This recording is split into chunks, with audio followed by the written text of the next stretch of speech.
Dun, dun,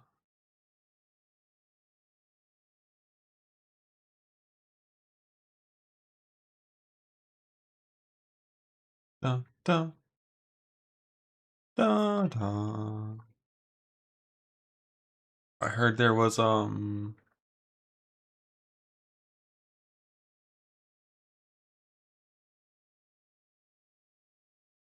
heard there was an Ascendancy post.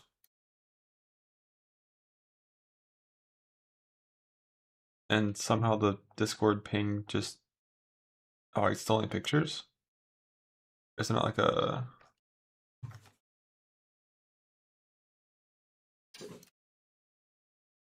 Alright, let's look at this one first. So they still have this little 2-pointer, 40 spirit for each of your empty charm slots. It's only on Twitter, and it's just only these two pictures. This is a lot of spirit. Charms aren't that good. If you have really good reservations, this node's pretty solid. I think most builds don't have that insane of reservations to need like that much spirit unless you're like a row build. But they did buff a good amount of the auras. There's like new spirit gems compared to when I last played a lot, so you know this one's decent. In the event benefits upon modifiers, but I assume we don't have a list of what all these are. That'll probably come with the data mine. Could be really good, especially as you start to get like extra base sockets with corrupted sockets and all kinds of shit. This could be really good. But this is more of like an endgame thing, unless they're just like really overtuned from the start. Every trait also gives 1% more spell damage. We don't care. We're never doing hybrid shit. And as far as I'm aware, you're never able to convert more spell damage back to attack damage. Like you can convert increases and reductions with like Crown of Eyes, right? But I don't think you can convert more back. So we don't really care about this. Up here, this is the no inherent loss of rage Chainbreaker thing that gives you rage regeneration and rage cost and max rage. This this extra rage cost is scaled by multipliers to your mana from sport gems and whatnot, so could likely end up being closer to like 8 to 10 actual rage cost. I don't like this for anything that I'm thinking of, but it's possible that it's good for something. This could be the key to like some permanent rampage shit. I don't even know how you like press rampage. I forgot if it was endurance charges or rage, but then over here we have 10% less LA damage taken. Oh damn. Yeah, looks like this is a little different than before, right? 10% less LA is a bigger number than before, right? Wasn't it 5? Adapt to the highest LA damage type of each hit you take. It still works with self-hit with this wording. Each adaptation grants 10% less damage taken of that type. Game taking LA damage 3 at a time, and they do not have a duration. Okay. Okay. Not having a duration makes that a lot better. But the second node modifies how they work entirely and gives them a duration. But like this node right off the bat with no duration, 10% less LE is like on its own already pretty okay. And then it also gets some of this stuff. That's really cool. You're just gonna always have 3 10% less damage taken things once you're in maps. Avatar of Evolution is also quite interesting. I think when it comes to multi-hit defense, Avatar of Evolution is like genuinely insane. Like think of the scenario where you walk around a corner and you get shot by like 10 lightning arrow archers. Once the first 3 have hit you, you're taking fucking 60% less damage. Would these all be individual? It might be 20%, 20%, and 20%, and then 10%.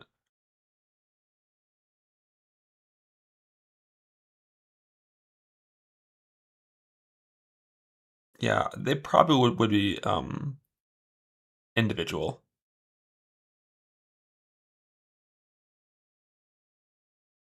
And then you also get the Fizz mitigation up here, but you don't have like the permanent mitigation, just always rolling from reactive growth.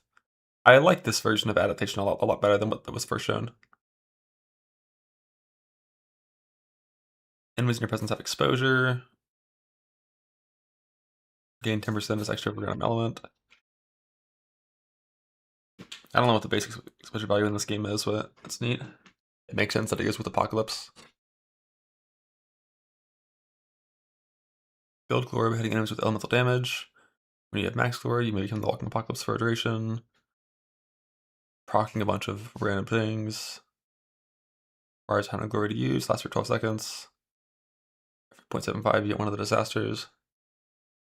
I don't know if we have the numbers for these, but just based on the other Ascendancy damage skill we have on like fucking Tactician or whatever, that thing was atrocious.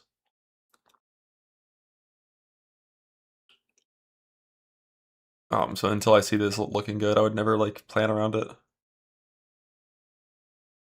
But the adaptation stuff is cool. The bonded modifiers is cool. The charm stuff can be cool. Looks good in Ziggy's thing. I'll look at it.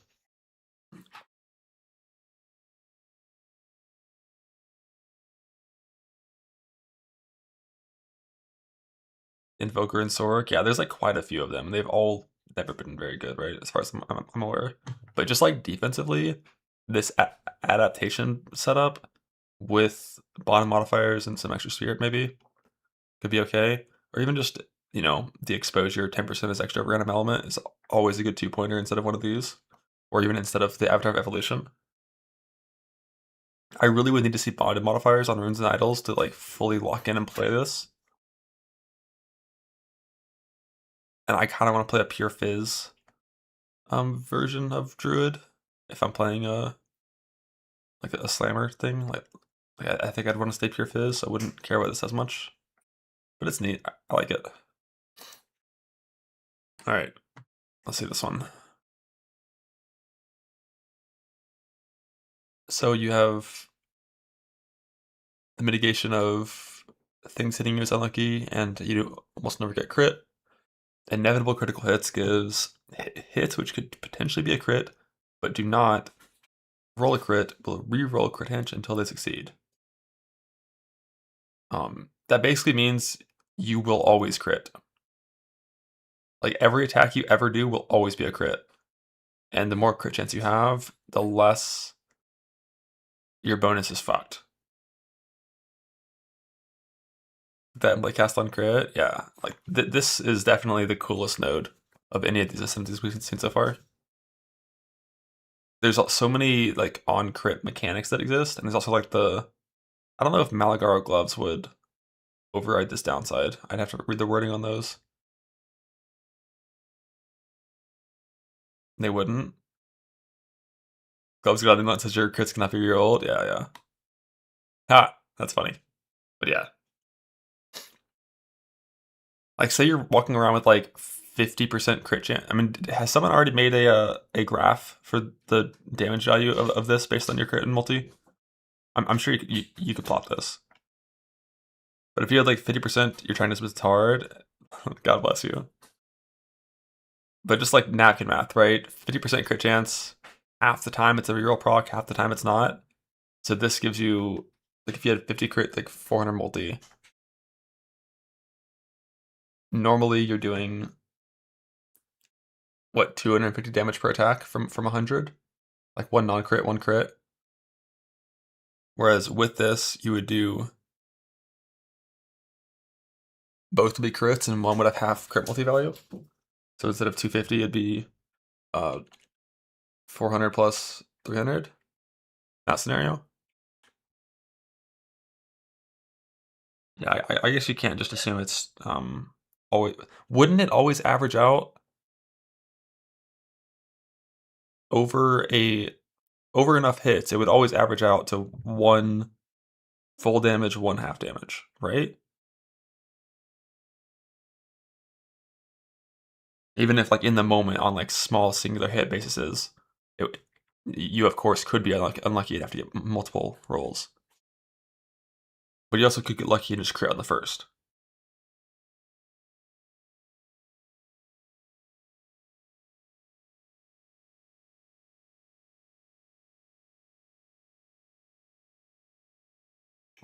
Half. Oh right, it's not half. It's only 30% less. You're right.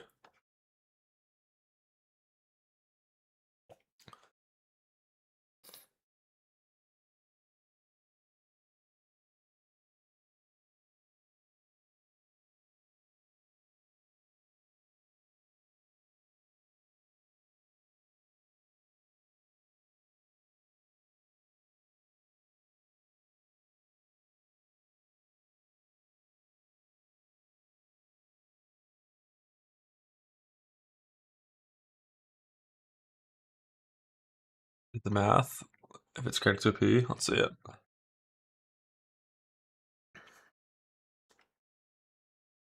Z, where's Z?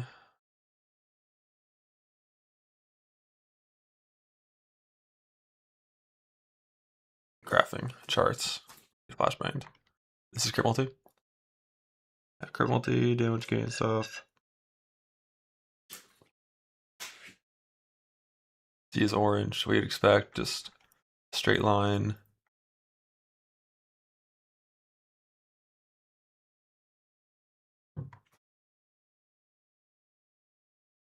Y is the one we care about the most, damage with node. Based on our crit damage bonus, which we can change here. What's our crit chance in this?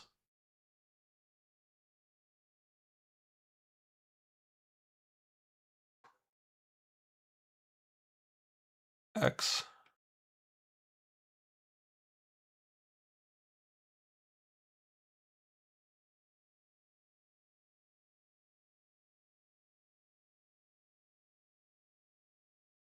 I think C is the damage taken from the node. This is total damage. The node is 0 value of the 100 crit. Well, don't. Oh, 100% crit chance, you mean? Wouldn't that be like off the chart if you're here on the right? Like 1 right here. This is where the node has 0 value.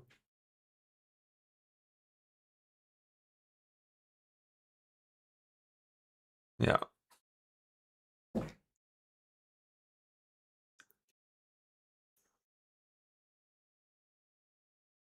I love the purple. Beautiful, beautiful.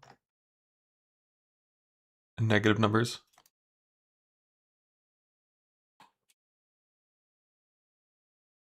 But let's see if the napkin math intersects with what I was thinking. Like if you have 400 multi, 50 crit chance. Yeah, like right about those numbers is even that's not the most value. But it would increase your consistency by a lot. Even if the like actual real value increase. Wait, I see his damage gain.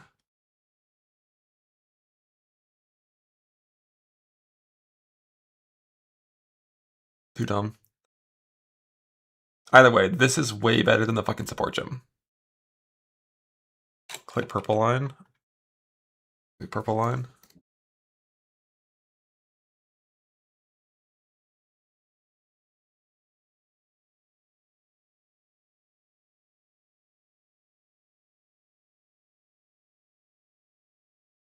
Fancy.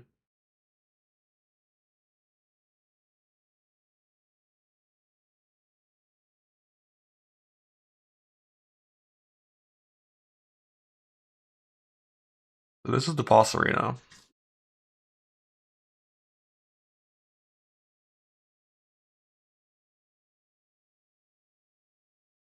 All the if you've nodes that have perfect uptime. Yeah. Like this already on its own has positive damage value for like pretty much any realistic crit setup. And like not just positive, but like a meaningful amount of increased damage. And then it also activates a bunch of like on crit mechanics. Zoom in on the purple line. I'm over the math. Because I'm not going to play this anyways. 50% right after the 400 multi 25 chance. I think the scenario that I was thinking most was around like 35 crit chance and like 300 multi is like a more realistically attainable thing. Although you can get a lot of fucking crit multi in this game. But yeah, like right around those numbers when you have a ton of multi, not that much chance, it can be super good. But also it just guarantees you get all of those like on crit bonuses, which are generally some of the most efficient damage nodes on the tree. Amortize the unlucky stuff. That's 43% more damage. Yeah, like this. I was concerned this would be like the support gem, which is really shit. But this version of inevitable crits is really strong. I like it a lot. The lesser harm, damage of enemies hitting you is unlucky. Just pretend that says like it's not like take 10% less damage. It's like 10% chance to avoid damage, kind of like EHP fake max hit. Like on average, it's going to provide like probably between 8 and like 15% mitigation. based on the damage type you're taking and the damage range of what's hitting you.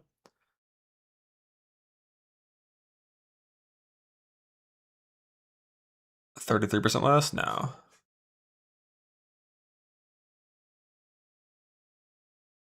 Like, think of the world where, like, the damage range is 800 to 1200 damage. Like, the bigger the range of damage, the better this is. Versus, like, big lightning hits, it can be upwards of 20% when they're, like, 1 to 4,000 damage.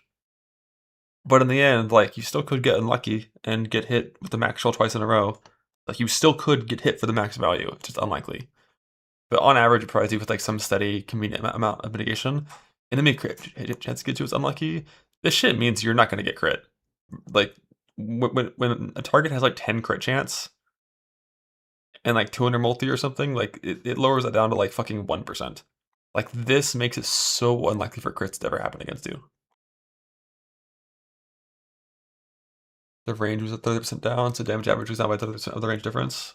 That sounds similar to me, or sounds right to me. Yeah, it's not super reliable defense, but it is actually good and useful in every scenario where you're taking hit damage, and it's leading to a node that is actually really good. Aside from that, what does this class have? Like, this Mind Over Matter shit is super niche, right? Super fucking niche. Moment of Vulnerability. Sends out a Nova to take advantage of his moment of vulnerability.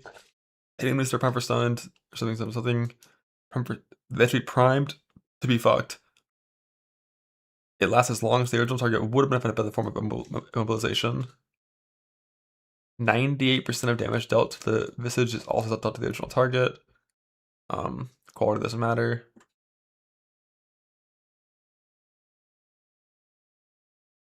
The thing I dislike most about this is just like that it requires you to press it. It has a cast time, and you have to press it while they're primed. If it was like, if this happened automatically when something became primed, when like a rare or unique became primed, I think it'd be really good. But you have to like stop what you're doing, keep track of where they're at on their like their fucking debuff bar, and then use it at the right time. And when it's up, it is really good though. Like 100% more damage basically when this is up. I wonder if you could splash off of the Visage as well.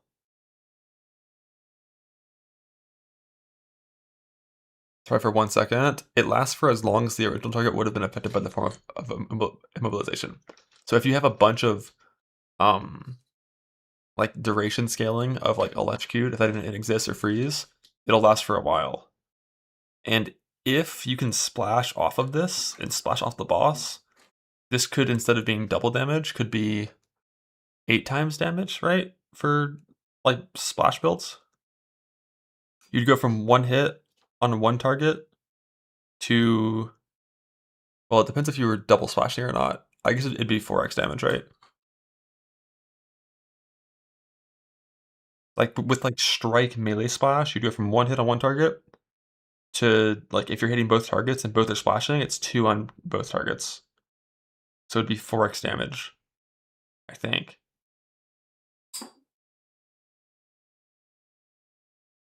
But like double splashing's hard. Now the bear slam never splashes in this kind of way. For bear, it's only ever double damage.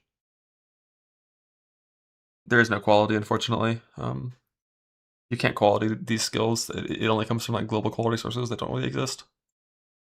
Like, this is like one of those things that is gonna make it so killing a boss inside of a stagger is really fucking easy.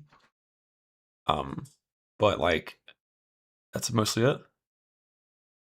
Which is useful. I just don't want to press it. I wonder what the supports you could put on this that would actually help it, like somehow make you do more damage. I don't think there's much.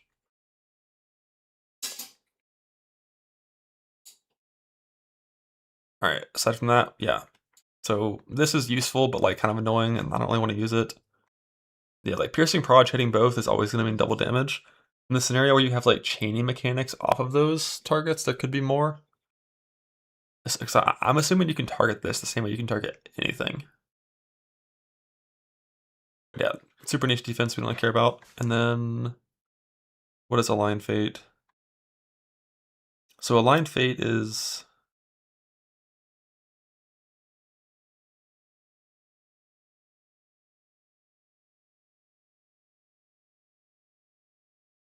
Aligned Fate fucking sucks.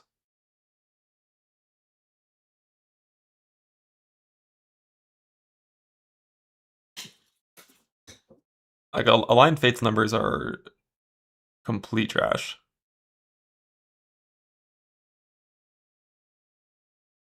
The crit node at base multi-10 chances are 15% more damage. Yeah, this crit node is definitely the saving grace of this Ascendancy. Aligned Fate is like, this is fucking awful. No, it doesn't actually cast a spell and do damage.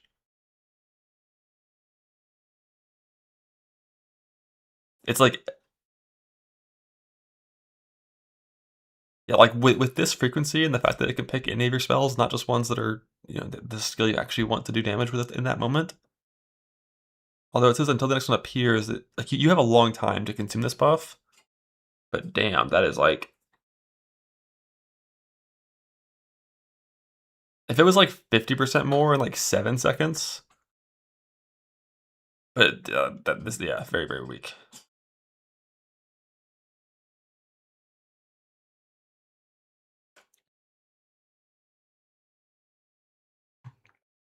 So then we have the other two things that I don't think we actually have any information on yet still, right?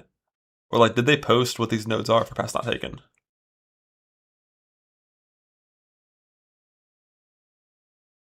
Because this could be really good. It could be really strong, or it could be totally worthless. So they said no pre-release. That sucks, man. I don't get how that's still a thing. A year later.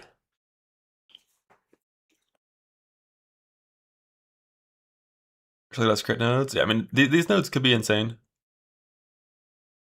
In the video where it showed this, just showing what spells they were hitting enemies. Really, that makes it better. Like,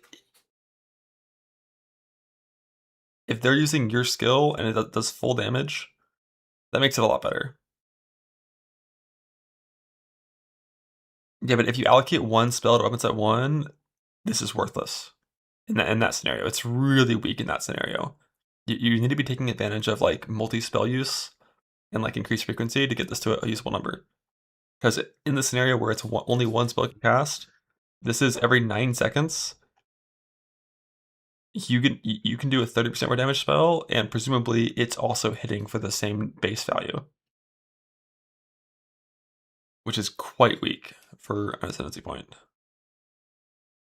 Even with one, that is true. You do get increase per, so you get one here, and then there's no quality, so it's more like every 8.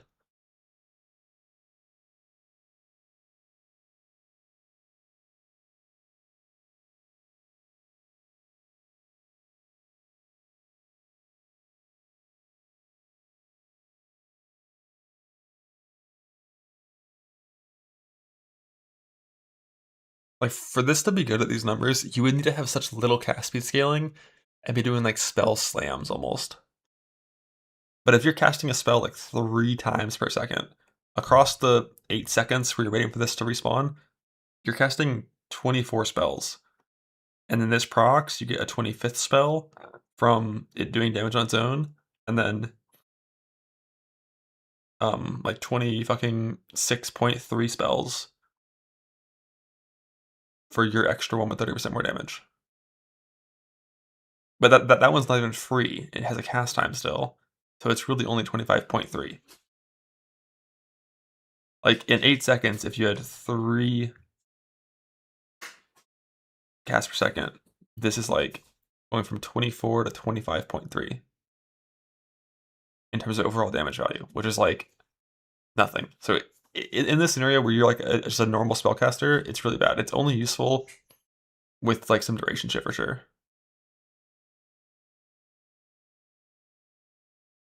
Which is like Druid's theme. to be clear. So like if you're a bear and the only spell you have is Volcano, and you only use Volcano when you're fighting bosses. That's like the best case scenario for it, and that's an archetype that I have no interest in playing anyways. Can't guess Volcano because non-channeling. Is Volcano a channeling skill? Are you channeling when casting Volcano? How is that channeling? Don't you just cast it on the ground and then it starts blasting? That's not channeling. You channel the eruption. Oh. Okay, well, that's like one of the scenarios where this is actually useful. Sorry about that.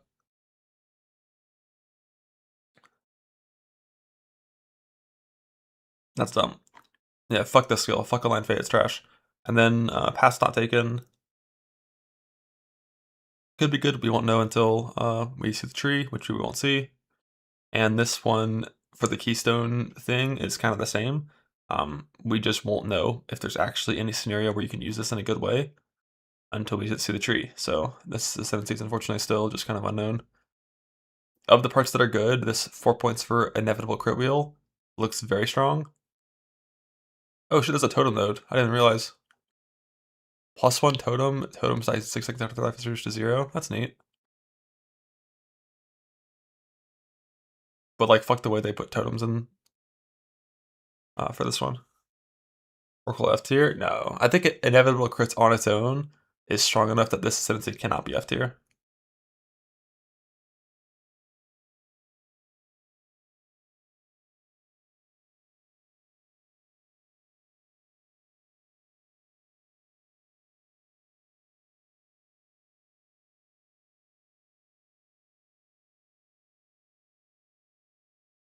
So you just have to hope that there's like some value in this bottom thing somewhere with the passive trees, and you're gonna have a very strong Ascendancy for crit builds. Even for builds that aren't even really properly going crit.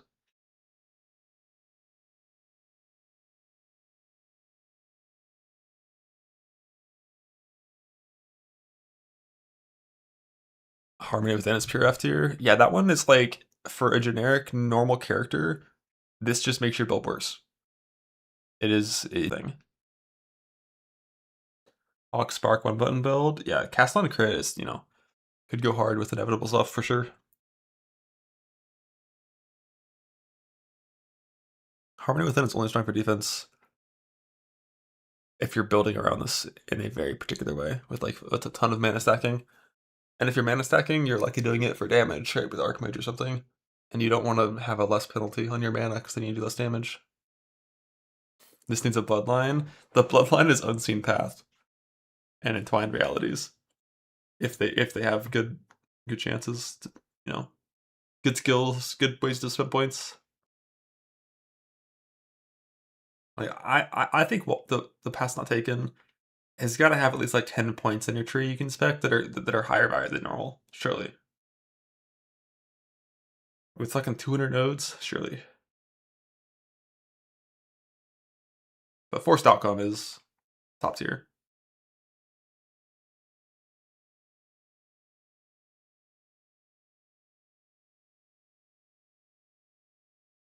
Shaman before this. Isn't this Shaman? Or is that the other one?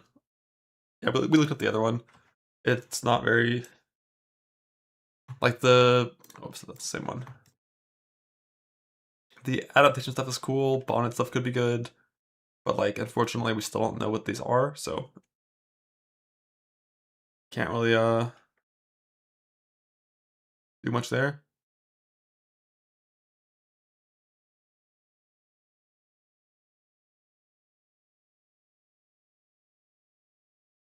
And the spirit could be good. Exposure presence and damages extra is like solid. The adaptation stuff could be really cool defense.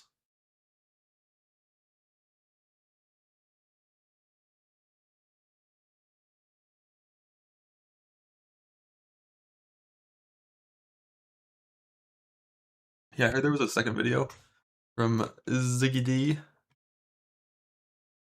with Endgame Druid gameplay. G'day folks, Ziggy D here, back with part 2 of my Druid hands-on preview. Thanks again to GGG for flying me over to the studio, and keep in mind that this footage is a week old and non-final. Things can and have changed. If you didn't see the previous video, part 1, then check that out for context, as this video builds upon that one. Endgame, now, just a note on my overall power levels, that was a topic of discussion a fair bit in the first video.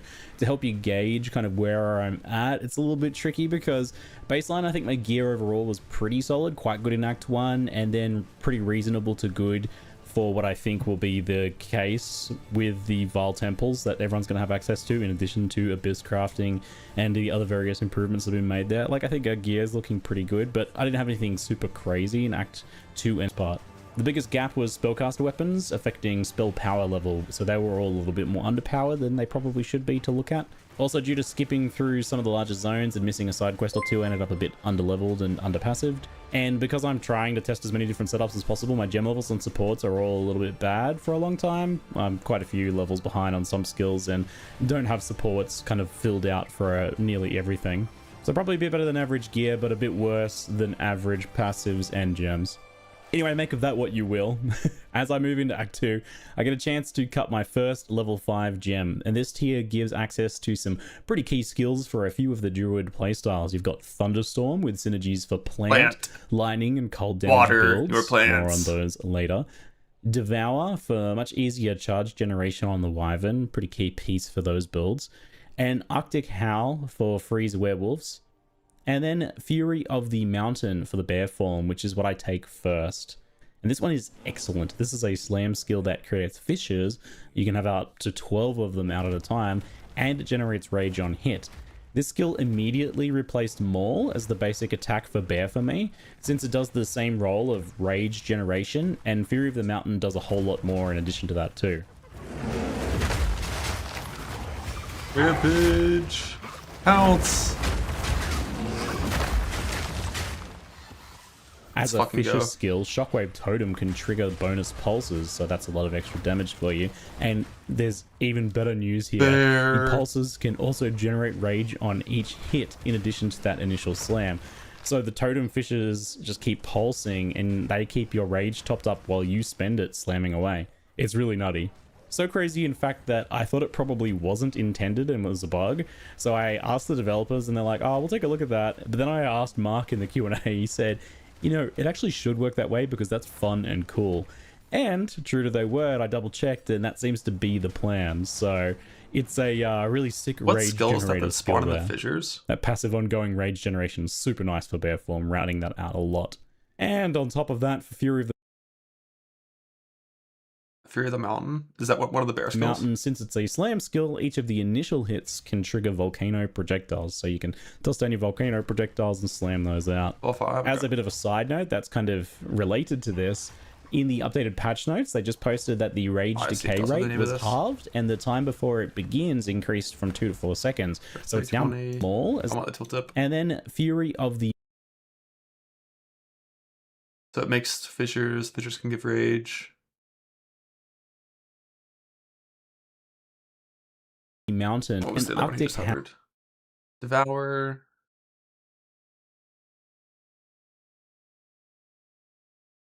You also get regeneration for Howl, charge generation on the Wyvern, pretty key piece for those builds. No one cares about the spells. And Arctic Howl for freeze werewolf.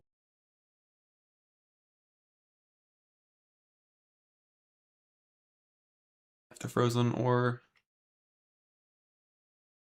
if it freezes the target, or it freezes them if they're primed. If it freezes one, or if it hits a frozen enemy, it empowers you with extra cold damage and shield ground, and gives your allies cold damage.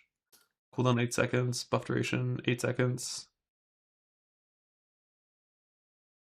Level 14 gives 4 to 6 per 5 power, so like that's a decent amount for like for that level.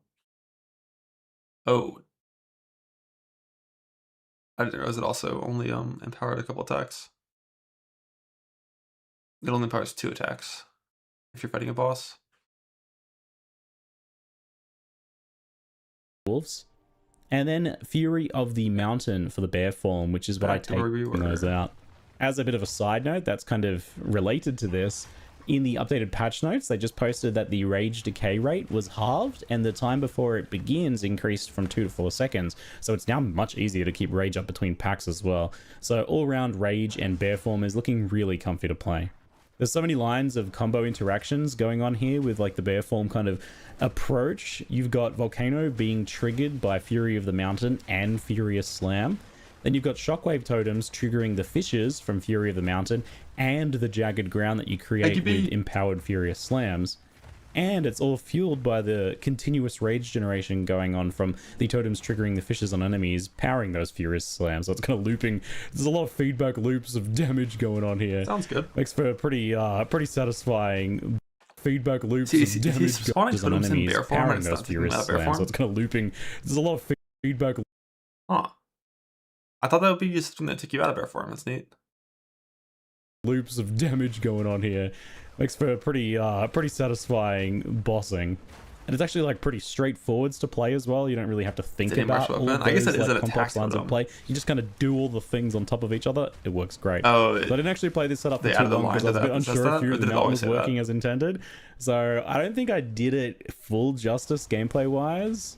But basically you can drop a volcano or two with the extra charge and a totem, then Fury of the Mountain, a couple Fissures out, pounce in via wolf form, and then Furious Slam repeatedly until everything is dead or you repeat that cycle. At higher levels, I think you'll be able to work in Ferocious Roar with Infernal Cry. It should be a great addition for some extra fire damage, and Rampage could also be lots of fun to use instead of or before the boss takes 0 damage Rampage here. Could also be lots of fun to use. It would be a great addition for some extra fire. The boss is sitting in volcanoes, standing on a fissure, and it gets slammed and takes 0 damage. Rampage could also be lots of fun to use. Could be accuracy. Instead of or before the slams, maybe. But like accuracy should never be a problem. You're really like that. Great addition for extra fire damage. And Rampage could also be lots of fun to use instead of or before the slams, maybe, to trigger the Fissures as you run around. Anyway, I'm sure many of you at this point are sold on bear. I know I am. So let's take a look at some of the other things. Arctic Howl is a Cold Warcry-like skill for werewolf form that deals some cold damage in an area and knocks them back. Mainly though, this one insta-freezes any enemies that are primed for freeze, which is, I believe, anything over 70% freeze build-up on bosses and lower for other enemies. Upon freezing enemies or hitting an already frozen enemy, Arctic Cry gives your allies bonus cold damage and chilled ground generation, and it empowers some of your own attacks with added cold damage. So the fact that it works on already frozen enemies is really key to it not being awkward to use. I mean, it's great when it lets you freeze enemies earlier, especially bosses, but in most cases, regular enemies are just frozen from one Lunar Assault anyway, right? You're doing so much damage proportional to the health, and we have so much freeze build-up scaling that everything's frozen and you don't really get it. You kind of miss your opportunity if it was like that. So there's like a support element to this skill that'll be pretty interesting for party play, or of course minion builds like Wolfpack builds. But I should note that in the version of the game that I was playing at this point, the Wolf Minion parts of the Druid were still being finalized, so it's not something I could really gauge. An issue of this particular Lunar Assault and Shred style with Arctic Howl that I noticed is that any empowers often end up just getting used by a quick Shred attack, which is pretty low impact for an empower. Empower typically makes more sense for big, heavy hits like slams, where the limited nature of those empowerments fits better, right? And that's somewhat at odds with the Wolf, which is pretty fast and lots of really fast little hits. It's possible that it can be used to empower maybe like a pure Lunar Assault setup more for clearing, I imagine, with Herald of Ice at Endgame. So I'm sure we'll figure out a place for it. I'm also wondering if it like has potential as a piece in some sort of mixed melee builds, like, I don't know, Wolf Monks or something. Despite Empower not adding much for my playstyle, I still... The more I see Wolf do anything, like this is Pounce. I ended up using this skill as a way to freeze bosses early, and I also linked it. Like the point of Wolf is to pounce and to move around faster when you're not in combat. Like fuck Wolf abilities. Like it's in Act 2 and it's already like having when there's like 10 monsters on screen kind of spread out. It's like to Ice Blight as a way to generate we're bears or pouncing. So that was nice, but definitely lower impact than some of the other skills that we got for the wolf form. Early in Act 2, I had my next entrance to the Val Temple, and things started getting more interesting with more options for rooms and actual room upgrading occurring. For example, linking the workshop to the bronze workers, which I was able to place to create 4 tier 2 rooms. I think ways to upgrade guardhouses are also possible at this level, as I recall seeing those a little bit later on. So this is still very simple, early intro tutorial level sort of stuff here before you unlock the time travel version of the temple later on. But with further improved crafting and loot rooms now at this point, so it's a bit more impactful. Yeah, but having lower level abilities, the special rare monsters in some of the rooms are pretty spicy as well. But the icicle shred wolf action seemed to be getting more and more effective as I progressed. And I maybe like 0.1 radius. It's like the skills just like don't look like they will be strong in any sort of like density. I need more time for that. Unless Herald of Ice could somehow scale be something huge. And you easily freeze everything with like that Howl ability.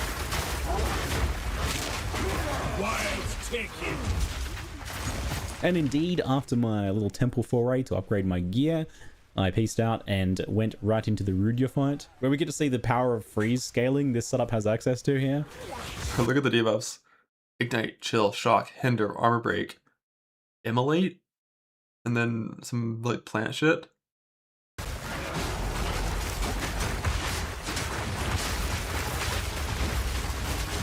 I'm not ready yet.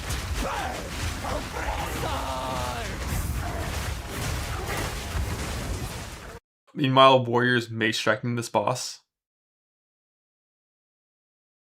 I think she got to do like one flamethrower attack in between long freezes, which are starting to get scaled by some freeze duration buffs at this point from the tree and supports.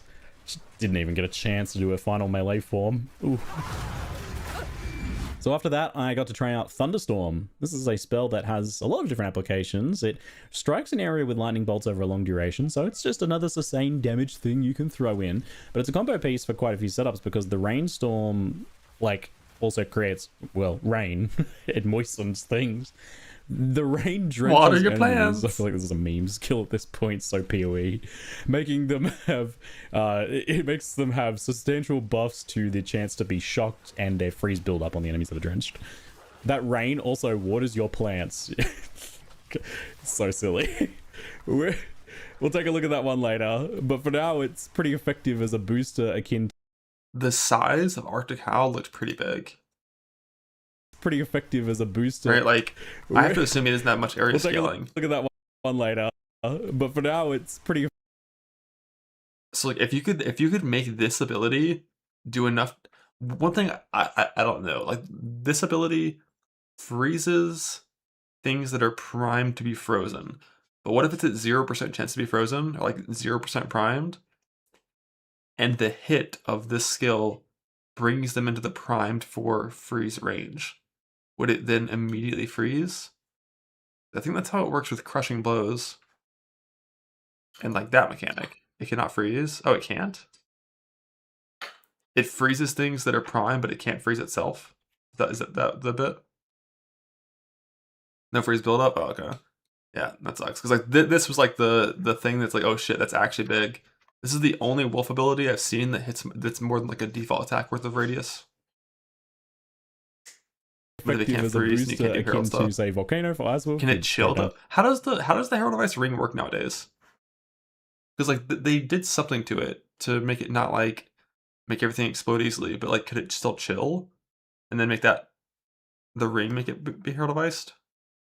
Some extra damage. I used forgot the what the nerf they did to that be able to get two of them out from the support. Overabundance, and that was a noticeable amount of extra sustained damage. And then on top of that, it would moisten the enemies, making them... Fuck, I'm gonna Google this shit.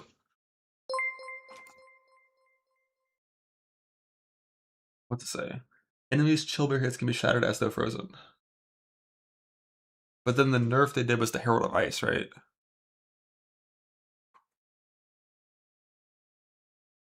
But like, if that Howl thing can't freeze, but it's still cold damage and it chilled them, the ring plus Herald of Ice would still make it so they explode, right? It just can't chain explodes for more Herald of Ice. To freeze, from, like not that I really needed that at this point. Pretty nice on bosses and rares, and it gave me a bit of boost in kind of area denial management. So with the ring, the Howl, chill, Herald of Ice combo should still be a thing. So I was lacking a little bit of that AoE clear, which this helped make up for. The armor breaker? Oh fuck. It was pretty satisfying pinning the Jinn in a corner. She's usually quite the pest, this boss, teleporting around and everything. And the ice shards stack and explode right under her when it gets against a wall like this as well. You can get that nice shotgunning going on. It's pretty awesome, even though I actually kind of screwed up the combo by backing off when she was frozen to do some other spells. I should have kept just shredding away.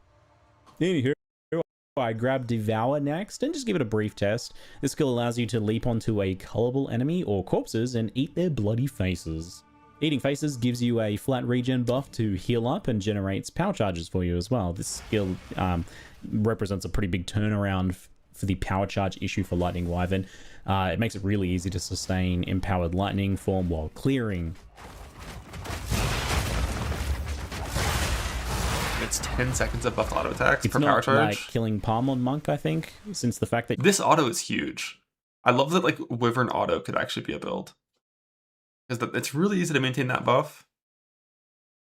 10 seconds per power charge consumed. You'll always have empowered autos for clearing. And like with some area nodes, some increased area gems, you can use it on corpses. This might actually means that be you like can basically use it bigger when you than want. every You're not wolf trying to ability like combined. time that very narrow window of trying to get some cullable enemy to cull. I was surprised by how good Devour felt overall to use. I think skills like this are normally very clunky, but they've made this like as forgiving and as strong as they dared to, I suspect. The issue is, of course, that in boss fights, you just don't have anything to cull unless they have some ads or corpses nearby. It seems that most boss fights don't really have a plentiful supply of that in POE2 currently. So you do have that issue of not having access to Devour during the entirety of boss fights, meaning you still rely on that kind of like stun build-up Wing Blast, and that makes Power Charged Lightning Wyvern a bit of a tough nut to crack for bossing at this point in the campaign still. Like maybe there exists some nice solutions with supports and things later on, but it only really works well for clearing at this point. Of course, Magma, Orb, and Volcano combo exist as a fairly potent fallback for many bosses, as long as they're not like too small and mobile. And Thunderstorm, as an extra addition, now gives you a shock boost and some extra sustained damage that you can weave in. And leave you to the sand! I shall dethrone you, Sekima! And leave you to the sand! So Ascending in Sekimas was up next, and I think any of the strategies can work here. Even Wyvern, so duration, spell spam, you just go slow and safe, that should work just fine. Bear form with Fury of the Mountain Fissures and Totems for just like really easy ranged melee should be super safe. And then even Wyvern with Volcano, Storm, and Magma at range should just be like a nice easy ranged spellcaster approach if you want to go that route. I end up going for possibly the hardest Wolf form as it's kind of proper melee, but that said, it's decently powerful and it goes just kind of fine with a bit of hit and run and taking advantage of freeze, but I have practiced a lot of Sekima's runs, so that does help. I suggest maybe going for one of the other routes or just getting a little bit overpowered and doing some hit and run freeze action if you're going wolf form in Sekima's.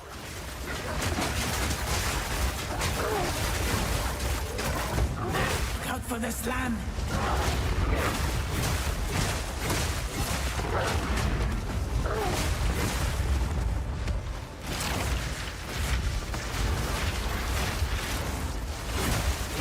I need more time for that! So much heft, and still you fall like the rest. So, as for Ascending, Oracle felt like a bit of a rabbit hole that I didn't want to dive into in my somewhat limited time, so I ended up going for a bit more straightforward and fun-looking Shaman. Interestingly, the node that I actually took got changed as I was playing, so that's what happens when you're playing on the live dev version of the game in the end. No point showing you the earlier version, but the newer version gave enemies in my presence exposure and 10% extra damage as random element, which is fun and fits with the node that I get later on too. Funnily, it took me way too long to figure out how I was giving enemies exposure because this just happened in the background. It was a different node when I picked it, right? It didn't have that mechanic at all. I was very confused until I eventually just randomly looked at my Ascendancy and was like, huh, that looks different. So, with some bonus elemental damage online,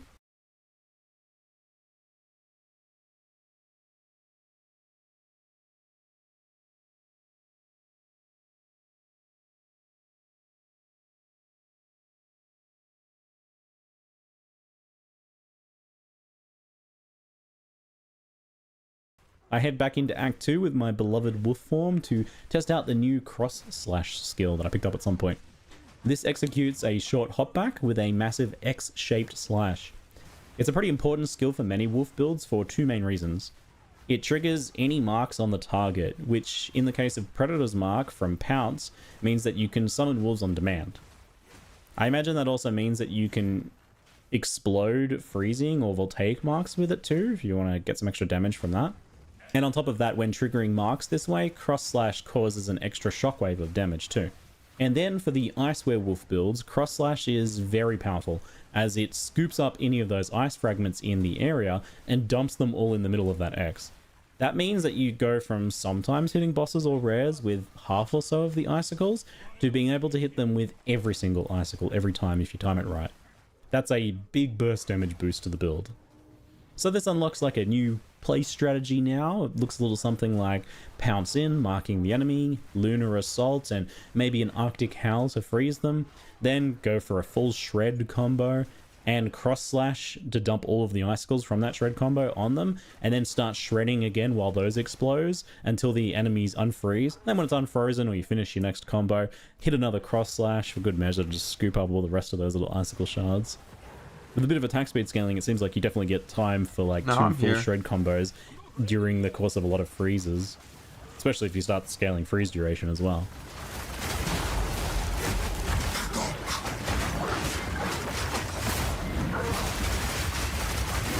Those ice shards going into the boss actually chunk them. I'm not ready yet! Your leash has snapped. Let's finish this. I'm not ready yet. The hopback part of the Cross Slash could have felt annoying. There's been cases where this has been, you know, the case for other skills, especially when trying to do like single target damage. You don't really want to be like going away from the enemy you're trying to damage. But in this case, didn't feel like an issue thanks to Shred having that built-in mini leap to the target on the first attack. That made it feel really smooth and satisfying, and only like kind of added to that already crazy mobility feeling of the werewolf form. You're leaping in and out really smoothly. They really, I think, captured the frenzied feeling of what I want from a werewolf. Something about the way like you pounce in and then tear away with your hands is very satisfying. It often makes it feel like, oh man, I'm just like dismantling these bosses. I'm pulling them apart limb by limb. It's good. It plays into the fantasy. Even though like I wasn't initially on board with the ice form of this. Like I feel like I'm surprised it wasn't kind of like a more physical blood oriented setup, but I guess they have a more of an overall elemental theme for the Druid, and the Ice Wolf is, yeah, is a bit more unique, I suppose. I'm on board at this point. So in Keth, I found a support gem and put AoE on Cross Slash, which is probably unnecessary, but it was satisfying. Let's make that thing even bigger. It's already like huge. I could see some nice screen-sized X marks the spots on bosses being pretty funny. And I had a pretty interesting encounter here too. So the first unique boss that I saw on a Vile Sacrifice platform kind of caught me off guard a little bit. Unfortunately for them, I instantly froze them and was about to finish them off before they even had a chance to do anything. But I decided to hold back and just give them a chance. I wanted to see what the boss did.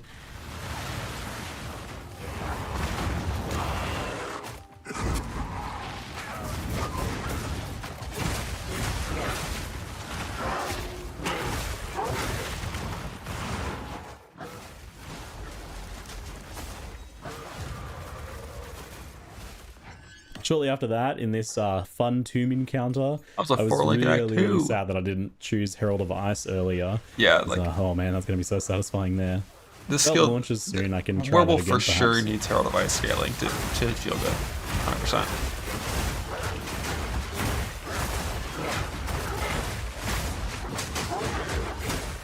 And finally for Keth, finding new and fun ways to torment the sad fire baby boss is a personal hobby of mine. Invoker Amazon, this genre of activity, but I'm pleased to report that Wolfform has a pretty fresh take in this regard.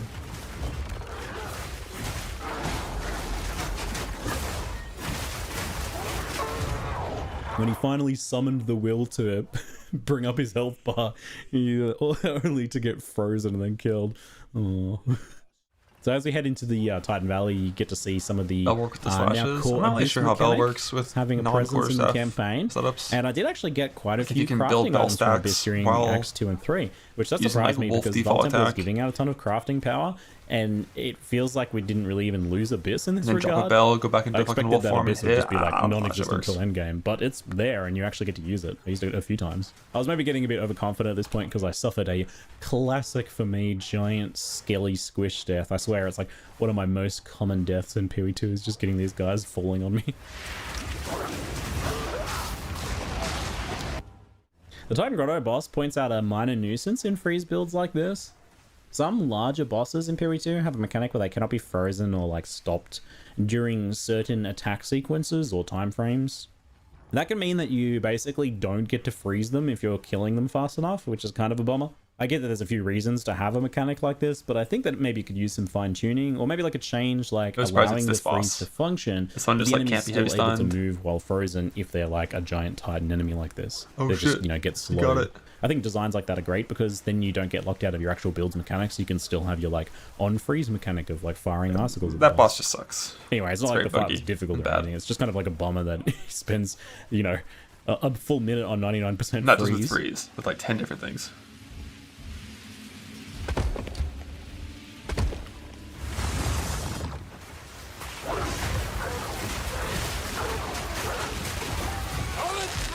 I ended up getting another Val Temple in the latter half of Act 2 with more room upgrading and plenty of crafting benches to socket quality and add mods to my gear.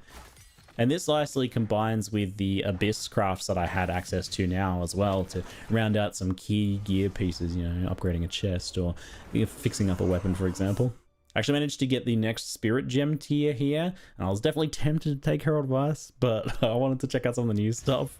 There's 2 new options here. So Wolfpack, it does exactly what you think. It summons a Wolfpack.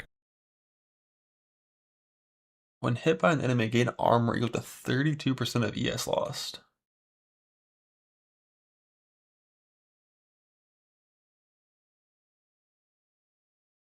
So if you lose 1,000 ES, you gain 320 armor at this level. And that's going to be base armor, scaled by increased armor. Yeah, that seems like that could be extremely good like later if you have some like hybrid scaling. ES lost, yeah.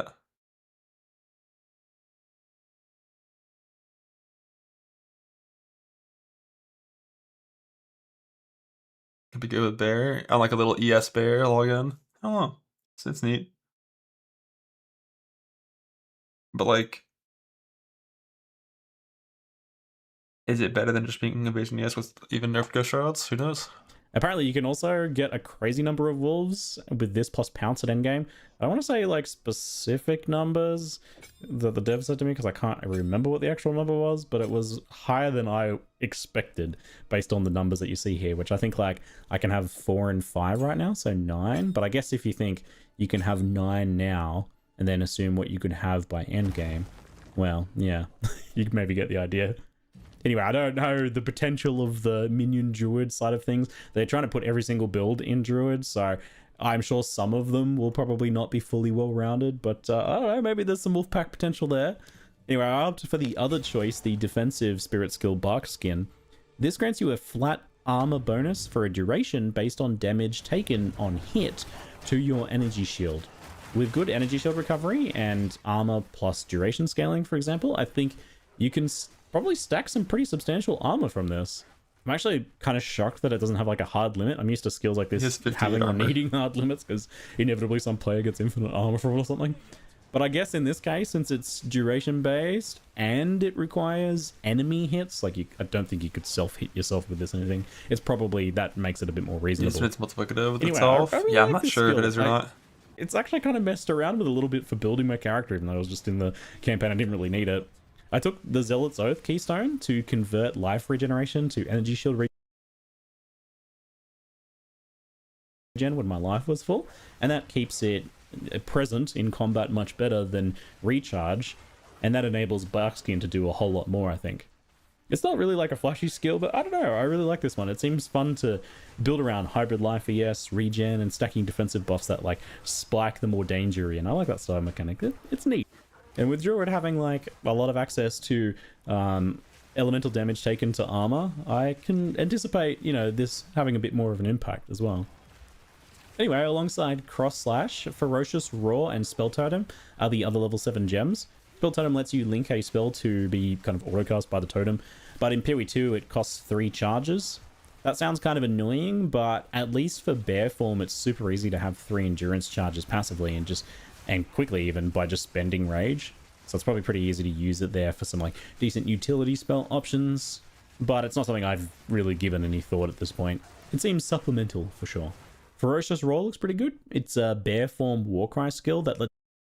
What does this do? You roar.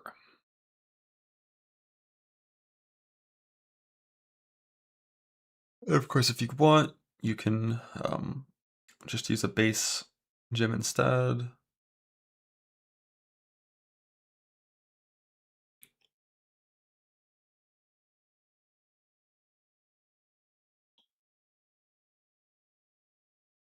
Lets you gain more rage and break some armor. Ferocious Roar looks pretty good. It's given any thought at this point. It seems supplemental for sure. Ferocious Roar. Powers 1 attack for 10 power and range. 7 meters, fucking huge range. I don't think warrior warcries are not that big, right? 7 meters?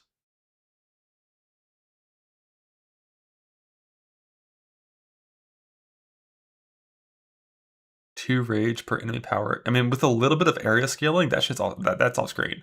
That's huge.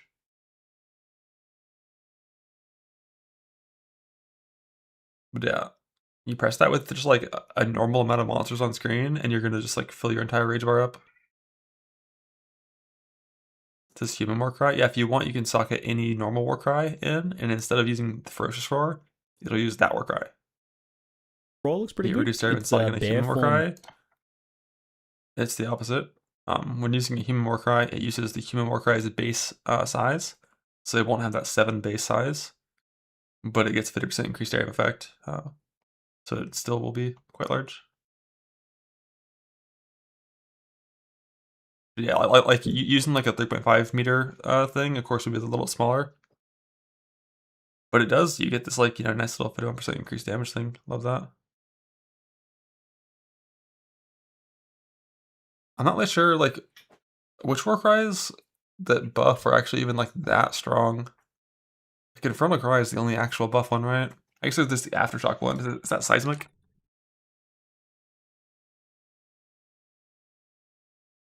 Oh yeah, like the cooldown doesn't matter for bears. Oh right, you have to hit a heavy stunned enemy to get the Aftershock from Seismic Cry.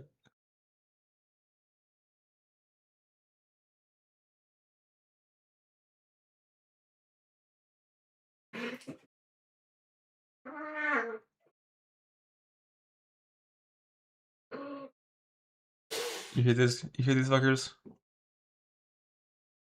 Be nice. Hey, you. Be nice.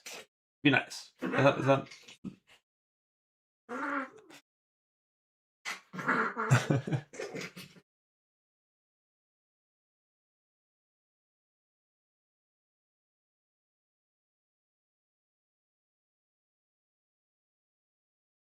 Yeah, they're having a good time.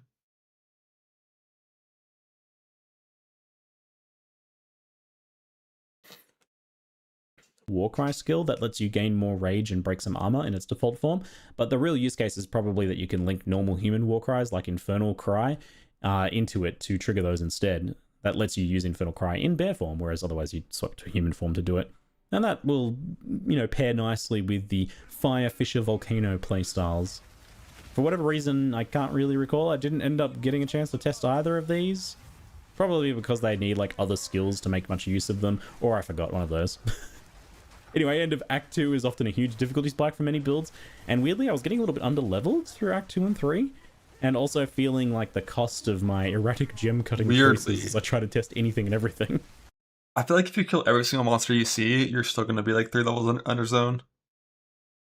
By like the end of Act 2 and Act 3, that's just like how the experience to monster amount works. So, despite that, I managed pretty fine with the sustain spells helping in those sketchier choke points, and freeze taking care with Abyss, you were over leveled if you did that with Abyss. And then with Jamin Ra himself, I was actually pretty dang impressed. I managed 3 freezes in second form, and while my damage had fallen off a bit at this point, it was pretty damn smooth fight. It didn't give me much grief.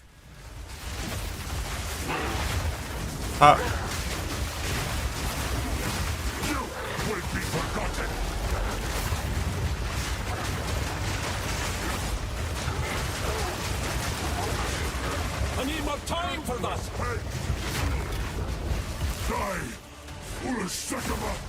Heading into Act 3, I spent a bit more time on wolf form. I can't help myself, it's so much fun.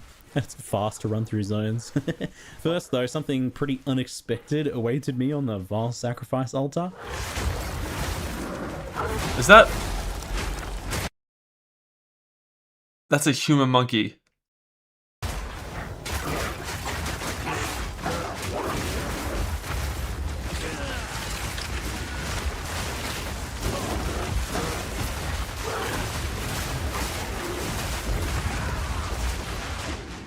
What the heck, GGG? That's pretty cheeky, putting another death monkey in this act just here randomly. Anyway, it's time for that build change up. Apologies in advance, but I do not get time to return to bear form. But you know it's good, right? I think you've seen enough to say that. I do have something else for you, though. The moment that some of you have been desperately waiting for. It's officially time. Let's see if the numbers on this... I mean, the numbers on this seem the same. Like, this is the skills numbers seem like fucking crazy when it's empowered in particular. To water my plants. Now we're path of exiling. No, you hovered over oil barrage. Oh my god! I want to see oil barrage. Vines. It's a plant spell that summons large vines that slap the ground and enemies. Plants. With that, plus entangle and the Thunderstorm spell, we have everything we need to water our plants. The accelerated growth support seems pretty key here. That's a good one to incorporate into this. It lets you trigger exploding flowers whenever you overgrow your plants. Oh, it's so good.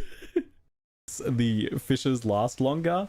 Rations just likely work in the later main and do like, takes me a little while, but I get it eventually. In the meantime, I do grab Oil Barrage for the Wyvern, which exposes and slows enemies just like Oil Grenade. So I finally managed to get myself that proper staff, getting a Fizz Spell Gems 1 with some nice Fizz Spell damage too. And I didn't do the math on my crafting choice, so I don't want to hear about it. Don't worry about it. Either way, this thing made a huge difference from my old piece of garbage that I had like 50% fire damage or something on it. And I got it just in time to go through the often aggravating Trial of Chaos, and I'm super happy with how smoothly it went. Slows, pins, range, sustained spell damage, it all worked really nicely for most of the encounters here, and at this point with the upgrade, the damage was enough to move through, even through the escort quests pretty comfortably. I actually had one of the comfiest nightmare bird kills too. This thing is an absolute menace so often. I was really happy I didn't have to like rerun it just because like it went perfectly first time. Circle around, dump everything on the giant boss. Perfect.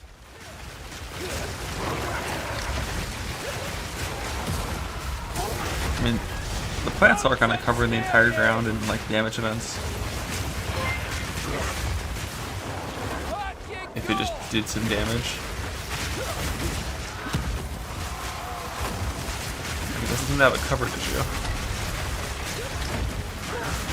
Do not get so conceited. Your flying days are over, friend.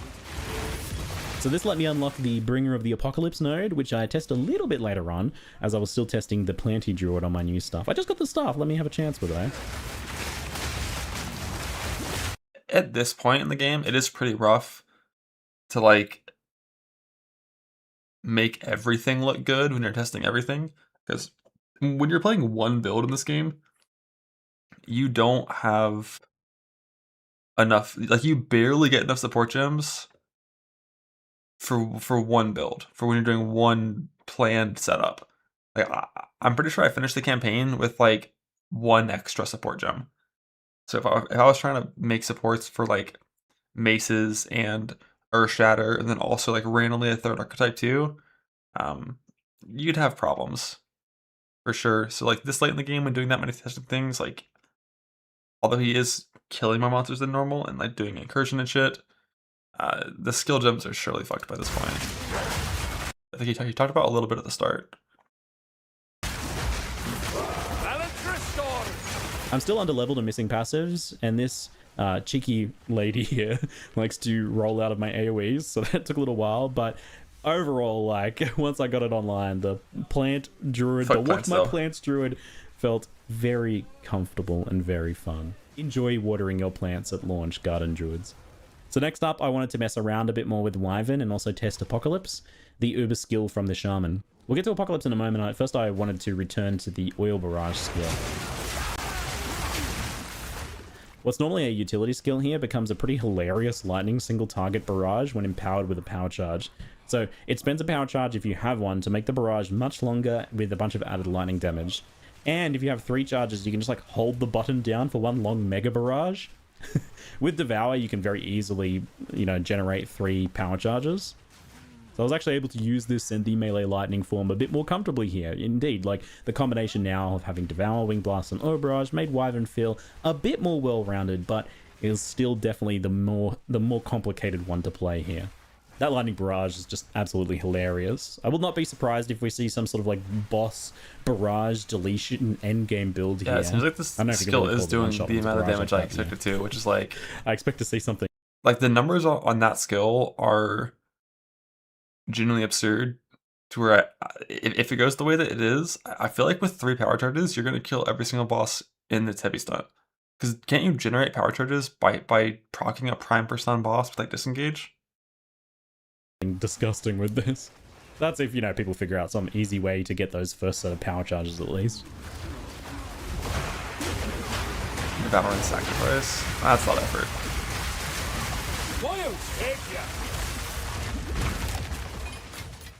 But this is the bare form single target bosses. I just don't know how you get the charges. So I didn't get a chance to barrage a boss. Kitsuli died before I could stun them, so, well, good problem to have, I guess. I was surprised just that I was doing okay damage just off the back of, like, basic kind of Wyvern gameplay here, not really doing anything fancy.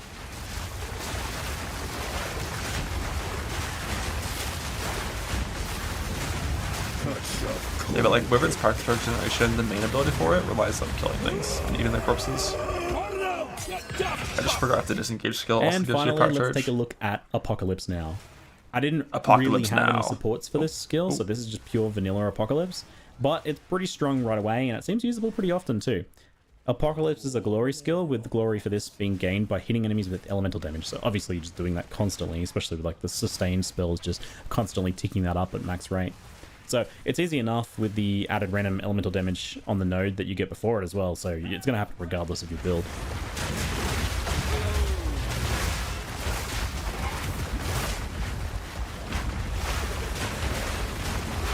Well, that's just an invisible monster chasing him down.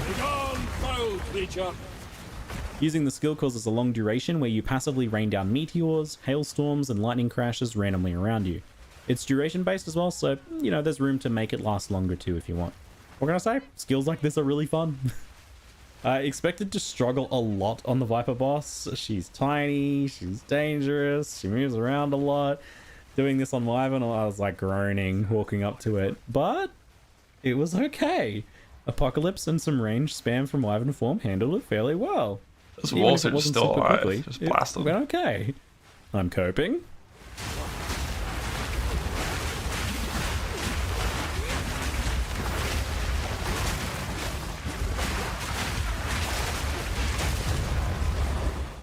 So I had a brief moment to play with Tornado. It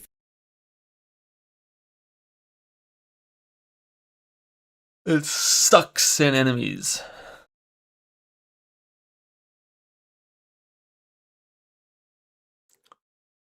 Oh, it does actually 0 damage base unless you're slurping up elemental ground surfaces.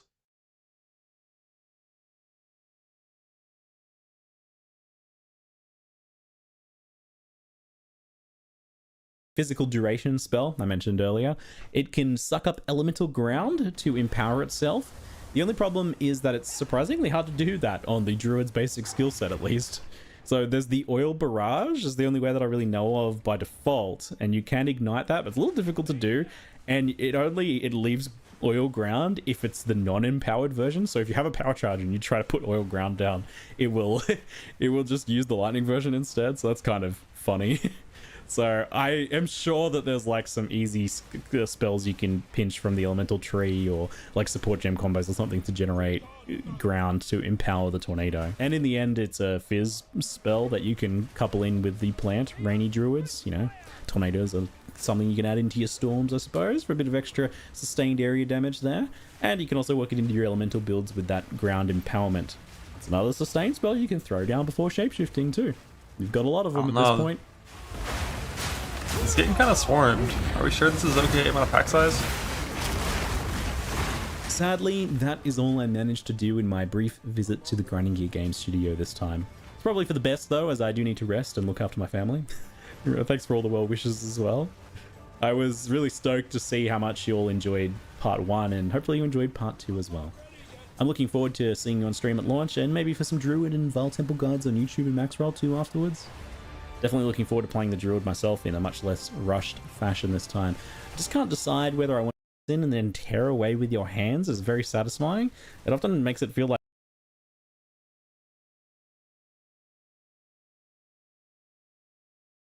Pounce with wolf.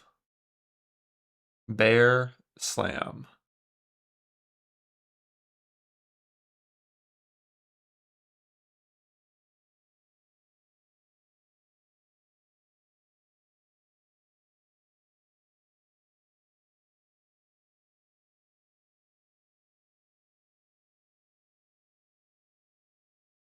New series of supporter packs.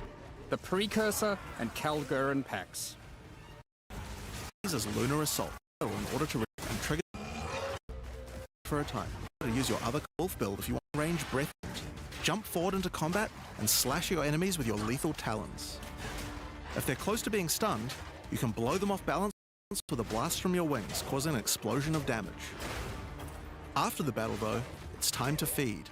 Devour the corpses of monsters to create power charges, and this is when the Wyvern's abilities really come online. When using range, you can consume a power charge to charge up your wings with lightning. Not only does this do a bunch of damage, but it allows you to turn this melee skill into a much larger AoE attack. Once your wings are charged, your wing blast will also do lightning explosions for even more damage. If your enemies are close to death, no need to wait for them to actually die. When you see this blue marker, just devour them alive. Fresh meat is much tastier after all. Alright, so those are some melee options, but how about range? Well, you wouldn't be much of a dragon if you couldn't breathe fire after all. Rolling Magma is the first of the Wyvern's breath attacks. Spit balls of fire that bounce along the ground. These balls will trigger volcanoes as well, so it's a good idea to cast one as a human right before you start spitting. But that's not all you can spit. You have something a little nastier in that gullet of yours. Nasty. Yeah, I think I just like hallucinated the idea that the disengage skill for the Wyvern would give power charges.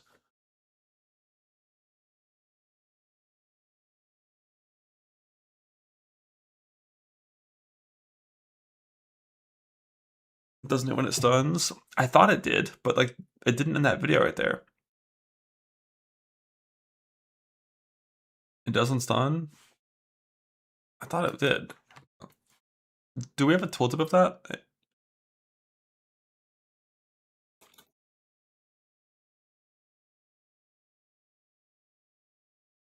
Let's see. 10% surpassing chance to grant a power charge and heavy stunned. So you get 2 power charges if you use this to stun a boss that is primed for stunned. Right? They have 20 power. They made it 3 on bosses, so it's okay. Because like this shit sounds like really strong with the numbers on oil barrage when it's lightning empowered. Like I just picture any bear druid just like as soon as the boss is primed for stun, you just wing blast, build 3 charges, and instantly kill it with lightning barrage. Because that shit's damage is like fucking 12,000%.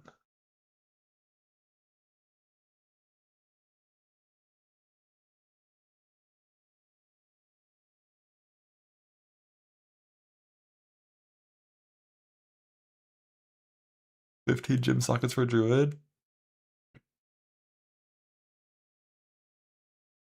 Yeah, I mean, if you're gonna use Pounce and 2 Wyvern skills, you only have 6 left.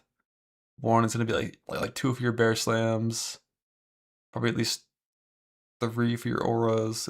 It's pretty close, you know, pretty rough on using that many different things, of course, but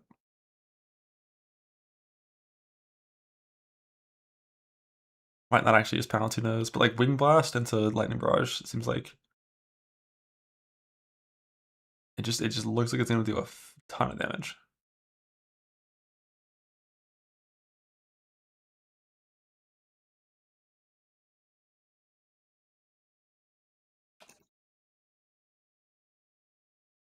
Oh, it's oil barrage.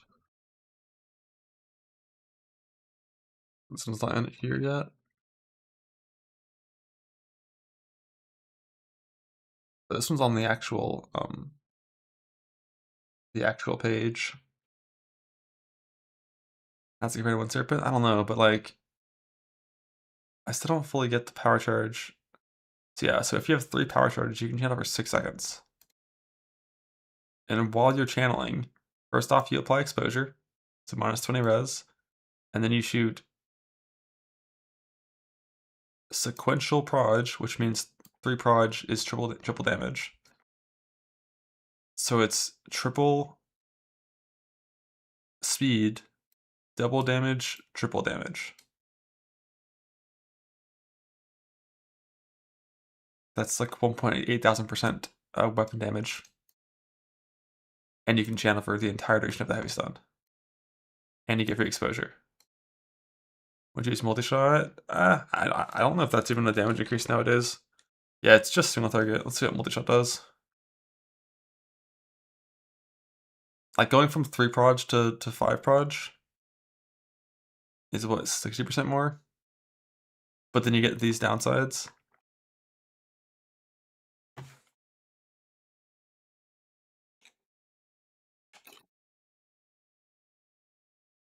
It's 66% more.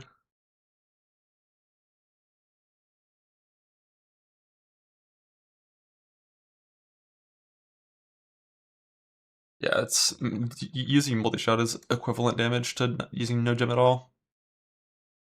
But if you were like a Deadeye, had like some extra free proj from some source, then that would be more damage. But yeah, like that combo seems disgustingly OP. Wing blast into oil barrage on every boss heavy stun.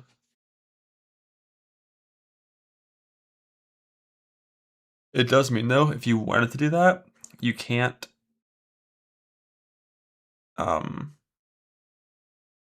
take the heavy stun node on Titan, because that would make it so you never prime for stun. Unless you played like Brink on your main skill, which you wouldn't want to do.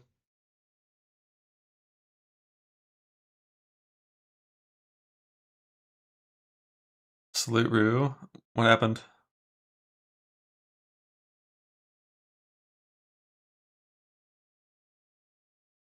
You get Twitch banned? You got Twitch banned?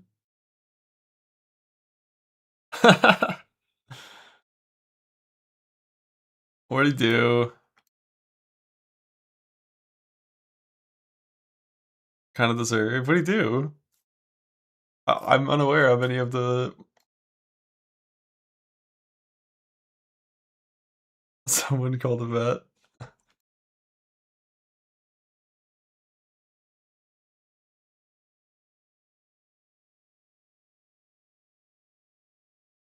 One's like, let me go pink cat W with him.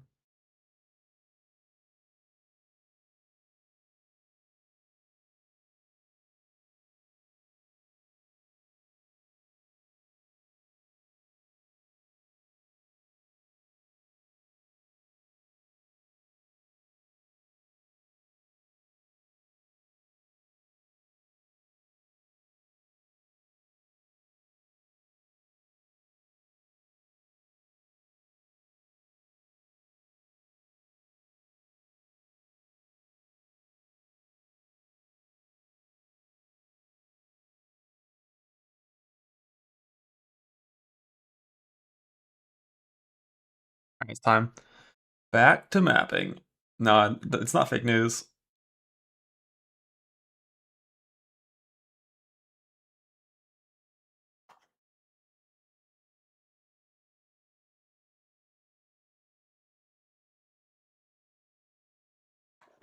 They kicked him for gooning. That's what it seems like.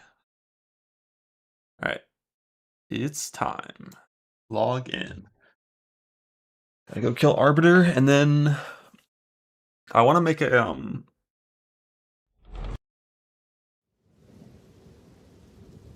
we'll try to kill Arbiter. He might win. He definitely might win. My character sucks ass.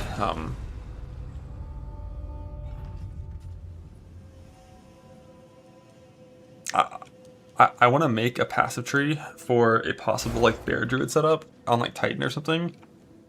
Or Titan or Smith maybe, if I want to be like actual just full coward. That completely ignores the entire druid side of the tree, and we just pretend it doesn't exist. Which might already be the right choice anyways, unless there's like some really high value nodes up there, because like you have to path down to duelist to get the move speed nodes. And then do you really want to path up into druid? Do you really want to? I don't know.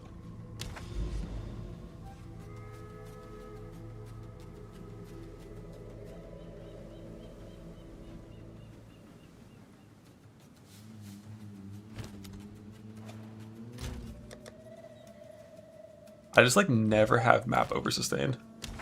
I just always have one map.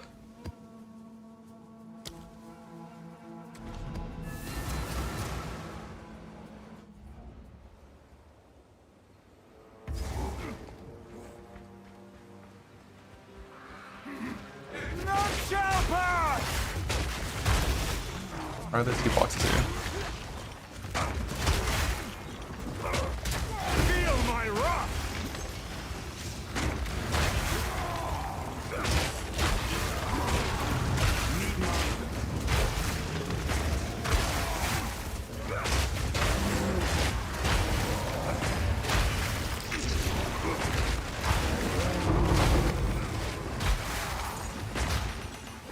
Are there 5 sapphires? I need rubies, dog.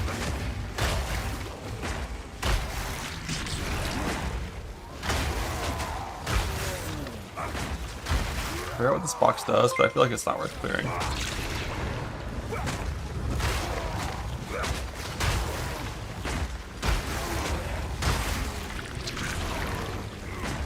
It's like 10 years and it's like this stubborn thing.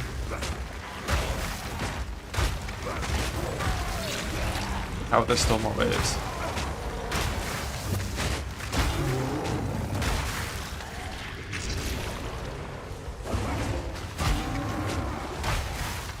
It's all for like literally like a random unique, right? It's like it comes pre-corrupted.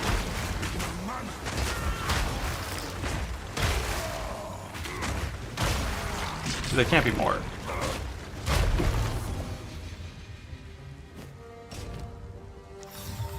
The craftsmanship, it's exceptional.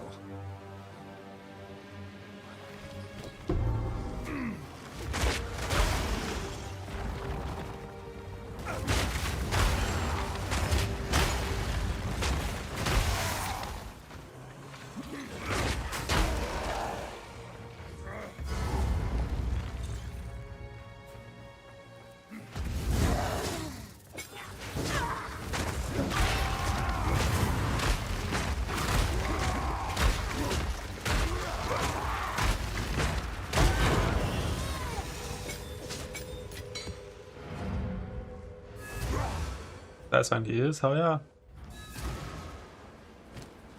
Go on.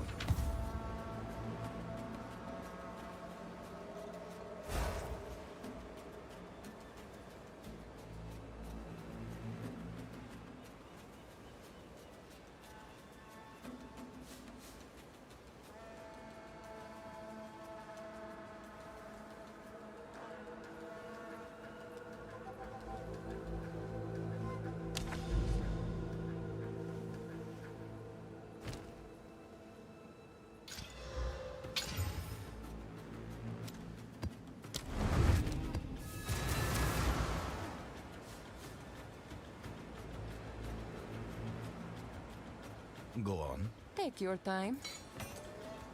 Damn, crit damage bonus still rolls fucking 20% on jewels. Bring any tomes you find.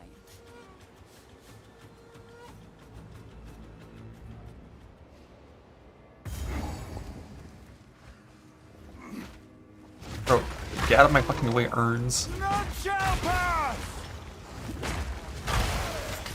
Disappear!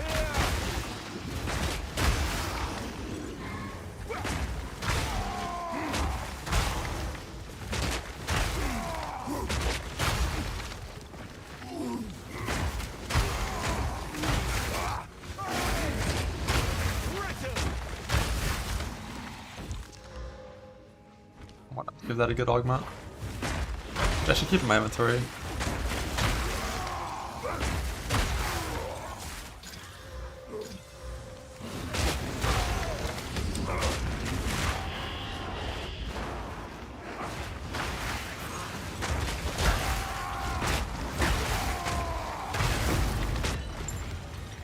I can go try to get my Uber Lab done.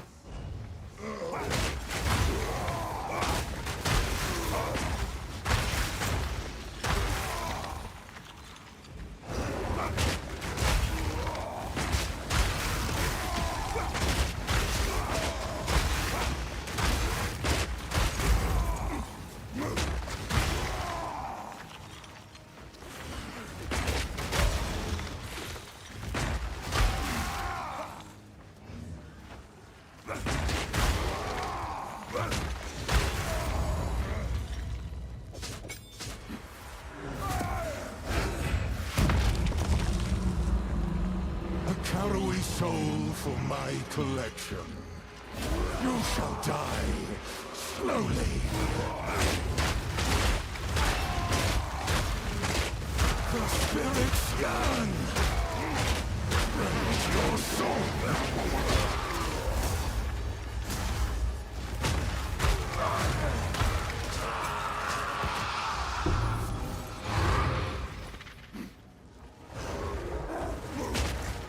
I'm not watching any of that shit on stream. Why would I watch clips of what got someone banned on stream? Hell no. I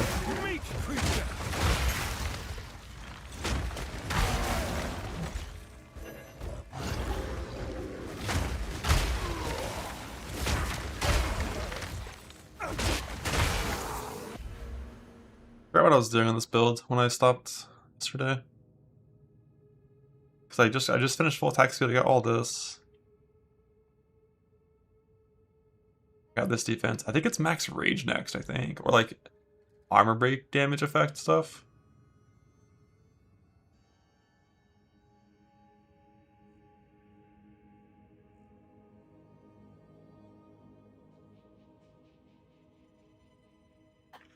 I'm pretty sure I'm like basically out of defense nodes that I can click. Defense and speed nodes, we're done with all those. Just like armor break effect.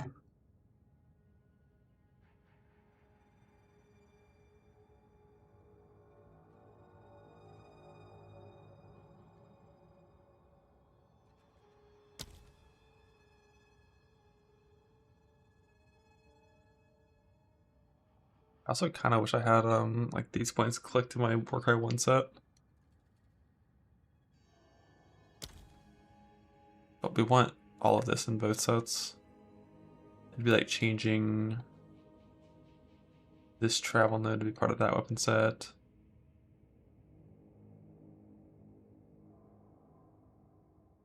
And also changing these two travel nodes to be part of that weapon set.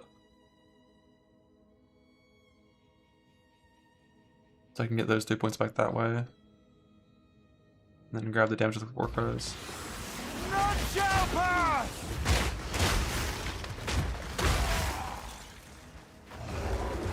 I think top left is skill speed, not attack speed, right? So you want it on both sets?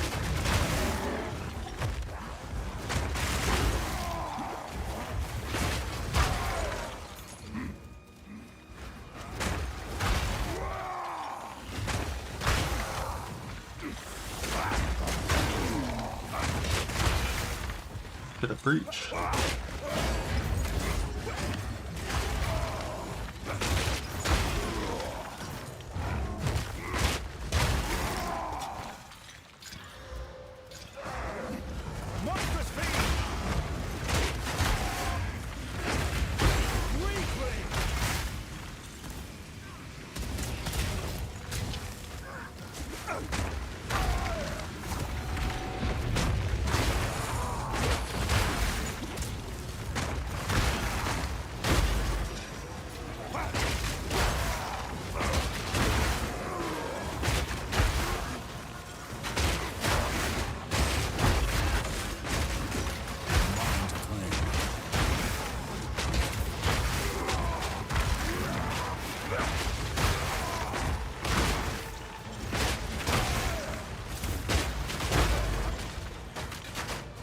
My loot.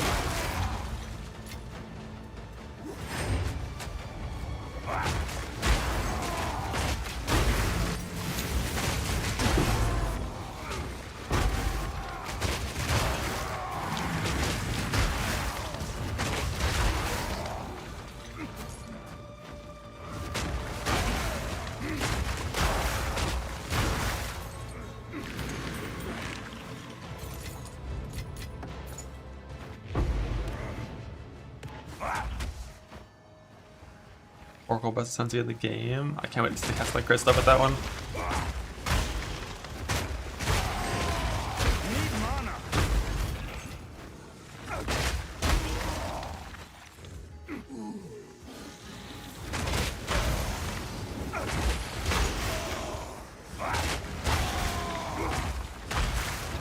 Onslaught Hound? Yeah, I wouldn't use that one though.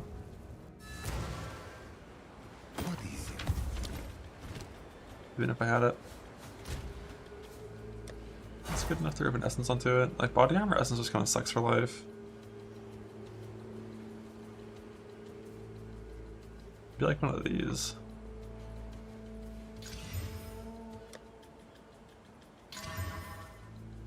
$11 life, 213 baby, let's go.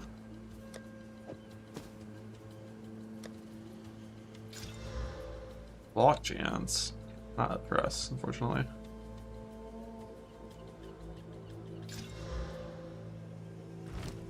Take your time. For now, we part.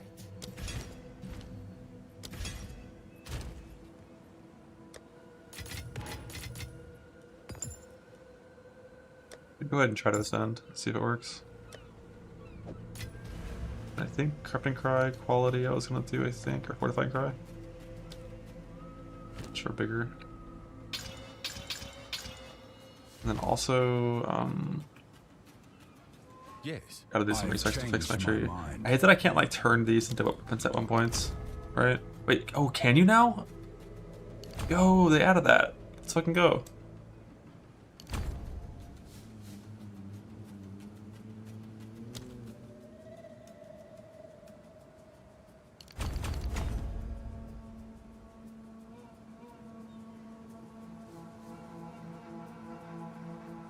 It's forever. I swear that didn't work in point 2.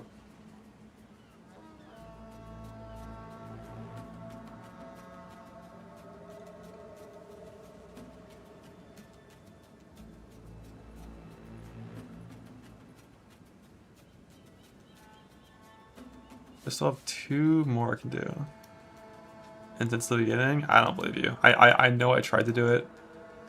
Either in point 2 or point 1, it didn't work.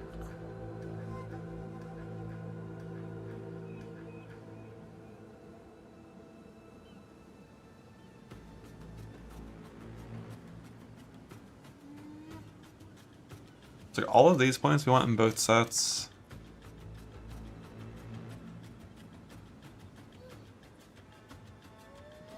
I don't see much else like Warcry related things that we're near. It's like bolstering Yell. But it's not even just that problem. The problem is I don't have more points to click on my main weapons either. And that's fine. This tree's just not perfect. Not the most efficient thing.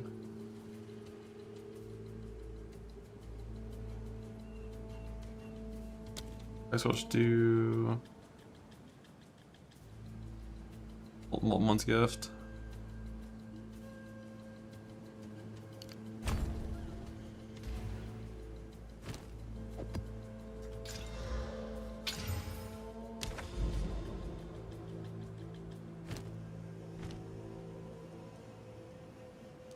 And how is this the max zoom on the Atlas?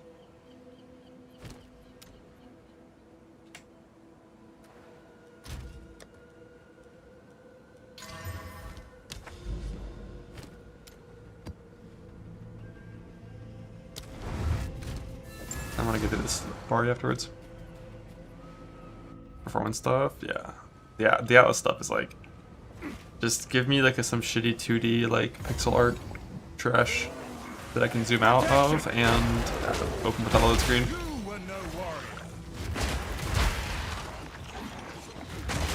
Is this gonna be the monkey boss?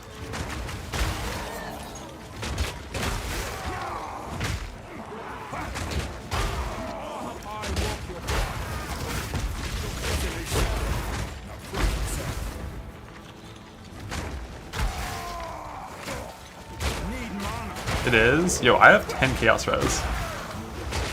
I'm gonna fight him because I'm in software, but I would not fight this guy at hardcore with 10 Chaos Res. But he's gonna kill me with like his auto attack from like above. if I can't kill him in a stun. Need mana.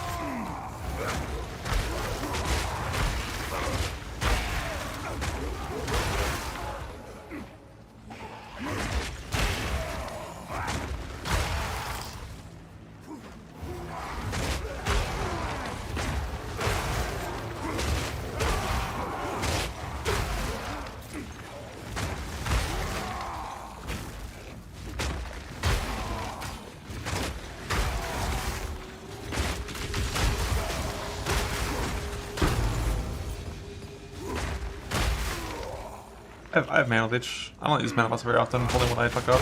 But like as my the cost of my skill increases, I just get to level 18 gems. The cost is getting quite large relative to my mana pool. Like using Shield Ball into Equipping Cry costs 60% of my mana. So if I ever fuck up and don't hit things and don't hit mana leech, then yeah, I got a pot to fix that. Or if you ever had this issue where like if you're near walls, the skill can't spawn walls. So these little tight corridors, your skill just doesn't work.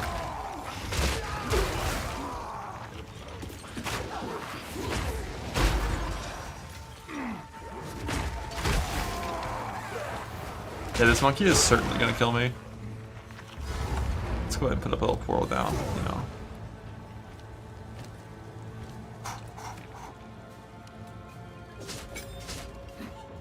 A challenger! Catch this! Oh, now we're dead. Oh, we're dead. Oh, we're dead. Ah. Yama knows your fate! It's done. It's done. Okay. Yama sees you. You are worthy.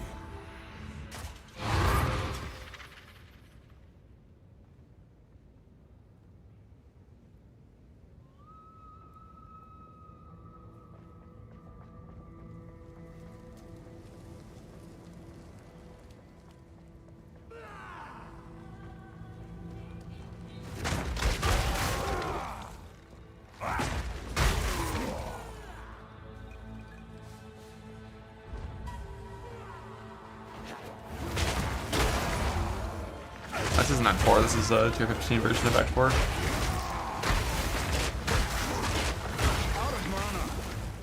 Yeah, mana already is kind of rough since I have level 18 gems in. Like this shit costs 200 mana.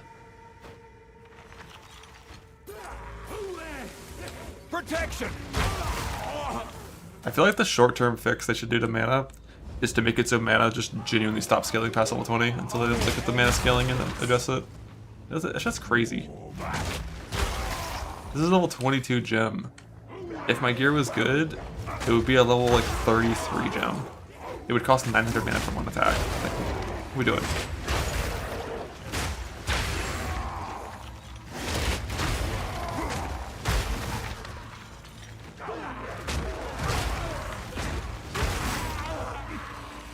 Or more realistically, I don't think plus level should roll anywhere near as high as it does in this game. And it's one of the things that contributes toward like the endgame characters becoming way too strong for the content. Like weapons should roll like plus 2 and like plus 4, not like plus 5 and plus 10. Amulets probably should roll like plus 1, not plus 3. Same for gloves. It's weird they just give you like level 33 gems, and like the mana and damage is like clearly very not intended to be that high. I don't know if I even want to use this level gem. Like I went from 17 to 18. At 17 I never had a single mana problem ever. At 18 it's like pretty constant.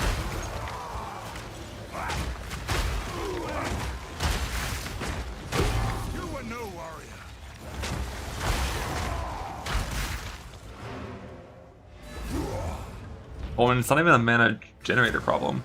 If I had like, you know, a +3 neck and like a and +2 gloves, I think this skill would cost 400 mana, and my Fortified Cry would cost like 250. So I wouldn't even be able to use my abilities. Yeah.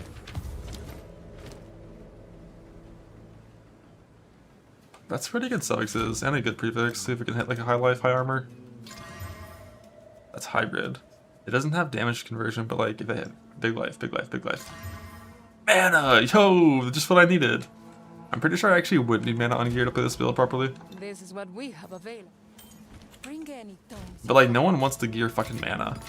Mana is such a boring like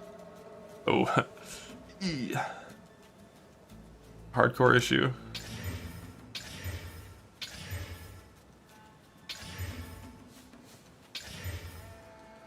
Alright, now it's only physical as chaos.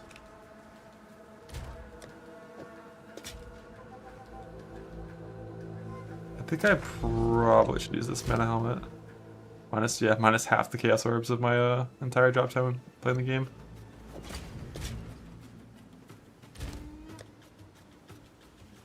But like, this is what I could just grab 14s and go find another boss thing, which is what I should do. But map sustain in this game is really weird. Like, it's really weird. Like, you drop one map per map, and then you have the option, if you want, of just buying with gold a ton of the maps below. But like, you don't like drop excess maps, at least at this point.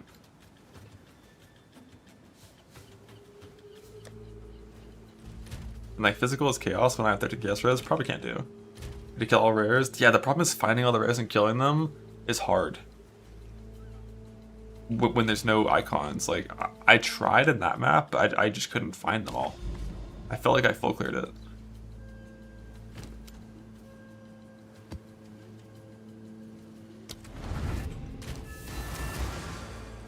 But they're adding icons next patch once you get all the checkpoints, and that'll help for sure.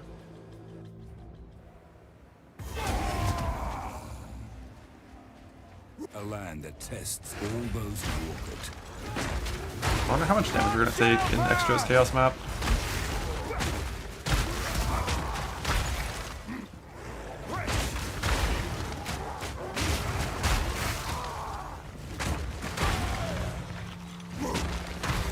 Checkpoints are harder. I mean, if you scout and discover the whole map, you'll find all the checkpoints, and like you can still easily miss a rare because rares can blend in.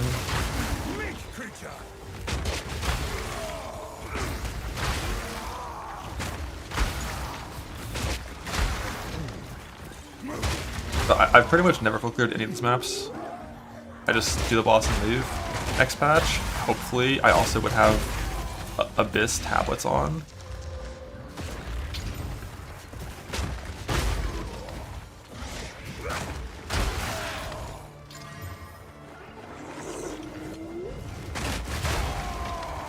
Armor and hybrid armor. Just gotta hit the exalt.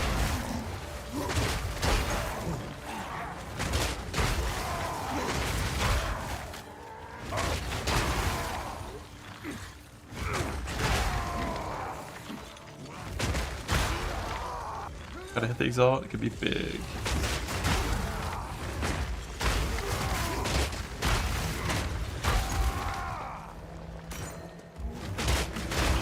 Myself on a trade. I'm pretty sure I'm gonna hard result bombed.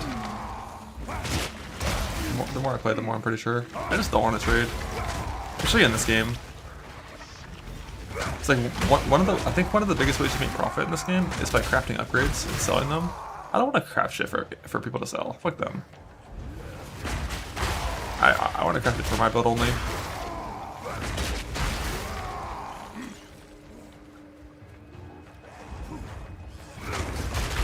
I don't even want to show their shit.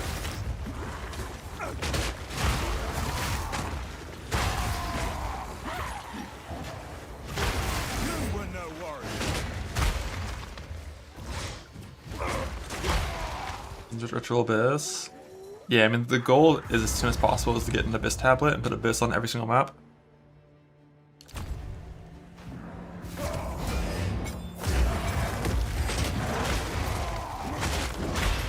Protection!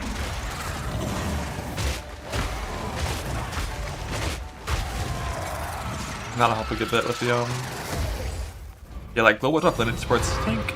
My first divine might be rare for sure.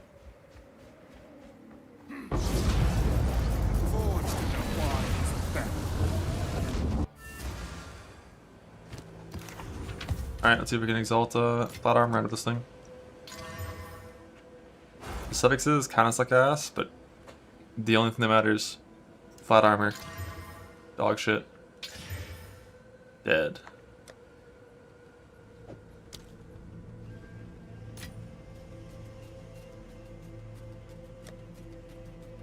So you just stop dropping shittier currency, right? Ooh, additional essence, Colony of Waystones. I can't regal. Damn, another extra's chaos, that sucks. Yeah, whatever. We're in software, we don't really care. We'll just die. And if I just play better with my tree and know exactly what I want to do at the start, and not waste so much gold on respecs, I can just afford to buy things from this guy. I'm gonna go try trial.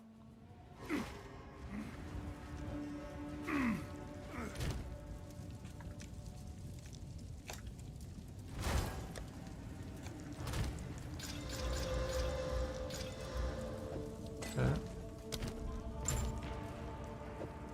Honors is good. It's kind of bad, kind of bad.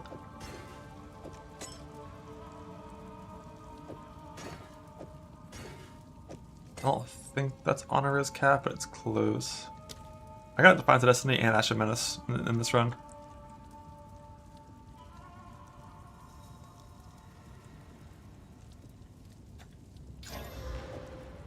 That'll be capped.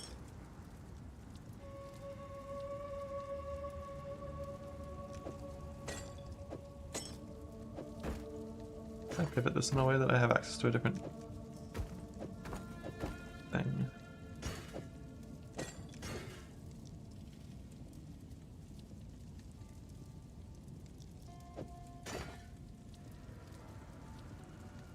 I continue to say.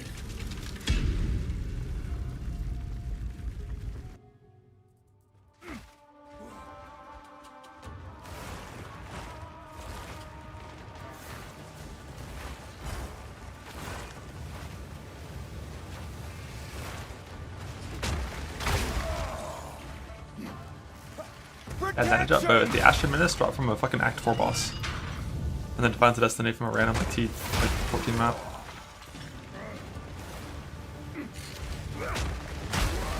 Feel my rock! Level 19 skill champ. Fuck yeah. Oh no.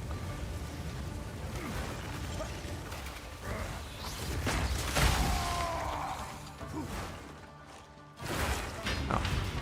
Wait, that wasn't glowing. But also I could be blind.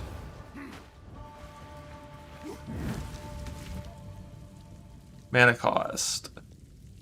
Relish your mortality. 202. Let's go. Oh, that's all suck.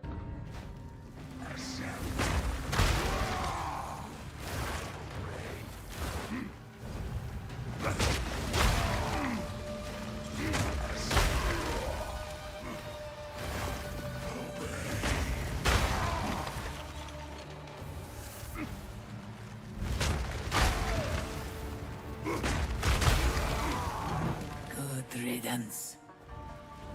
I have no idea what any of the gem drop rates are. Give anything for a sip. I didn't play 0.3 enough to know.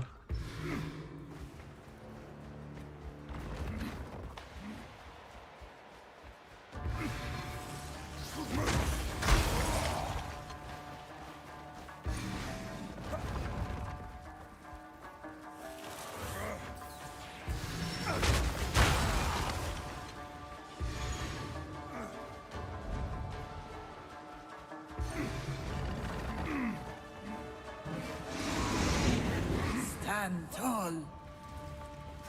Grace attainment for all players. Oh sure.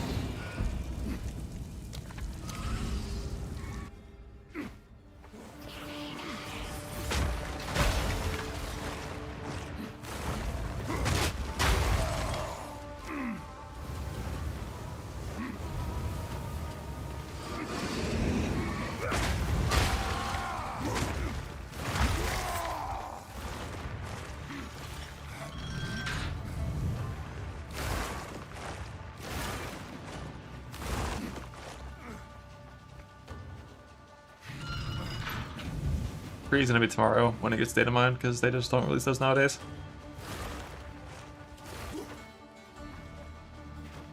What's this shit? Ooh, oh, garbage.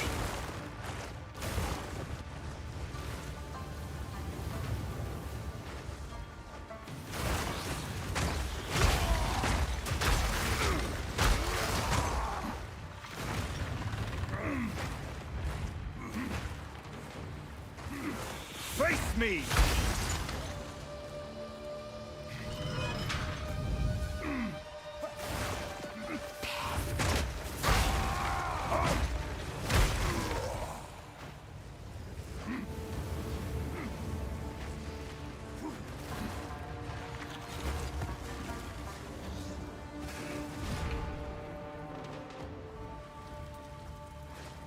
Yeah, I mean, the explanation they gave for it when asked about it in the past was that, like, their website doesn't work, so they can't release it. But, like, within the download that we get tomorrow, there is information that exists that allows all the tree creators to then have the tree. So, like, whatever that is, just post it on the internet, you know, and then it would all work. But like, it's just because it's not working on their site, which feels bad.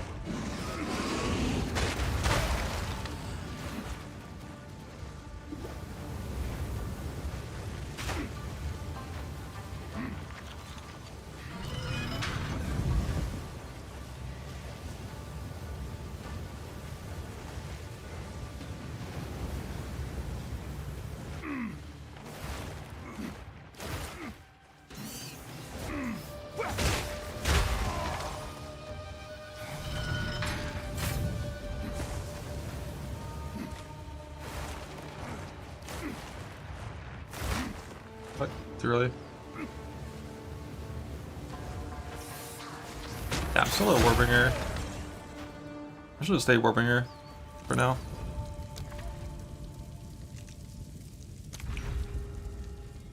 That run? I've gotten hit a ton in this run.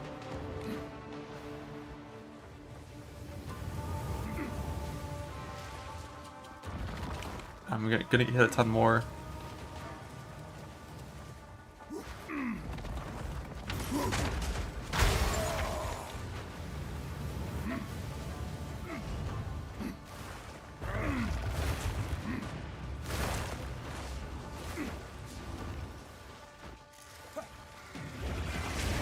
Plan for tomorrow is just play Druid shit. Which, you know, it's kind of just going to be like a send it as it comes live thing, because we just don't have tree info or gem info, and we're not going to get either. What that mainly means is, like, I'm not going to like risk it on like Oracle, because I don't really like the I'm just not going to risk it on that, because like the only way it's the right choice is if there's good travel nodes on like the tree, and we don't have tree info, so it's gonna be warrior druid.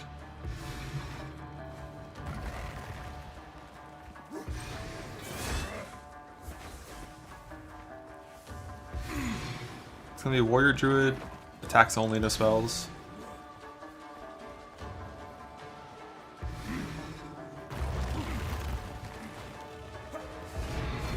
Stand tall. Yeah, like rage might be OP, but like the shaman nodes make rage work worse for like attack based bear.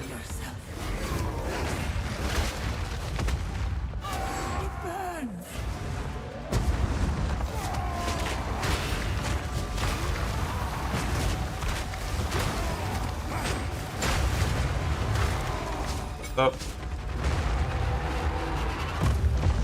I knew you would succeed. Do 80 contagion.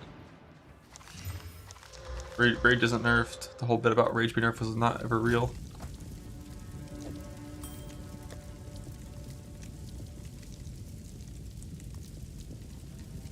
Am I out of regals? Damn. Let's plan. Onwards. Always. May that serve you.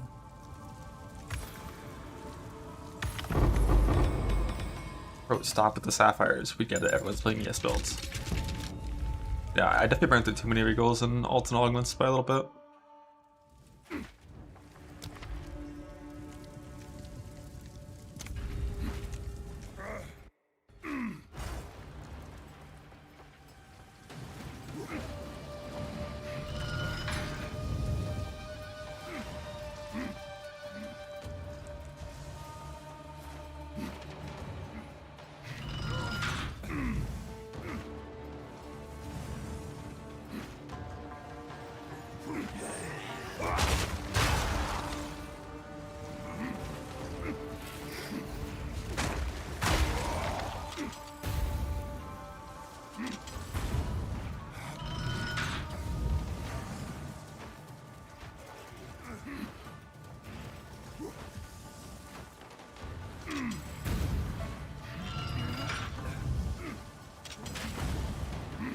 Bug.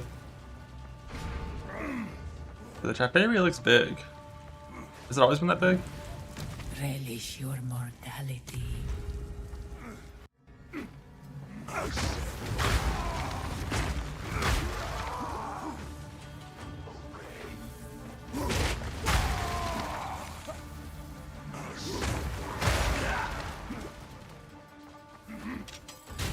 Bug. Cower!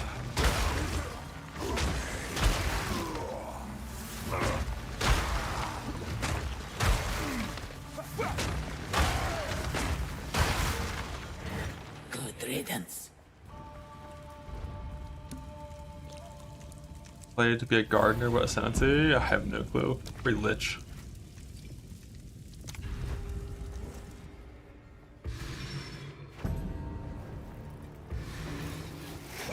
None shall pass!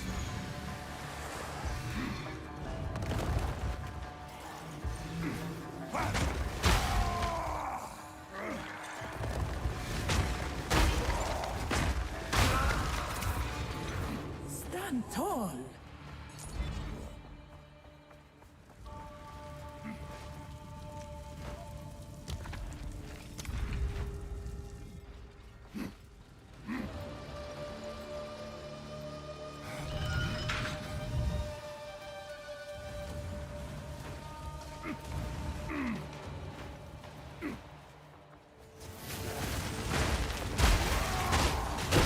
Weakling!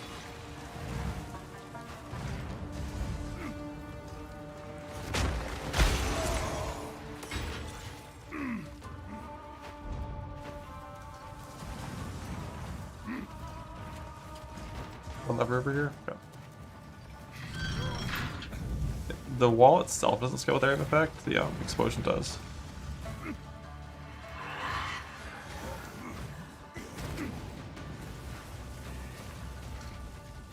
I think.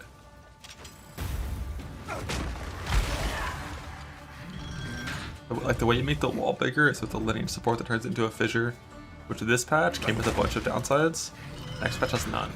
It's like once you have that lineage support, this skill is actually going to be like really fucking sick for clearing. Damn, sucks.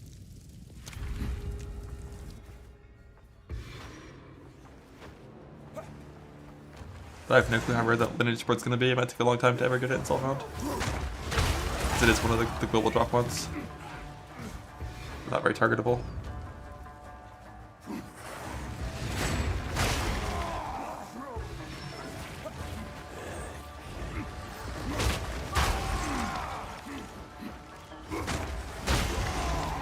Impressive endurance.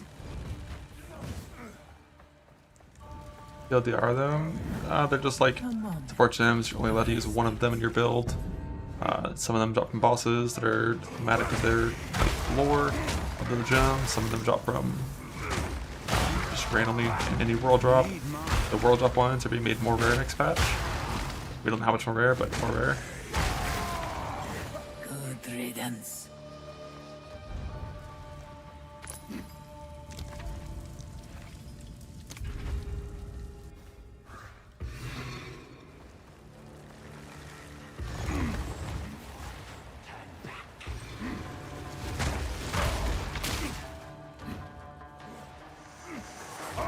I can even see if I can put on my mana leech ring and get more mana leech.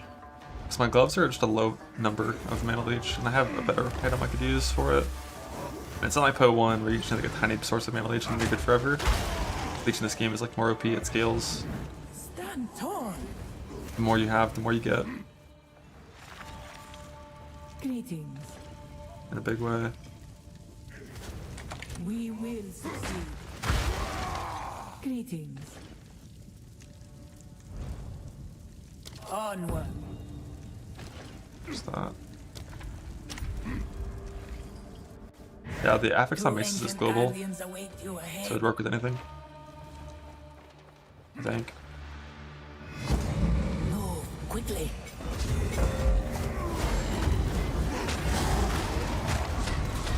None shall pass! Fuck. It's gaining strength. Now for you! Is it gaining strength? Is it? That was an impressive display.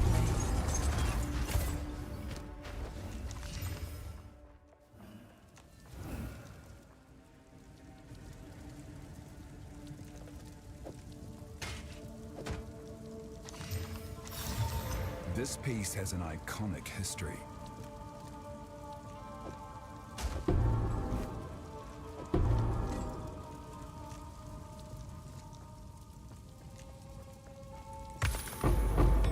Bro, I only get... God damn it. Fucking self-found filters.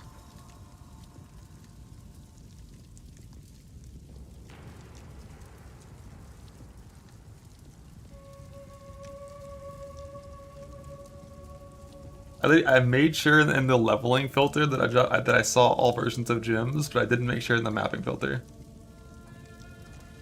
And I'm just like, damn, I'm unlucky. I'm not getting any of these things. Nope, you're just a dumbass. Go with strength. Go. Use that well.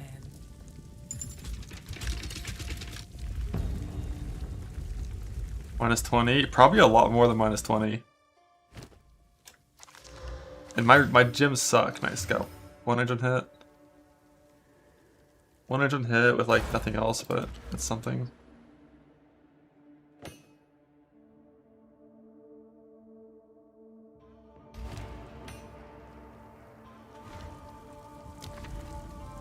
Better now? Yeah, like, at some point you gotta be like, wait, why have I never once gotten anything good from these? But unfortunately, it took me a little longer than it should have to realize that wasn't working. Defense and equip shield. Yeah.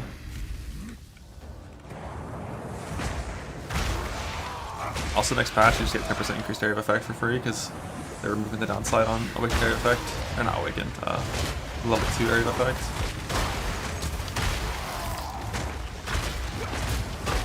Bro, these Devours are fucking tanky.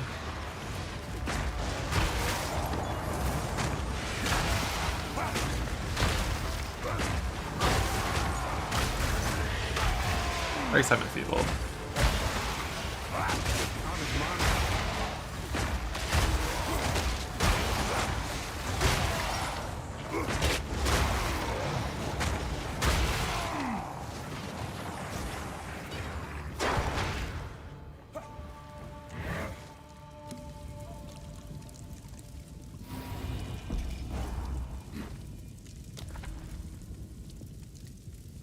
Man.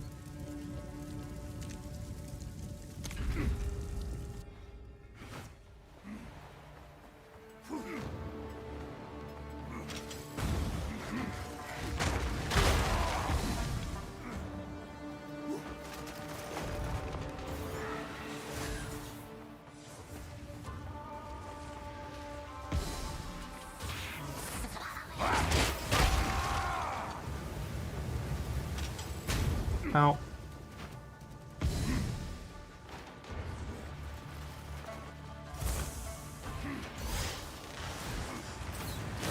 Oh dear. Oh dear. Oh dear. Protection!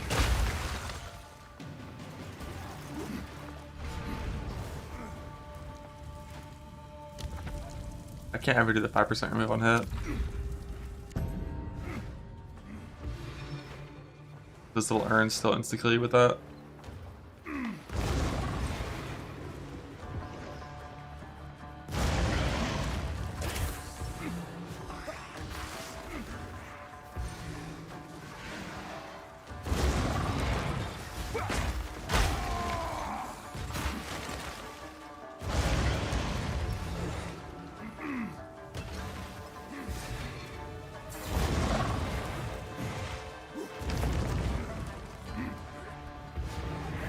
Stand tall.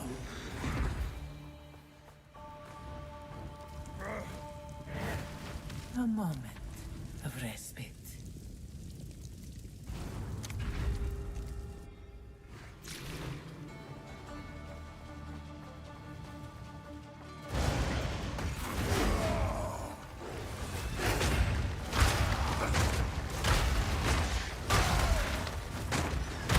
You were no warrior.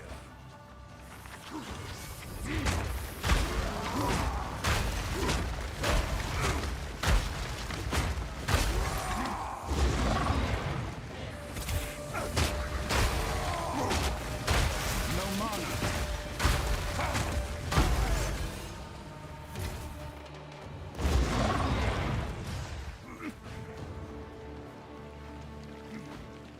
Take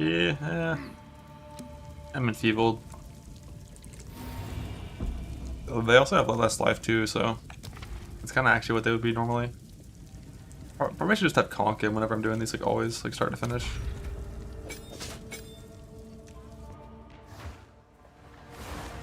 So we kind of only killed Thank Rares and bosses.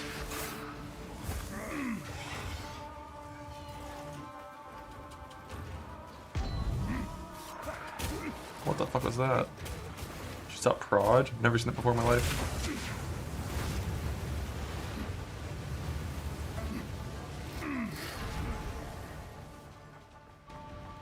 Yeah, with attack speed, it can definitely get a lot better.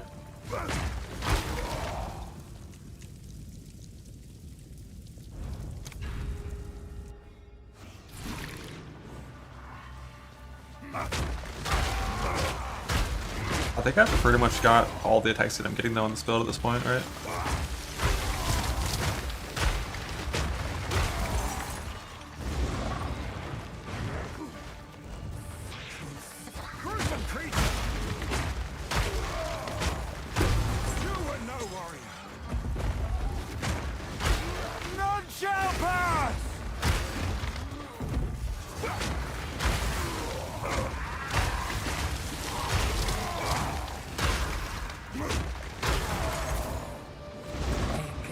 Challenge overcome. Flame traps are just hit-based fire damage, I think. No ignite stuff there. Fight within. May that serve you. Or like if the ignite did exist, it was always super small. I think there was a bug with the ignite from it applying like more damage to honor than it should have in like point 1. You always want to pop with Fortifying Cry if you can. You only use Fortifying Cry with uniques nearby typically.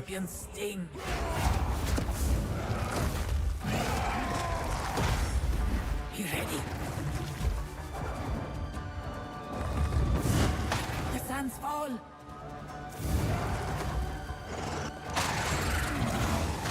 I don't know why I just rolled that way. That was the complete opposite direction of my cursor.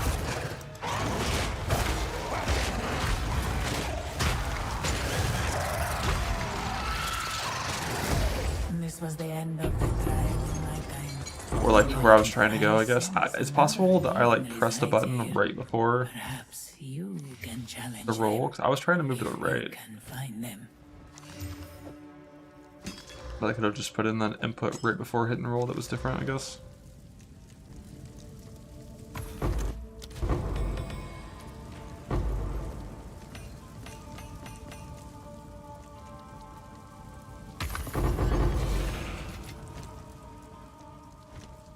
Greetings.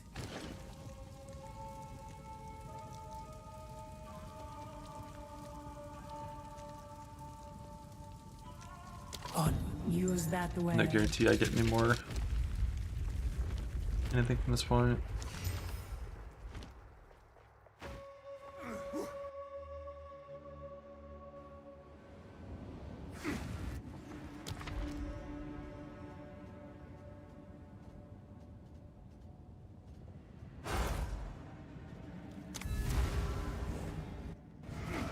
Do you truly know what you pursue here? You will suffer the same fate as Varasta. Can that really No challenge. recognize his voice? Sarok, the Tempora.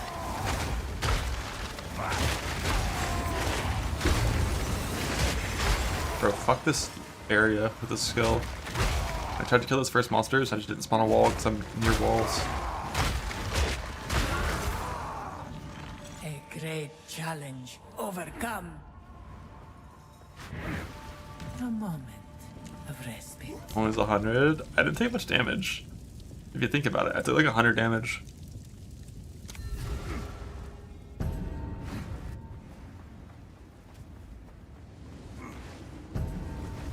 What is this shit?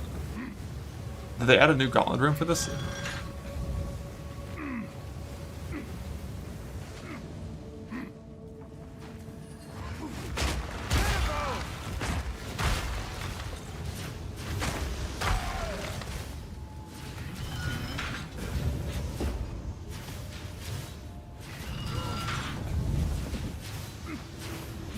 I have to use like some crap shit here, or just like just ignore it? What if I just didn't hit that lever at all? I see.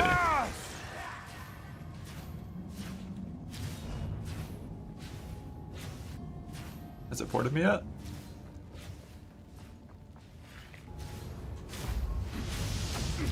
First time? This didn't exist last time I was in Sanctum. I don't think it activated the second time, did it? I thought I heard the positive sound effect of it activating.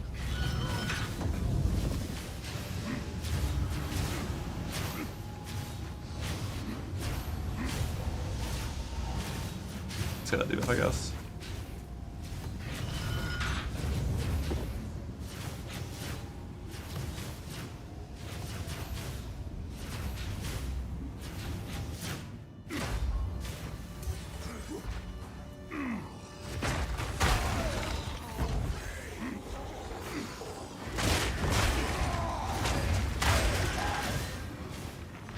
For the other gauntlet room.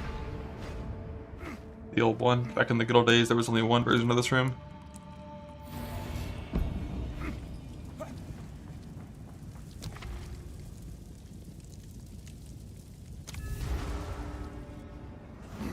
Balbala thinks she can be forgiven. But can you ever truly forgive a traitor? They ripped out his soul like they did to me. But he refused to be imprisoned.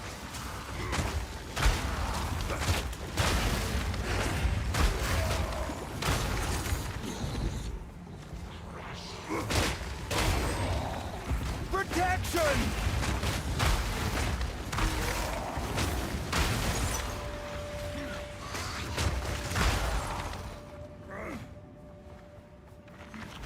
Oh, there's more. Can I kill 3?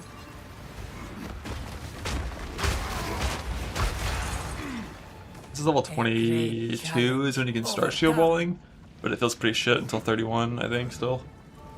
When you get fortifying cries, when it feels good.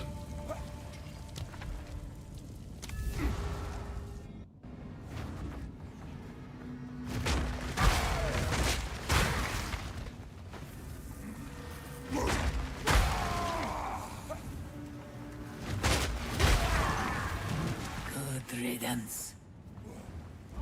PD Contagion's still good, yeah?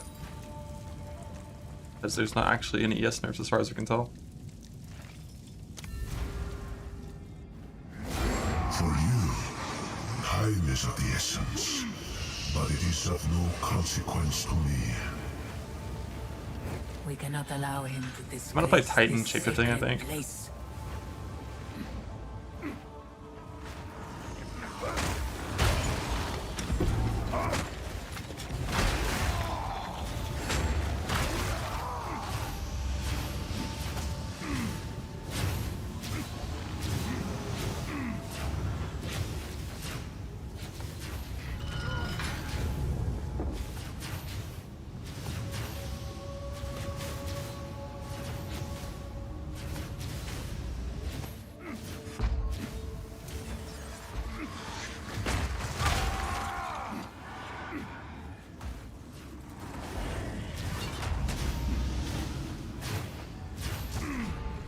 No.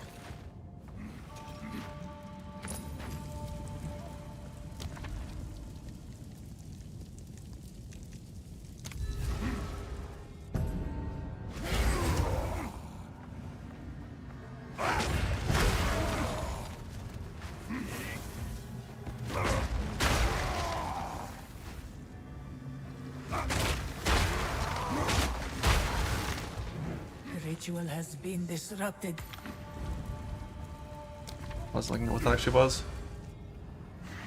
Not tanky. I haven't died a single time, and the only like real proper close call that I have, there's two. One was chaos damage, and I have like fucking 13 chaos rest because I haven't put much effort into getting it any. And aside from that,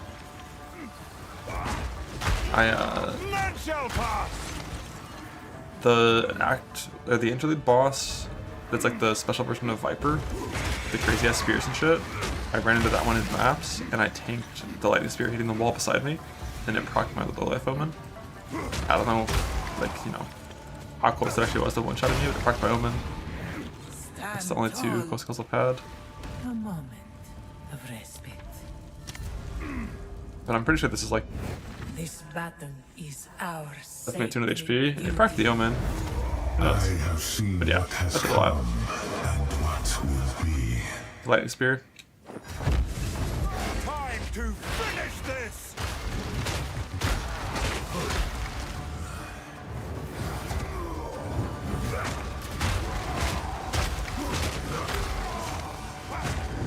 The hour grows late.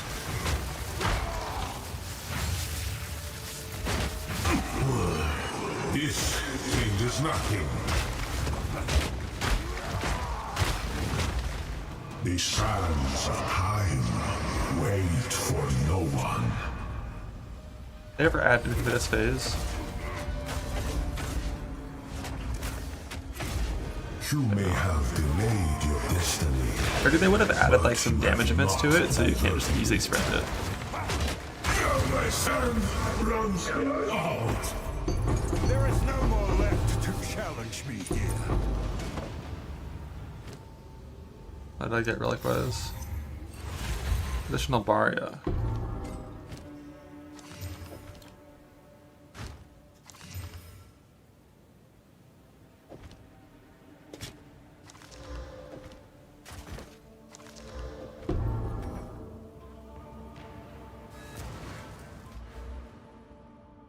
Prescription and click the block node.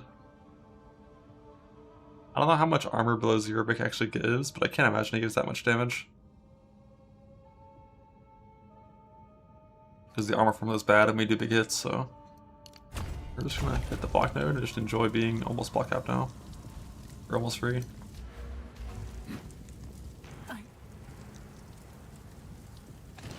At 10%, that's what I would guess. We will succeed.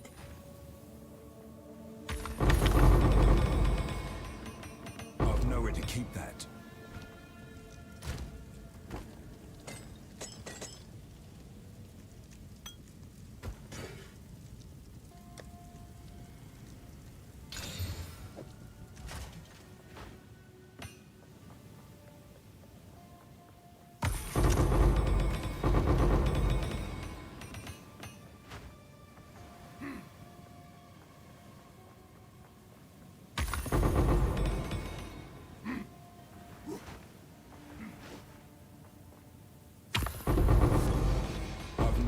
Keep that.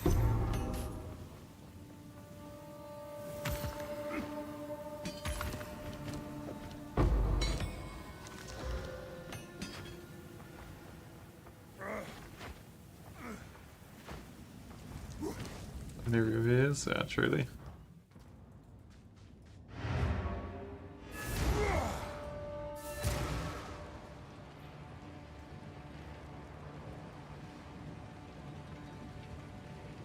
I got broken in my first close call in Breach? Really?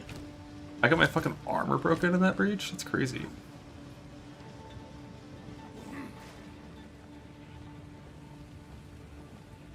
Like, every time I've paid attention to armor break,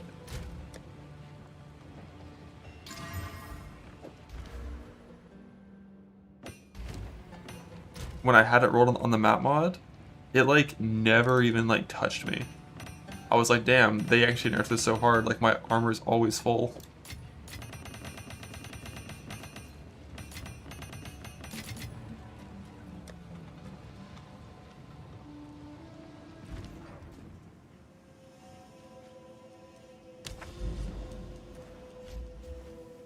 But yeah, like the mana was fine there.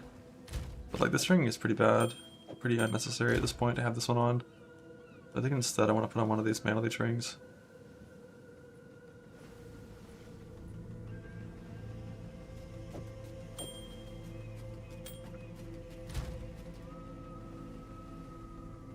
Then I can put like a lightning socket here.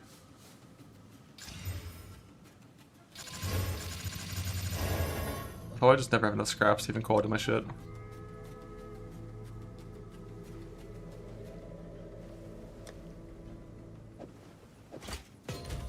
Okay. Price cap, no chaos res. 48 block chance. 10,000 armor unbuffed. Kinda fucking huge. I got 2 mana leech sources now. Wait, that's life leech. No, whatever, fuck it. I have a life leech source now. 3rd charm. Oh yeah. Same one as well.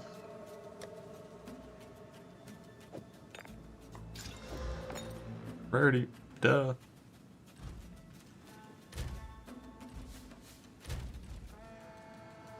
That arbiter. We're on the way there. How is this max zoom? That's so crazy. But yeah, we're on the way. 2 bosses away.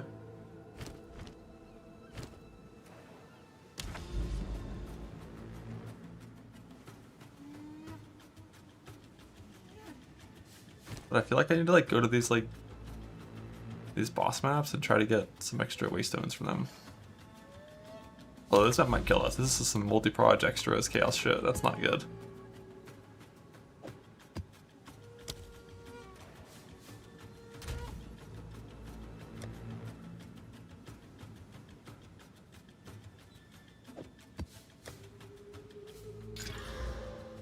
Increase gold. Hell yeah. Worthless.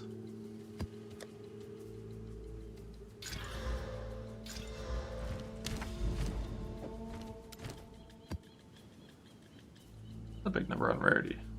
Makes it just well defined. Yeah, multi-proj extras, fuck me.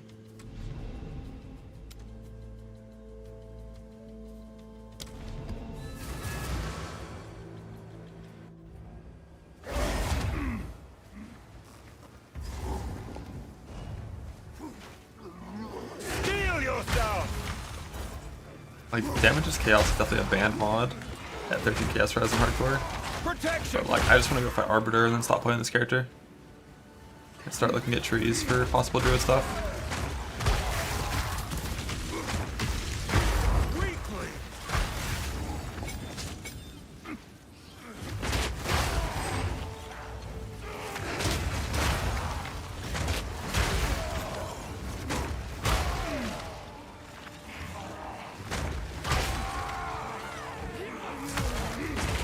Like some maps, I get the pack size thing, and then some maps, some maps I walk into like this one, and it's like, there's gonna be less.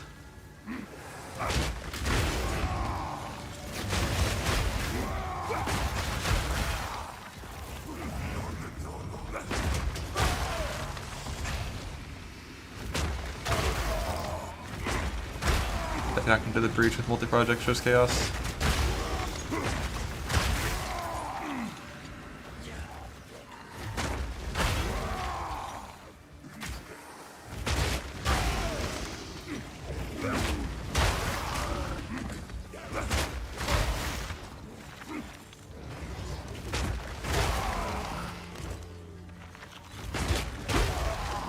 That's only 28% last rate.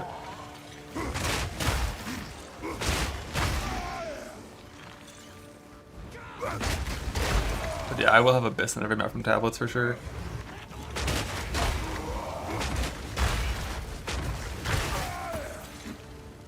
Like the campaign might be like poverty, but as soon as you're in maps and you have tablets and Abyss again, Burns your turns. What boss is this? I think it's the Oh, in maps you can't attack him during the RP.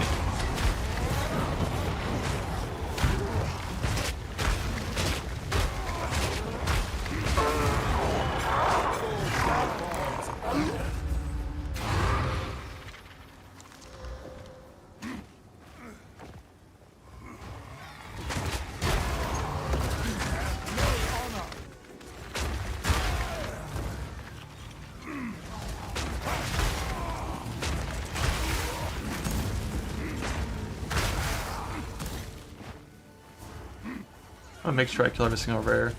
I'm pretty sure I've never dropped a map except for the from map bosses so far this entire run. We're on the mechanic of Mix Your Rich. Hope you're playing Pathfinder. Pathfinder, move speed scaling, sprint speed, log in.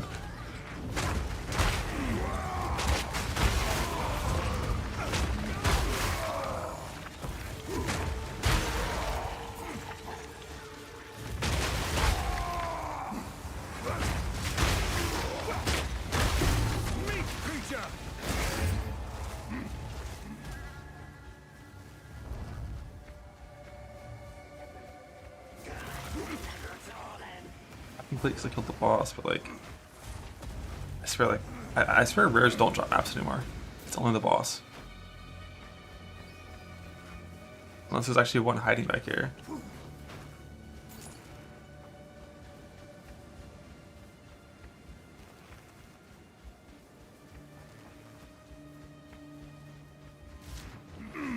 Found one.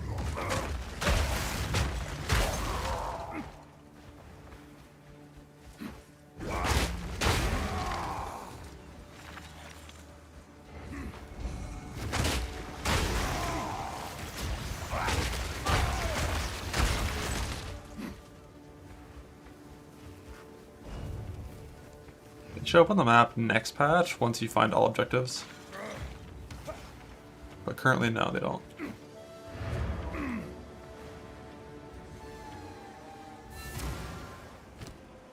What is it?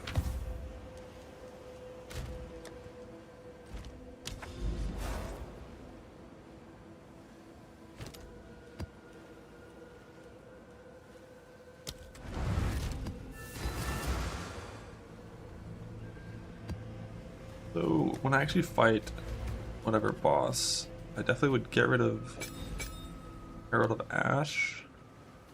I think I'll keep Scavenge Plating, but I'd get rid of Herald of Ash and put on what?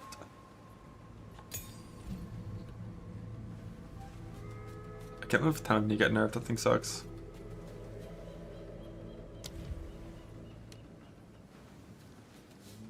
Like attrition is still 60 this patch, it's 30 next patch I think. I could put War Banner on instead of Herald of Ash, I guess. There's also that like Flask Sustain thing that exists. I've already got Magma Shield. Alchemist Boon that you can do to help with sustain by a little bit. But like my sustain felt fine on Alpha boss. If I had a proper mana flask that had charges gained over time, it'd be fine. It's probably War Banner instead of Herald of Ash. Face me! Protection!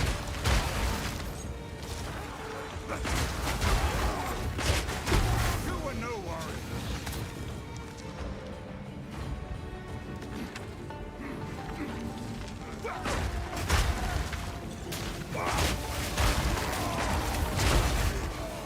Oh, the time chain's map, fuck. And time chain's being 30% is crazy.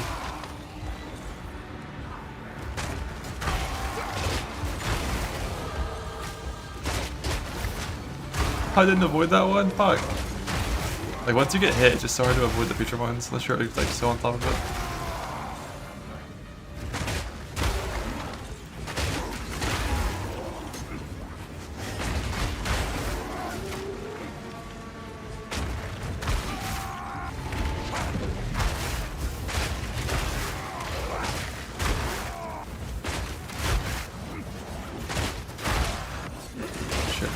doing these breaches.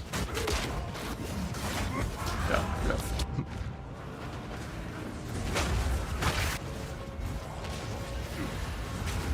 Breach in T15 with 0% chaos res is not allowed. You just get fucking one shot by chaos damage. And they last 10 years long. And this build sucks total fucking ass in these kind of layouts. And so the thing I hate most about this build is when you're in layouts like this, your build doesn't work. Like when I'm standing in these areas, on these bridges, I can't spawn walls. So I can't kill things.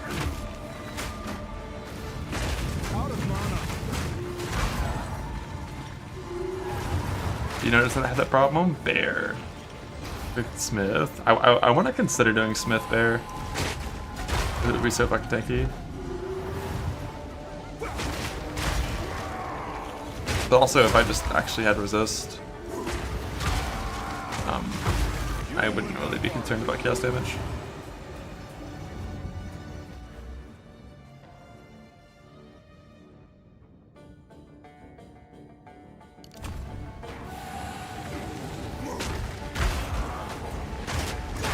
There's not anywhere near as much chaos damage in Magic Moorbringer. You get a ton of Jeff Moorbringer.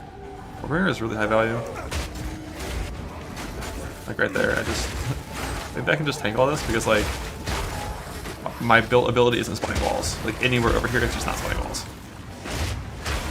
I've completely fucking 8 times. It's so dog shit. The moment you're in any kind of bad layout, the skill is atrocious. But you get like 15 block chance, you get free armor break, which eventually you don't need. Early on you get armor break, you get the ability to always use fortifying cry, which is a good chunk of your damage.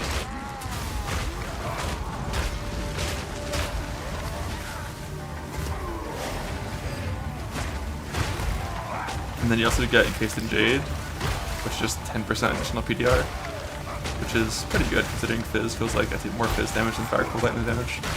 Obviously right now, by far, the biggest problem is, no, tip chains, fuck. The biggest problem is I have no chaos res, and I have no armor to chaos, so chaos damage instantly kills me. But that's really, it hasn't been a huge problem except for that, you know, death to breach, but you just can't do breach in high content without chaos res. Because I choose not to do it.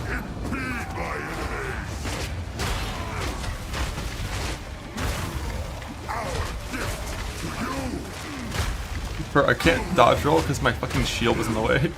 My wall was in the way, so my dodge roll didn't go where I wanted it to. I can't wait to be a bear. You agree, Griffin? You also can't wait to be a bear?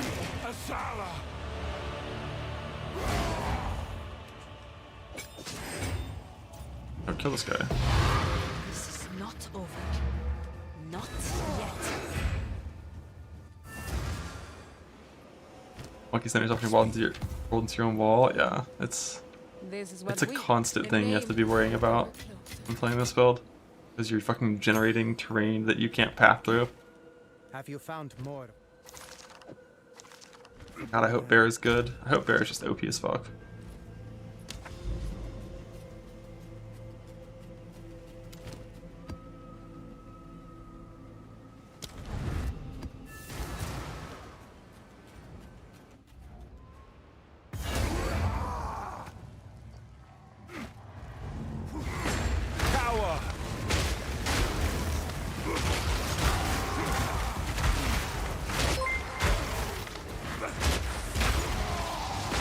Armor bind to chaos would be fucking sick.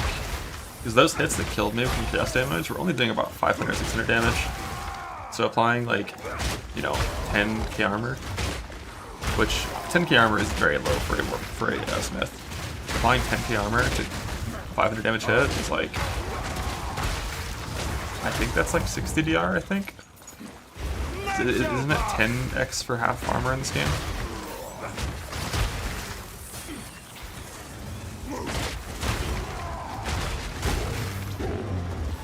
But also, if I was a bear with everything very similar to this character, I guess the main thing is on bear you're just going to have more armor. And that's what's making up for your worst spot. it's 5x and 5x all one. It used to be like fucking 12x, like 14x in this game, and they lowered it to 10, I think.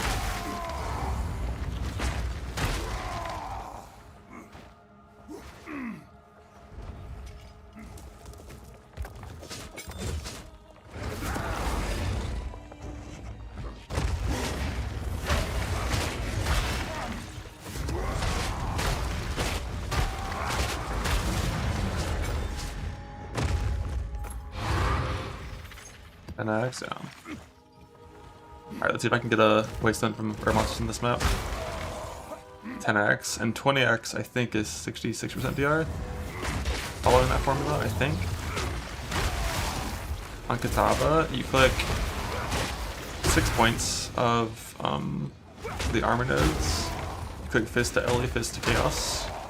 You click early games with Fire Res, percent life. Then you click Fist to Fire. Yeah, so basically having 10k armor versus this to kill this character would be cutting it in a third. It's like to start the price gap. Combo would go super hard against that. Yeah, it's I think Karm was gonna consider doing the ailment one as well, but it's like percent life, armor to LE, armor to chaos, Fist to Fire. 100% fire res, immune to ailments kind of thing, I think.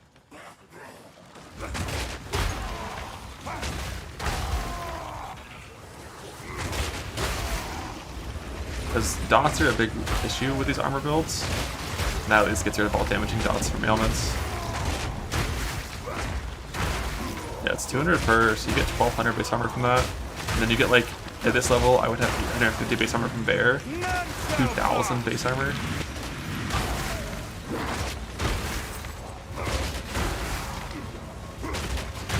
Then you just get the fire to cold, make it really easy to res cap. I don't know, I'm doing a breach, I'm just gonna die again. I'm like so autopilot. This build is not breach viable right now.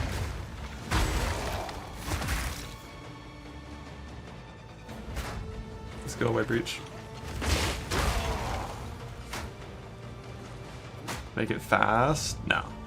Not like Deadeye fast, or... Bro, how is this breach still going? Breach actually lasts an infinite time in POE2.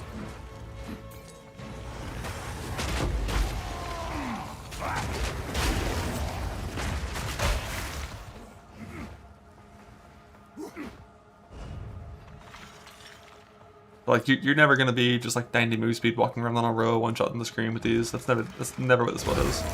Once you get, like, the lineage gem, make your skill into a fissure instead of a wall, your like coverage will be a lot better, and obviously you can get a better shield, higher level points to like one-shot the screen. But you're still just gonna be like not the fastest after you one-shot the screen. It's still a 2-button build always. I sense you are a man of honor. Don't do this.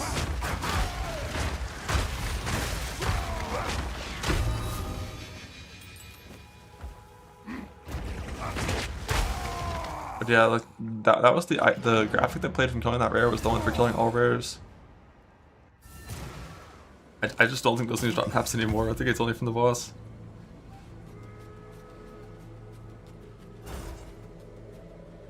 Piety's Mercy cannot kill enemies with hits. What do you? Beware those altars. On his backs.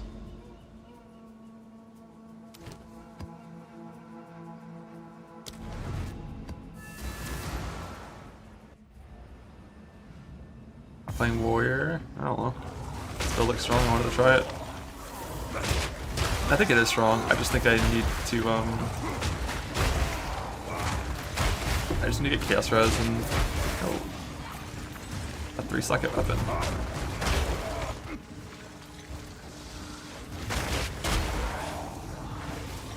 I just like chaos res. You just need to have like good enough res elsewhere on your gear that you can just put on like single stack chaos res items. Like some just trash amethyst rings. just such a rare base. Like every amethyst one that's dropped I've picked up and fucked with, but I haven't gotten a single one that was worth anything. I guess ring gambling earlier than I did could be a high priority, I guess, to help fix that.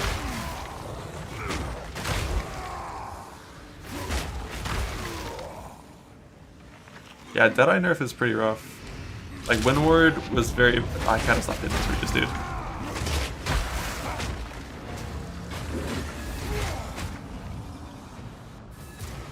Fusion, well,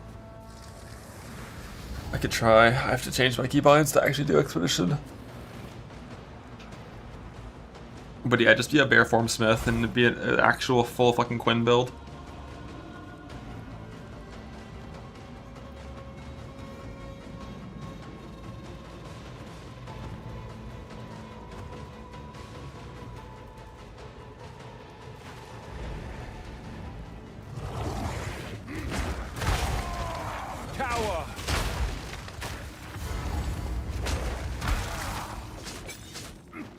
If you one-shots me. I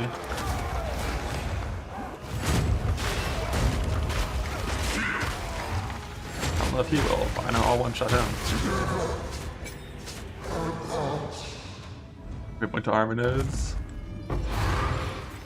Well, again.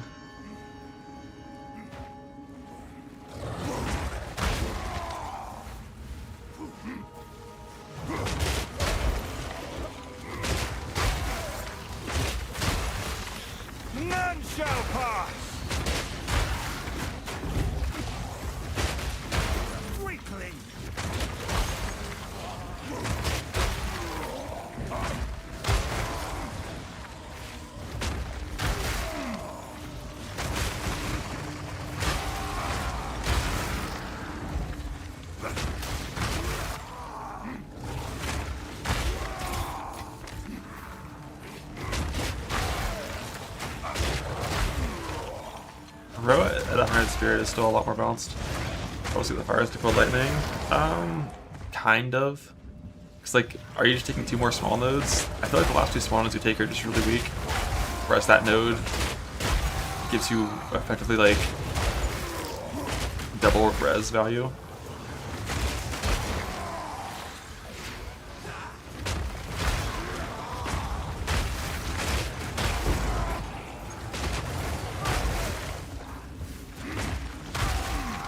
It's a lot easier to equip rarity, to equip things that have leech on them, crit multi, just like different stats that aren't there really is like no point clearing these things when it comes to map the same relevancy.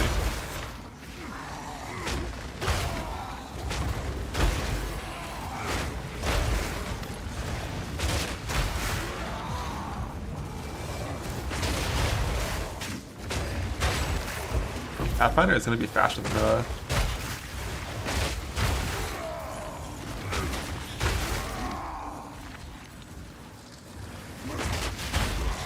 but like realistically, if you already one-shot the screen and there's less density now, you don't really need Pathfinder's sprint protection to press sprint, but it does make it a lot more reliable and safe.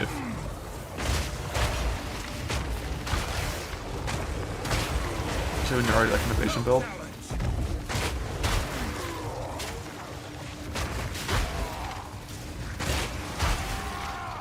Protection!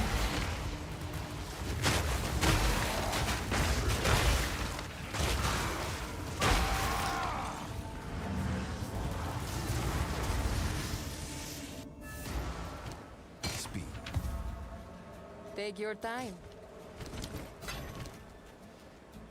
Physical chaos again, so rude.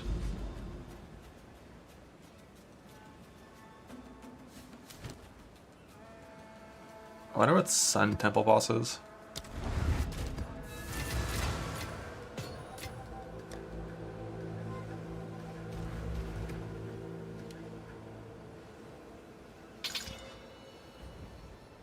Act 3 Fire boss.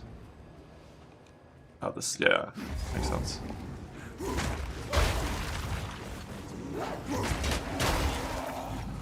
Science won't save you!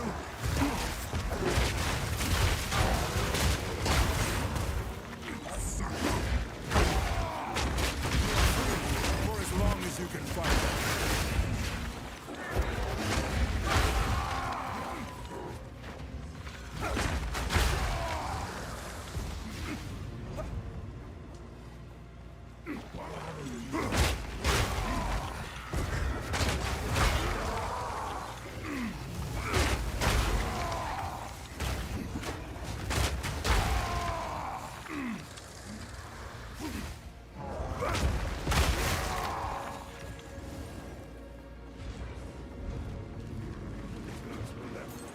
Kaiser X, are you ready to log into Druid?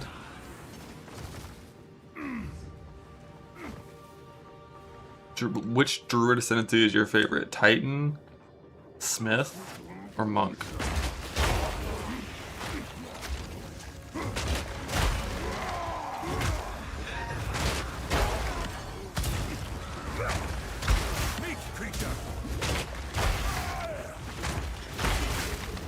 You start smithing this later? Yeah, that's kind of what I'm thinking as well. Just like Smith there, hope you do enough damage to function. Because you can't get enough to function. Great pulpit. A brave warrior approaches. Son, curl your flesh!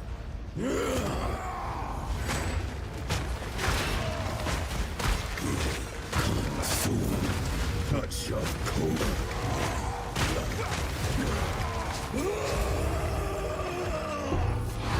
The damn will be a concern. Yeah. Yeah.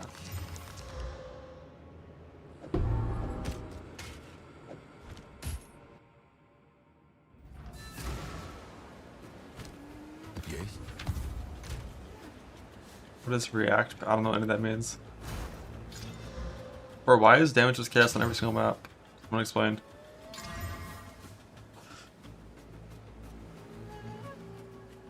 Everybody gets event damage in this game, just kill it if you want. You think so? I played to a little in point 3, and in point 2 I didn't feel like it was that easy. I damage just fire and chaos, we're dead.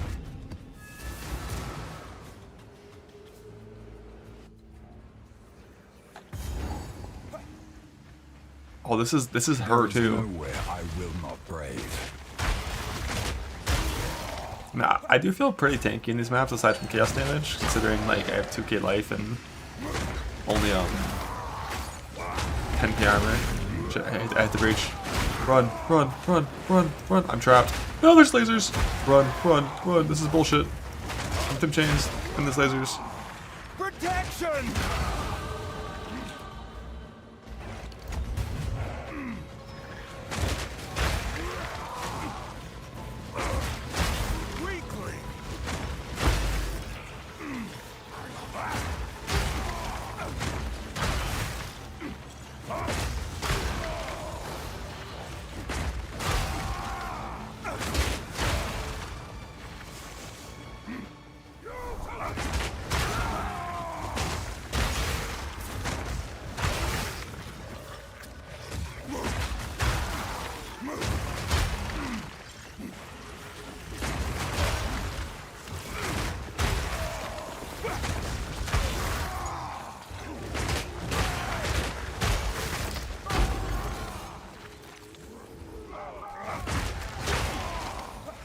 Park skin, yeah.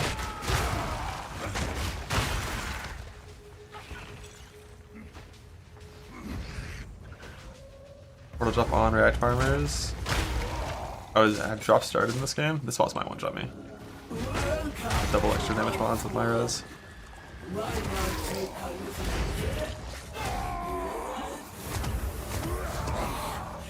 Your body shall not go to waste.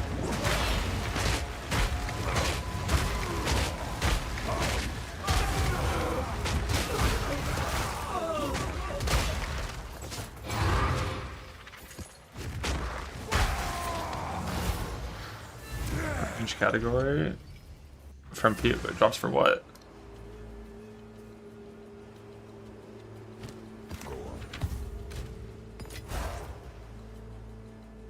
For POE2? I'm in the POE2 category, aren't I? What do you mean? The Game Awards category for Portal drop? Is that what I was talking about?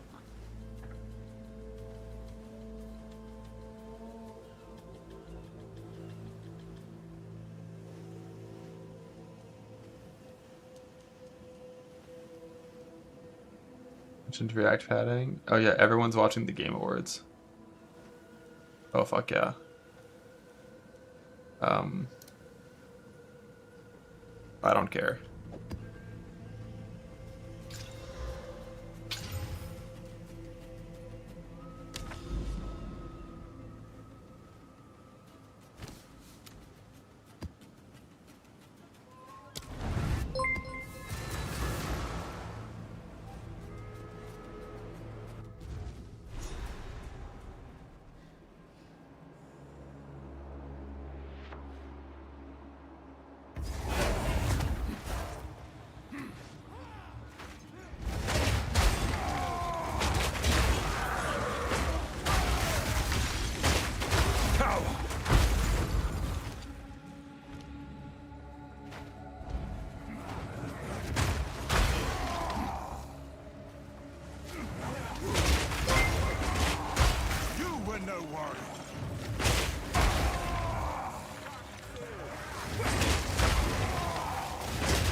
protection!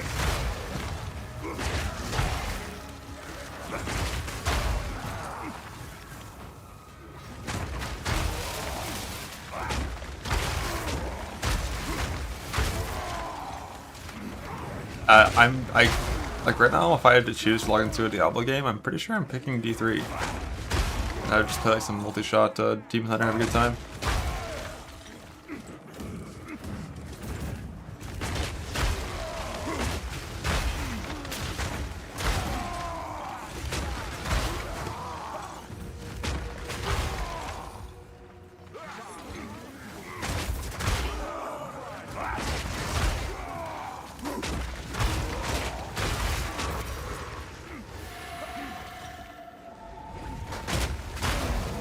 I think it was like a left boss. I thought the boss was always across from where he spawned, but it's not.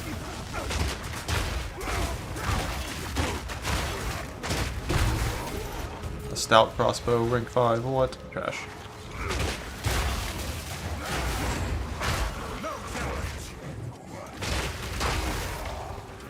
Oh, get out of my fucking way.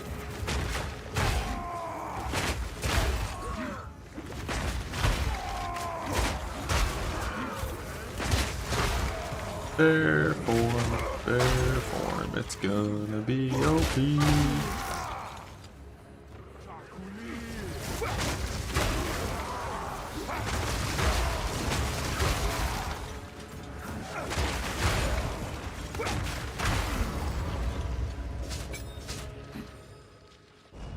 So, at the eve of the end, the demon of Vatzoatl has finally come for me. Your dark ambitions won't save you this time. The ends justify the means. It's on the side.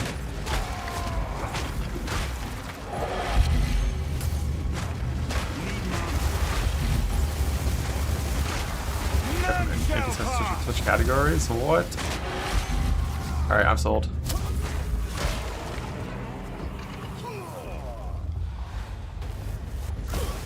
One sec, Driani.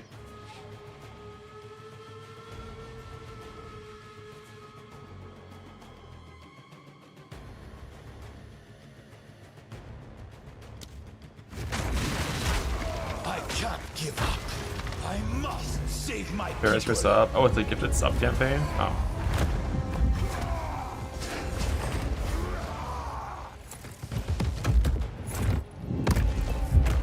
There is no escape. Yes! Face me with your true might!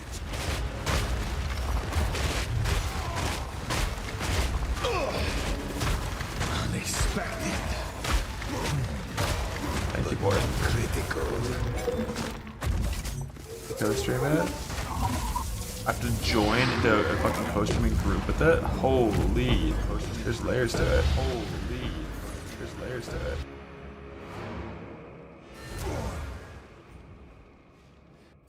Or even it's the actual Game Awards themselves.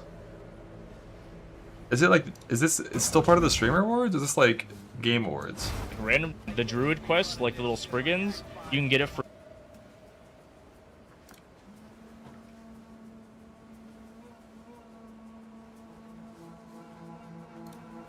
It's separate? Alright, God bless.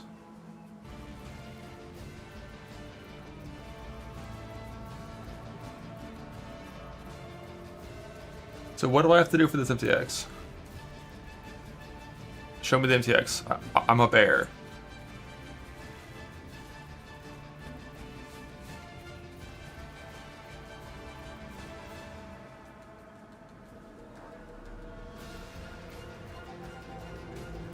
What's the drops?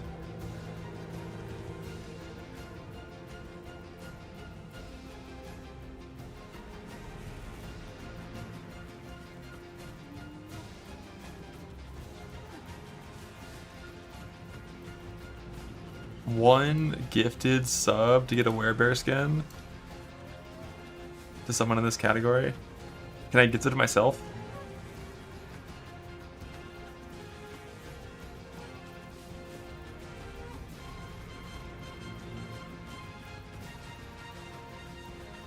Yes, XTD business. $5 for a skin, but let's see the skin.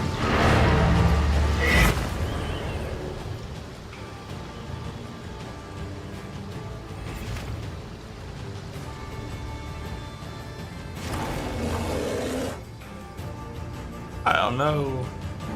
It looks kind of sick.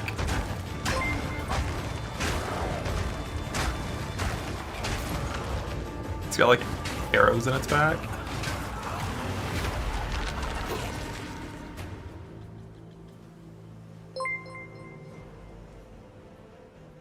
It has chains too.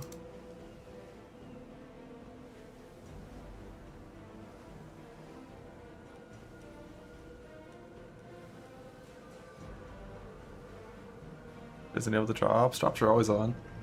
I think you might have to refresh to see the category change if that's what you want. The drops are always on. It's just on the category.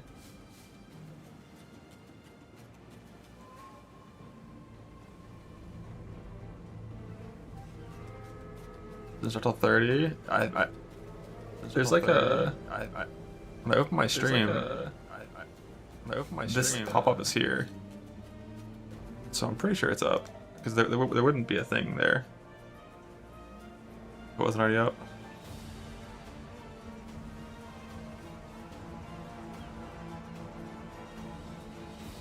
I'll throw out awards or not. I don't know what that means. Let's find out. Oh, the show itself, yeah.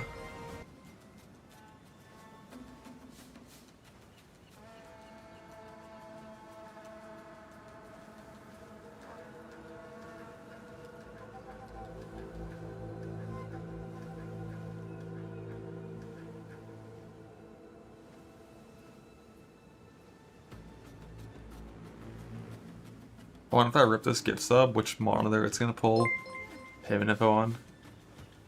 Full self-docs. Boom, MTX acquired.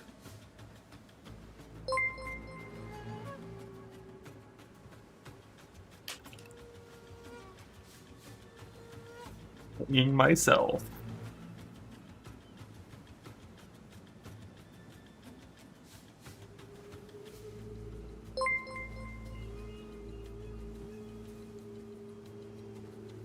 I mean, the stream needs a tab. Oh, if you're muted.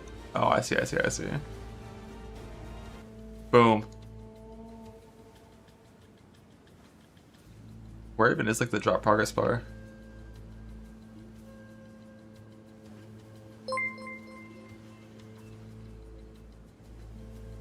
The co-stream button? No, I think that's what like these guys are doing. Like they're all co-streaming and like a thing like that. So that's what that is. Or can you do it? I guess she's with the Game Awards, the main thing. The account icon on the top right. I don't know if I believe you.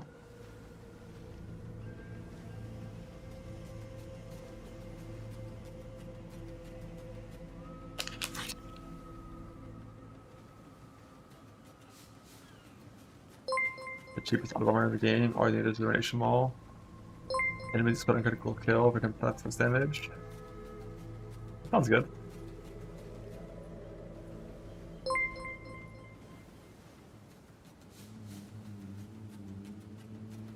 Unironically.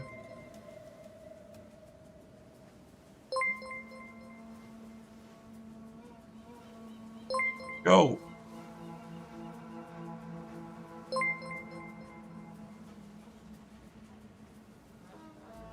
We did it.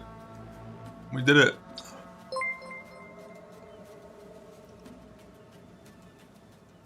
When does this actually start? Start soon. It's 2025. We have numbers. We have dates and times.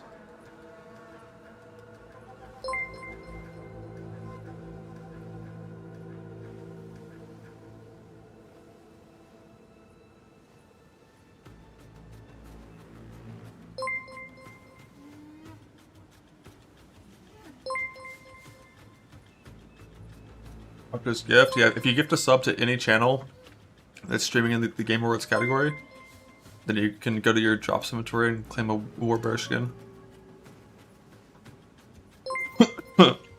Oh fuck, I'm dying.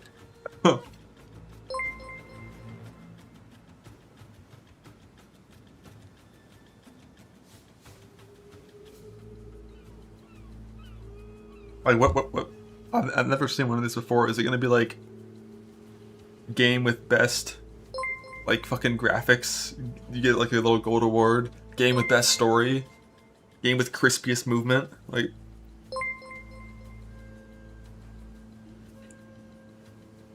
Yeah. Game with best streamer. Well, that one's obviously Minecraft. Internet announcements midway in, like some. I think I might know what's getting announced. It's cat form. They saved cat form to announce on the Game Awards.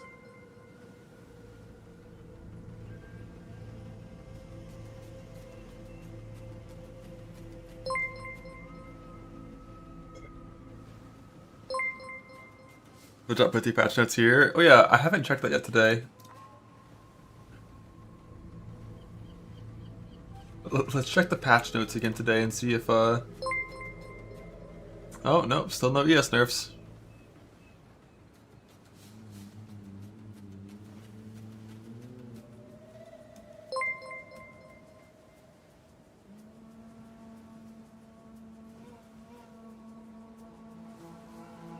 Right after he got headshot. Poor Rue.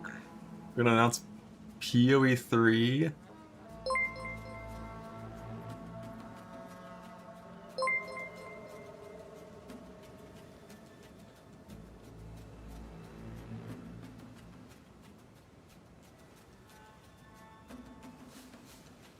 How do I join the squad? I assume that's the cap, is 6 people. Karin's doing the Druid scout.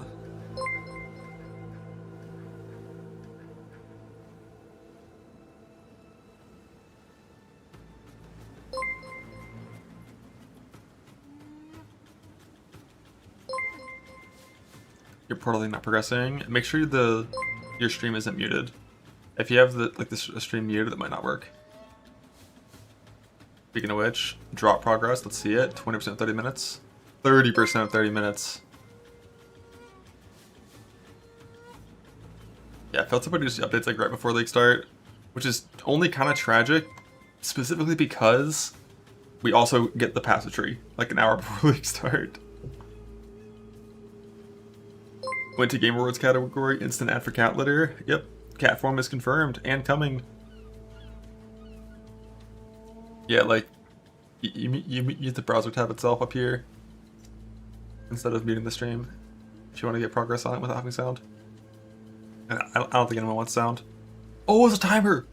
A timer has arrived!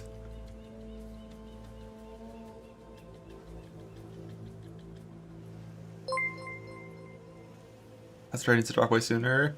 I assume once 1.0 comes out, their website will be functional and we'll go back to having like more normal like pre-league experiences where they actually like, you know, post patch notes in full with passatory and gem info changes and stuff, but I'm just going to assume for the rest of it still being classified as EA, we're not getting any of that. Just log in, play Druid, click points, that seemed good.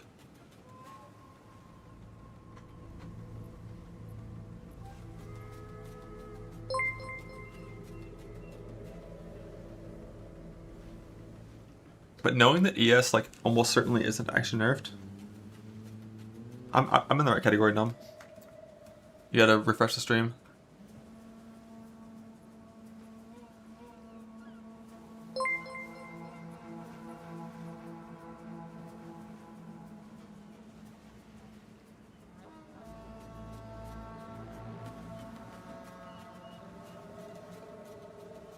But yeah, like I'm pretty certain there's not gonna be actual ES nerfs that are coming this patch. Which makes me think a little more about those right side builds. But it's just like Bear gets all that flat armor and armor to Ellie stuff, so you really want to play it with armor. And armor feels good. I don't think there's going to be a passive tree nerfs to it yet, no. I feel like if there was going to be, there's been 3 passive tree updates without a single mention of anything ES related. I don't think there's going to be nerfs to that on the tree. Armor ES Bark Skin. Armor ES Bark Skin with like Zeo to maintain some amount of like armor or ES regen. Because Zeo in this game doesn't kill your life regen, it just converts the overcap. I don't even know where Zeo is on the skill tree though.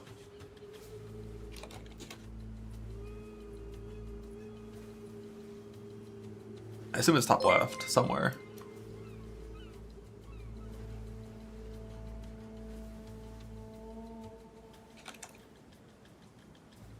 Yeah, it's top left. It's basically directly going out from Templar on that starting line, so it's right there. Right next to the good block nodes in the top left. And the good armor ES nodes in the top left.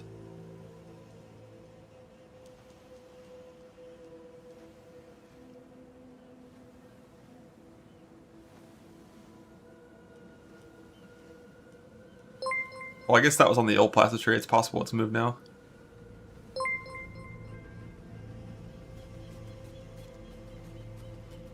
Yeah, but the new cost of 76 we looked at.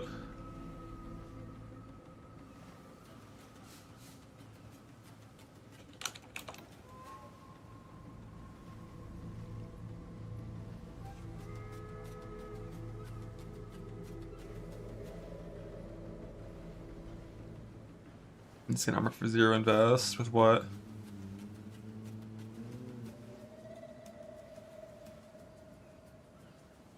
You mean like on Smith? Yeah. Like on Smith, the thing is like you lose like the rare mods on your chest, and you also lose the shield. So technically like Smith doesn't actually get that much armor compared to like losing your shield and your chest rare mods and gaining Bear Form and Smith. That's gonna be a little more armor, but it's not gonna be like a ton. It's just like early on, it's insane. Like I think Smith's main power is just early on. When you don't have good gear, you see such insane defense. But then once you have like Chaos Cap and access to good items, it definitely falls off a lot, and you want to be Titan then.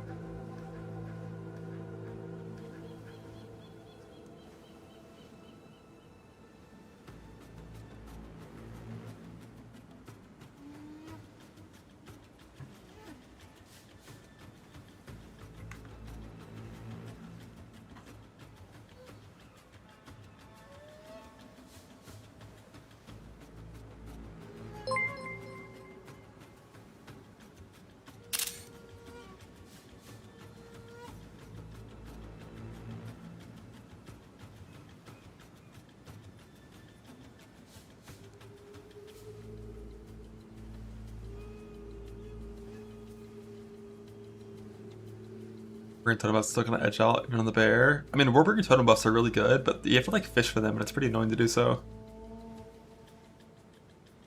Yeah, Katava Lake Starter defense is gonna be nuts. What are the first 4 you go though? Because like I feel like I'd want to go.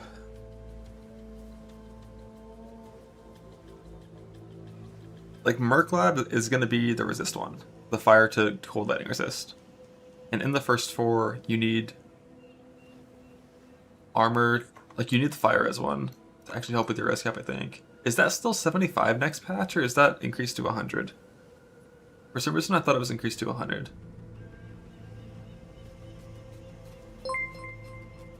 Is it a spirit one? Yeah, if you need it.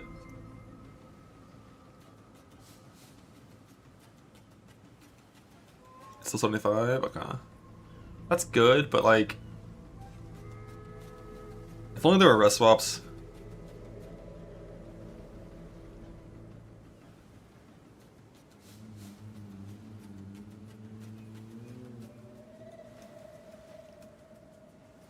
The chat, yeah, they're kind of popping off. The breach amulet got increased. Oh, okay.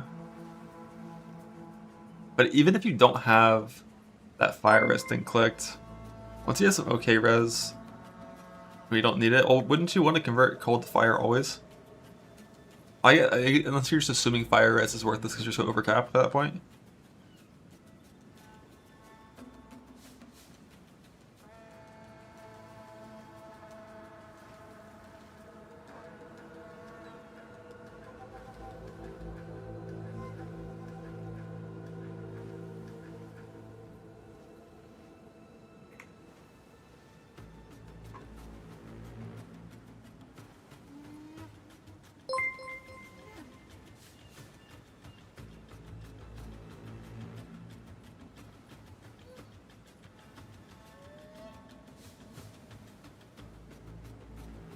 Did it work? I don't know if it worked.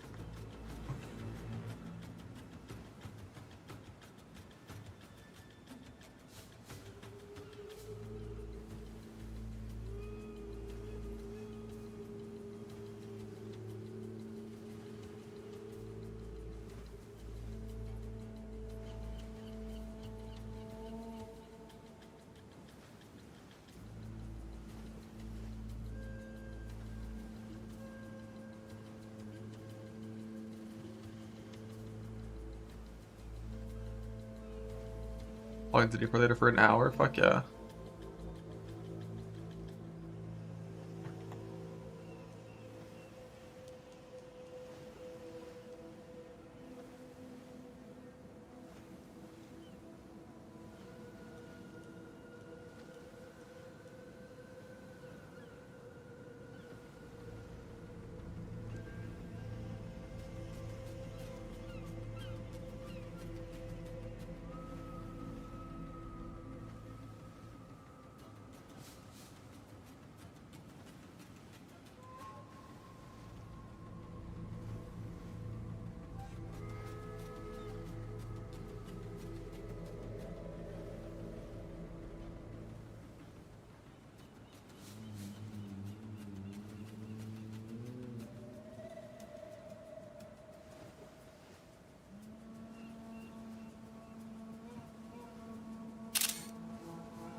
Caught.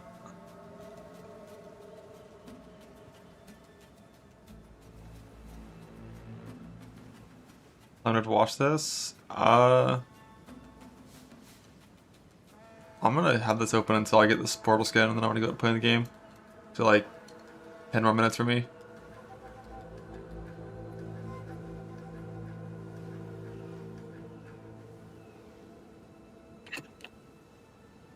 I'm close to Arbiter.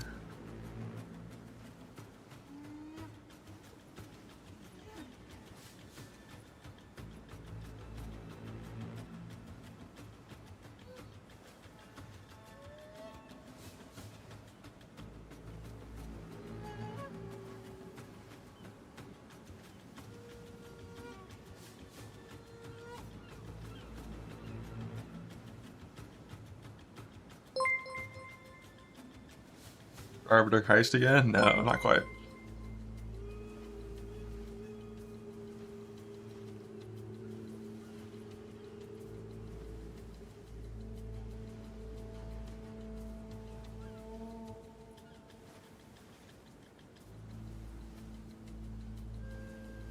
How come I only saw POE2 MTX on there?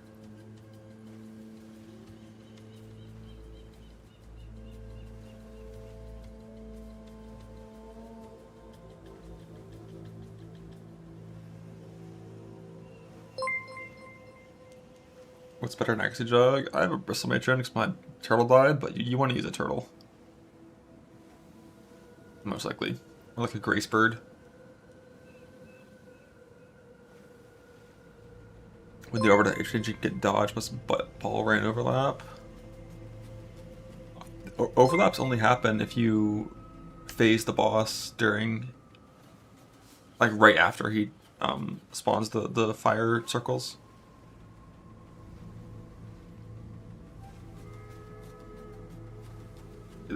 At least the hard like phase 2 plus phase 1 overlaps.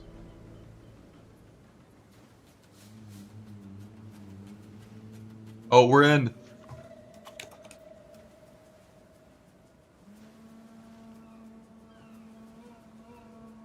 It is 66 for the dodge phase. I think they both run at the same time at 80%. And he just alternates them.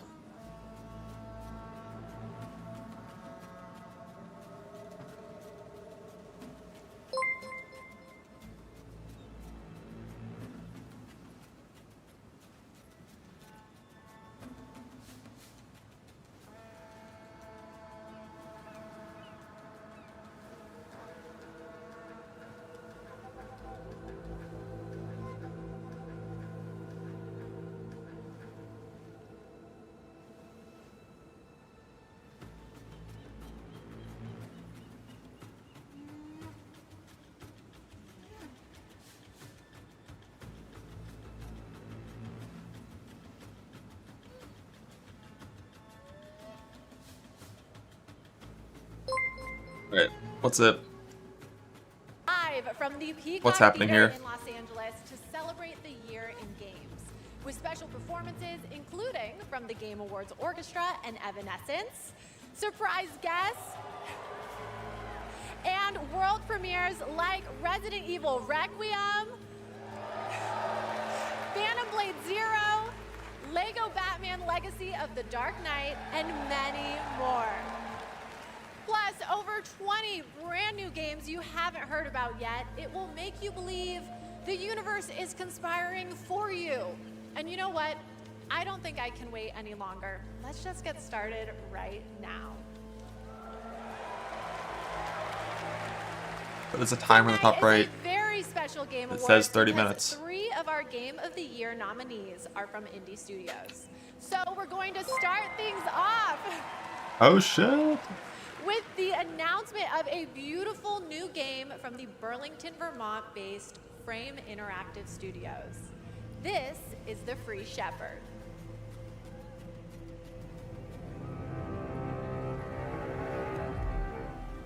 Why? It's not a pop-up. Oh my god, it's a cat. Okay, it's not a cat.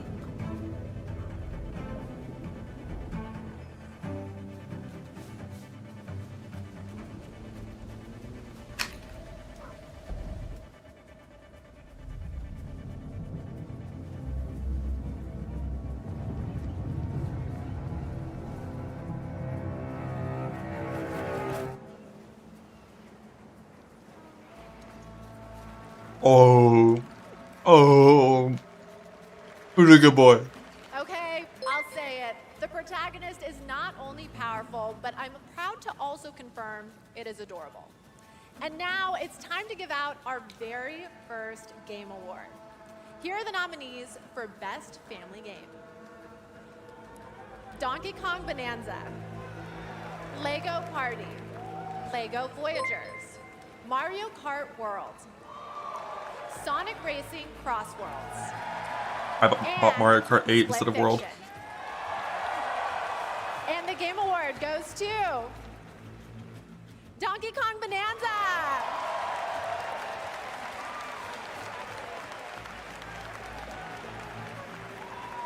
On behalf of all of us at Nintendo, and especially the Donkey Kong Bonanza development team, thank you. With this game, the team had an objective of creating a thrilling game where players could feel the strength of Donkey Kong as he smashed Who through is that? obstacles I don't know. and discovered how music would shape his overall journey. As a lifetime fan of Donkey Kong, I think they delivered on that and so much more. We're grateful to the fans and to the Game Awards for this honor. Looks like smashing things is kind of fun. Thank you very much. Congratulations. And now we have 2 more world premieres ready to go. Up first is another independent game that hails from a solo developer in Sweden. A solo developer? Let's fucking go. He's built a brutal melee combat experience set against a gothic backdrop. Spooky. This is Decrepit.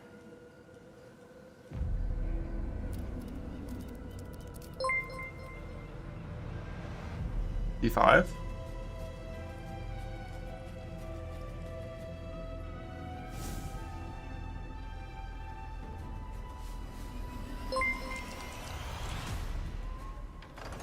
Oh my fucking god, fuck you.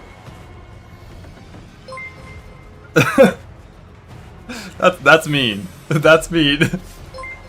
I didn't sign up for this.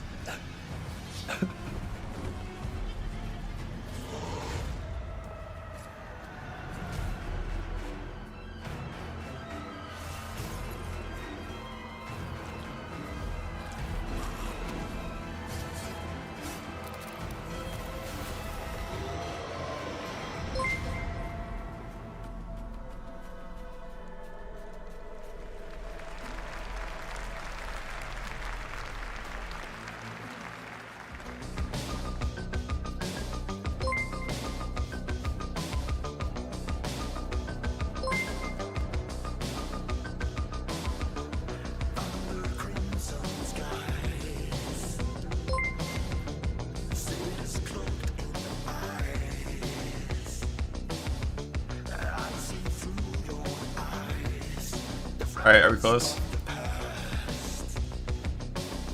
93%, we're almost there.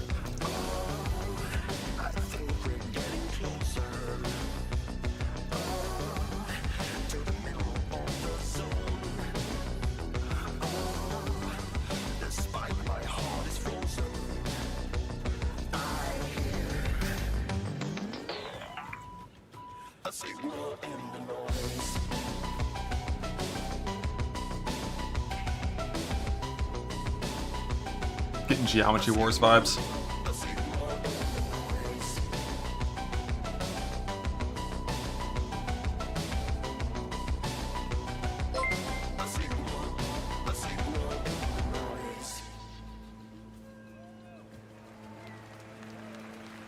That was Audio Mech, the new game from Dylan Fitter, the creator of Audio Surf.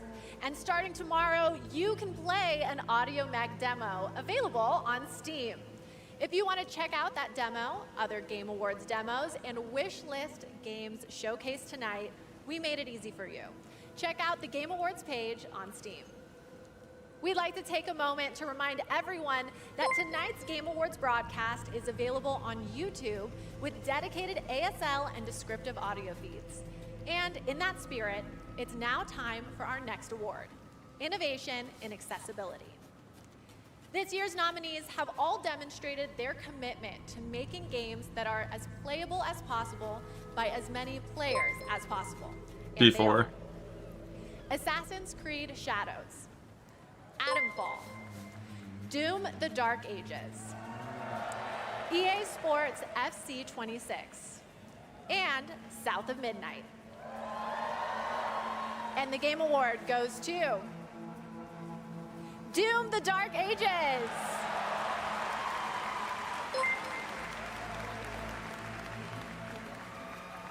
Thank you so much. This is such an honor. You know, Hugo set the vision for this with the idea of creating Doom for all Slayers, a Doom for all Slayers, and we couldn't be more proud of the team for executing.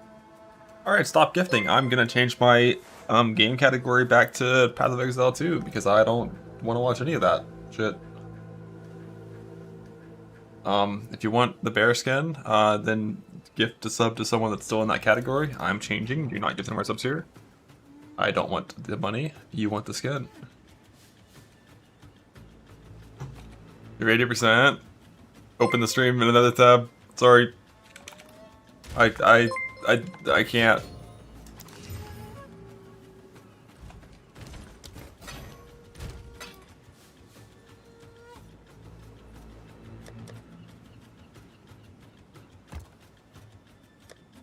Oh fuck, I didn't get a map stain from that. These are our supplies. That may be a difficult time is of the essence.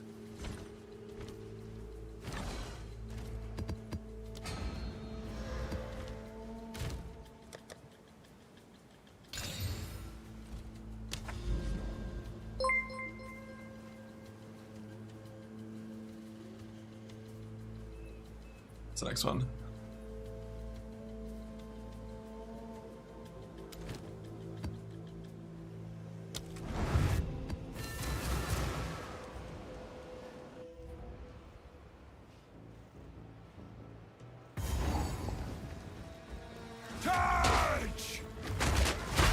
Bonk. 3 downlines arrived. God bless. I'm assuming they'd be like the past where we get no actual information from that though, unfortunately. After this Arbiter attempt, I feel like when Karn did his actual stuff on hardcore Arbiter run, he had like 3,500 life at this point. I got 2,000. I don't think I'm gonna win.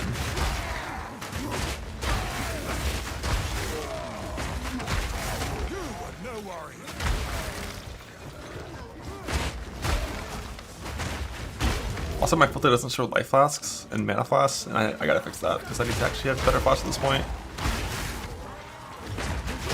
Like the mana flask just needs to have charge gain over time. Life flask partial instant, I think.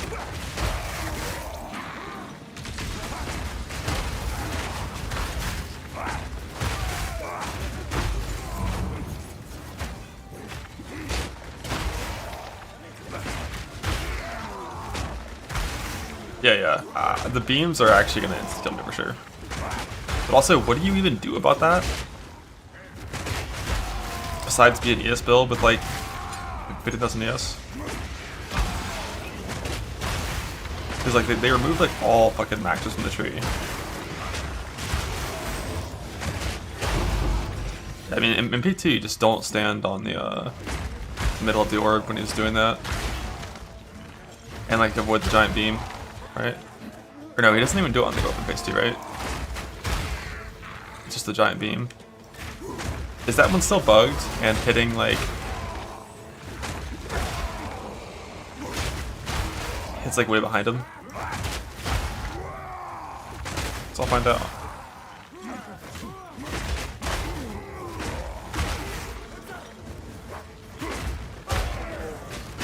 Determine to dodge one? Oh yeah, you have to go in late. Yeah, that is kind of fucked when you're that squishy, huh? I wish I had an Omen. The Omen is so strong against that, but I haven't been doing Ritual.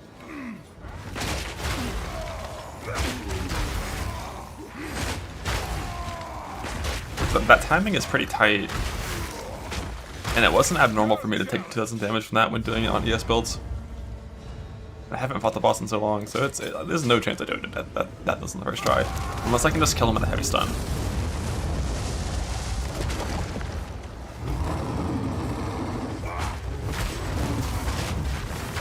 Ow. Minus max Nexus fire hurts. Why? Anyone know?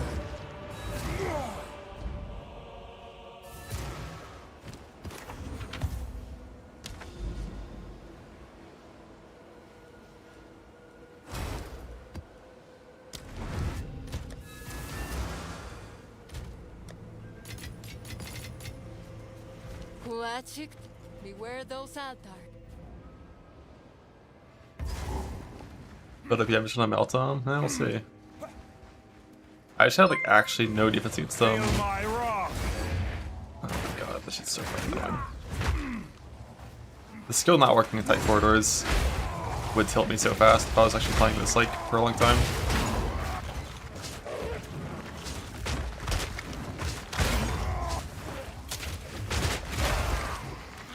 Thankfully, Bear has no concern over that. None shall pass.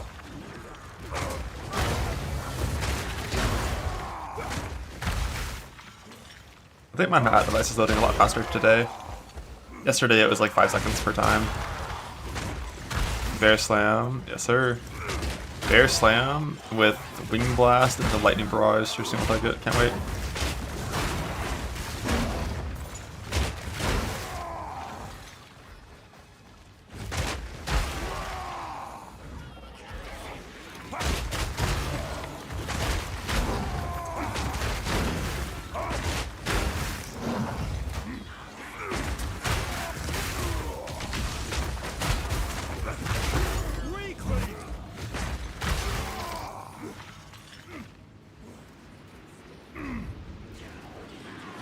Point to the monolith. There's like genuinely no point to this thing, so they just drop that thing.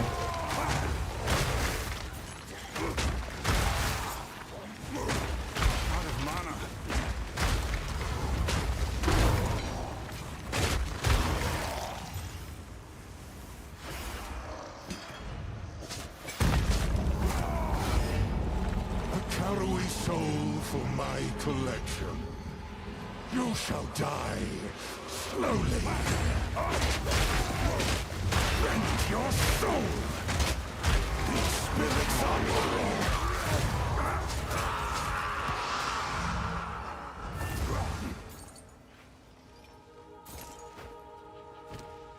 Ending in a map. Rude.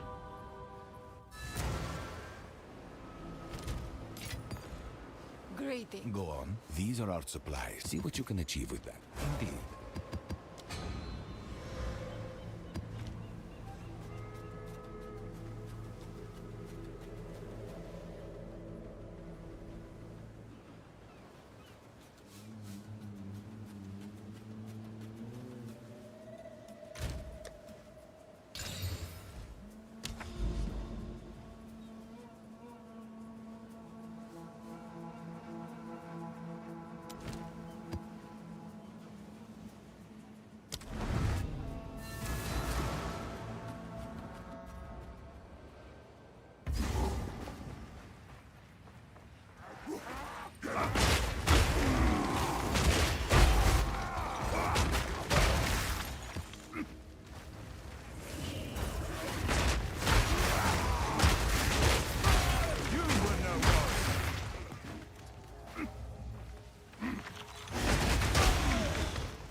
Protection!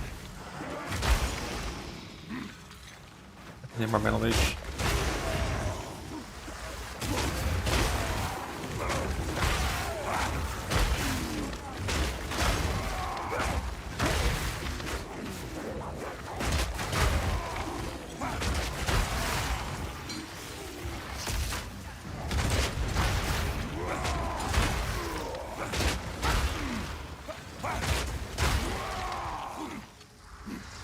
You know what's gonna be fun? Bear Druid.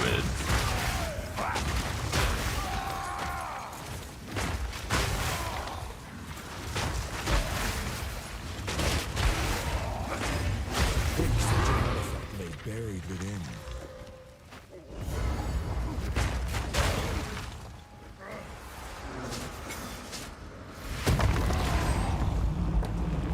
Your soul will be quite the trophy, Karui. Cut down. The spirit's gone.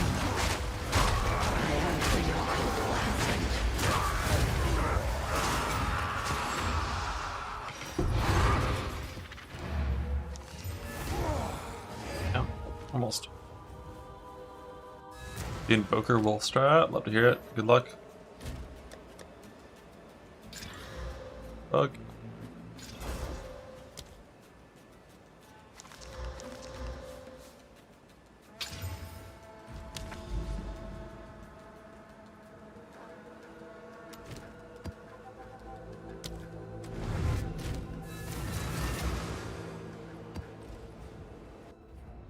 Yeah, this build's getting buffed to 0.4 a little bit. I think the main, like one of the main buffs is like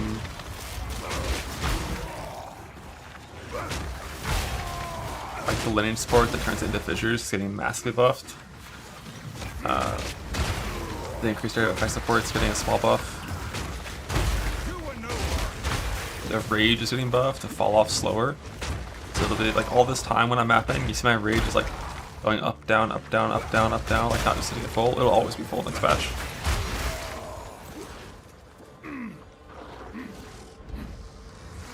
Yeah, you can bug rate anything for sure.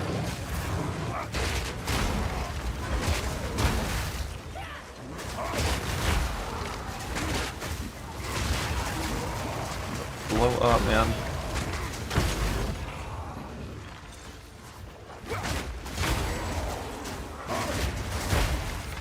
What about move speed? It's not the same move speed as this character, at like a minimum.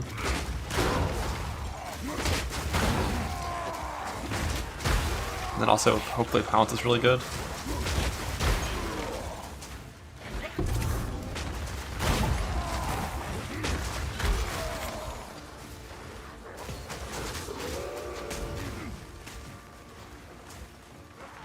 Pretty sure I'm going hardcore self-found. I just don't want to trade.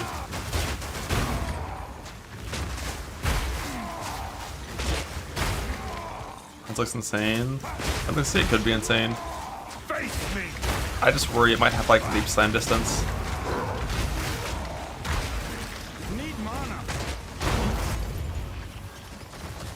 Like leap slam is like if I press it as far as I can. Like I went from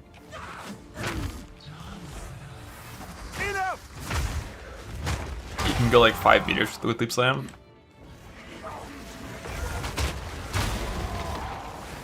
And that's like a minor worry. And it might have a super low max distance. But at least it doesn't seem like it has like a plus 0.5 second wind up time like everything else has. Or like every other move skill.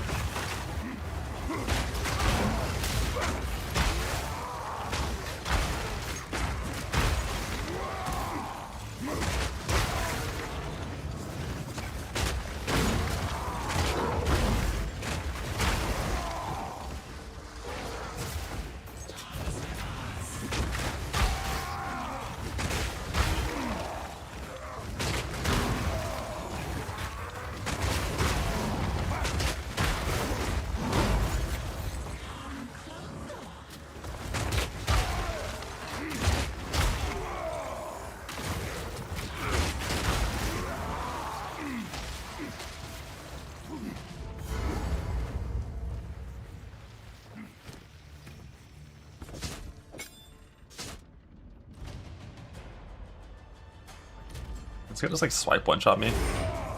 You cannot stop us. I wanna find out. Take the power that we deserve. You are nothing but a tyrant. I shall relish the chance to put you down again.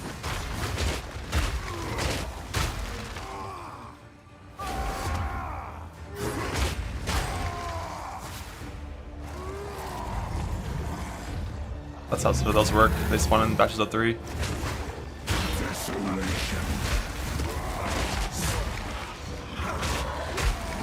You fucking tourist. That hit me, dude. Alright, so that hurts. I wonder if that's part chaos damage. Nice star stat. I wanted to see if it will one-shot me. It's still repeat? They patched the spawn in batches of 3. Maybe it's bugged, but... You cannot stop us. We will take the power that we deserve. You are nothing but a tyrant. Why did I respawn in the map? I thought when he died, you had to do your hideout. First one's high.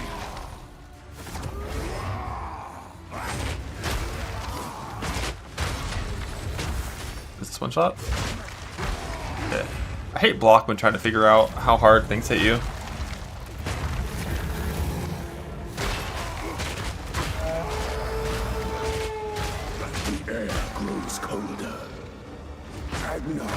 Can I just break shield this one? I'm now the Impaler. As swift as death. And imbued by the moon. Cursed and gifted. Branded and afflicted. Your veins soon shield. Agna shall slay again.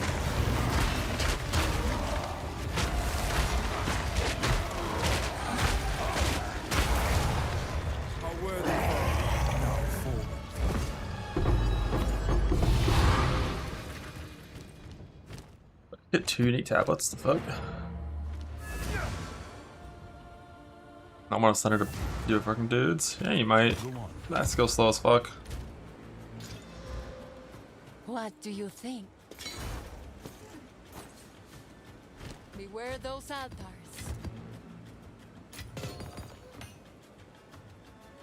Alright, so what are we actually changing?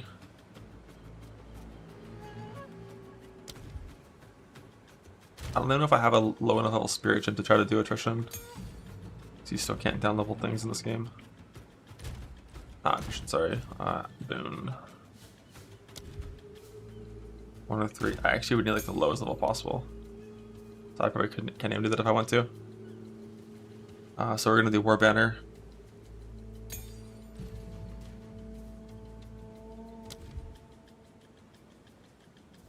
we also need a lower level thing for.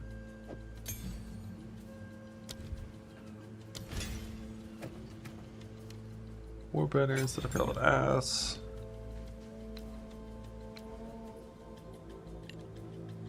And then like, What is it? I don't even have an instant life lapse. Maybe this will just like roll instant. I didn't.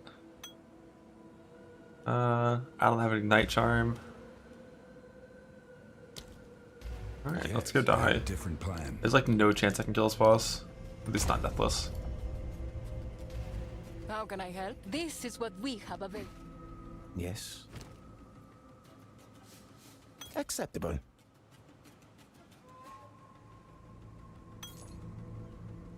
Collect more otherworldly remnants.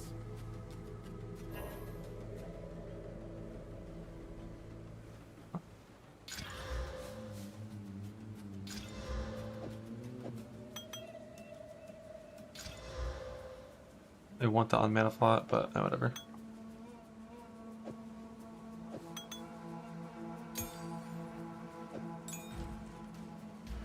Everyone easy peasy. The problem is he'll just instantly kill me with a few different things. And if I ever get ignited, I think I'm dead to that too. I don't have an ignite charm. I think I was gonna spec into like rage nodes, I think. Okay. Go on.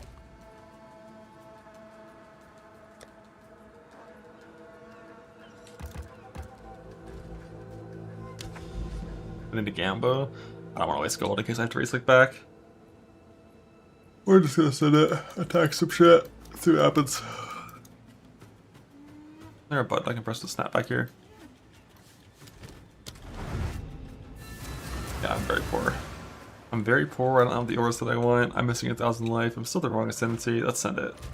I'm rest capped. That's all we need is rest cap.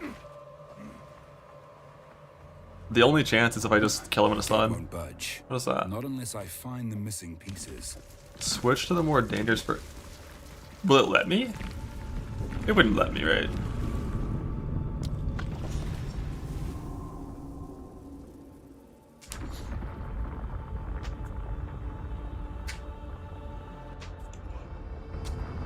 Mortal hands have contaminated her virtue once more. By the fourth edict of the Mother Soul, her flesh shall be scorched. Hidden price for Uber. That's what I figured. Where do you get those from? Is it from the special little like whirly things?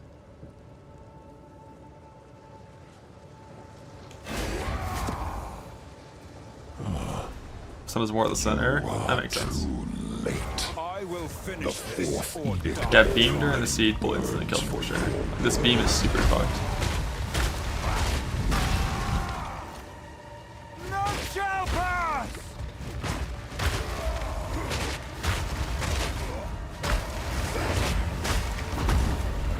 I've done this in so long. Gods, descendants of the feeble, cursed have summoned flesh and mind.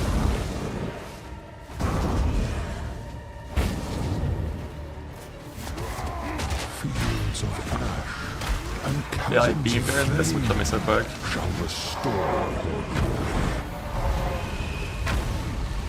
Oh, I had to go through it to get there in time.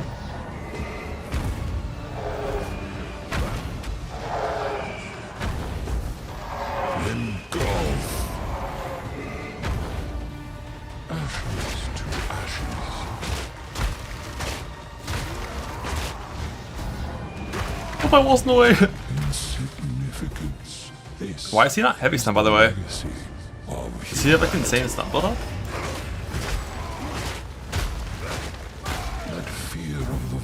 Did I not eat that in time?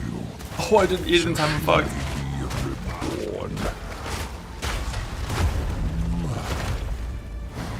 Get stunned, bitch! Get stunned, bitch! So easy. Will make a difference.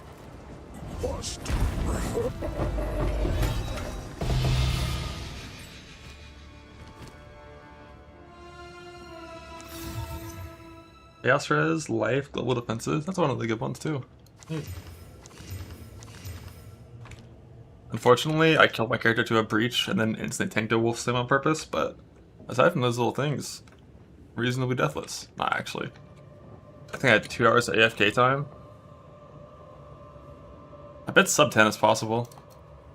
Like sub 10 deathless is possible.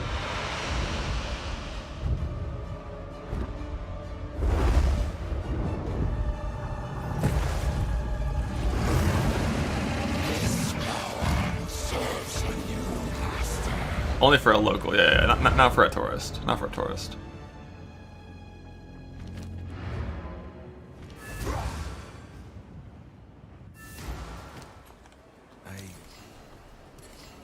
Go. DRQS rails, yeah.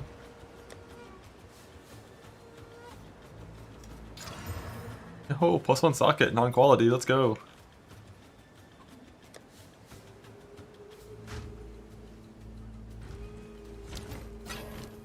Yes. This is what we. I don't know why I'm doing anything right now. We're logging out. For now, apart.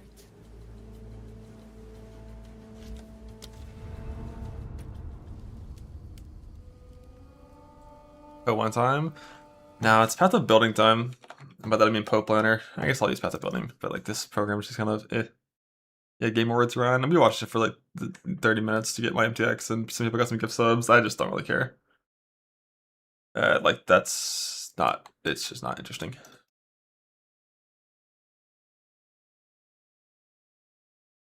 I feel like League Start Smith just to be like super fucking reliably strong. Is this all up to date now? It looks like it is. Oh no, it's not actually. What do you like? League Start Smith, you want like Fire, Life, maybe the Ailment one, the LD one, the Fizz one, the Chaos one. Like these are the 4 that I think you would take. Because the new ones they're adding to replace some of these aren't very good. And like crit isn't super important, I don't think. Like I think these are the 6 you'd want. And the ones you would take in Uber Lab. I'm not sure. I feel like 50% increased life is just better than Fizz conversion. Because it works on everything, not just Fizz. And it's not even like that convert makes it 0. It's so I feel like Uber Lab would be ailments and Fizz conversion, I think.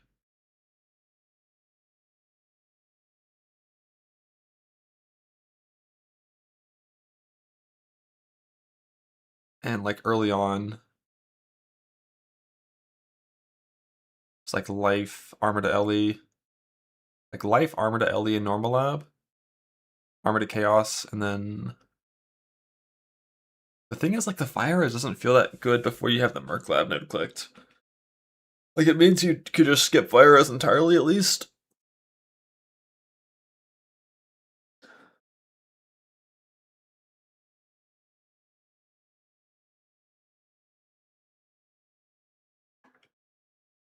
Can you really pick these things? Okay. Valley of the Titans. Venom Crypt Stun Threshold. Hall of the Dead. I feel like you have Fire Res. You like Fire Res and Dex. If you're staying Smith.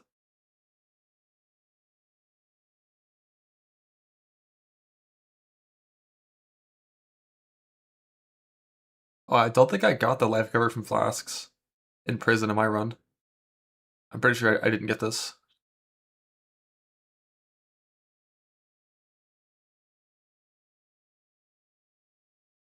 There is one thing I have to do there, and then here, obviously, movement speed.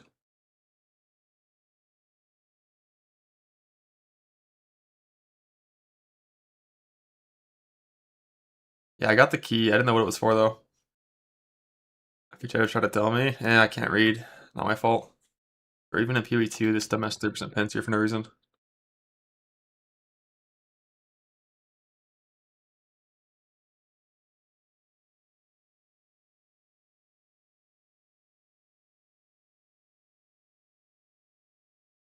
I wonder, like, which body armor we'd be putting on.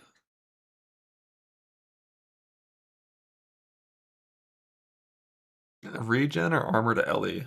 Probably just armor to LE. Fuck off, dude.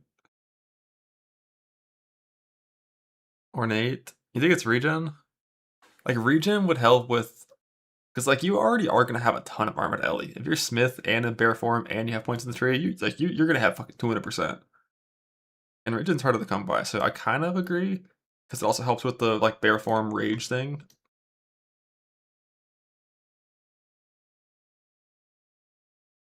How do you like? Oh, I see. That's where runes are.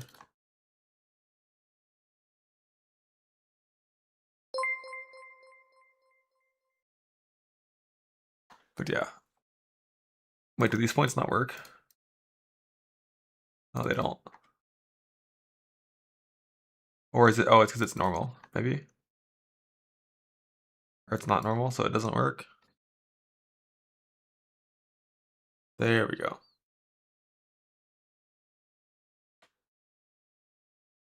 Little normal 3-socket regen body armor.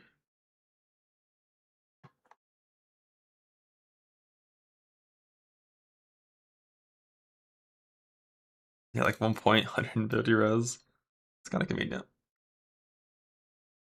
Kind of convenient, pretty multiplicative. Alright, so how will we try to path this? I'm pretty sure this pathing tree is going to be so absurdly similar to the one that I just played. Just like instead of shield stuff, it's going to be bear stuff.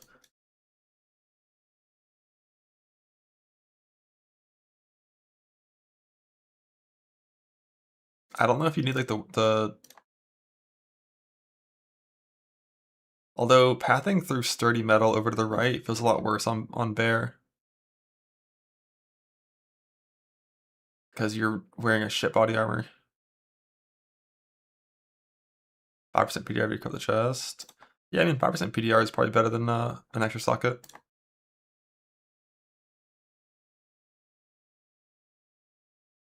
I feel like instead of doing that path thing, just do this one. It's like 1, 2, 3, 4 instead of 1, 2, 3, 4, 5. Get some more area, lose some regen. This big armor node just sucks. And then of course, enjoy your reduced attack speed nodes. You come down here and take your area for mapping.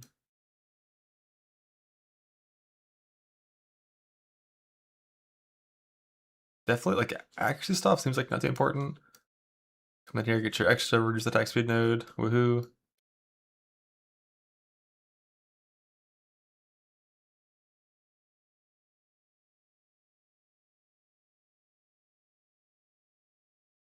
Yeah, Bearstone's 2-handed stun. The rage wheel up here.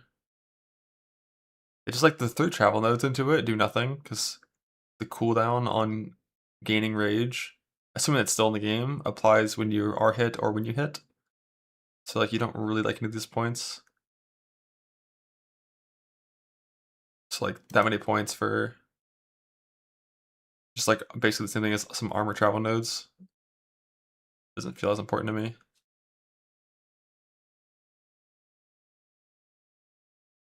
That's your anoint. It is a good anoint. Like 1 anoint for, you know, 50, 60% increased armor. It's okay, I guess.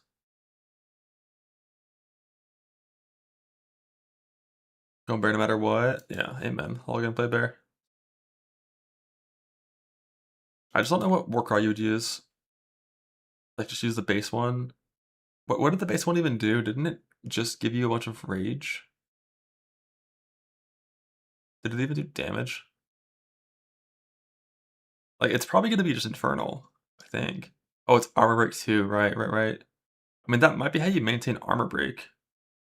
I just don't know if it actually would break enough armor to be relevant. That was ferocious roar, right?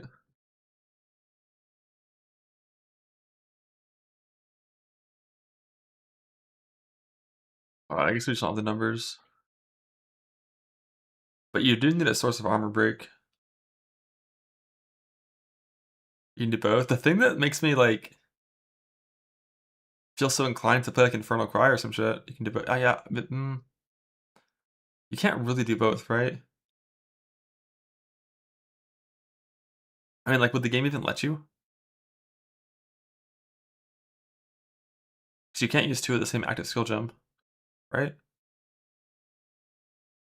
And if you have one socketed in here and the other one outside, or no, I guess it'd just be outside. Yeah, that should be outside of here, and then you form shift to go back into human form for your Infernal Cry.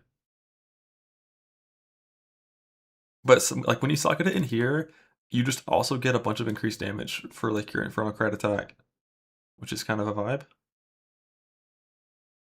But the problem with Infernal Cry that I was kind of having when thinking about it and when using it on the Titan dude, like the shield dude, you're better off just pressing another slam instead of pressing Infernal Cry, except exclusively on like bosses.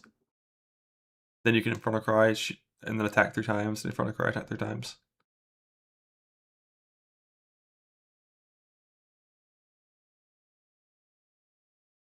We have the tooltip for the Druid Slam, right?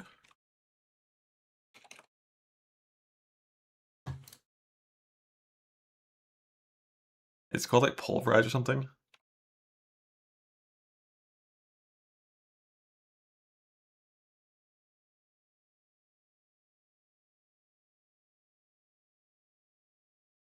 Sorcerer Wyvern. Fuck yeah, dude. Miss my background noise.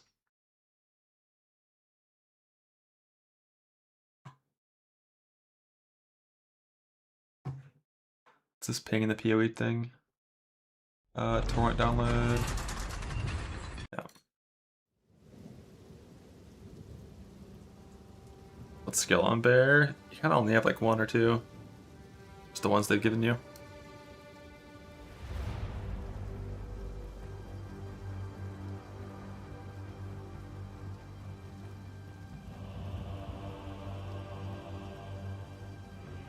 Taking momentum is way less important when you're not wearing a shield. But it's probably still worth taking.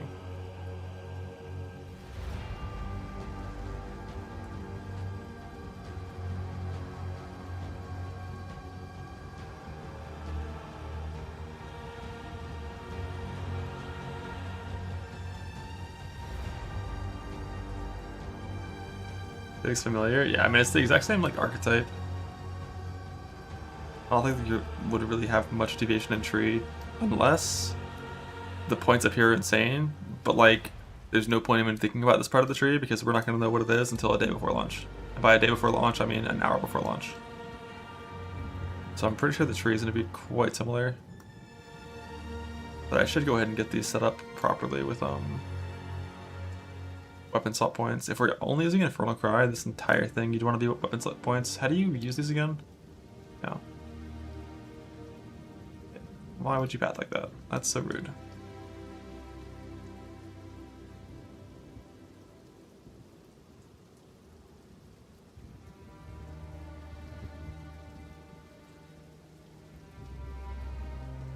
But I guess there's like so many that could be locked into only one type.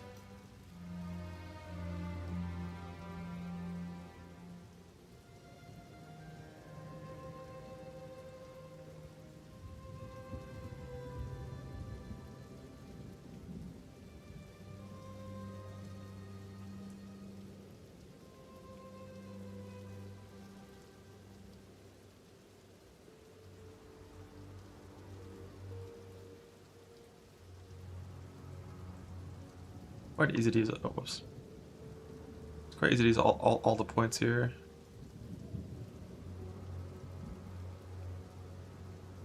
Oops.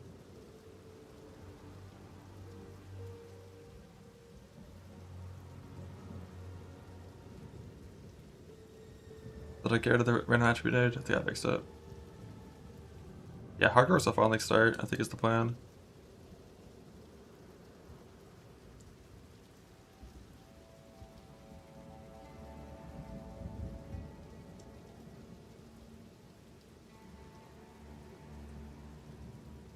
I forgot how this works on the tooltip number here.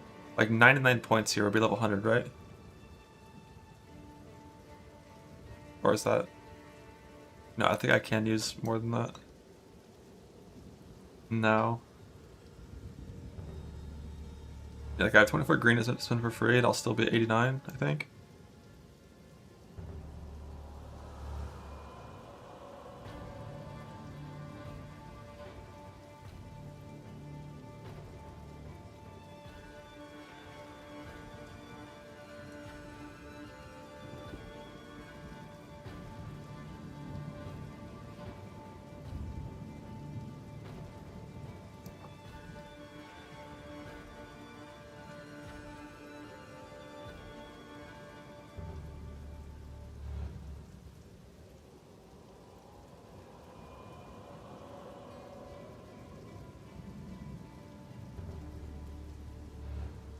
That's just for the chance to empower extra. Or wait, which one? Like these on the right, we wouldn't want it. But it's like 2 points to get chances for the extra turrets. Could be neat. Not sure if it's required. It just depends how many points you have that are useful.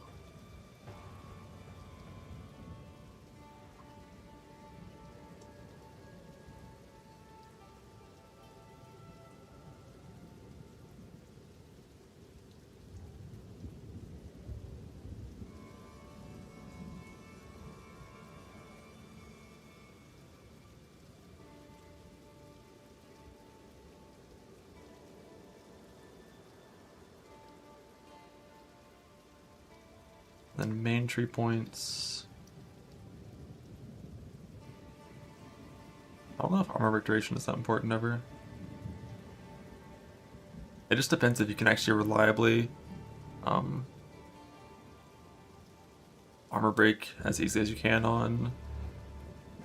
Like, it's never going to be as easy as you can on Shield Ball. And I don't know if the Druid skill, if the Druid War Cry will be enough.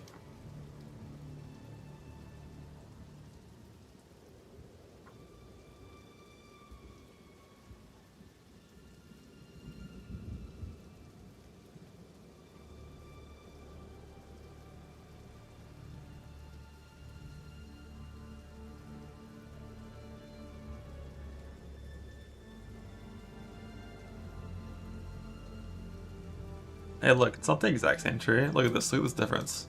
I have these points clicked instead of Warcry damage points. I have 2 hand nodes clicked. I don't have these armor nodes. Look.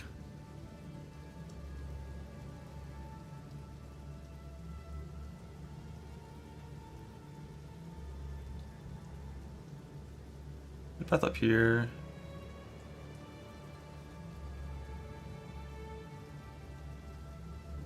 Points for area and warrior star. Oh, this right here. Yeah. I think it's definitely worth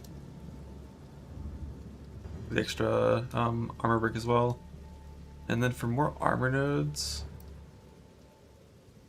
there's just like, I wish I was over at Behemoth Sphere. I do like these points.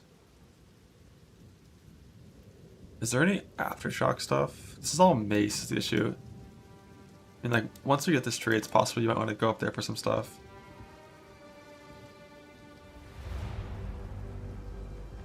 But when I look at this, like these armor plus convert nodes are not as important because you get such a high base amount for Smith. Like a Smith Bear has such a high base amount.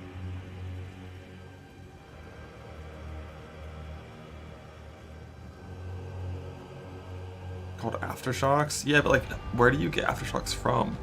The seismic cry is entirely unreliable. The mace nodes over here aren't going to be as good. I'm not a Titan. And I feel like no matter what, like, you just have to path down here. Contenders in your skill. Do you get them by default on that setup? Because if you don't come down here, if you say fuck this bottom area and I go up here, you have no movement speed. Whereas this gets like 21% movement speed, or is it more than that?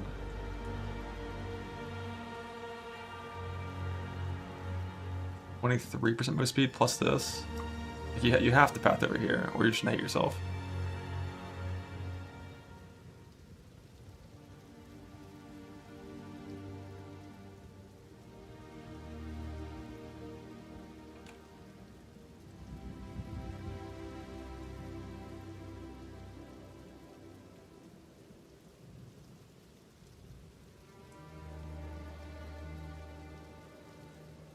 you wanted more reduced attack speed, you can always go over there.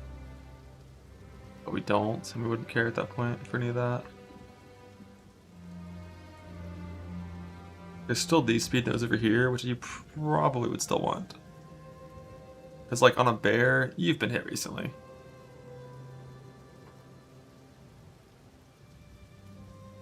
Pounds will move me? Okay. Okay.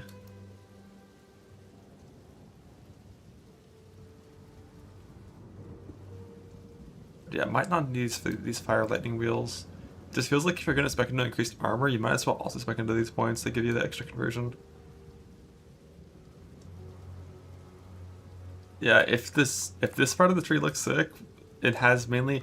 If this side of the tree has access to good movement speed, then there is a world where you could drop a lot of stuff down here. A lot of stuff down there.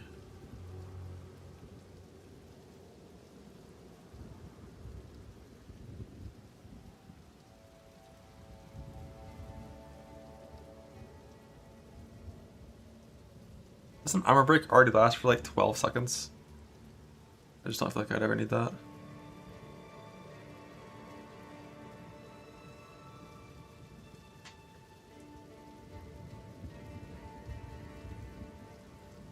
We've seen only more from would be funny. I could see it for sure, be like that for move speed.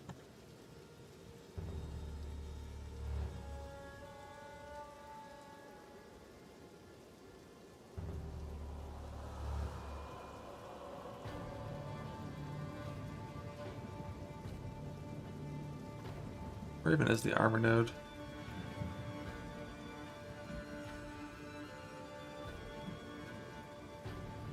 Why are these split up?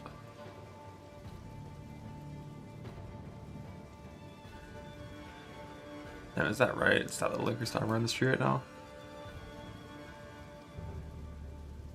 Yeah, I guess we definitely need more of that.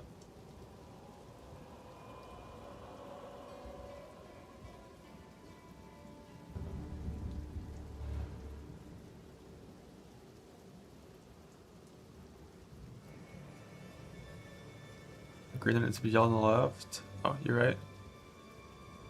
You right. Also, don't even know about taking these points. We could just say fuck them. Because when they cost 4 points instead of 3, it feels low value. And we do need the defense of the armor that I just clicked.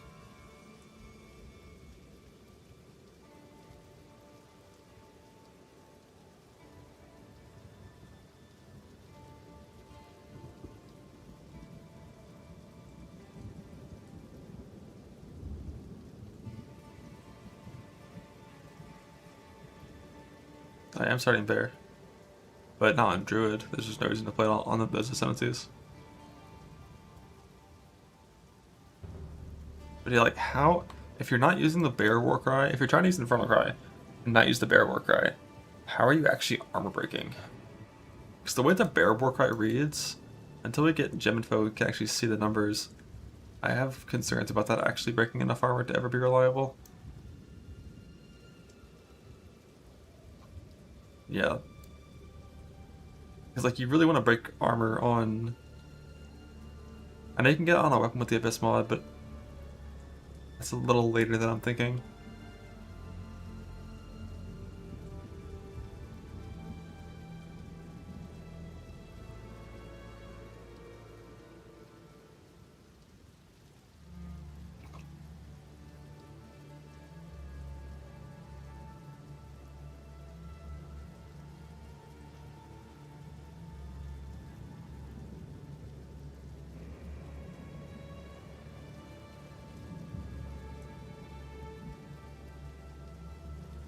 That might be the answer.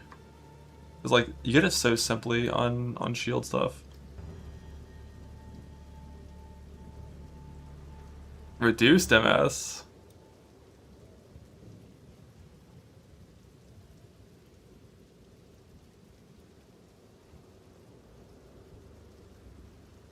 Yeah, they reduced penalty, yeah.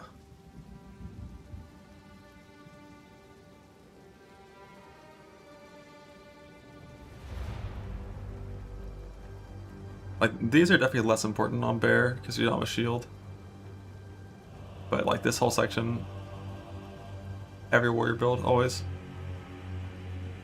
Non-bear Infernal Cry is the big deal. I don't think so. And that's probably going to be the answer, is you just have to use 2 war cries. It's like bear form, it's just a bunch of flat armor and armor to LD. It's not like you're going to like instantly fucking die. But like I just wouldn't want to press the second war cry, because like you really wouldn't do...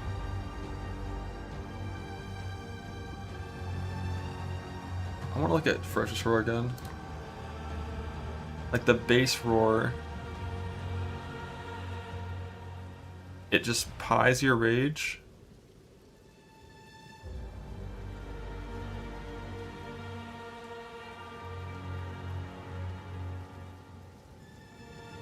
And then makes a bunch of your things break armor. Yeah, like that's the like the support part of it seems so crazy to me.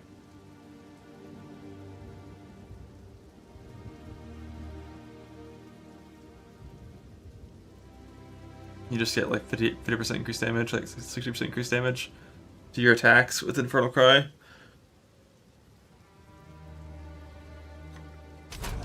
I like the background sound, but I can go somewhere else. Instead of login music. I don't like it being silent.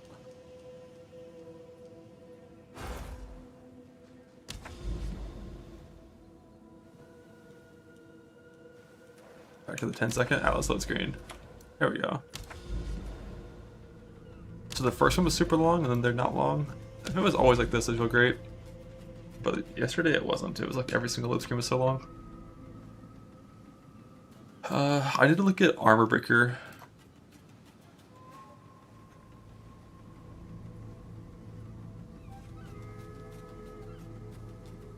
Isn't that what it's called? Yeah. This is 123 at level 22. This is 82 at level 22. And by level 20 it scales up to 4,000. So if we assume it's the same formula, it'll be 5,000. Armor broken at level 20 gem.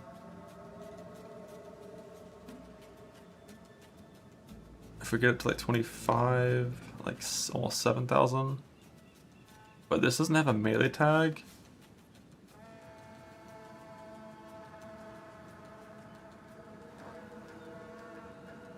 That would be enough though, to reliably armor break most things. How much increase do we have? Like 25. And then just some effect. Don't have much increase to armor break. It's kind of just this bit up here. Like these pathing nodes are how you get a lot of the increase. Gen Furious Slam. I don't have plans beyond log in, use the gems, and see what feels good. But yeah, like probably you probably have to just use 2 war cries, because I think this is the best way to get armor break until later. But yeah, like press this. This hits the whole screen and gives you a bunch of rage, and then you slam with that rage. And I need to look at the gem info. Like, does the bear slam have a line that says you can't gain rage with it? If it doesn't, you can probably just like get some rage on hit and stuff and make that functional as well.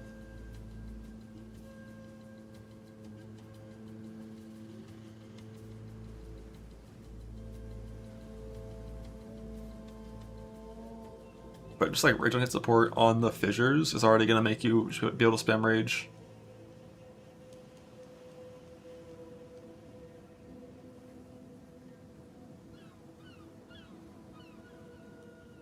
Next to the T1.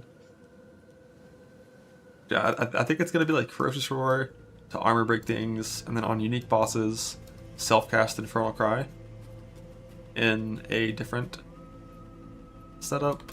And then you're going to have like your fissures and your bear slam, probably pounce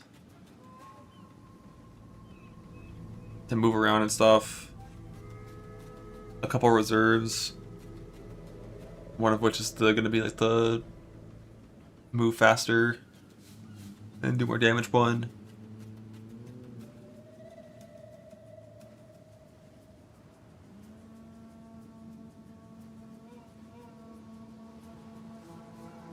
And then you're gonna press your suppressed bear abilities, and you're gonna hope they do damage. And if they don't, unlucky.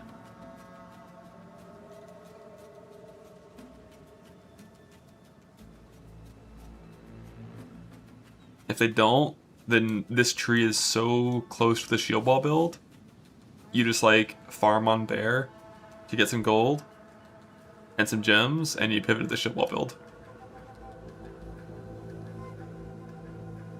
It's probably within 20 points of the shield wall build. And that build, like, we know is good. It's not like, you know, it's not the most exciting, like, fucking ranger one-shot the whole screen build, but for, like, hardcore builds, it's we know it's good for hardcore. The only things that are going to be a lot better than it are, like, the late-game ES builds. Because, of course, ES is not nerfed.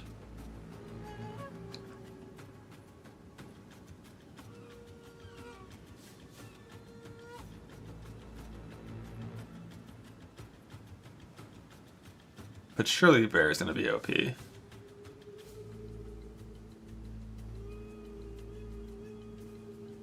No, he's not permoed. It was a 3-month ban. Happened a few hours ago.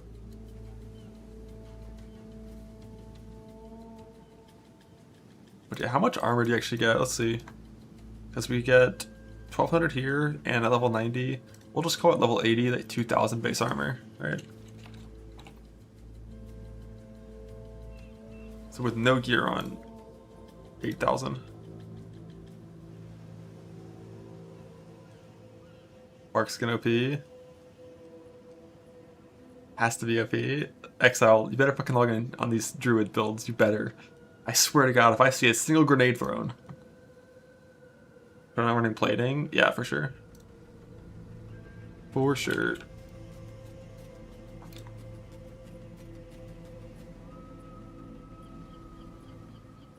There are Druids in your party. In your party? But yeah, like Scavenge Plating and the new Druid skill that we don't know what it's actually, what it is, or like, not what it is, but it's not in POV I mean. Level 21 when you were 27. The 5-man practice run today? Who are you playing with? Holy shit, the 5-man, let's fucking go. Have fun carrying. Although in that game, you can't really farm XP. Right, like in POE2, like where are you farming XP to catch up to the guy that's going faster and progressing?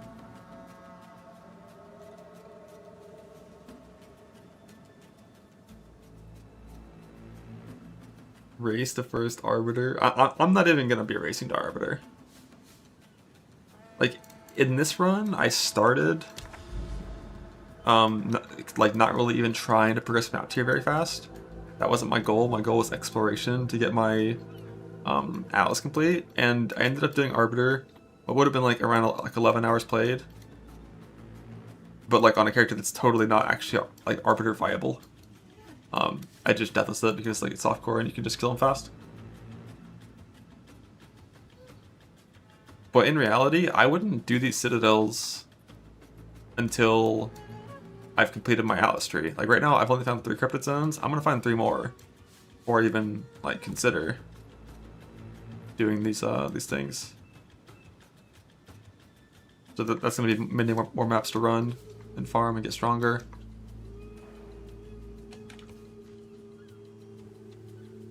Like realistically, probably wouldn't. It'd be like closer to like 20 hours if I was on the shield build, is my guess. And I have no clue how strong Bear is gonna be.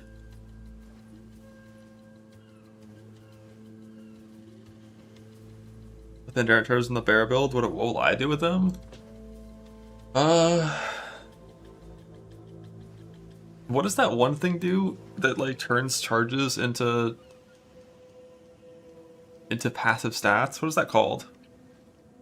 Like more Warcries could be the answer, but if you already have a full tree invested in Warcry stuff, charge regulation, I feel like it's not gonna work because it consumes too many, right? Oh no, it doesn't. It doesn't consume that many. Like you could just take your 20% more defenses for 30 spirit, and you would easily always have this if you wanted it.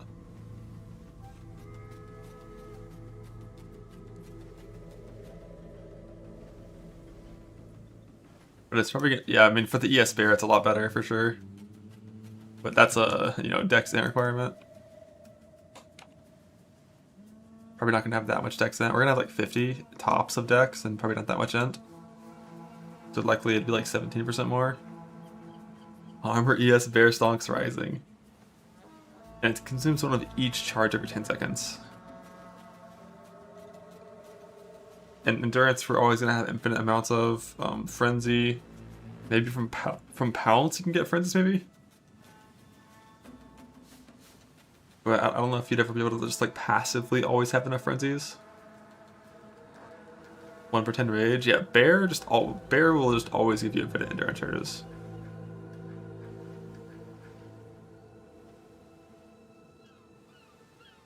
So you could do that for more armor. But like more defenses, it's been level 14 gem. Ah, that's unfortunate. So you needed 57 int. Like we're gonna have 50 dex, but I don't think we would have that much int. Or not, we wouldn't want to have that much int passively.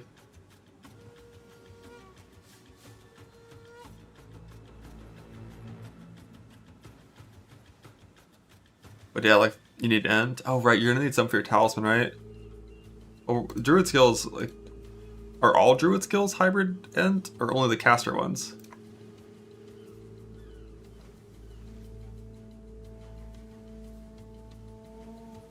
Hybrid, like you're telling me a bear slam is hybrid strength int? Surely it's not 1-to-1 though, it's gonna be majority strength. It's fucking 1-to-1? Jesus Christ, that's so stupid. Alright, so we're gonna need a lot of ents, unfortunately.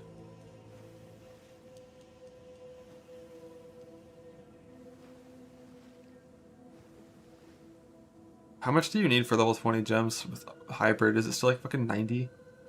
Yeah, the weapons gonna need a lot of int too, but I mean, are the weapons 1-to-1 as well?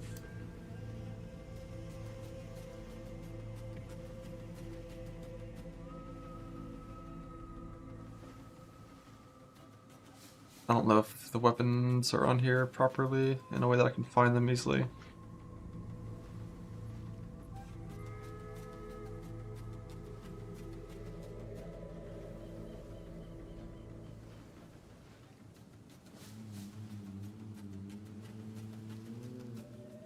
On the main page, you're right.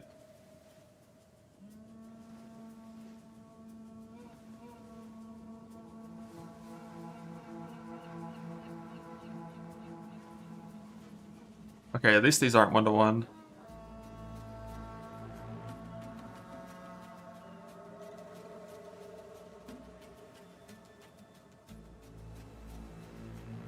But yeah, looks like the skills are all 1-to-1, which means you're gonna need so much fucking int. I hate that. These are two-handed.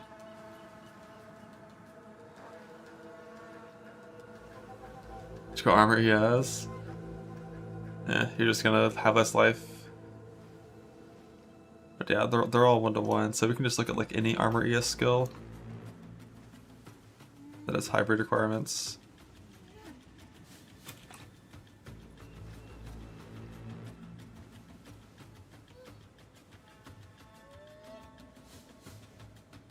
Any knowers on what one of these is? That should count. So it's 86 required. You're gonna have to have 86 int and 50 dex, and then 121 strength.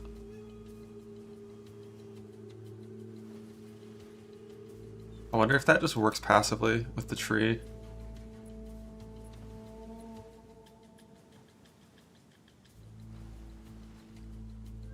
It's like not quite. We'll need like a little bit of stats and gear, like 1T1 roll on the amulet and plus it. Shield Ball and no-go. Shield Ball's the backup plan if Druid sucks. This isn't bad though. Yeah, getting 50 dex is like always part of the plan. And if you wanted to play this, it'd be 57. But needing to get fucking 86 int, it helps a little bit with your mana, at least. For going positive gem level stuff. No Ascendancy on Twitter. Oh shit. Game director on Path of Exile. In the last of the Druids update, we're adding another Ascendancy class for the Sorceress that didn't quite make it into the livestream. The Disciple of Varashta. Varashta, a once great leader of the Maraketh, to this day has Jinn under her command within the Trial of the Sycamores. If you, Sorceress, prove yourself worthy, Varashta may just release these Jinn into your service. The Disciple of Varashta is a build-your-own summoner Ascendancy class.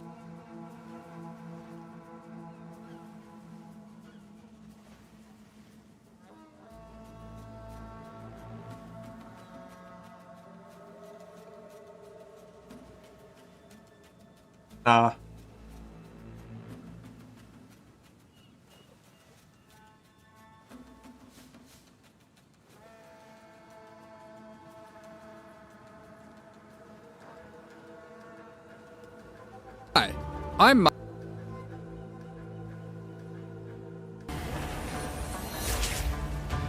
The Disciple of Varashta is a build-your-own summoner Ascendancy class that can summon up to 3 different Jinn.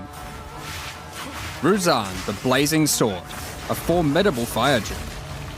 Kalari, the Tainted Sands, an assassin Jinn. And Navira, the Last Mirage, a gift.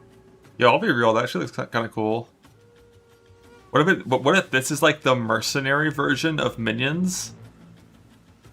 That are like actually good minions. That are not just like stupid. These Jinn are bound to their barrier and will only emerge to do your bidding when commanded to do so. Let's show them. Each Jinn comes with 1 command skill right away, but you can spec into up to 3 more skills for each of them to suit your preferences. For example, you might want to be a pure minion build, with Ruzan and Kalari fully unlocked and dishing out destruction. Oh, it's a very active minion build. Look at this fucking tree. So many command skills. Or instead, you...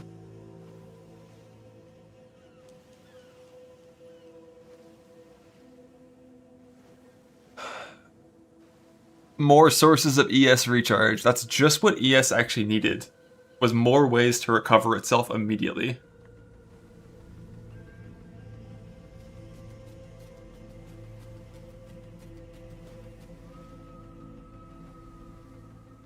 Could be a more traditional caster that uses Navira for mana and energy shield recovery. But it looks like it's just starting the recharge instantly, but it doesn't give you a convalescence like over recharge. Like it doesn't prevent it from being interrupted by damage.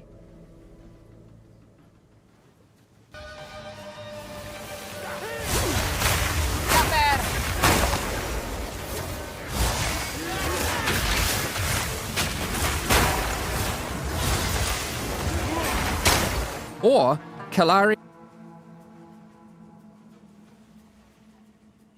So yeah, these minions aren't passive. Like all of these minions, they're invulnerable and they only do anything when you tell them to. So they're not. It's not like a real minion build. It's more like just like different kinds of spells. But because they're not actually considered and classified as self-cast spells, they might be allowed to do damage.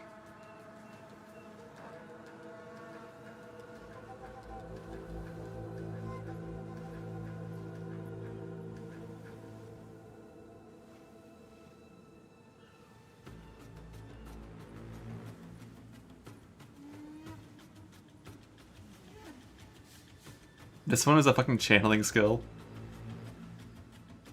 Like you have to channel and build it up and then release. But it gives full crit weakness. To make it easier for you to critically hit your enemies.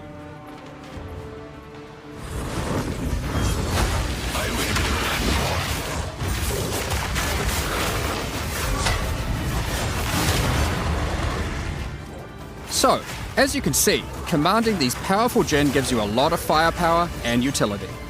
But, will you be worthy enough of Varashta to accept you as her chosen disciple?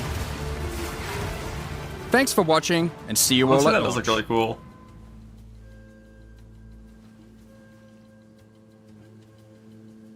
Like, that's basically a second archetype, right? Like, basically. Looks cool. Are we lagging the minion cast, though? Yeah, it's hard to tell when you're not playing it yourself. Way cooler than Druid. Check the nodes. Oh, is the full post there as well with full nodes? I don't see a link to that. Is it like a comment below? Below? Okay. I'm afraid to open the Twitter replies, you know.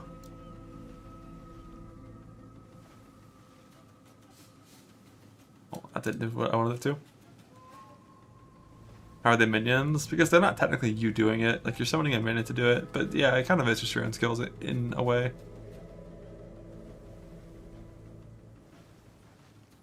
Alright, so basically each one you can specialize into, like, very effectively. Like it's 1 point to get this dude, and he has 1 base ability. He does increase damage for each damaging skill you've used recently. And when you use a damaging skill, he passively does something. He has his own little basic attack, 4-second cooldown, applies exposure. So you have to use like 1 damaging skill of your own to make him do that every now and then. Require level 90. That number is going to scale up with player levels over time. It would be a lower number if you were a lower level character when looking at it. Command him to hurl his greatsword, spreading hazardous runes on the ground. Where it lands, if the enemy steps on a rune, it erupts. Creates 8 runes within a 5-meter radius, but we can't see the rune info. Command it to teleport to target location upon arrival, deals spell damage to enemies around him, then slams his blazing sword into the ground, creating a wave of lava. Yeah, this one definitely one of the highest likelihood to be useful. 12-second cooldown. Command to conjure 2 followers of flaming embers and fire them forward, explode impact, dealing spell damage.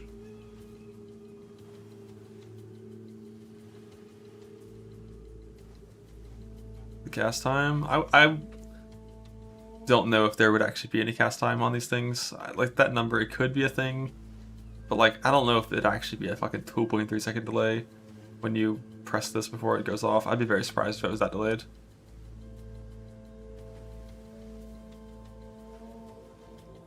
You don't have the other 4 nodes? Oh really, it's only the main ones for these ladies? Whenever you command to use any skill, you just get some mana regen. To fracture all nearby areas of chilled ground that have enemies standing on them. That's a big damage number.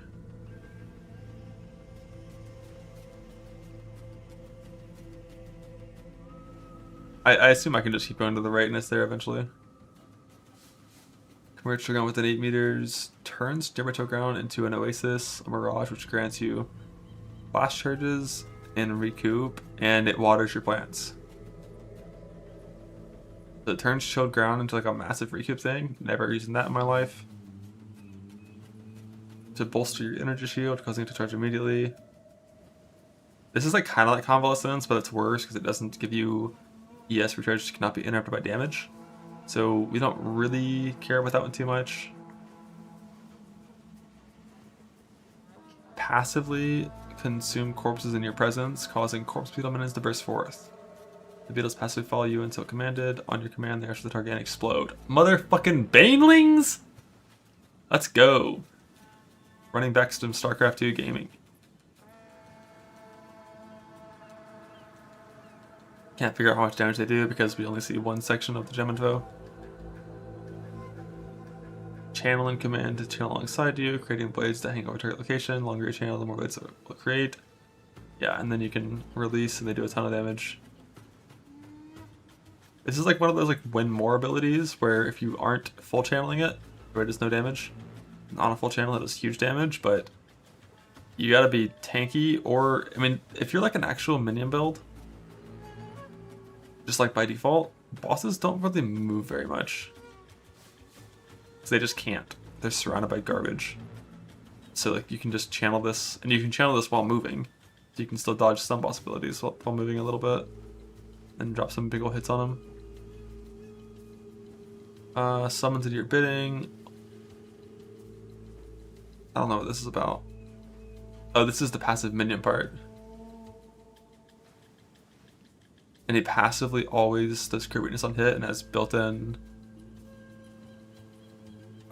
extra crit bonus.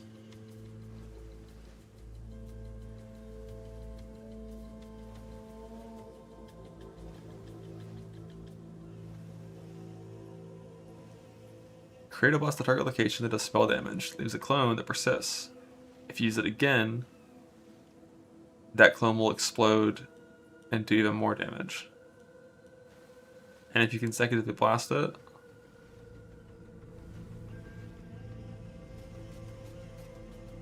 just ramping damage, so you gotta build up like 3 charges and blast them all.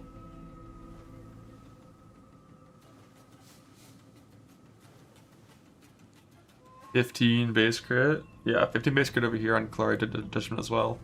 And it applies crit weakness, so when it's full, it's like 30 fucking base crit, right? And then the small nodes. Mind over matter, full, but only for elemental damage. -1 second to base recharge delay. More rate when on low ES. -1 second makes it should apply really fast. 50% of your current ES is added to your armor for determining your PDR from armor.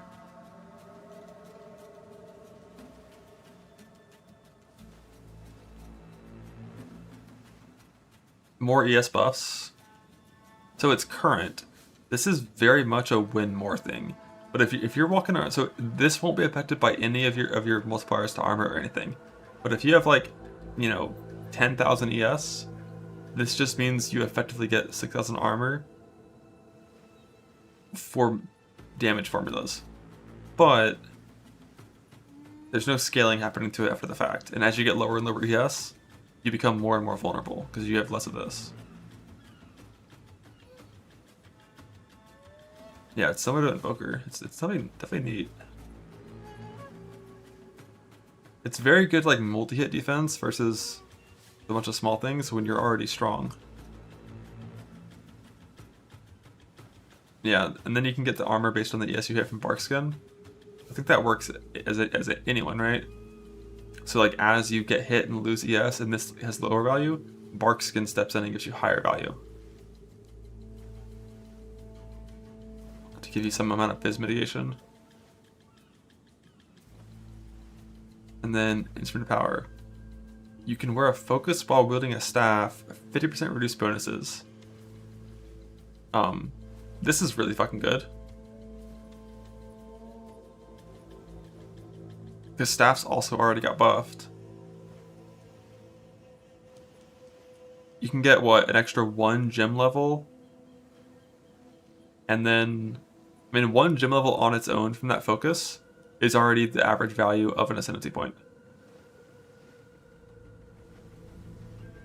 And then you get some ES, some spell damage, and some other shit. Non-unique time celestials have increased radius. That could be insane, but I don't know. I didn't think about that. But like, I just don't know scenarios when these are super strong. I haven't played the game enough to know. Takers will know won't interact with armor applies to Elion Kier. Correct.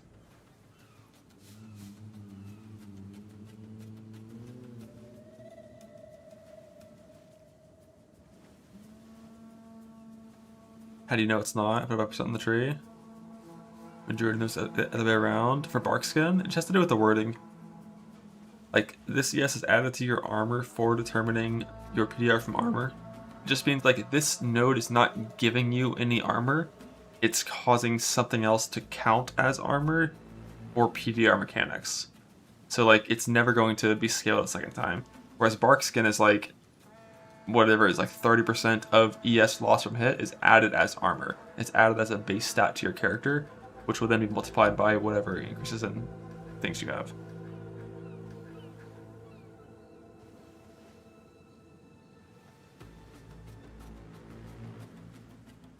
Because if this shit was scaled by increased armor, broken. Plus 2 gem levels. Didn't they removed the +3 focus from the game, right? Because that was a bug with an essence bug. So that shouldn't be possible anymore. Get 4. You can only get 2 now.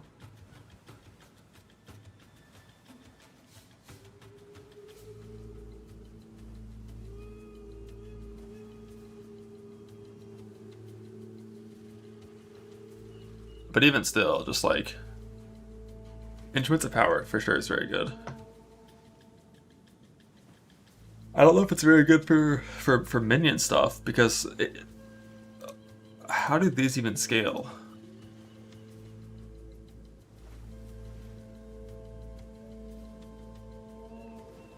Like, if I have plus physical, this will work. I'm pretty sure. If I have plus minion, it won't. Like, these are not minions in that kind of sense. There's no minion tag. Do I need minion damage, though? I assume they'll answer this in, like, a Q&A. But, like, I don't even know if these are considered yours or not. Because they don't have tags for it. I almost feel like... it's going to be sourced to you, and it's going to be your spells, your spell damage, your everything. The 2 above have minion tags.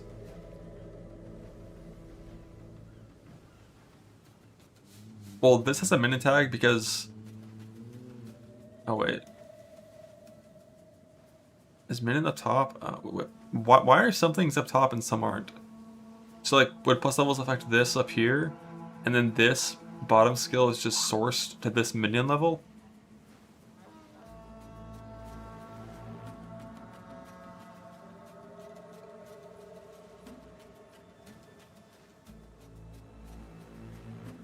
That's the minion's ability. So then minion levels would work, probably.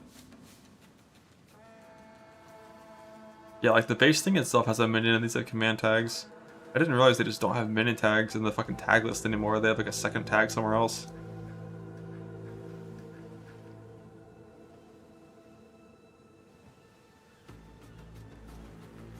See, I'm going to assume that you need plus to level of minions. And because it says minion, it's not a spell, right?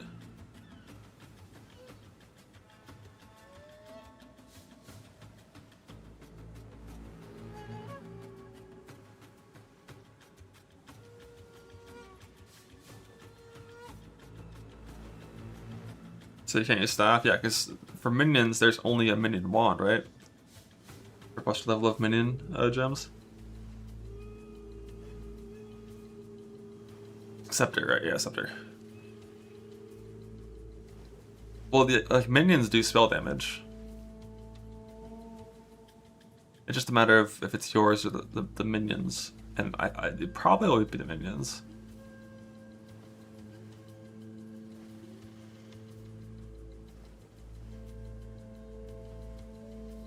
Which just means, like, if you're playing them for the minion setup, you wouldn't do the staff focus thing. This is for playing it as like a self-cast setup, I think.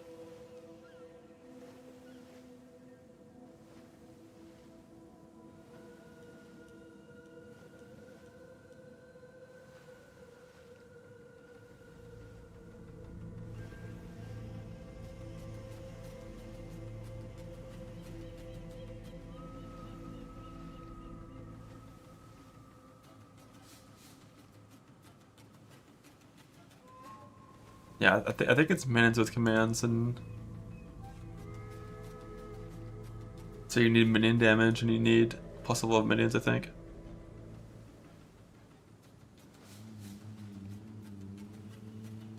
This was made for you.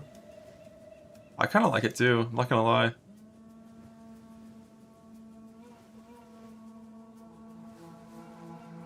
But it just really depends on like how strong these are, number wise. And aren't like minions as like a whole kind of shit right now?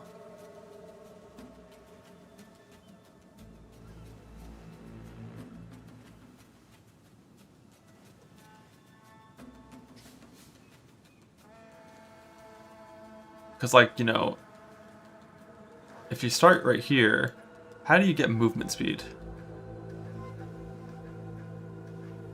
It's like, sure, you can path down over here and get like 7% right here. 7%? I think even further down, beyond that.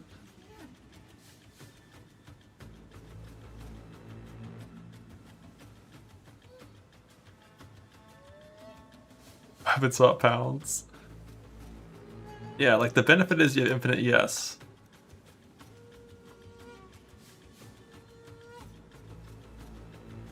Because the ES isn't nerfed.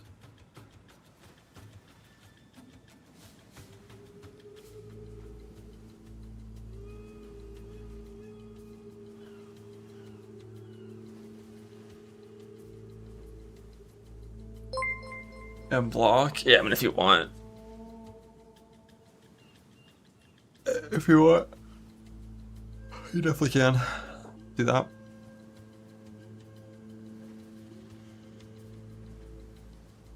Probably put some speed in the top left. That is true. If they put some fucking move speed in the top left near the armor ES nodes, I just feel like they're not going to purely because of thematic reasons. Like move speed is a deck stat. This is the opposite. It's the exact opposite. I can't think they would ever put like good speed up here.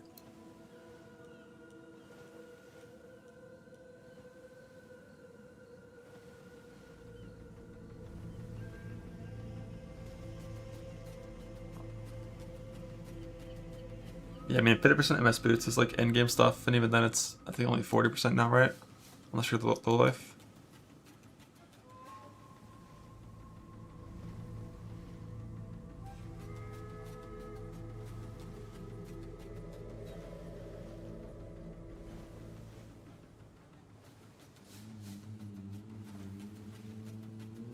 But like relying on having really good boots to have any move speed is just saying you're going to be slow as fuck until pretty late in the end game if you're doing anything that isn't software trade.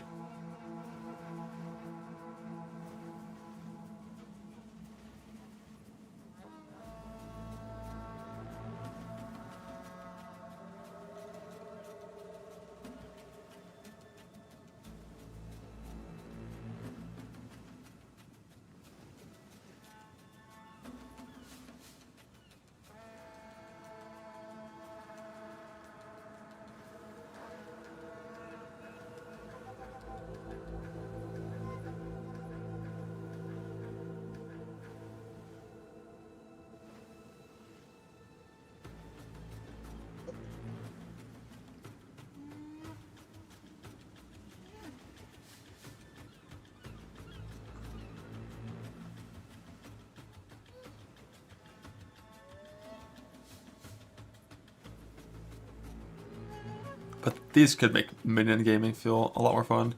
And then I remember that minions have fucking collision on this game. And you have to like direct them where they want them to go, and...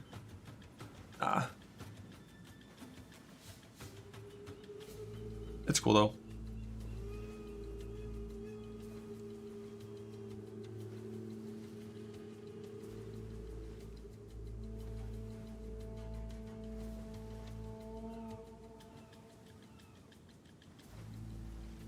More apparitions, yeah, but like, assuming these scale the way I think they would, with minion damage and plus level of minion gems, you would just pair this into a minion build. I feel like.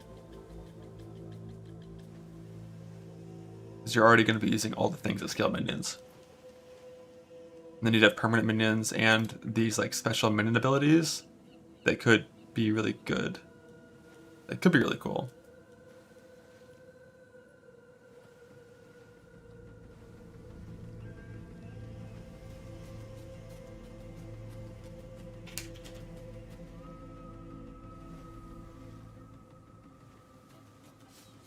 Like full blazing sword. Or actually, maybe not the trap one. Like these two from blazing sword.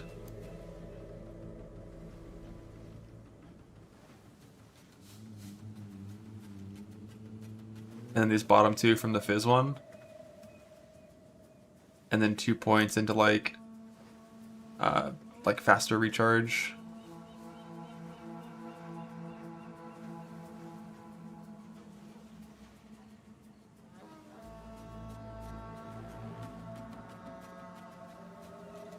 Amazon might be to play. The problem I have with Amazon is I'm too stupid. I have no fucking clue what if this is good, how this works, what the scaling is like, what any of it means.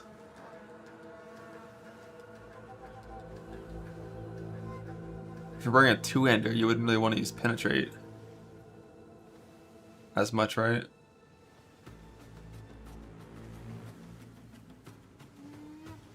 I know the weakness stuff is very not ideal.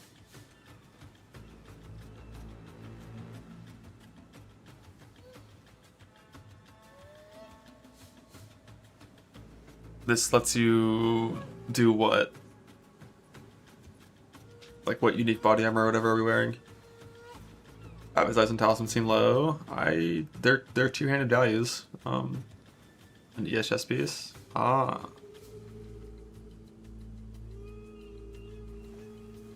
Pure ES chest. The thing is, isn't this node still OP? It's like you still want to do a pure ES helmet.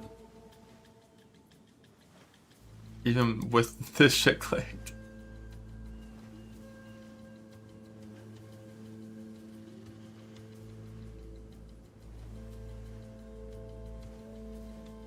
And if you're only getting evasion from boots and gloves, you're not going to have any evasion.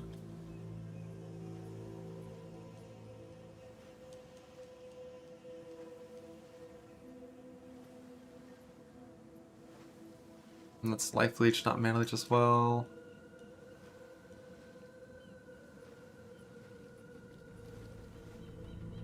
Life-based Amazon. Overleech chest. Yeah, that's one of the new good chests that is in the game.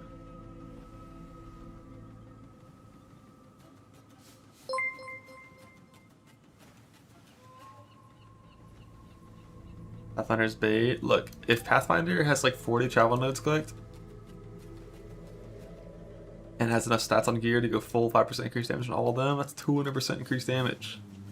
200.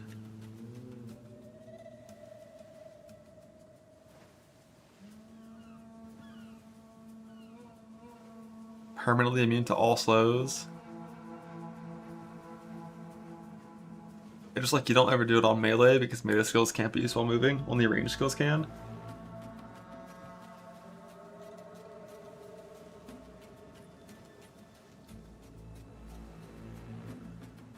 Rest in peace, Windward.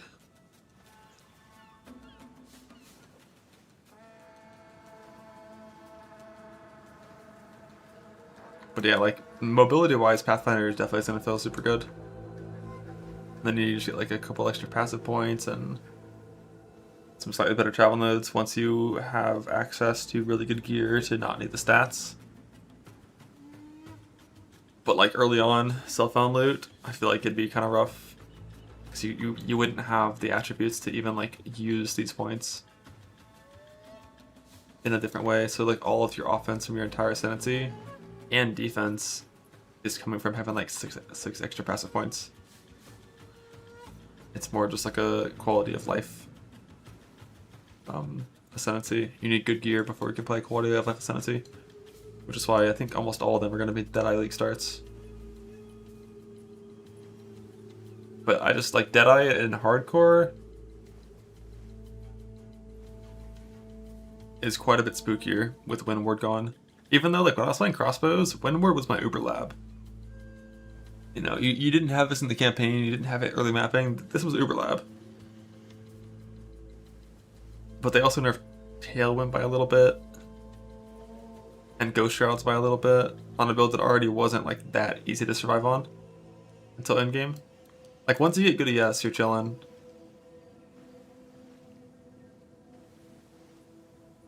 And I guess you could go even bigger ES now if you wanted to. Because stat requirements are lower. You could try to fit in. I guess it'd just be a little easier to wear that shit. Yeah, the old witch path thing. I just want Druid to be good.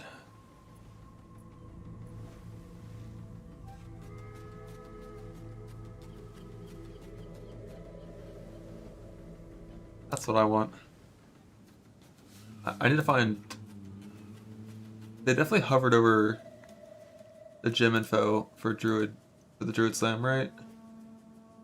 During one of these teasers. New Sork Ward, replace old. I just have no clue how good Sork Ward actually is. Especially in the early game. Like 30% of your armor and evasion, but now it consumes everything, right? Physical chaos, like all damage types go to the Sork Ward first. But it still has this less downside. Wait, do you have to spend 4 points to make it do the good thing now?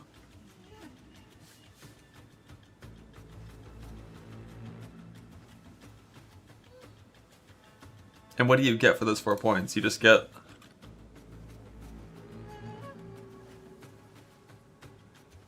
Let me see.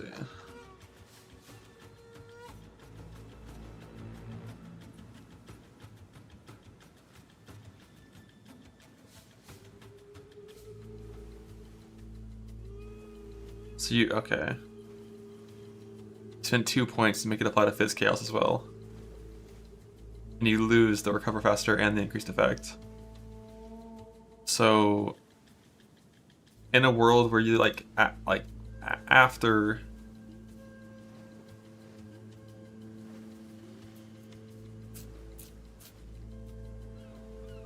the less effect penalty, you have like 10k of each still.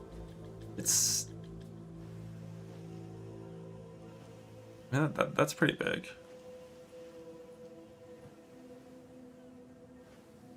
Just go pure armor. Pure armor Sork Ward.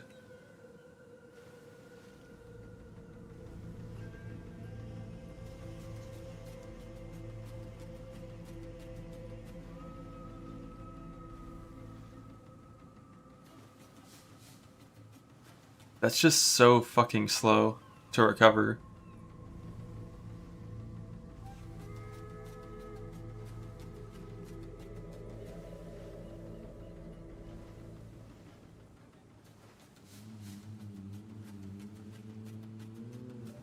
Can you like, are there some support items you can put that make this number like half as long? Less duration works.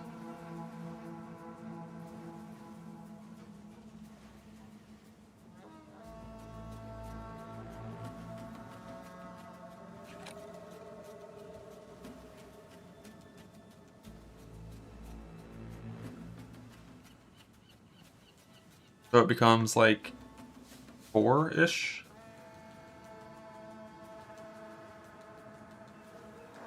If you didn't lose this, like if it was just in addition to this, it was applies to physical and chaos now, I would say 100% yeah.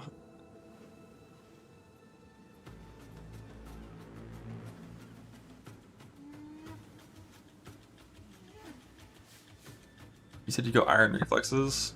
Does that do the same thing as in the first game? Yeah.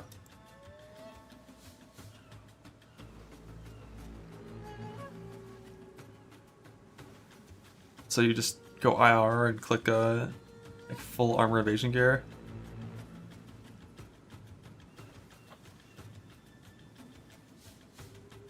I just still worry about that recharge time, like 4-second recharge time. Yeah, and degens are still gonna kill you, just like they are on all these left side builds. And then what are you doing aside from that? Just culling decimating? If Culling Strike had POE1 mechanics, god, log the fuck in.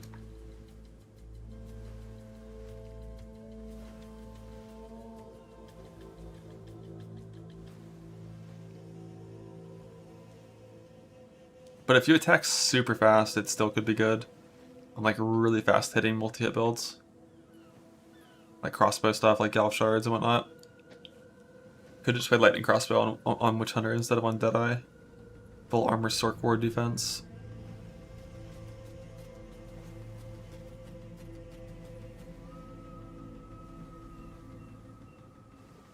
I'm sure eventually you could get it to be... Oh damn, that's against first and uniques now instead of against everything.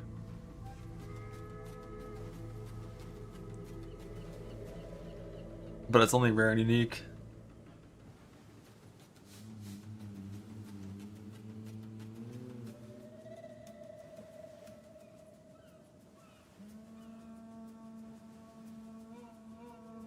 And these travel nodes are so fucking bad.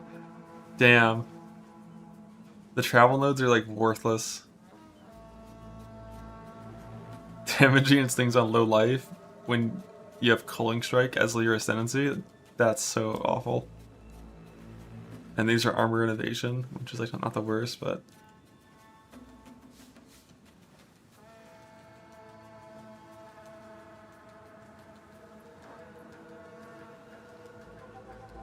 How does this work?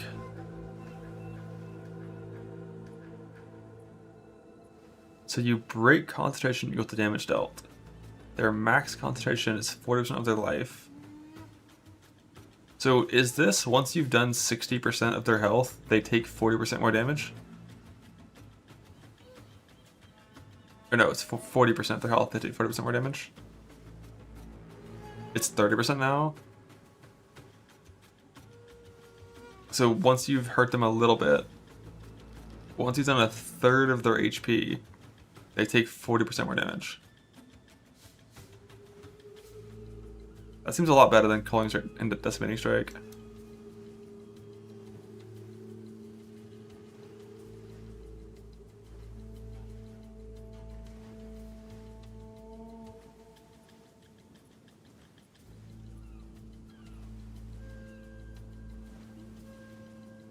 %, more average. Which one? Isn't this more than that? Isn't this like closer to 28? Or are you saying like for each of the two? Like 13, 13?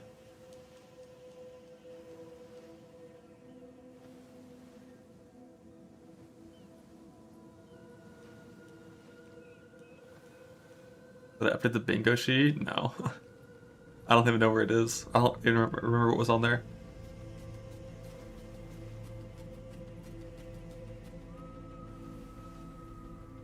I don't know, like 4-second recharge of that Sork Ward is just spooky. If you're walking around with like 3k life and 20k armor and like 6,000 Sork Ward, it's pretty strong. I just don't know about early on when these numbers are super low.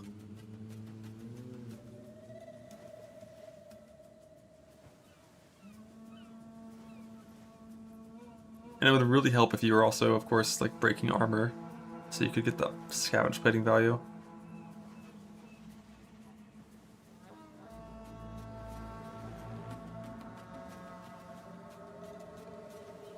Well, I think the bit that most people are talking about is doing it with IR, so there is no evasion aspect. Then you could come over here and grab some of the armor to Ellie if you wanted. You could get some armor to Ellie in your gear. But you gotta break armor to go scavenge fighting.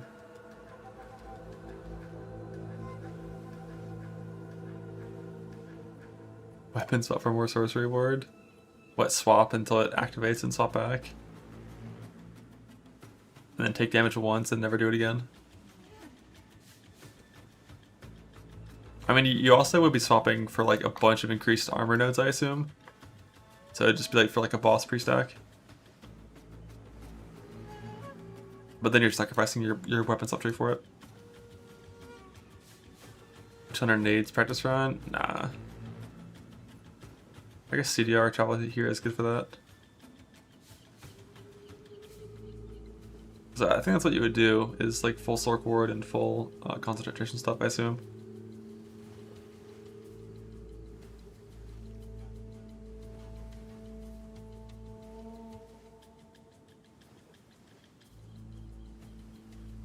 I mean, mechanics like this are just generically pretty good because of how hard it is to increase your pool in this game.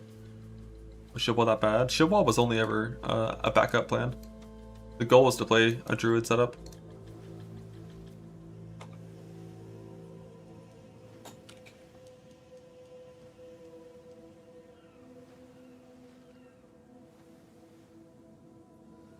And if Druid setup sucks, then Shield Wall is like, you know, a very, very similar build that has a very similar tree that you can pivot into on the same class.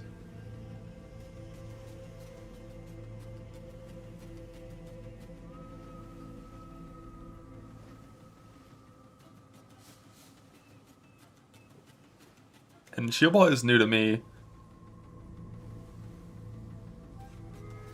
Yeah, Charge and Fusion pretty high value. I don't know if we're going to have enough to make it 20% more. Probably be level 14. But yeah, just having 18% more defenses.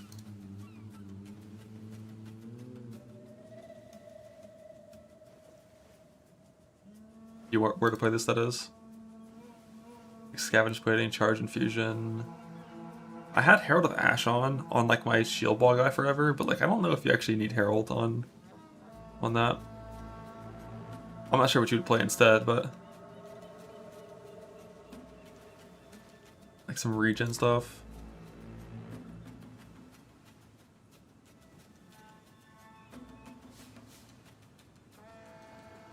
Or because the even if they nerf. Yeah, that could be really good for sure.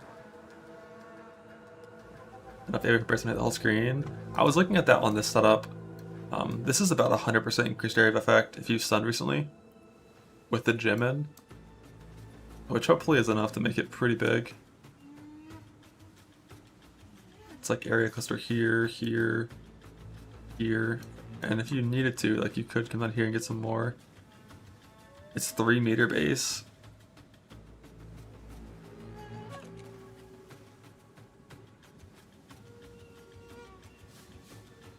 That's the same as EQ.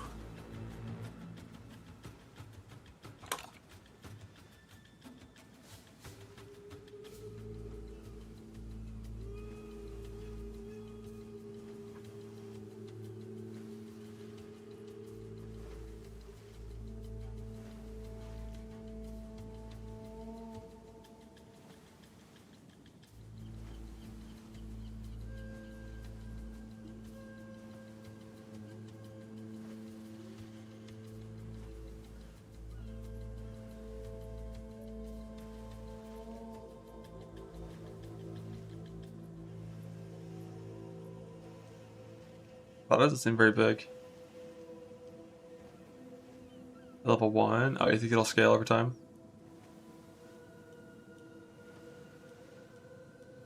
Earthquake scales over time. From 2.4 to 3. It's fine. We'll get a gym info post and then we'll have information on that, right? But yeah, assuming it scales a little bit.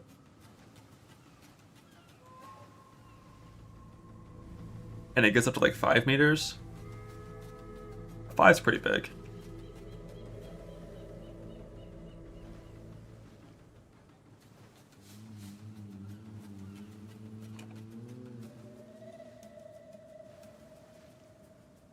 Life.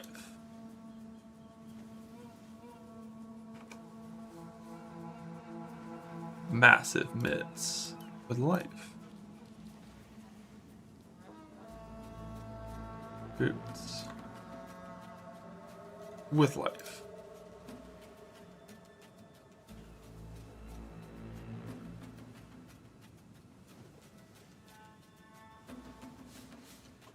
God, the gear on my Shellball character is so fucking bad.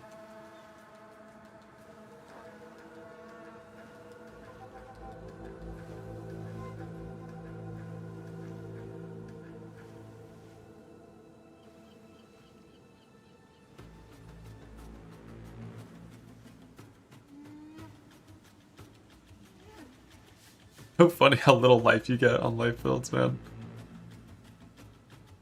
Don't you get a pearlescent amulet in the campaign? For one of those quests that I skipped?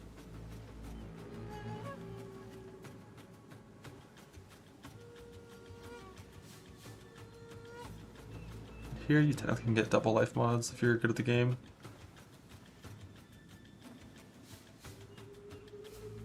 So if you actually pop the fuck off, this is no strength though. Like realistically like 3k. That's what armor ES. Oh yeah. Yeah, go armor ES, double your pool, be happy. Set of your mass was iron reflexes. I didn't even think about that combo, it's kind of neat. But they're pretty far apart from each other.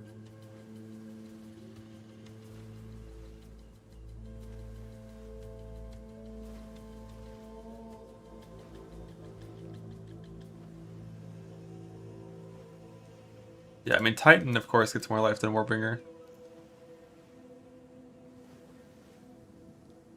some extra strength, more life node, and then you can get a life mod on your chest. And of course, like your runes could have a bunch of life in them in theory. You don't need resist.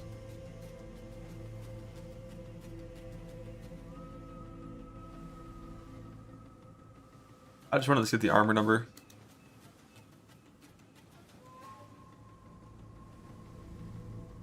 Like while you're in bear form, with the new Smith buff.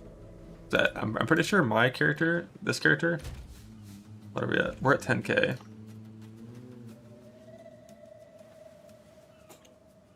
This is 13 right now.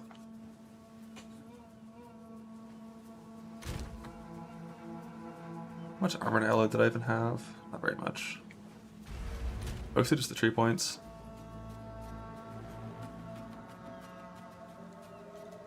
Like 160 on fire lightning. What does bear have by default?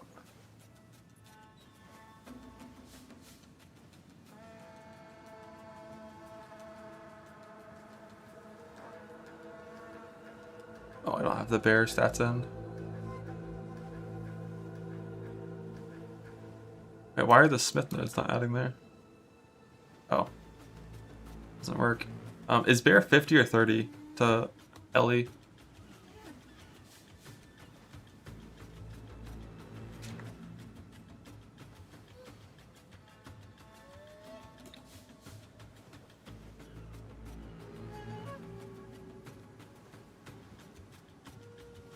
And then YouTube chat says 30. I already forgot the wording.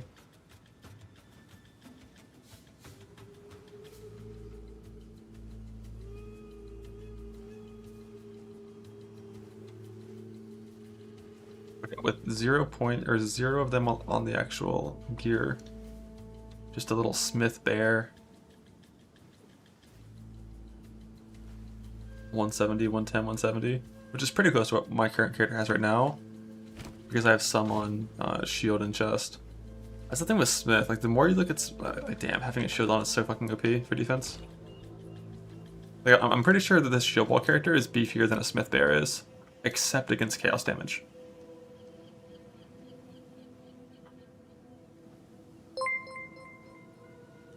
It's global, it's not local to the armor, so like quality in the armor doesn't matter, I think.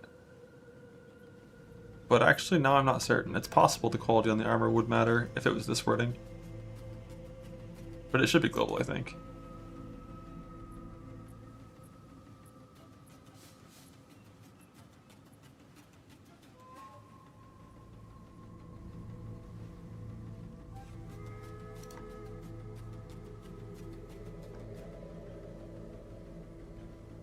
Is it ZDPS? Oh, I have no clue.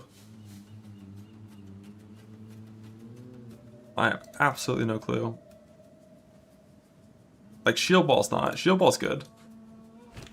Like, this character, but just actually have life rolls on the gear. Like, I had, like, no life on boots, none on this ring, none on these gloves, 30 on the helmet. Like, I just actually have life on gear, and you easily hit, like, I think Titans can break 4k with the good runes and stuff. And then also have Chaos Res and more armor to Ellie and stuff. Like, this can get so fucking tanky compared to what it currently is. And the damage can probably get like 10x this amount. Isn't the damage a bug? I don't know. It's hard to even tell where the damage sources are on the skill.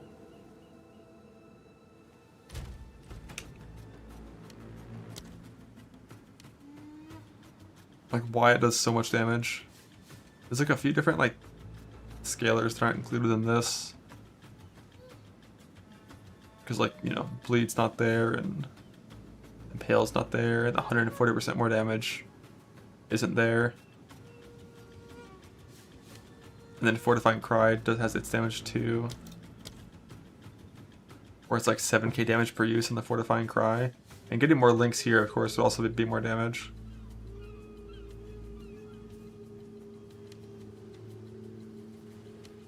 This build definitely does really good damage. The clear is just mediocre, but it feels decent to play.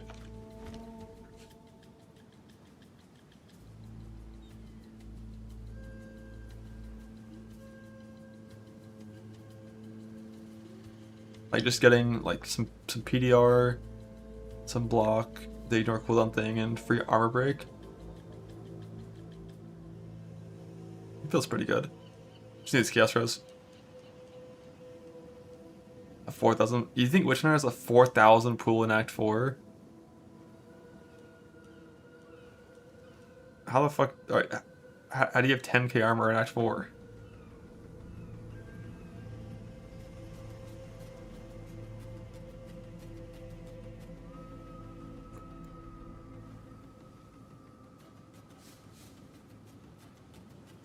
Log in Witchhunter, path out these nodes right here instead of Titan Start. But shield, yeah, I mean, like Smith day 1, when you have shit gear, the power level of Smith, when you only have a white body armor on and nothing else, is remarkably high. It's basically tanky enough with no gear to just vibe in all content. Like, you're easily res capped, you actually have armor to chaos, you have like 12k armor with no gear on. Whereas like my current guy has 10k armor with gear on. So that's nice, that's convenient. Downside is you get no offensive power whatsoever. So you better hope your skills do a ton of damage. And like these shield builds do. I still don't fully understand where all the damage comes from. What's up, John? Thanks for the raid. Hope you had a good vacation.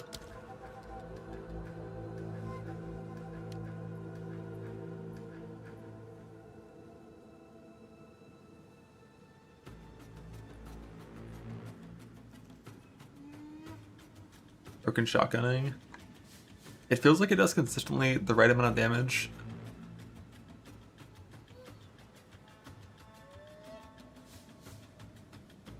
With shield ball. Like shield ball itself does not shotgun. But you do more damage with Fortifying Cry shield wave hits when you are close to the target.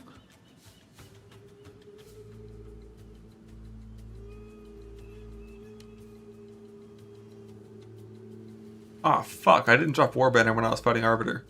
It's not, like, no one can remember that.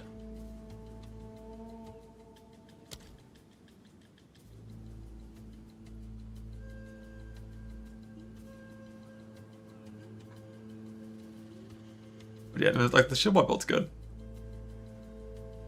I wish self-cast spells were good. Besides Ascendancy Contagion, which I played last league and I had like a decent time playing it. Where is this character? I don't think it ever died, so it should be here, right?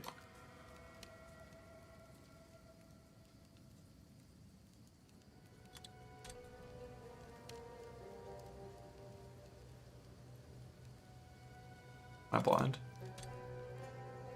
Oh, there it is.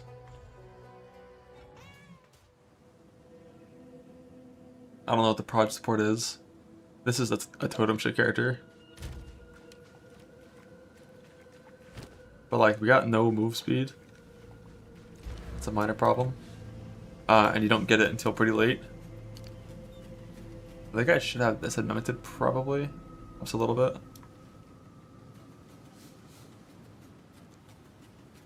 But look at this, you can just click fucking ES nodes. But this build is getting there for a lot. It's the radius of your curses is going to be like half of what it currently is, so the blasphemy thing is nerfed.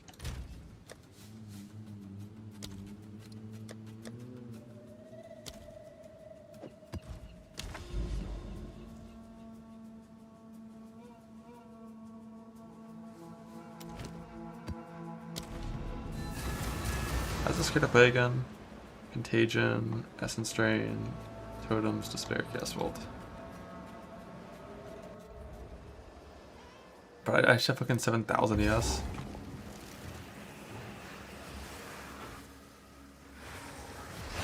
I can create better. Where'd my Essence Drain just go there?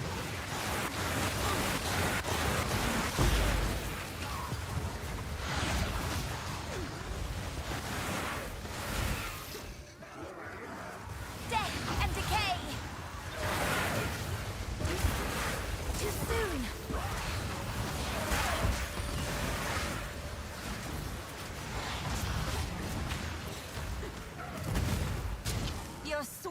fiends won't help you. They're not spreading.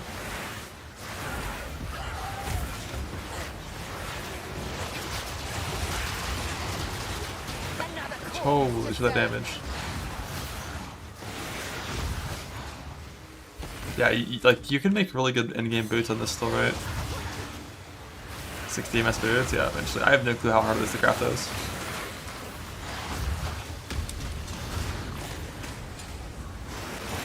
Do I have chain currently on this character? I do.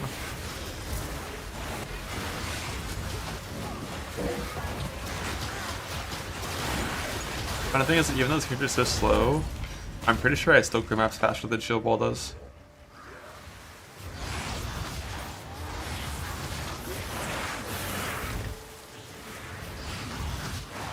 It's because you can attack while moving, and then you can just kind of wander. 2 rare essence and it's deterministic.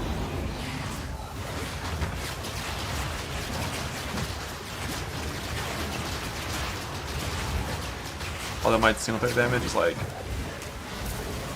pretty bad.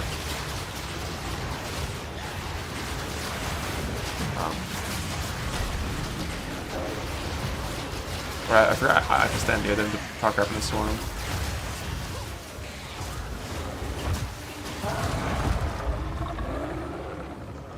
Every in single target, yeah. I mean, this is a level 80 character, whereas my Shibboleth guy is 86. Plus 4% more HP on this. That is one thing that's very, very true. And one of the reasons, among many, that I don't actually want to play this.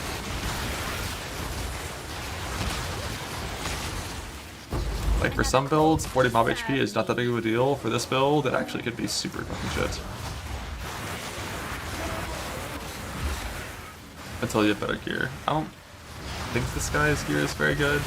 Like, +1, +1, +3. Nowhere to run.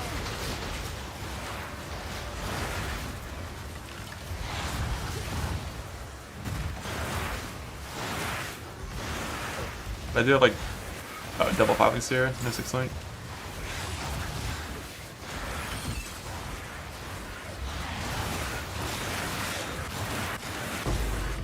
I'm rich.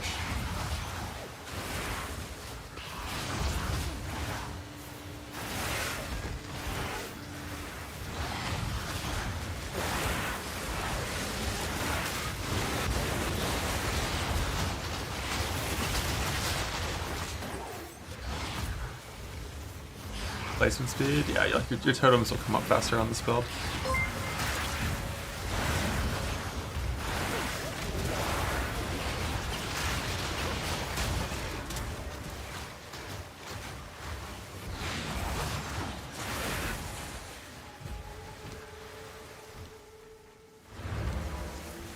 I actually did get the helmet as well, but I poofed it.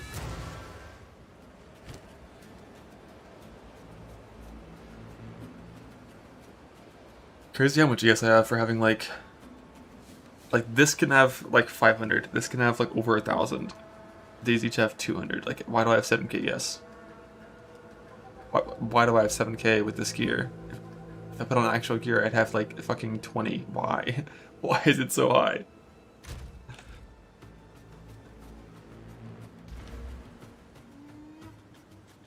It's like, oh, it's because there's points in the tree you can click to increase your life on this build, but not on life builds. Oh, right. Right.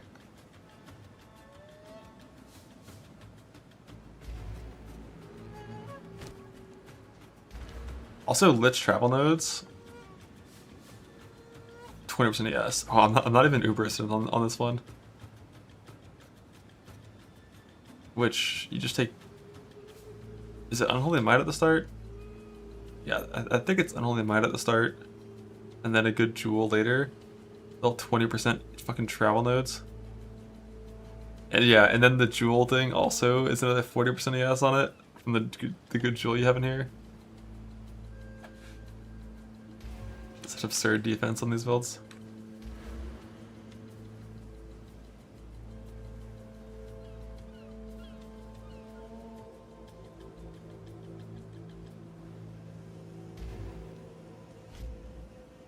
But the warrior defense stuff can feel really good, too.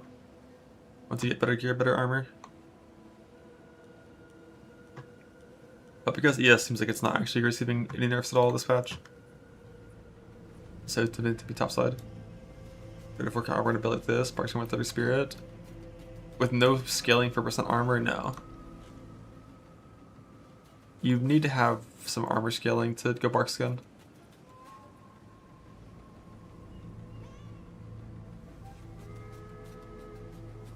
Didn't say there's a cherry weaker. Nope. They said in the Q&A with no specifics that ES would be a little weaker this patch, but it's probably still too strong.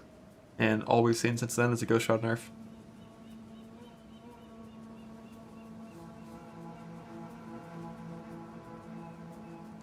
Open stream, it's right. Oh shit. Oh shit. Game Awards POE2 right now? What?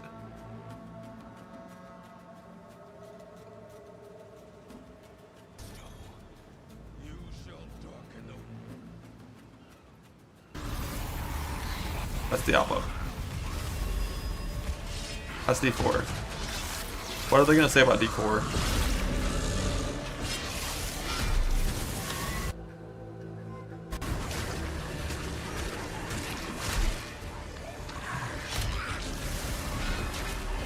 Paladin, paid expansion.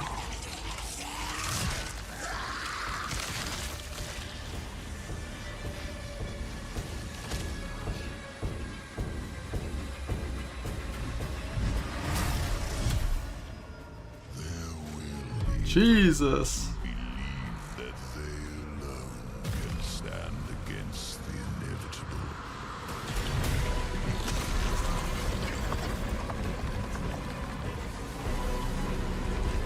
God. Was it cinematics? Oh my fucking god, is that Diablo? Is Diablo introduced to D4? Oh! They pulled the lever. Mephisto? Oh shit. It's Kitava? I don't know what it is. Sorry. Diablo players, your wait is over. Get in the fight and play as Paladin today. Get ready what? for Lord of Hatred coming in April. It is Today? great to have Blizzard here at the Game Awards. Paladin's here today. Well, it's time for an update from Marvel Rivals, a nominee tonight for Best Ongoing Game about the latest Marvel hero set to join the game in 2026. Yeah. What's up, Game Awards? It's about time I made Marvel Rivals the most hero-packed shooter ever, but first...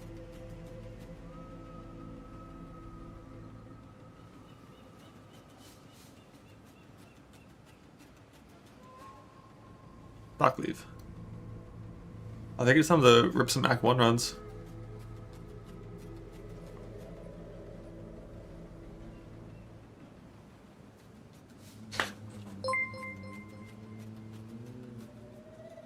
Why don't IR slip on gauntlets?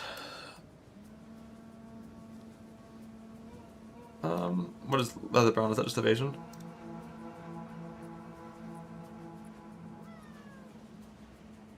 Plus evasion for 1 armor and gauntlets. That sounds like something that's really good if you... Why do I have so much... Is there base evasion on this game? 368? You should just get base evasion on this game? That was in POE1 for a long time when they removed it.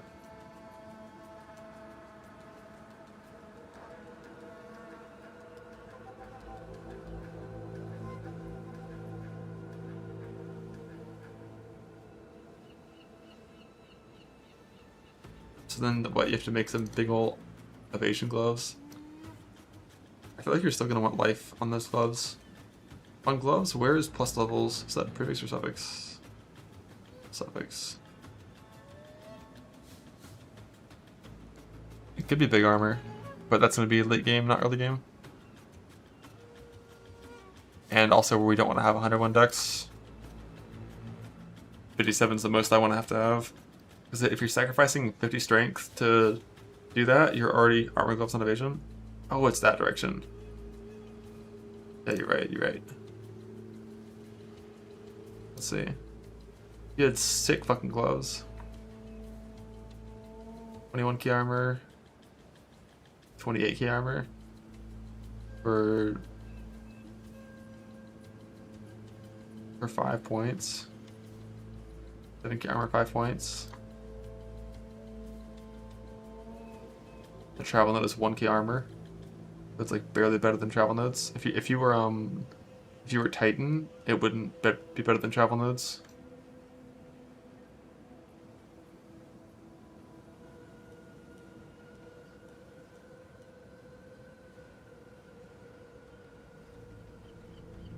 You have to pre-order to play Paladin? Yeah, of course. You thought you'd get a new class for free? Why would you? You silly? You silly.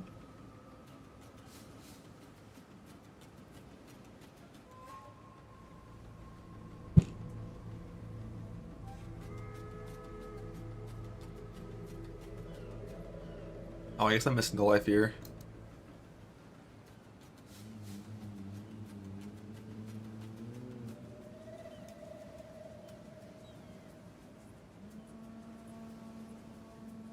Does anyone have an endgame POB that's properly set up in config for shield wall?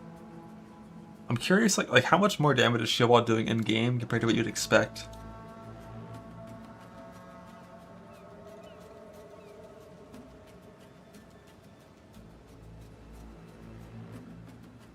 Karn pads a lot. Karn's got War Banner dropped. Full fucking rage. Frenzy Charge consumed recently. Boss is stationary. I am stationary. I've killed recently. I've crit recently.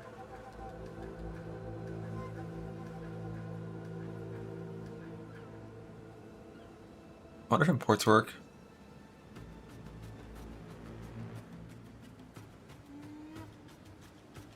Oh, wait, would it only work from like my own account? Because there's no website still for accounts in the year. I'm not sure there's that bug involved with shield wall damage.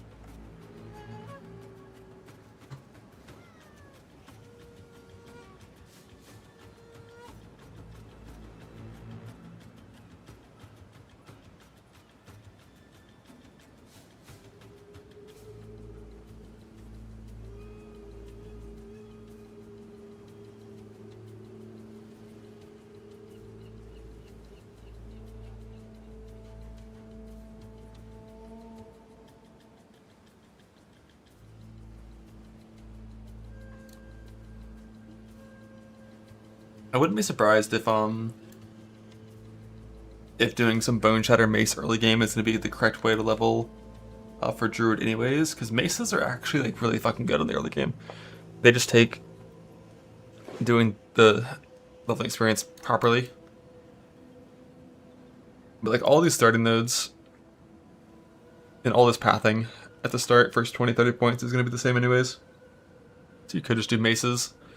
Like Mace Act 1 into Druid a little later. I'm not sure what you would like what would be the thing you're waiting for?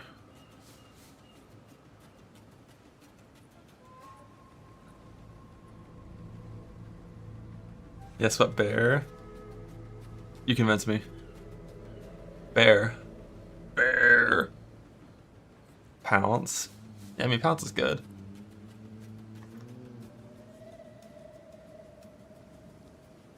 I wish I had a picture of the Druid skill tree to see what level you get certain things. Let's see if it's on PvDB. Waiting for? I mean, like, if you were gonna be like, I'm gonna level with Maces and Bone Shatter in the early game, because Bone Shatter Maces are really good in the early game. Like, if you execute it properly and like have the right setup so your Bone Shatter always works, it's just good. In the early game. And you have to be like, alright, when am I tuning to Druid? Is there like a certain thing I'm waiting for, like a good talisman on the ground, like a certain gem from Druid, a certain point on the tree.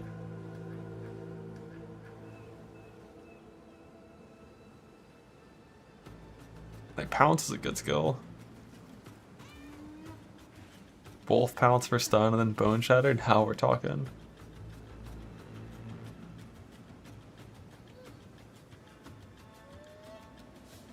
I wonder if it'd be like some rage on hit. Because like level 1 rage support with 2 rage on hit would mean your default attack would generate 10 rage. You could always just 1-2, 1-2, 1-2. So that would be like having like these 2 points down here I wonder where does rage at. Don't care about those.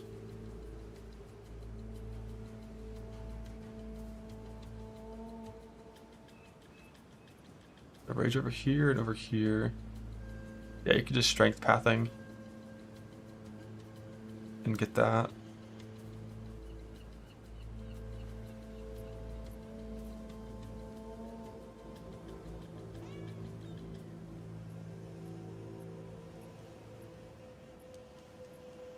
Penpred is real. I think it's real. Unless you mean like slam spam. I just mean like so that I can left click like default attack and then slam. Because the left click by default is 5 rage. Rage support tier 1 is 3. You can work right too. Yeah, as soon as you get that. When do you, I gotta find the druid tree on the announcement.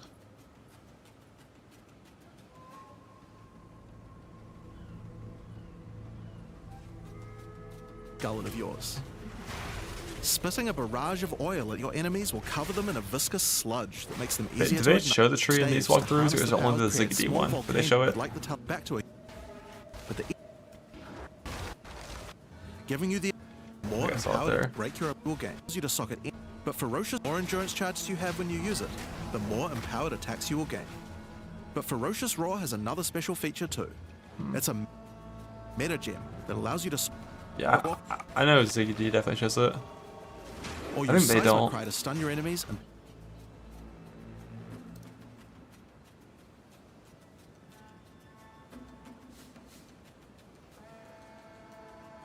leap to the target on the first attack. That made it feel really smooth and satisfying, and only like kind of added to that rage per cast. That one's the fast one. Feeling of the werewolf form, you're leaping in and out really smoothly.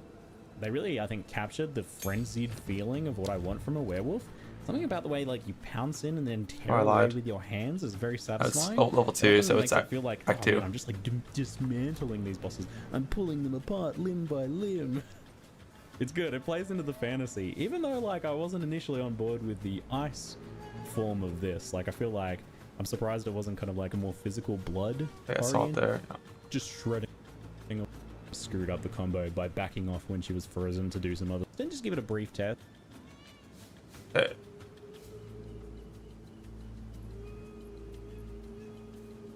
We have Furious Slam. I think. So Pounce is level 5. These are level 14 gems. Like Fury of the Mountain is level 14 gems, which might have some of the Bear Ascendancy stuff. I can't tell on the right. There's one skill here, right? But it's not a Wyvern skill. Isn't that Wind Blast? Let's see if his cursor moves off of it. Cullable enemy or corpses and eat their bloody faces. Yeah. Give me that one frame. Give it to me now.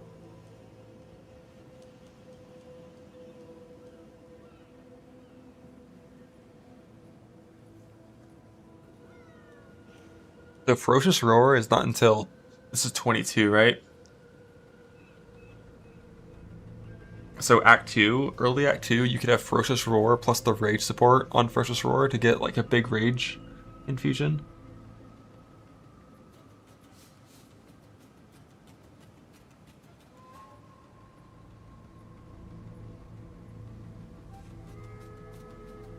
Any tornado info? The thing you have to know about it is it does 0 damage unless it consumes a ground effect. About First Lab, yeah. I mean, like, what I did on Shield Wall is just Bone Shatter into Shield Wall at 22, and you could do the same thing on Druid if you wanted. Obviously, if you want, just Druid from the start, it's gonna be fine, like, playable. But,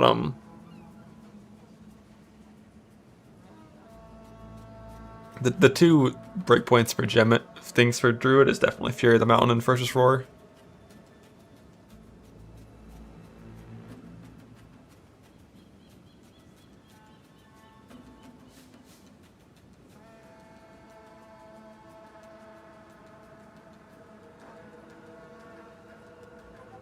Volcano Totem and Slam. I agree, it'll probably be fine. Because Shockwave Totem is good.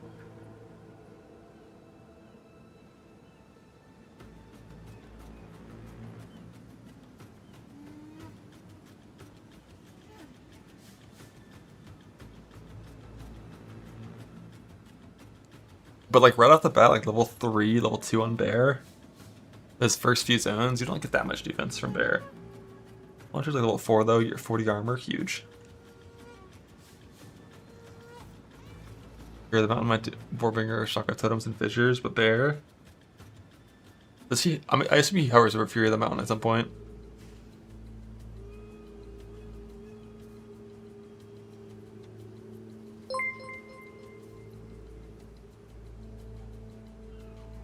Yeah, I know he uses it for a bit, but like, does he hover it? Let's see. Trial, Ascending, Cross Slash, Bosses. Bark Skin. It's right at the start, okay. And then Fury of the... So yeah, Fury of the Mountain, baseline, 12-second duration, means you last... Wait, limit 12 fissures, what the fuck?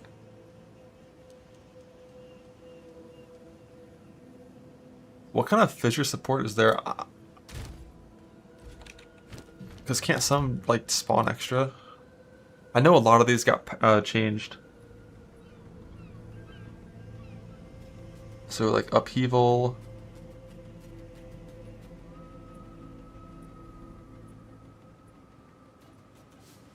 That one wouldn't work.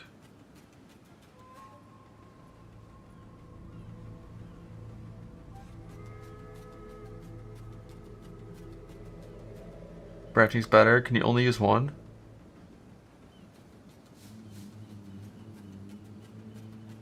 Yeah, the lineage one's the same one you want to use on Shield Ball, right?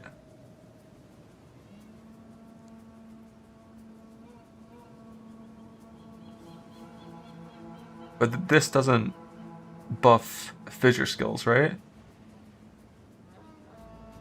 This is converting Shield Ball into a fissure skill. The other one? Oh, it's a different one? I remember like quite a few changes to fissure things. This one. Create 3 additional.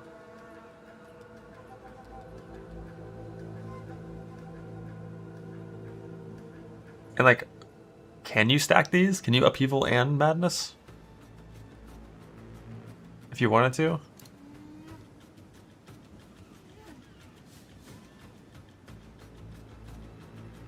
Same category? Okay. I didn't know if how that worked with, like, cause like this is a lineage support, this is a base support. So like category creator also disables lineage supports of the creator category. Yeah, branching still has, I mean, you just have to fuck with them and kind of see what it feels like.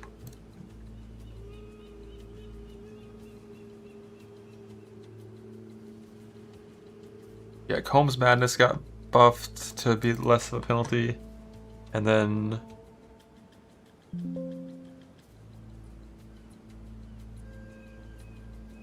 Titan thing for Aftershocks.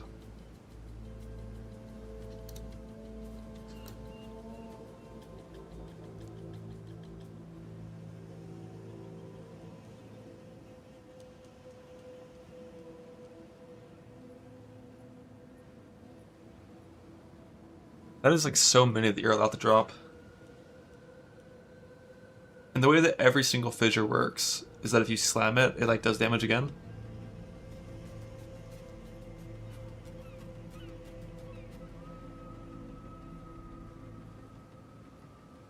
Because like the way I see it, with it already having 3 rage on hit, just putting rage 2 on this is 8 rage on hit. So you would only need like 4 fissures down to get a literal full rage bar with every attack, right?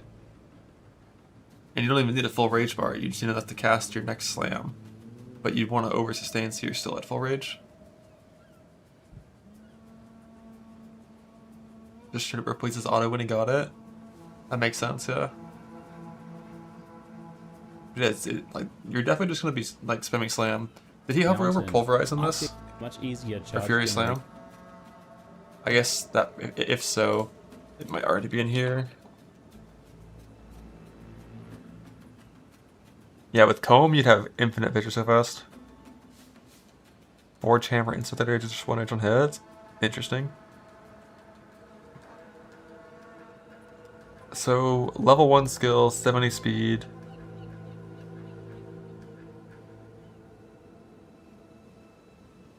Oh, and this is the old information. This isn't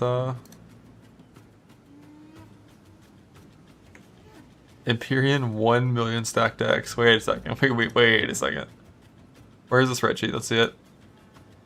Oh my, there it is. I'd say.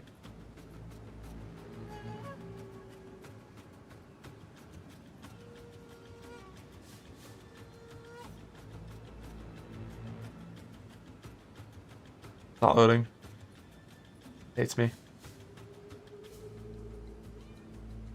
Doesn't have the Enraged version. That sucks. G'day folks, Ziggity here with a hands-on preview for the Druid. We'll take a look at a hit. While the werewolf's form, for example, expands your options with the Entangle spell, to kick off with focusing on the bear's slam combination first. The bear's basic attack Maul generates rage on hit, and Furious Slam spends rage to empower itself. Basic attack Maul generates rage on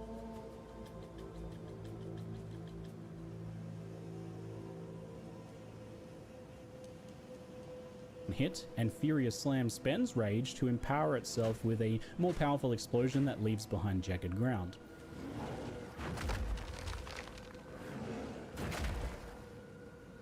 The fact that you're spending rage also means that this constantly generates rage on hit, expands your options with the Entangle spell, Lunar Assault for Wolf, and Furious Slam for Bear. I'll test all.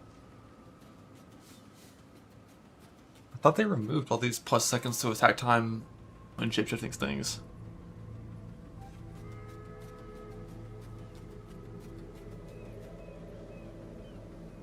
With the whole bit where it's like it's supposed to be like an instant transform. But if like every single skill builds a week old, but it's like while playing this build, he's talking about it being instant.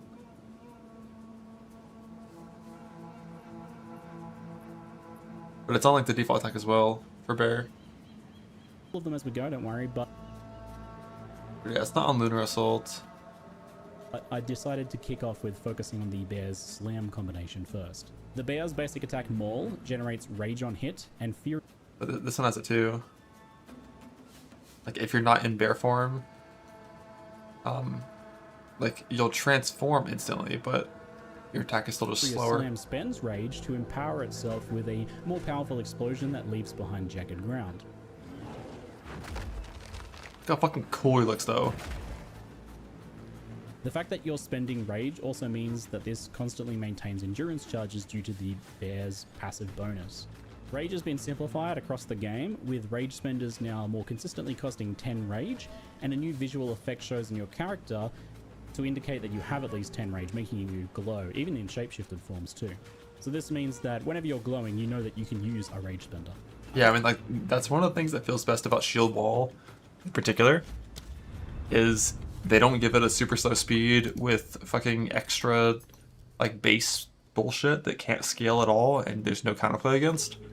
It just has a slow base attack time. But it's, like, scalable by everything.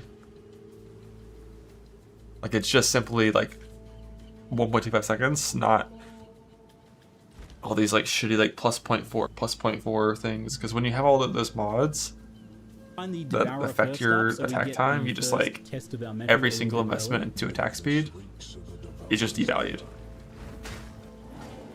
Armor's really good, though. And here we get to see a bit of the With potential investment. power of the bear styles combos.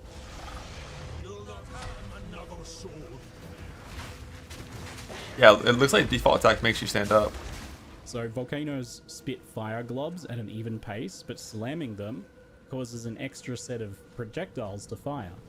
So placing volcanoes on bosses and bear slamming them while generating. But slamming makes you go back to the all fours. And chunky feeling combo, and it makes pretty short work of the Devourer here.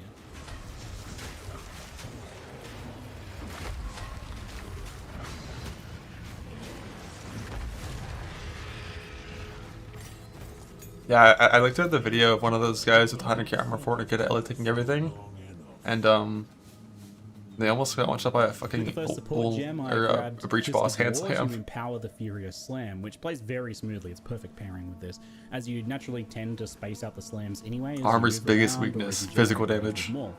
So the double empowered slams that you get from Rage and Fist of War also very satisfying. So pretty happy with that as a first support gen choice for this playstyle. There was some other interesting options there though, such as Overabundance and Burgeon for Volcano. So Overabundance lets you have a max of 2 volcanoes out instead of 1 at the cost of 50% less duration, which I think is a pretty good idea in many cases. Brings them down to something like 4 seconds maybe, but I think that's a very good trade-off because you can slam multiple of them down really fast, get a lot more burst on bosses, and have your slams. Encouraging Gary to jump into the campaign like Abyss had. I don't know anything about that. What do the Abyss have? Encounters around here. These are just simple sacrifice platforms. Basically, kill. Guys, Wolf's gonna be good with Herald Device. Thankfully, they aren't even too strict about you. It'll be good. Like the only Wolf gameplay we've seen didn't have Herald Device. So this video is primarily about the Druid. I'm not really going to be focusing too much on the lead mechanic here, but I will touch on my very limited experience with it. The basic premise is kill monsters from 6 circles, and then you go raid. How nerfed is Herald Device in its radius? I know Herald of Thunder got nerfed like 1,000 fucking times. It's still 1.6 base. Or no, it's still 2 base. So Herald Device is still big with quality. Did Herald of Ice get nerfed again this patch? I thought that was Thunder this time. Yeah, like Herald of Thunder got another nerf this patch. And last patch. My voice is cracking like fucking crazy today, dude. It's annoying. More water.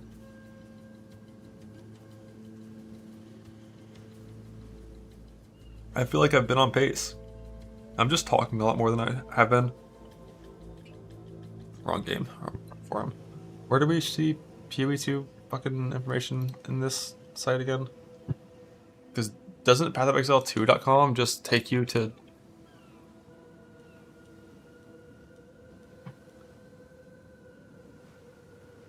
the first site if you try to go to the forums here?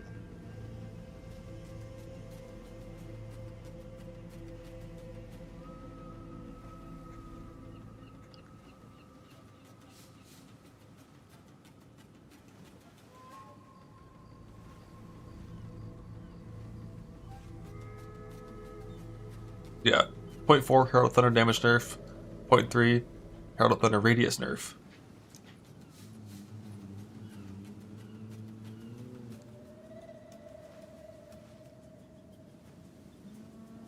Point 2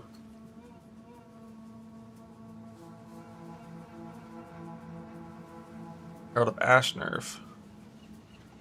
And yeah, there was a very small nerf to Herald of Ice radius back here, but Monk side of the tree has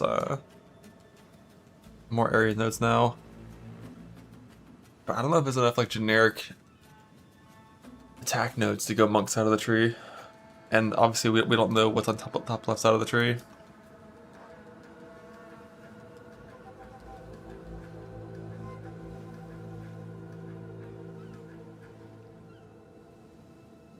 Oh, I know this place will definitely have some area for sure, because there's already some like right over here,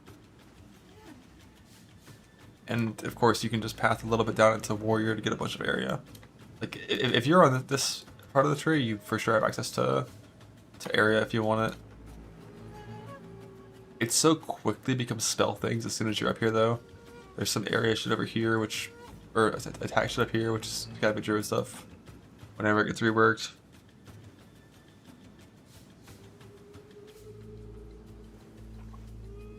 Like, I don't know if these, like, aren't these like regen now?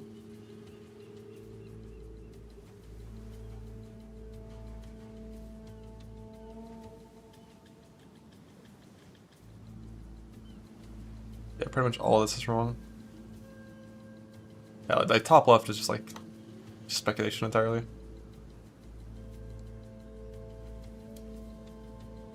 But if you were to be like a right side attempt at going for like an evasion ES werewolf invoker, what would that even look like? There's no shapeshift nodes over there. BW one sec.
Endgame Druid Showcase just dropped? What the fuck?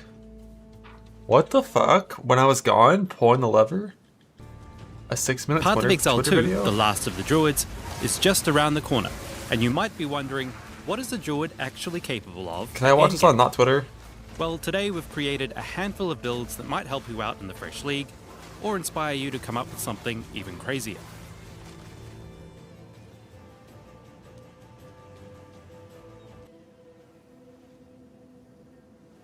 The same tablet 3 times? What do we got? Oh, full shrine. So we're going to see some Excel shrines. Yeah, we're going to see Excel shrine gaming. Okay. Okay.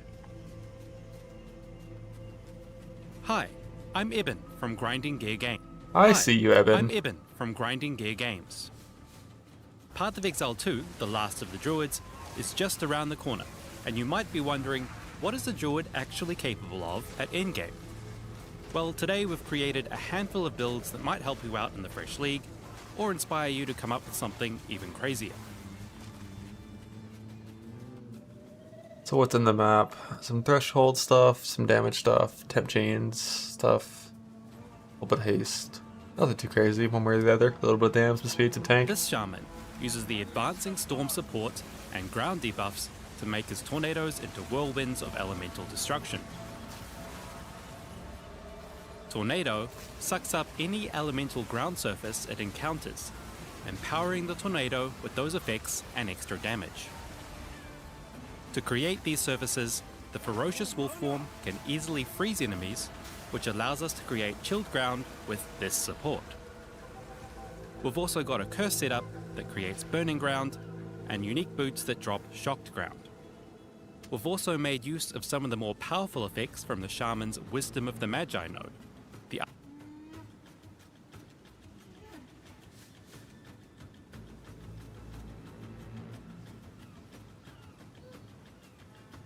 So +1 charm gives +1 storm skill limit. That's kind of strong. What do we have here? Let's peek. So a lightning res thing is giving bonded 10 life, 10 mana. Right?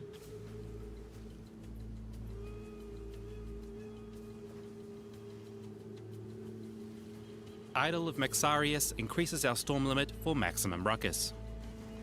If tornadoes aren't your thing, maybe this fire-breathing Wyvern can bring the heat you're after. Normally, the Wyvern's Flame Breath would be used as an ultimate type ability. But naturally, you might want to see how much further you can take it. Yeah, you can actually move fast with that. Into a clearing skill. Flame Breath is a skill that burns rage. He's 30 temp chains so right if we now. get enough of it, we can keep aloft out of pure spite. To help us generate this rage, we are making use of the new buff gem, Eternal Rage. 100 spirit. That's a lot of rage though. Just passive, always on, no other downsides. This generates 5 rage per second. We're also using the Keystone Primal. So you don't get any offensive bonuses from rage, you don't get the more damage for rage, but your cap is way higher, and it's like just like some helping with rage sustain. Hunger, that regenerates 1 rage per second per 4 rage we've spent recently, as well as giving us 100% more maximum rage. Rage. Excuse me. Rage. We can also grab all of the Ignite and Rage nodes conveniently in the Druid area of the tree. Now our Ignites burn much hotter as well. The Shaman spell With all damage this node together, would not work we with simply that. take to the sky Pretty and sure. reenact Rain of Fire. Of course, we can't just fly around forever. There will be some necessary downtime between flights. Fortunately, we've got a gullet full of oil and fresh hot magma to ignite it. After the announcement last week, the green thumbs amongst us got pretty excited at the idea of watering their plants. We've got you covered. This next build automates That's a gonna whole move garden speed. using spell totems. At the root of this build is the Wild Surge Incantation Keystone, which makes all storm and plant spells deal more damage and cost less resources, at the cost of losing a lot of their duration. But because we're automating this, duration isn't a huge concern. This build makes use of the new unique Falls Protector to ensure that we've always got plenty of power charges to summon our totems. After we generate our initial charges, our totems will be able to self-sustain their cost. So, if we put Entangle on a spell totem, it can build a garden for us. All we have to do is water it with a gentle little Thunderstorm. One of our support gems also appreciates this downpour. Accelerated growth triggers an explosion once it's been overgrown, blinding enemies it hits. For tougher rares and bosses, you'd probably want to throw in some Thrashing Vines to ensure a true plantastrophe, bodily botany, chlorophyll overkill. But maybe you're not into gardens and more into tearing them up with an army of dog friends. This Wolfpack build is a good place to start. In order to support an army of minions, you can take the Lord of the Wild's keystone to allow you to use a scepter.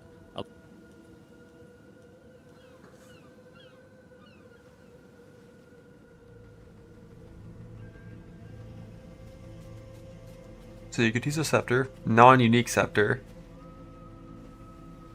Unfortunately, so no Arbiter Scepter. But it makes it so if you reserve anything that isn't a minion, it costs a lot more. But Malice, it could be good. There's less spirit. But that will instantly get made up for with the Spectre inputs it on its own. What can you get from a talisman, or from a scepter? Like, what does Malice do nowadays?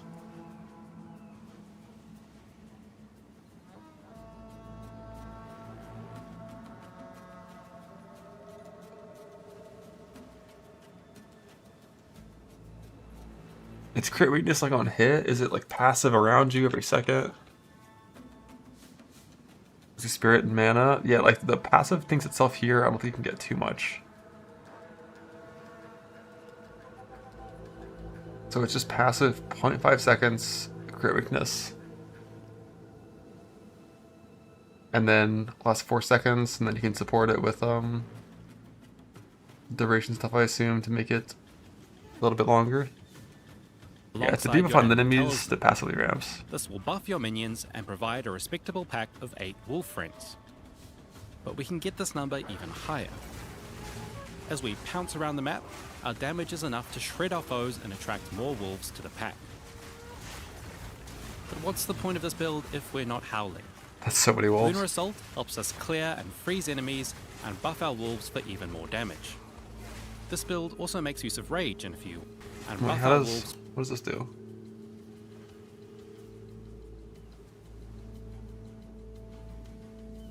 For even more damage. Is that just the claws? This build also makes use of Rage in a few ways. Notably, it uses Commanding Rage to make your rage minions. Affect your wolves. Rage also extends the duration of Lunar Blessing, a skill that gives the... Is Spiritual Aid in this game? Like from Scepter minion damage in this? Because I can use like anoint Spiritual Aid. Rage also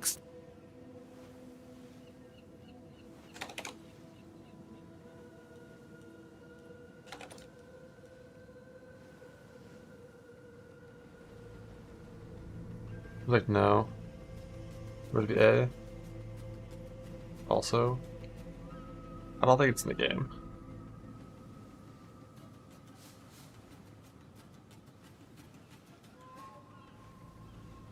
Yeah, Oracle might have it. extends the duration of Lunar Blessing, a skill that gives the entire pack more cold damage and creates destructive moonbeams each time we hit. Lastly, let's warm things back up with the Demon Bear. Here, we're using Fury of the King to transform into a burning monstrosity. With this, we can open molten fissures everywhere we jump. Once opened, we've got a few options to make them erupt again and again. We could use a Shockwave Totem, which repeatedly blasts the ground. And of course, we're still a bear, so we can rampage around, triggering the fissures over and over. God, that rampage wind-up time is fucking crazy. Look at this shit. Triggering the fissures Cast over art. and over. Moving. To capitalize on this, that's like a genuine 1 second wind-up. Rampage as long as we can. But obviously, once you're moving, you're fast as fuck. Our rampage can last around And if that kills 20 everything, seconds. you're chilling. That's a lot of pounding. Just like the Wyvern build from earlier, we're going to make use of the Primal Hunger Keystone and the Eternal Rage buff gem. That's how the build plays, but to me the best part of this build is the Oracle Ascendancy. Look at this passive tree, it's just as cooked as our bear. We've done something very fun here, grabbing as many keystones as possible and using them to take some of the bigger nodes without the lead ups. We've taken Resolute Technique, so we don't crit, which allows us to take Pain Attunement, so we don't see the upside or the downside. There's more going on, but we'll let you figure it out for yourself. As you can see, the Druid offers a lot of options. Whether you're tearing through maps with storms, scorching everything from the sky, unleashing botanical devastation, leading a loyal wolf back, or rampaging across Rayclast as a spicy bear, there's a build here for every kind of primal playstyle. These are just a handful of ideas to get you started. The last of the Druids launches on 11 AM December 12th PST, with the of watering their plants. We've got you covered. This next build automates a whole garden using spell. Of course, get enough of it, we can keep aloft maybe this fire unique boots that drop shocked ground. This shaman uses the advancing storm.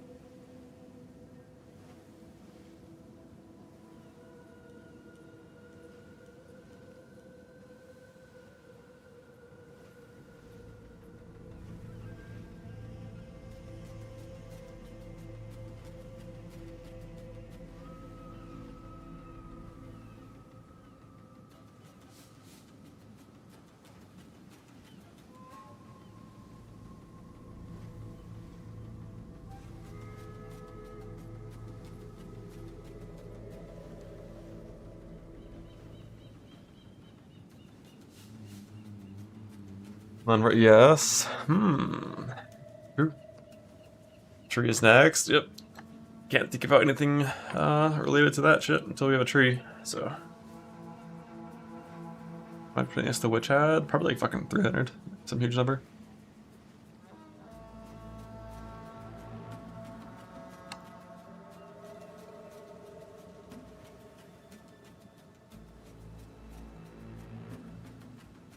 Let's see what, like if you were gonna try to do some Invoker Monk memes, what would it be?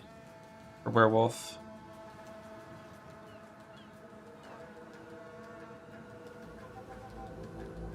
Like it's like always meditate based, right?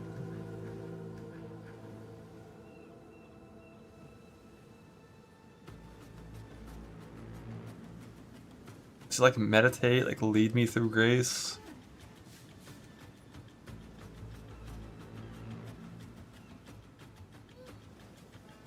And like the small shit. You go unbound. Amazon werewolf, it could be an angle. But we're hardcore, so we're thinking about the defense. How much do you get from this if we're wearing one of these things?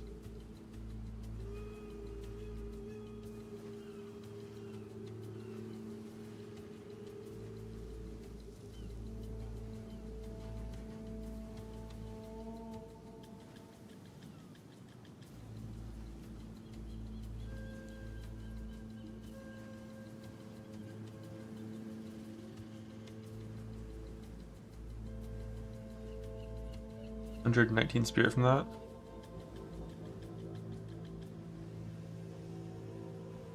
Endgame Druid Staircase. Yeah, we watched it. It looks decent. What I want to look at now is like a Invoker werewolf that build, which basically is a Herald Device delivery system. I don't know where those area nodes got added though. I think someone I'm pretty sure I've seen an example of where it is, but I don't know what invokers normally do. Like, do you actually click this shit? I feel like this is gonna be so worthless. You're just gonna fuck your evasion formula.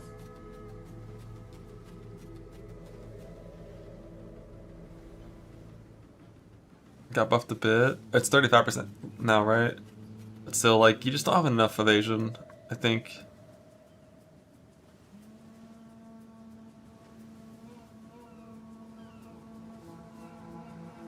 So like, are you doing these two and then you just click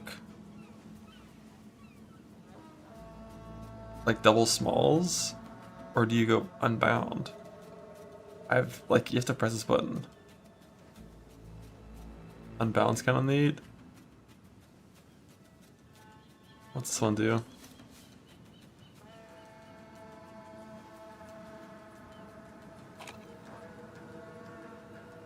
It's like 80% more, right? Like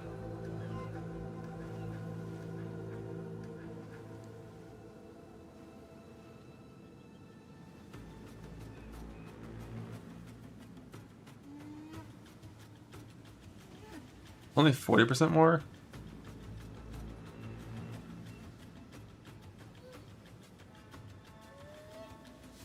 There's no more cooldown on it? Well, like, the cooldown is you have to build it up, right?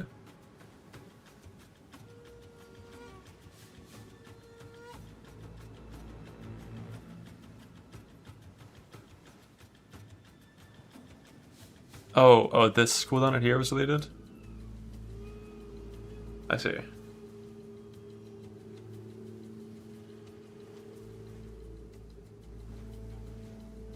Meditate, spirit from gear, double gain as, and eventually go for crit ignore res. Yeah, like if you are a good crit setup. Was it wolf skills that were all like 15 base crit chance? Right, wouldn't those just pull from the talisman base crit chance?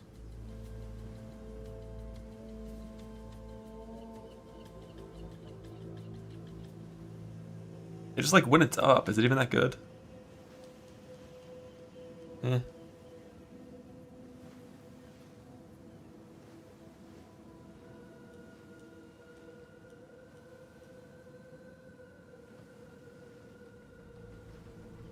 It doesn't really matter.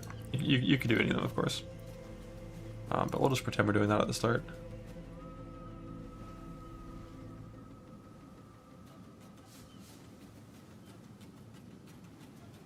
That was the Genesis, wasn't it? Yeah, makes sense. You can support it. With what?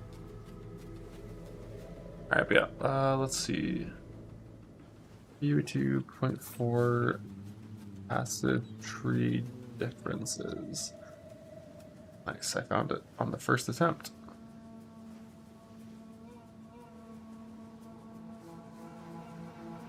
So these blue ones right here are the monk area clusters, right? Pretty sure, because they added 3 of them.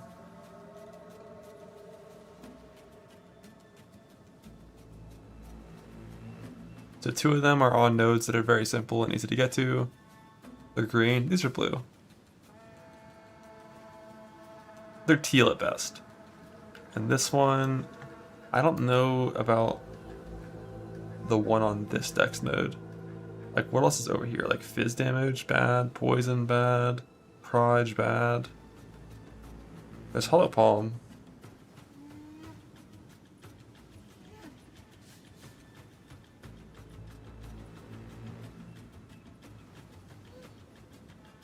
This shit's bad. That's pretty bad. You'd already be here. So yeah, these are like 3 travel nodes to get there that give you nothing else useful. CDR duration, gem levels near unbound. Yeah, makes sense. Nothing too crazy.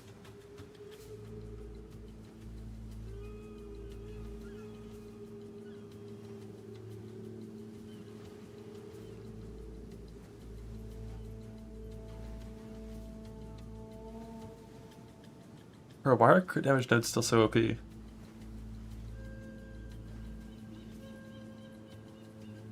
like if they are blinded,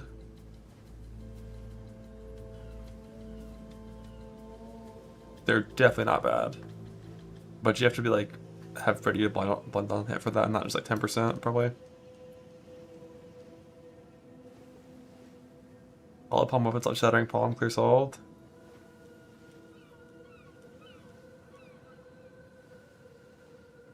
Well, again, I'm convinced.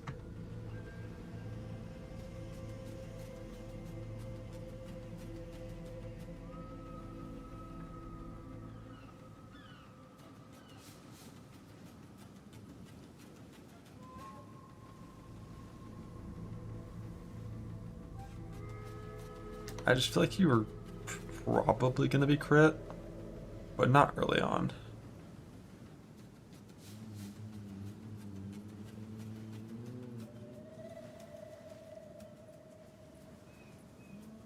love how they got these little attack damage nodes here. You don't care about the days on hit, but it's just like some actual damage pathing that the class needs so desperately.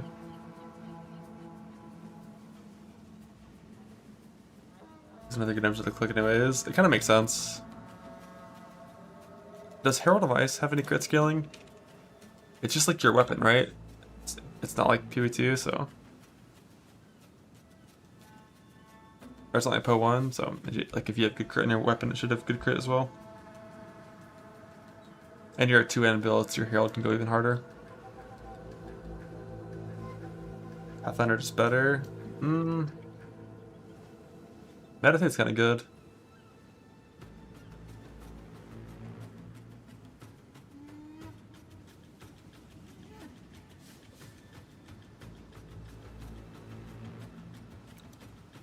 And Pathfinder start is like... I don't think you really... Like, it would just be like move speed pathing start, and then a bunch of travel nodes and things that don't help you at all. Until you got over here to like some of this stuff. Yeah, like melee can't attack. Start Witch. Yeah, eventually you can start Witch. And then just go ES node start pathing. Over here get some crit, you could. But even on that, you'd still go into Monk start. But you can't attack while moving on melee. So like, it would just be like sprint stuff. And like Silver Charm non-Pathfinder is going to feel pretty similar in most cases. If you can get some power from your Ascendancy. But yeah, like eventually you can do the Witch start. Path through ES nodes.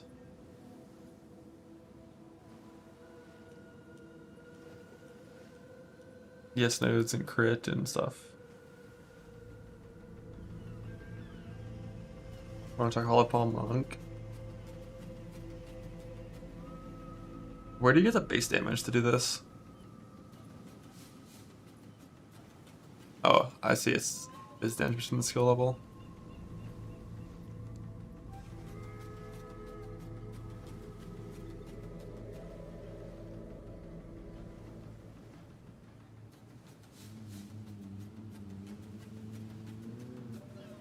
Pretty OP. Is it actually like a good league start build?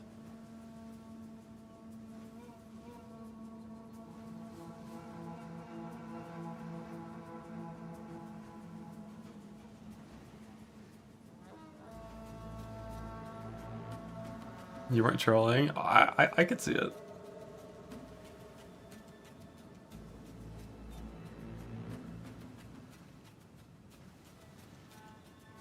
Over here and get your unarmed stuff. Where's that at? Where's the unarmed shit? I thought it was right here.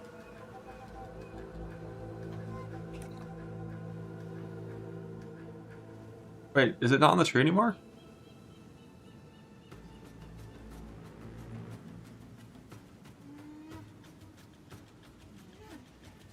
There used to be points over here that gave increased area of effect for unarmed attacks. It's removed. Unlucky.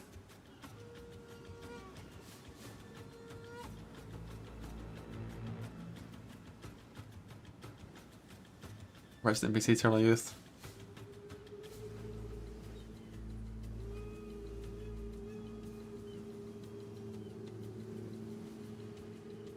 And these are always CI builds, right?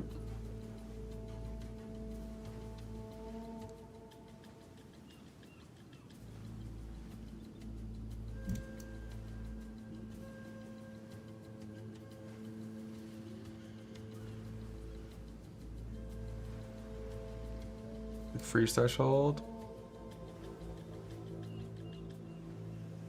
Wasn't that one of these 2 points? Where's that even at now?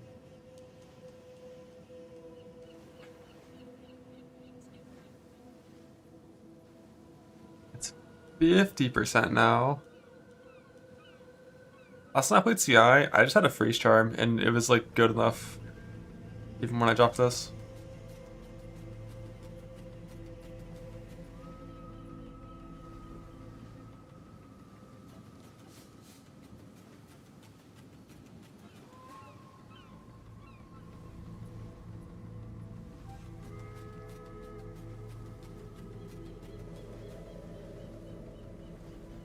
That's fair.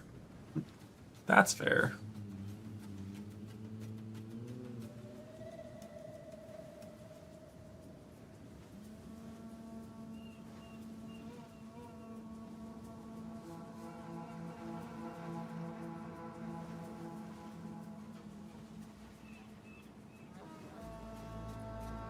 What's on here that I wanted to path to? Right, subterfuge mask. These points are new, and they suck. But you can get like blinding strike and then get these crit nodes for blind stuff.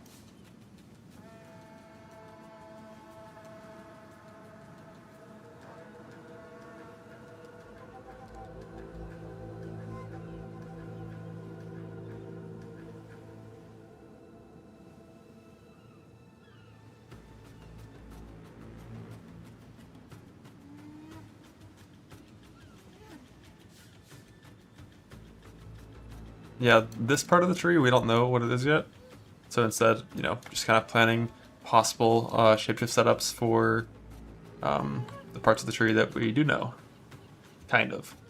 There's like some there's some area nodes over here, and down here.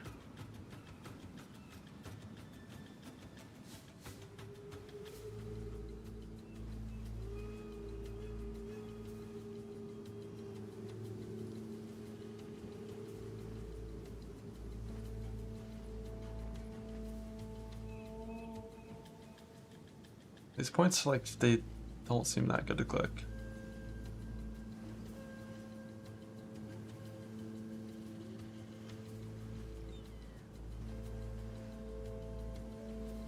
Harness is good. Yeah, if you're applying all the elements, it's good. And if you're doing full cold damage, I agree that Snowpiercer is good. And if you're already going to take this node, then you might as well grab Harness.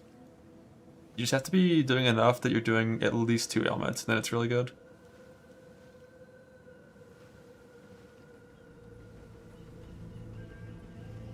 And I don't know if you'd be shocking in a reliable way at like low gear level. We'll have movie speed clicked. So we have some clicked. We have 7% right here clicked. But like, I feel like one of the main things for Wolf is that you don't need as much movement speed on the tree because your wolf form has passive movement speed when you're not fighting. Yeah, like you've got like the extras lightning here you can get and chance to shock, and then you have the extras lightning here, and like hopefully it's enough.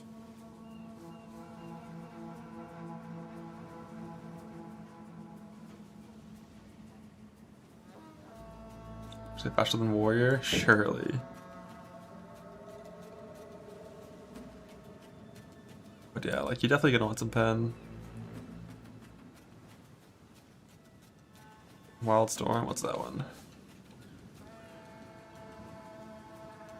This is not in the game anymore, unless you mean the new one.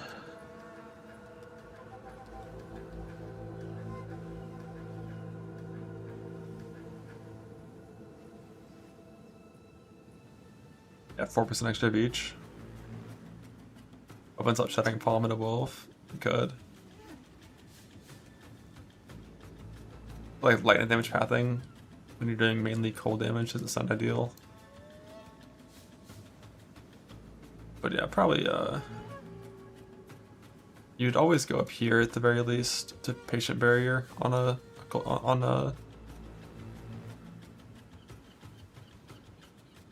Evoker. Sure they nerf it? I mean, we haven't seen any mention of any nerfs to any shit yet. We'll see later. I don't know if there's any other ES nodes that are close that you would go for. Like, these aren't terrible. And this whole cluster can be really good if you're actually applying all elements, but it's just not easy to do so. 93 nodes? What do you mean? It's fine. But yeah, like over here there's some crit and some ES.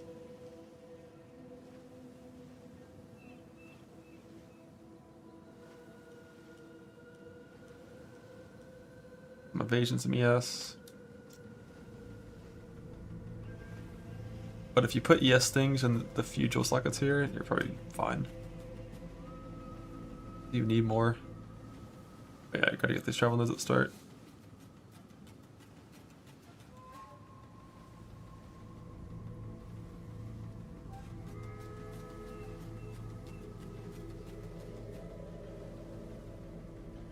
I feel like I had 500 ES chest pieces of this in like 0.1.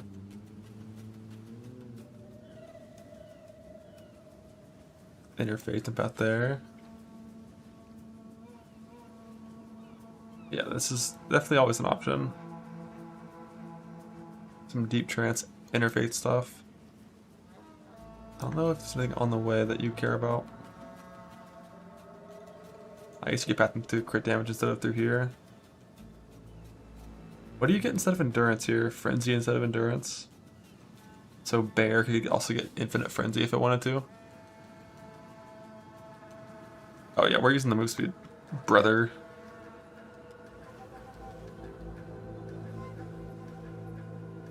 But yeah, it's like some crit nodes and 3 travel nodes to some more evasion ES here. Definitely could. And then outside pathing here could be left side pathing instead if you wanted to be closer to this stuff. I don't think you really do though. I've like never seen this damage stat in this game before. I feel like every source of as extra is always just damage as extra, but this is physical as extra.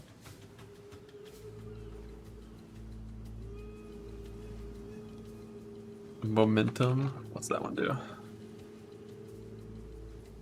This one is like not as important if you're not using a shield.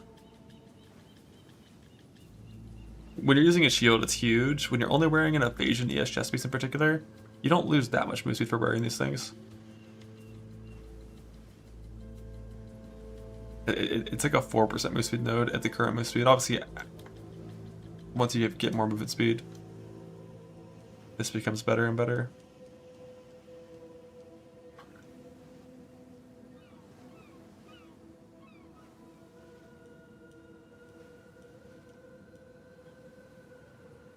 With him missing sprinting, yeah, I guess sprinting is gonna be bigger. Let's see. Oops.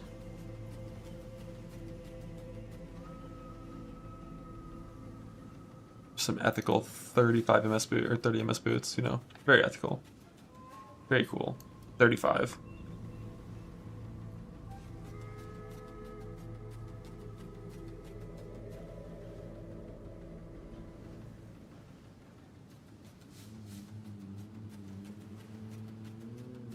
That one's up to 4.5%. Ramping. You tick, I'm sprinting. Are you sprinting? I'm fucking sprinting. 6% more move speed when you're sprinting. Ramping. But wait, there's more.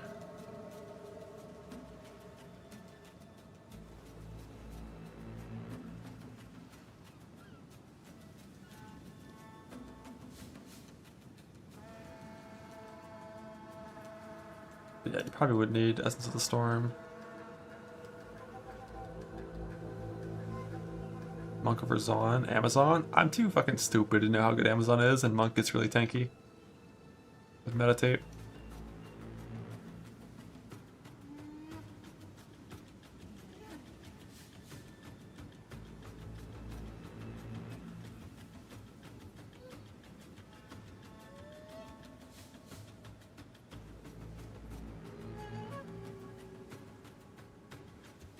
Yeah, going Icebreaker definitely feels bad. Unaffected by chill during dodge roll. What the fuck? Why'd someone type that? He should be shocking, hopefully. With Essence and Monk thing, hopefully that's enough to shock. Get like one good lightning roll on your gear or something, on like your ring. Frost and Thunder, yeah. And if these are good, then you're right next to all these things over here.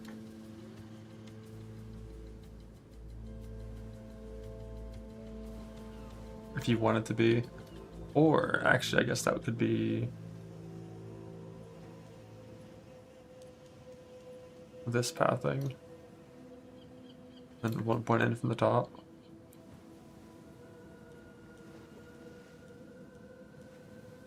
I don't know if you're igniting constantly with like the whole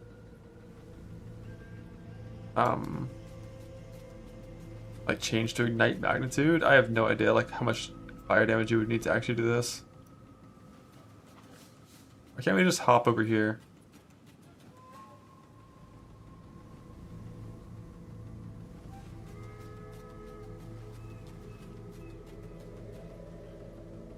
Yeah, the crit day stuff, or you mean this? Crit days. These points you for sure would drop once you're deeper into the end game, 100%. Wasted traveling's up top? I don't think so.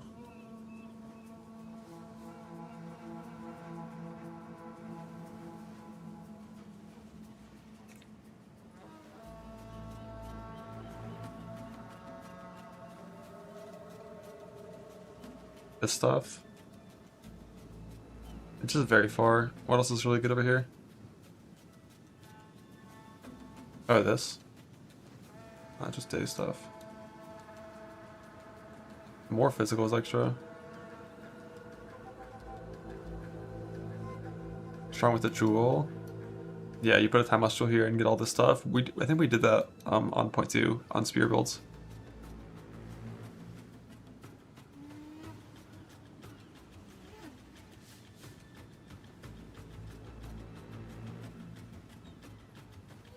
Here on the 2. I haven't got nerfed though recently. Companion that's nerfed. I love that all these crit nodes are just hybrid with fucking 10 stat. It's just like 10 strength, 10 int. Oh, look at that. Here's some more 10 strength. Have some dex, have some int. Like, why do crit builds just get like 1,000 fucking stat?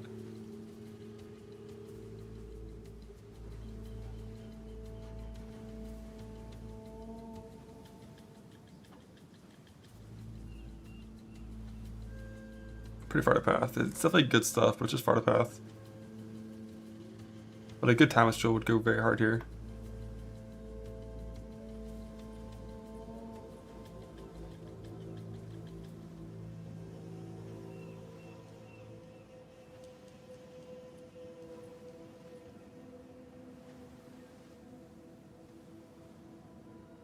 The Ellie Leech is not gone.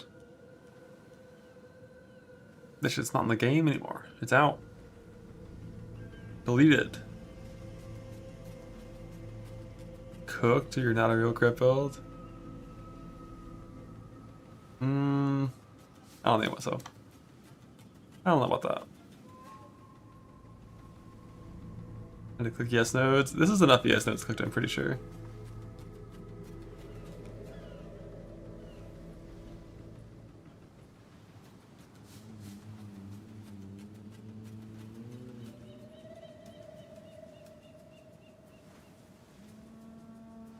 You still just put like iron runes and all these things nowadays.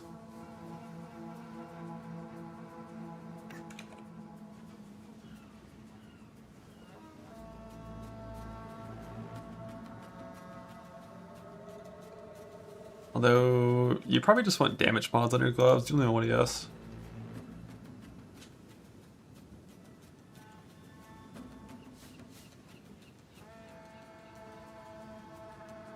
Warriors, let's make warriors cry. Amen. That evasion number is still fucking pitiful.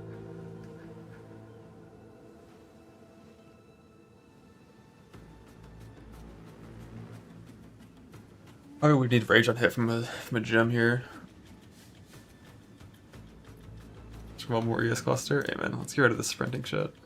Just one more ES cluster. Where are we going? Where are we going? The thing is, there's where's this tree at? But I have so many fucking tabs open right now. Or like not even tabs, like different windows.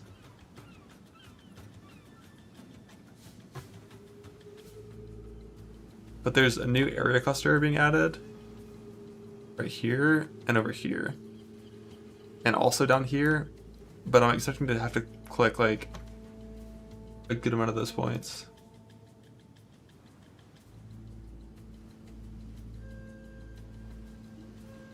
So the Carrot of Ice and Monk stuff have like, or Wolf stuff have anything.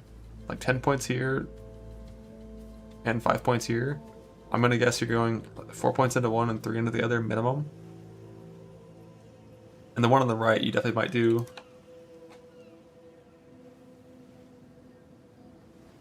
You might do all 5 based on what they are. So like 9 points likely is going into area here, I have to assume.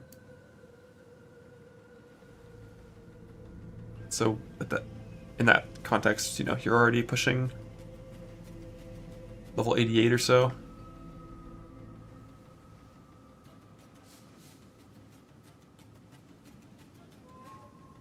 You can't harvest the tree anymore.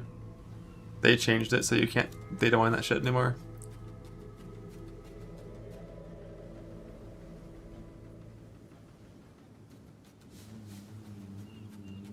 And then also choose not to release it. XDG.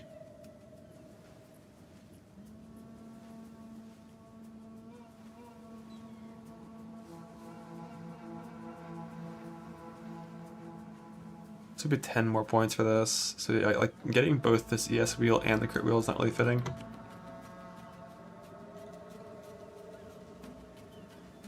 Yeah, but is 10k even a good amount of ES?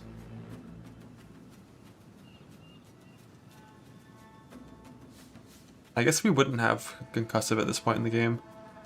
Because you already have enough increased damage, you get rid of that.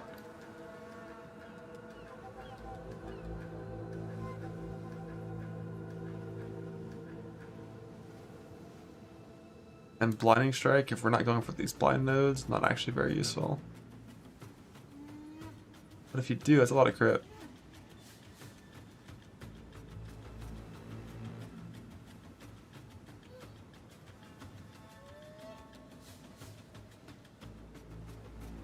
For 49%. Still missing jewels. Thought the evasion number would be higher.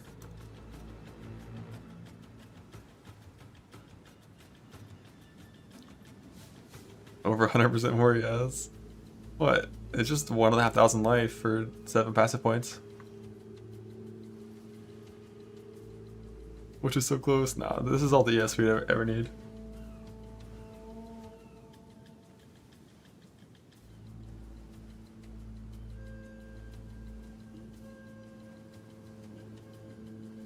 Yeah, blind node's also not super useful. Let me just put in like what's a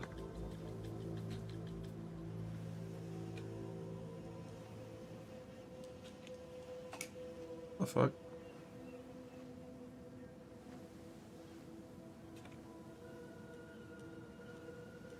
Staff. Why are they called war staffs in this?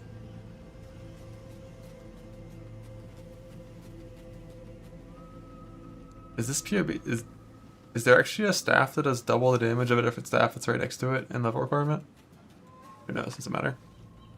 I just want to see. 0 crit. Oh, is that real? That's neat. Just like how much % increased damage is on this tree. Have you crit recently? I guess it's less than I thought. I guess some of it's coming from. How many other sources? It's like type of ailment recently, and then shocked and chilled recently. Non-crit recently, chilled, shocked recently. The enemy is chilled and shocked.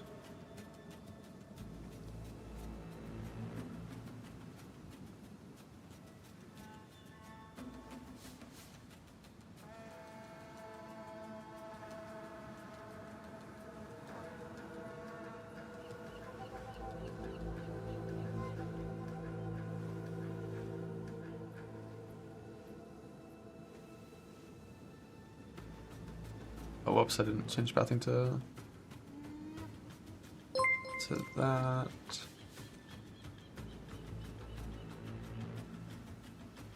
How many % increase things?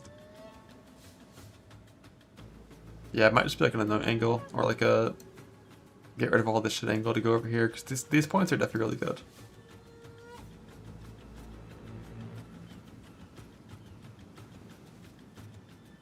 Basic can't crit. I did just do basic can't crit.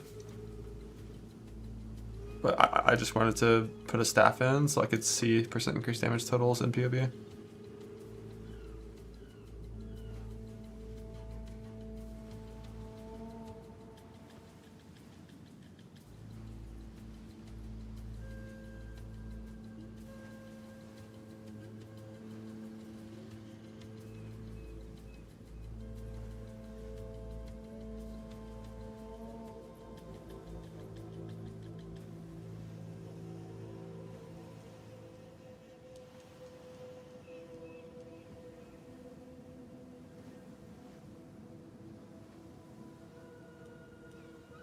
Yeah, the part of the tree that's different is mainly over here.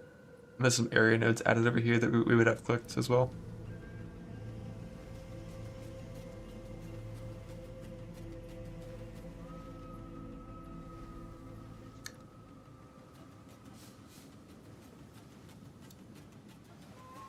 What do you even wear on belts on fucking CI characters? Like, early game it's just tri-res belts, right? I wonder how important it is to have flat damage on gloves.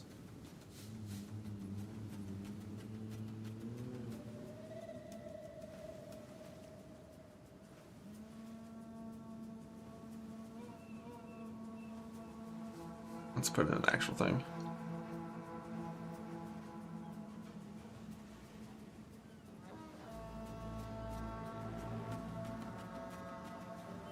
Is Razor the one you actually would wear?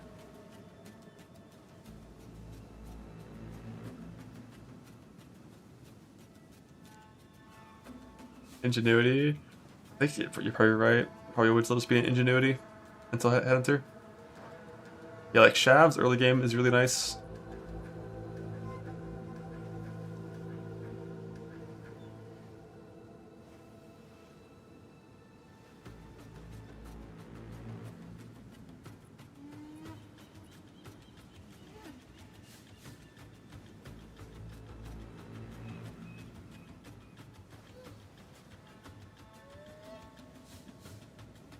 No Herald Ring? I don't know. I'm just kind of hoping you'd have enough damage to actually free shit for that to chain. Or to help you clear. 2 warnings. Yeah, I clicked straight travel nodes on everything. Just lazy, and that's what it defaults to. I guess if you work pattern like this, you wouldn't need to do that. And now it's a little more fair. It's level 97. But yeah, level 97 with 9 points down to these 2 area clusters put in the tree. Surely, surely be fine. I just know, like, trying to level this, at least as a wolf, will be so fucking hard. Because evasion is worthless early game. It's like just total trash. Why do I want area nodes? Because if you don't have area nodes, your build can't kill things that are spread out.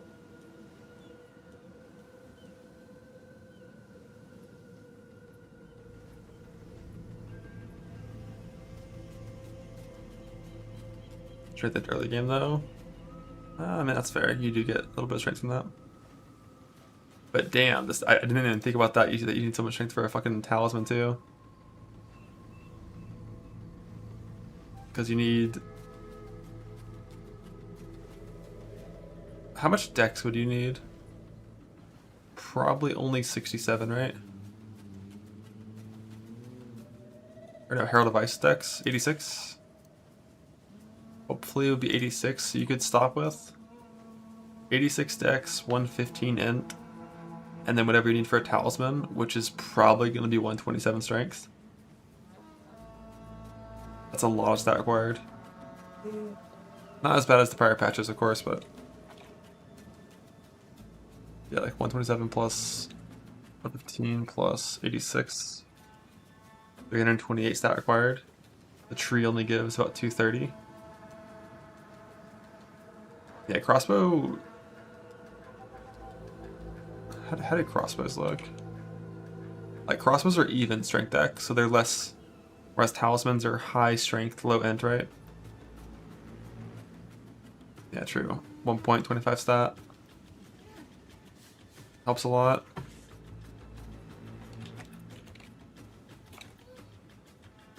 That's actually pretty close. That's only... You need one, like with this tree, you need 30 more stat than the tree provides with all the nodes properly distributed. Wait, did I add the wrong thing? No, yeah. 127 strength assumed for the talisman, but that might not be accurate. 115 int for the helmet, 186 dex for Herald of Ice.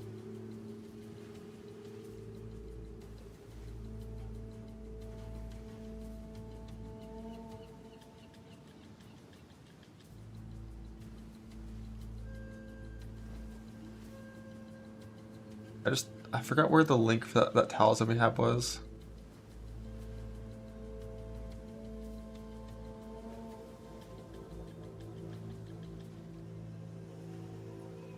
Does anyone have it? It was like a, I guess I can find it in the Ziggy D video.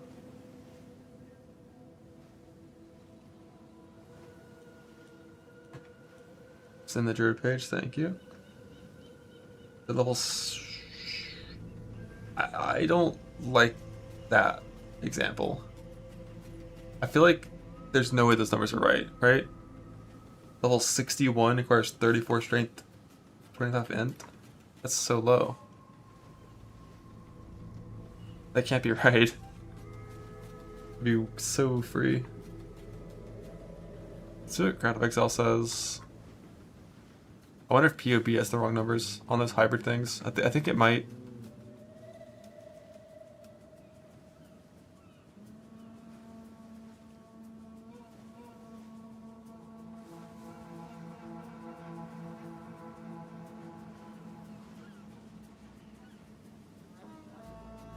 This doesn't show requirements. To POE2. I think those were adding up to 205, and I think they shouldn't add up that high.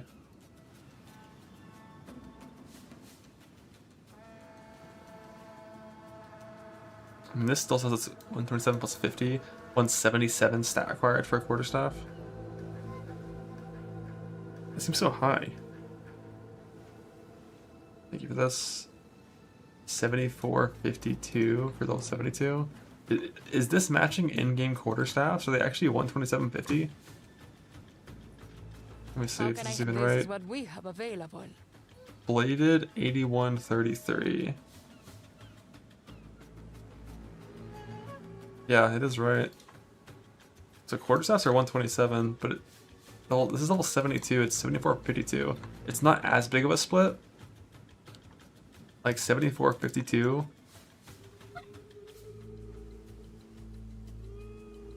It's just in general a lot less than the quarterstaffs require, and also it's closer to strength int.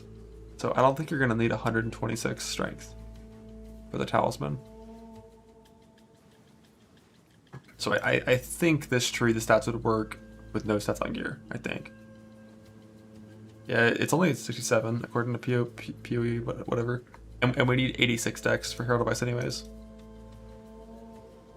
So the assumption is 86 for Herald of Ice, 115 int for yes hat, and then the strength would be just whatever a talisman requires, which seems like it could be anywhere from 70 to 126 based on stuff.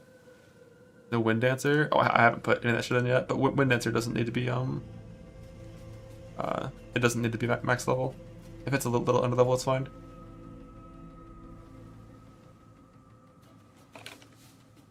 Actually, I think it doesn't scale with levels at all, right?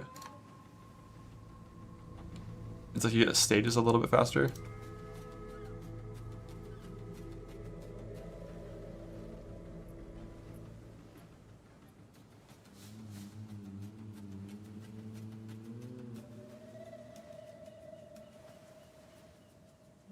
Yeah, like you gotta throw on the whole suite of gems that Monk gets to enjoy. Ashbark was 94.67 in the showcase.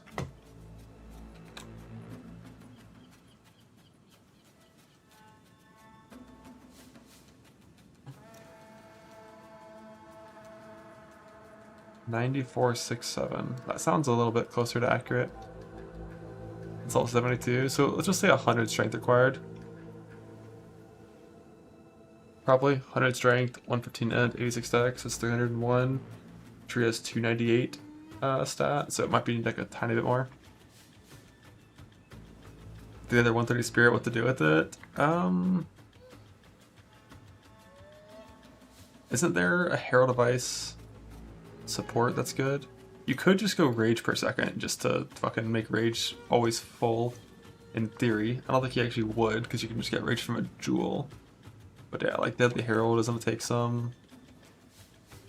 And I think it's probably worth, because I think Herald of Ice is like the only reason this skill could ever function.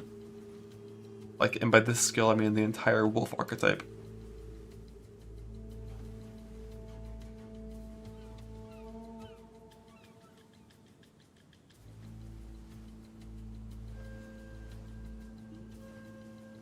How much convert the wolf skills are? Usually, like the upfront hit isn't that much convert, and then the like secondary bigger part is a more convert. What is blind? Oh, just to make it blind on hit. Or you mean blind side?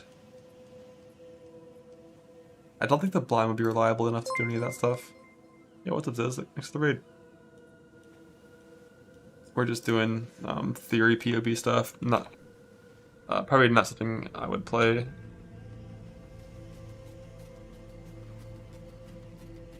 Look at this Druid Slam POB. Doesn't even look at this entire shift side of the tree because we don't know what they are.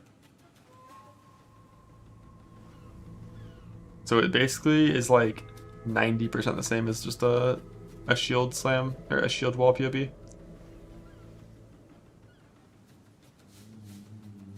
No rage node, no rampage, fuck that.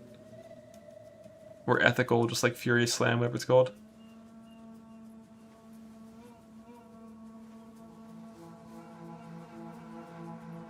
But yeah, the funny thing with the Druid, or not Druid, but with the Monk, like you end up with so much spirit that you just reserve like 20 fucking auras and have no gems. But Invoker could run the 100 spirit thing if you wanted to, but I feel like you'd rather get like accuracy and convalescence still probably, right? Like you have meditate, but convalescence is like actual in combat meditate. So I feel like you probably would want it.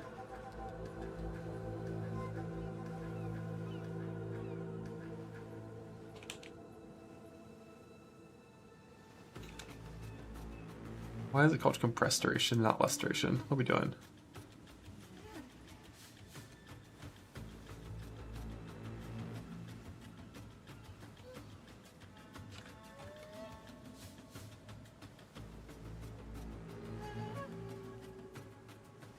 I don't think there's any other like force reservations. Can we type in spirit to see all spirit skills? We can do it in game. Is it free with CI or is it bricked? That is interesting.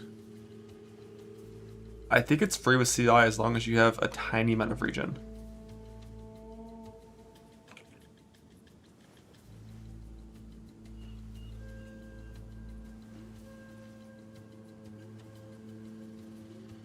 I think.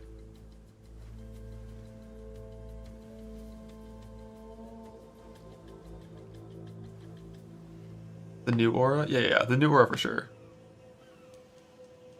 The new Druid aura. I mean, in theory, could you do the new Druid aura and Berserk?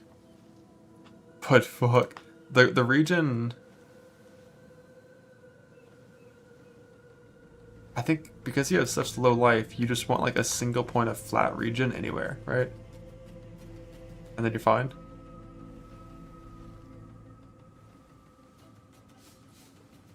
Yeah, like... I think most items can roll it, right?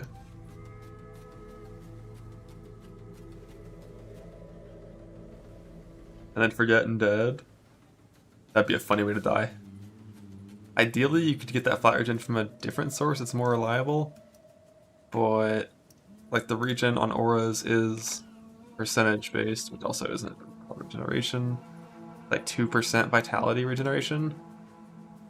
you definitely would want like flat somewhere. Really will never happen. It definitely would happen, and it'd be really funny.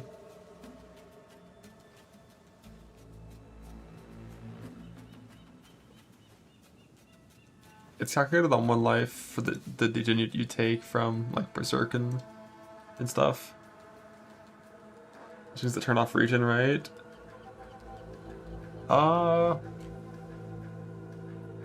That might be insta-kill.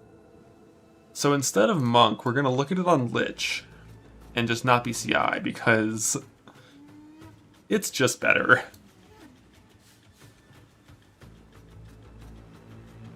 But the problem is if you don't do evasion ES hybrid stuff, which Monk is a little more tuned for, and Meditate's really cool. Yeah, maybe you just like can't do the Berserk stuff in that thing.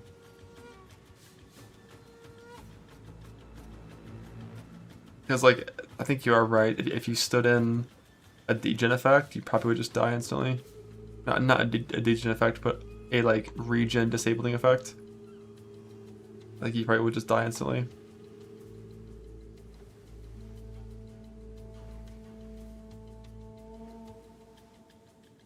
A disciple legion setup yet? I don't know what either of those words mean.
I should the starter. No, this is werewolf stuff.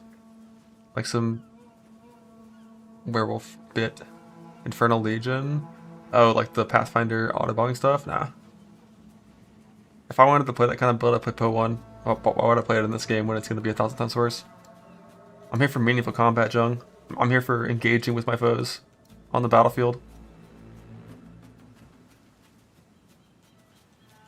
And your attempt to nullify the relevancy of combat with your cheesy bullshit is the reason why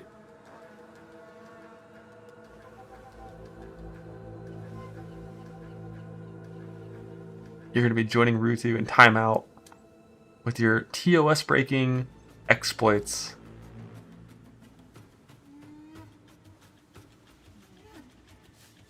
You think you do your mouse wheel? What, you just like fucking spam mouse wheel the entire time you're mapping? Fuck that. I'd rather press shield wall and have a 1-second attack animation.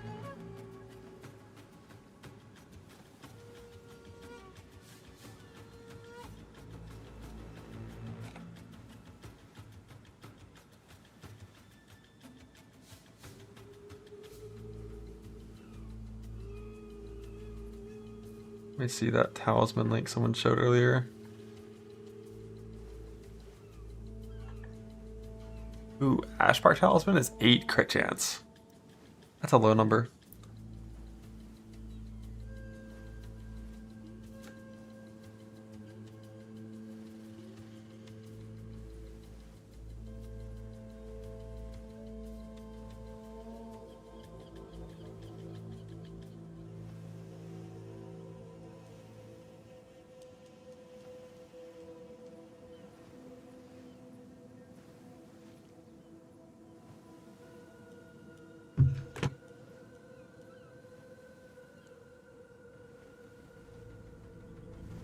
Much int? 74 strength, 52 int on this one. But there's like different versions of it that I've seen that have different numbers. I don't know what's right.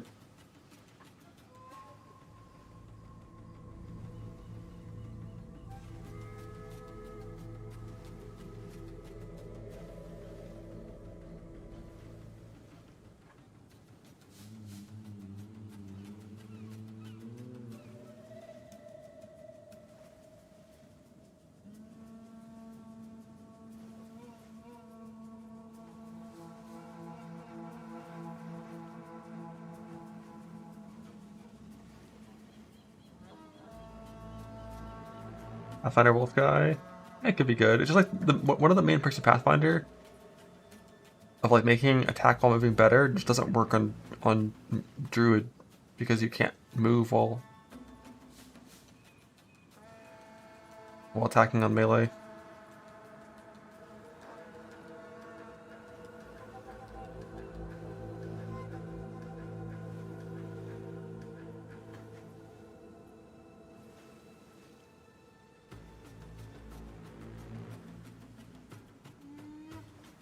It's literal for sure. It probably is.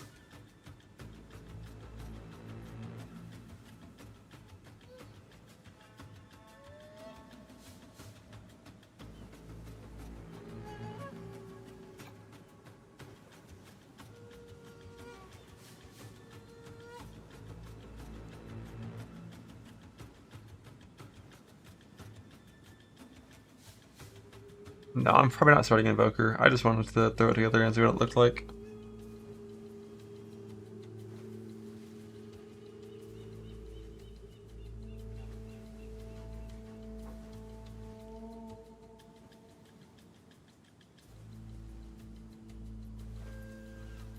Bear, slam.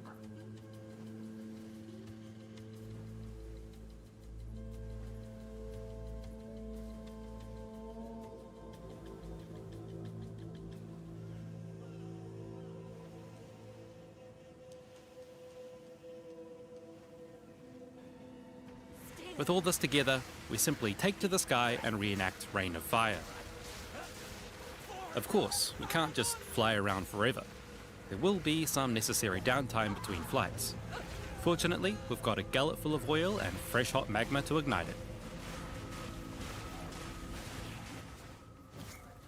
After the announcement last week, the green thumbs amongst us got pretty excited at the idea of watering their plants. We've got you covered. This next build automates a whole garden using spell totems.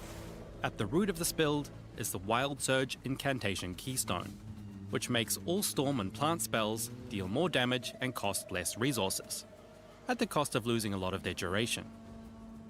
But because we're automating this, duration isn't a huge concern.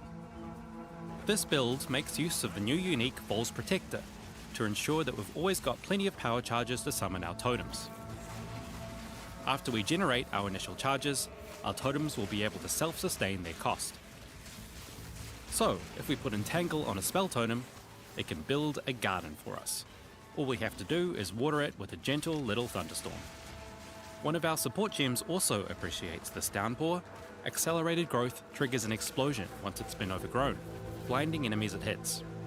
For tougher rares and bosses, you'd probably want to throw in some Thrashing Vines to ensure a true plantastrophe, bodily botany, chlorophyll overkill. But maybe you're not into gardens and more into tearing them up with an army of dog friends. This Wolfpack build is a good place to start. In order to support an army of minions, you can take the Lord of the Wild's Keystone to allow you to use a scepter alongside your animal talisman. No. This will buff your minions and provide a respectable pack of 8 wolf friends. But we can get this number even higher. As we pounce around the map, our damage is enough to shred our foes and attract more wolves to the pack. But what's the point of this build if we're not howling? Lunar Assault helps us clear and freeze enemies and buff our wolves for even more damage. This build also makes use of Rage in a few ways. Notably, it uses Commanding Rage to make your Rage affect your wolves. Rage also extends the duration of Lunar Blessing, a skill that gives the entire pack more cold damage and creates destructive moonbeams each time we hit. Lastly, let's warm things back up with the Demon Bear. Here, we're using Fury of the King to transform into a burning monstrosity. With this, we can open molten fissures everywhere we jump. Once opened, we've got a few options to make them erupt again and again. We could use a Shockwave Totem, which repeatedly blasts the ground. And of course, we're still a bear, so we can rampage around, triggering the fissures over and over. To capitalize on this, we're going to want to extend our rampage as long as we can. Once we are as angry as we can be, our rampage can last around 20 seconds. That's a lot of pounding. Just like the Wyvern build from earlier, we're going to make use of the Primal Hunger Keystone and the Eternal Rage buff gem. That's how the build plays, but to me the best part of this build is the Oracle Ascendancy. Look at this passive tree, it's just as cooked as our bear. We've done something very fun here, grabbing as many keystones as possible and using them to take some of the bigger nodes without the lead-ups. We've taken Resolute Technique, so we don't crit, which allows us to take Pain Attunement, so we don't see the upside or the downside. There's more going on, but we'll let you figure it out for yourself. As you can see, the Druid offers a lot of options. Whether you're tearing through maps with storms, scorching everything from the sky, unleashing botanical devastation, leading a loyal wolf back, or rampaging across Rayclast as a spicy bear, there's a build here for every kind of primal playstyle. These are just a handful of ideas to get you started. The last of the Druids launches on 11 AM December 12th PST. We can't wait to see what you come up with. Wow.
Because of it in their info, just whenever they see changes or posted things from spoilers like the Ziggity video patch notes, they just change it.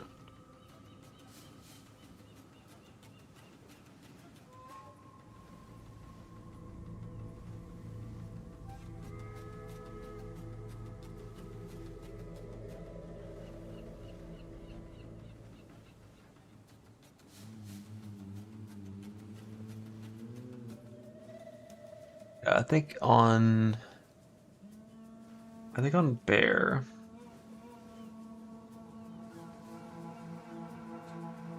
Scavenge Plating, Charge Infusion, and then the new Bear, like Bear Fury thing, which for now I can just put in like this as a placeholder.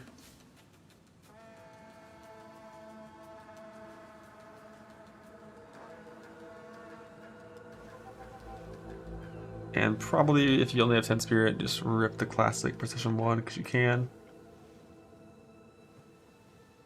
So 3 auras. And then I think it's going to be like 3 auras, 2 war cries. So we have 4 skills left. And it's going to be... I gotta fucking bookmark these things, man. Where's the Ziggity video that I had paused on the Druid list? Like 3 of these, 2 war cries. And then... 1 slam, 1 fissure, second mid to 10-13. Thank you. Bloody Faces. Eating Faces gives you a flat regen buff to heal up and eat their bloody brief. Kept just shredding away. Anywho, I grabbed Devour next and just give it a brief test. This skill allows you to leap onto a colorable enemy or corpses and eat their bloody face.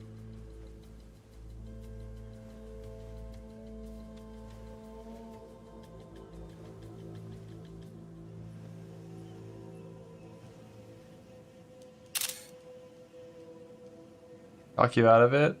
Like, the best thing about Bear, I don't know if you've played Shield Ball yet, although if you're in soft material, I wouldn't play Shield Ball.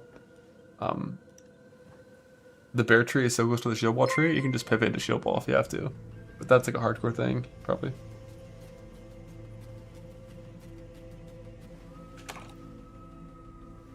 Want to unset ring 100%? Shield Wall? Bro, Shield Wall with the new lineage for it's gonna fucking own. Come on.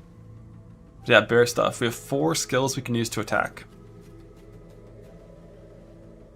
I'm going to assume Rampage is only going to be a thing on like Rampage specific builds. That skill's a stun lock.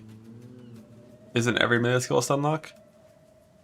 You know Shield Ball is faster than Furious Slam, right?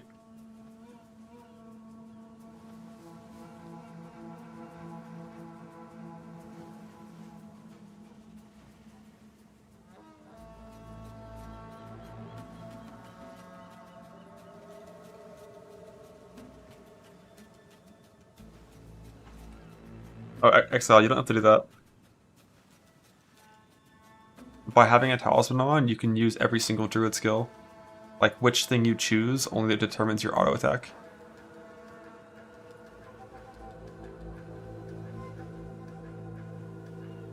Yeah, like that's one of the only reasons why I actually care about this shit at all. But also, like, I'm like Wing Blast into fucking Oil Spit. That's the single target, I'm telling you, it's it. But if we did that, then the only skills that I would have left would be Fury of the Mountain and Fury Slam. And I feel like you're gonna want Pounce. And like, you have to have Fury of the Mountain. But if you have Fury of the Mountain, don't you also probably want Shockwave Totems?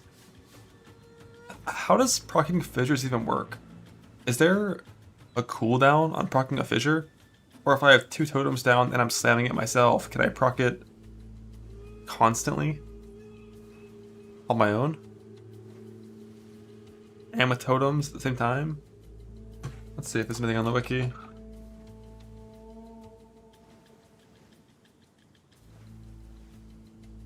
Any locals? Any locals?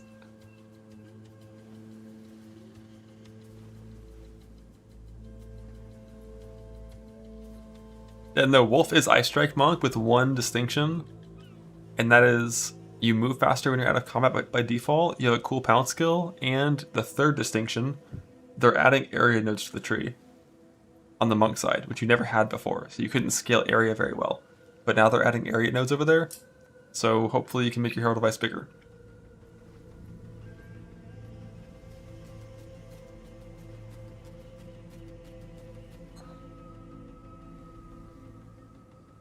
We don't know this Oil Barrage to care much about Fury.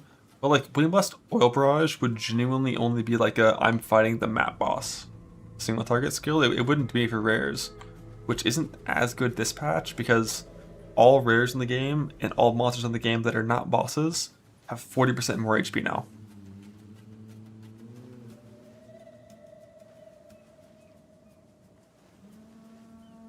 So like, you kind of need more single target that isn't only map boss based. You have to use it to kill the rares. And I think that's where Fury of the Mountain's gonna come in.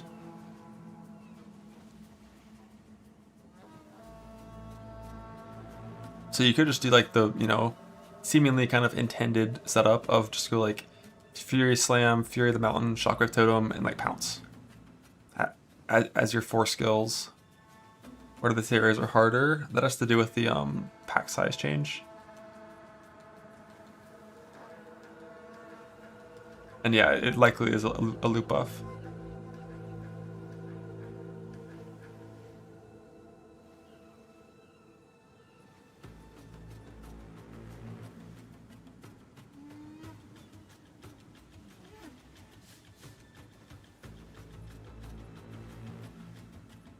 Because like basically in a current tier 15 map, there's like a hidden modifier that's like 40% more pack size. That ramps up from tier 1. X patch, that's gone. And instead it's going to be 40% more or increased, I don't know if it's increased or more, effectiveness of monsters, which means increased life, experience, and quantity. Which should, if all that, which is how it was explained, if all that's accurate, that's a loop buff. But it also means the things that are hardest to kill in your map, like rare monsters, are going to be tankier.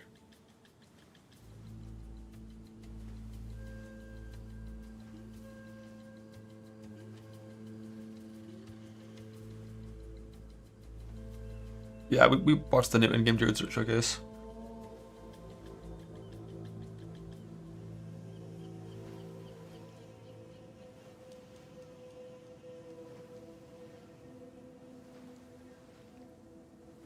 Though getting rage from Shaman doesn't really work because the rage spent from like spamming abilities is going to outpace the rage regen from that Shaman thing.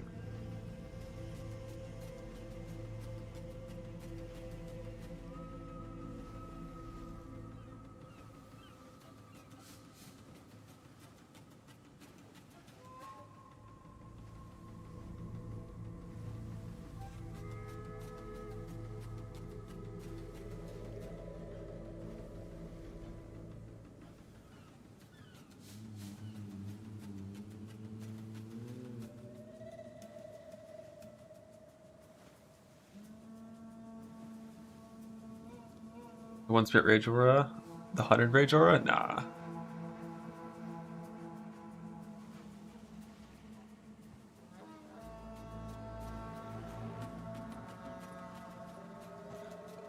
But yeah, what actually? So pounce, the default pounce mark sucks ass. As a bear. What's the thing we're replacing it with?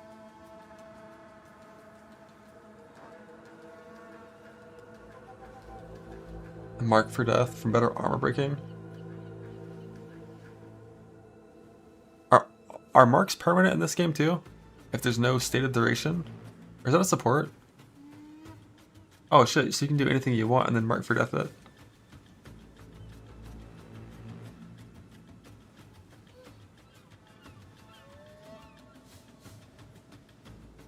Well, they only get removed insta if you have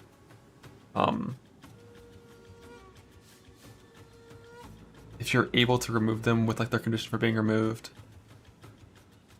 Like this one, for example, is only removed on death.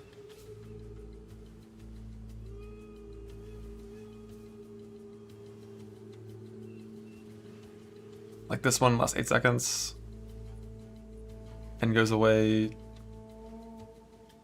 also on death. So like a few of them are effectively, you know, they're not going to go away insta. What's this one do? They suffer from heavy stun build up from blood loss. What the fuck is blood loss?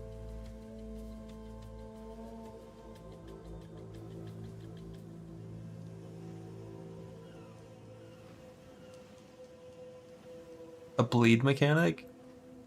The fuck?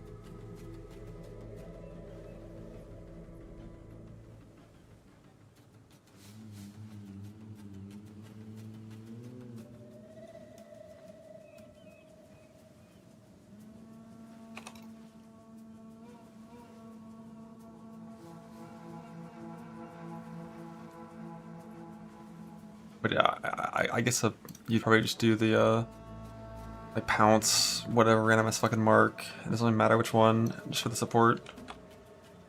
Like the main thing is if we're gonna pounce, you might as well make use of the mark too.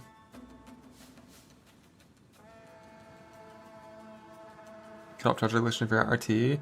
I guess Sniper Smart could give you frenzy charges, so you'd have some frenzy charge like skill speed eventually from charge infusion. But it also has the downside of like then your mark would fall off whenever you crit, so you lose the armor break stuff.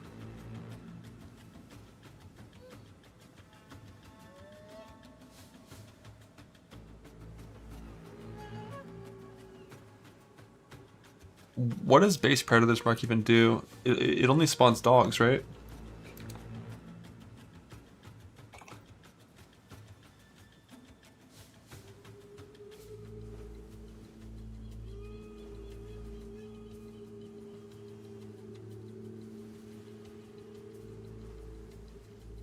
They take increased damage per target nearby.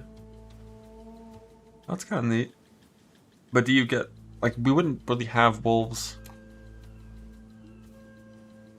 if we're only using it for movement between packs on a bear build, right?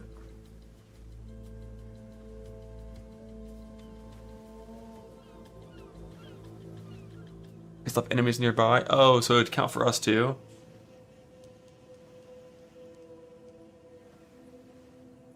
I mean, that's still better than a lot of these marks that do nothing.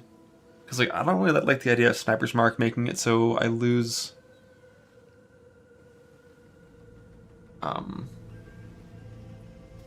Like it falls off if I crit or something.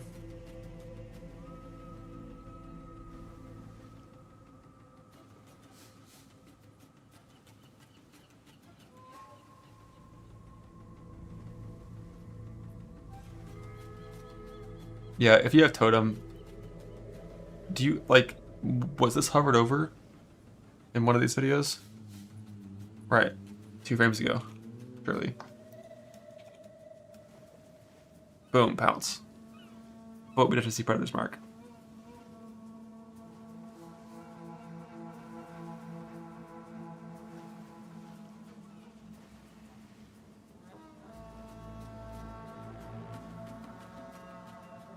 That's one thing I hate about this, like, multi-gem system, like, multi-tab gem system, is there's 3 tooltips for this gem, and you just only see one of them by hovering it. Which only really matters in teaser season, and would never matter if things were just actually announced. But I have to assume if it works on players and minions, it probably also counts totems. POE2 has it. I couldn't find it when I searched. Can you link? Thank you. Yeah, this will for sure count totems too. So yeah, you just use the base mark. With quality, 2 totems plus the players, 12%. Kind of neat. But yeah, for sure just use base.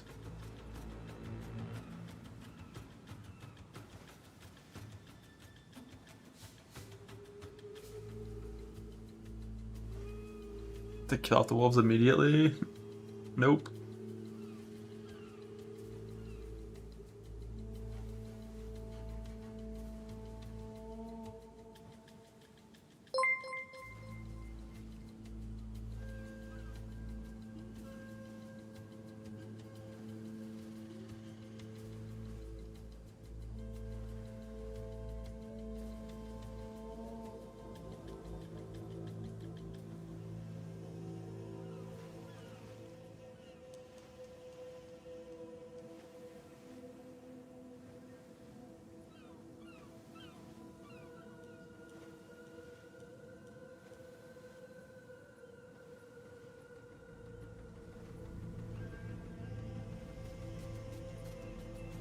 Eternal Mark.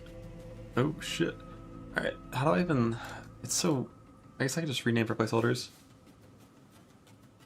So, 2 War Cries, 1 Infernal Cry. And then... What's this other one called? Like Furious Roar?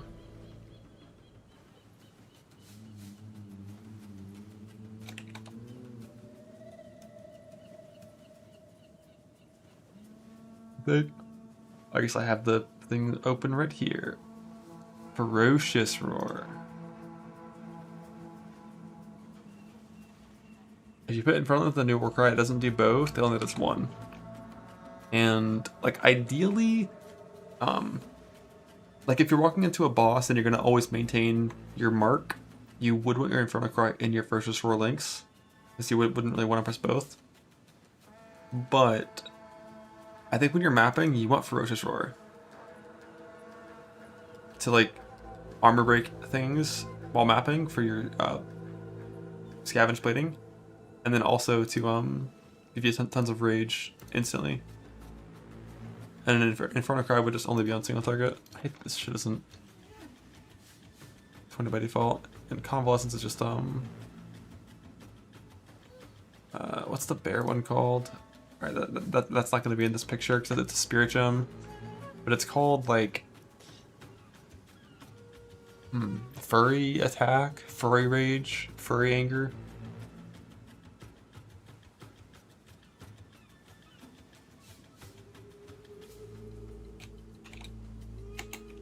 Savage Fury. I trust you. That's probably it.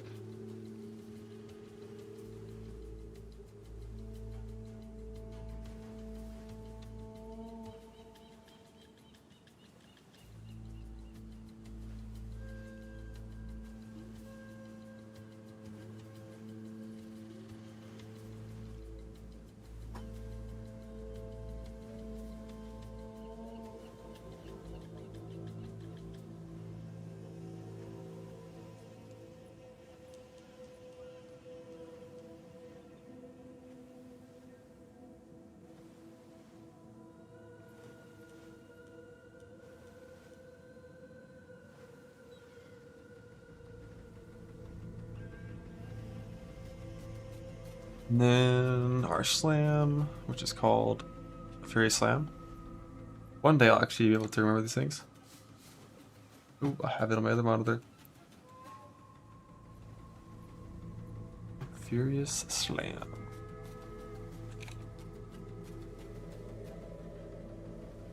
It doesn't delete your HP. It's 3% per second, which you offset with a single chest implicit.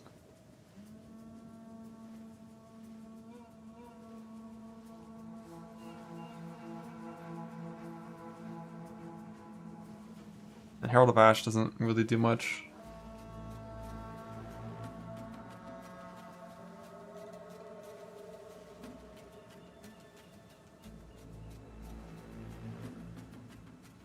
Can you support charge infusion with like something to make that every 10 seconds number change? Not that it really matters. I don't think you need to support this with anything.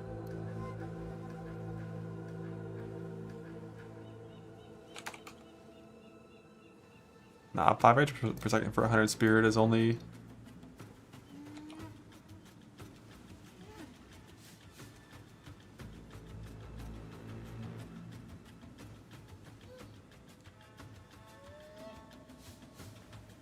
It's only if you're trying to do like those very big rage based builds that are like rampaging, the Wyvern thing. But yeah, I don't think you have anything real in charge regulation. Savage Fury is going to get more duration. I think. It doesn't have a cooldown, right? Because the cooldown comes from like building up, like Fury for attacking.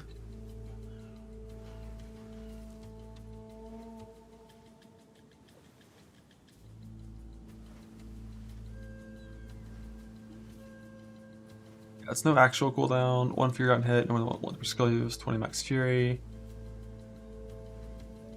1 second per Fury. And you can press it whenever you want.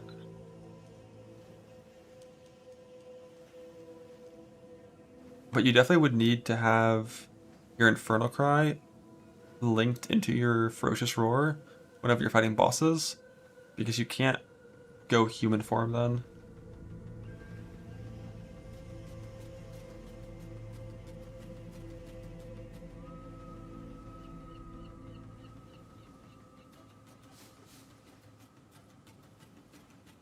Charge regulation? Wait, why is it called the wrong thing on the left? It's just a POB bug.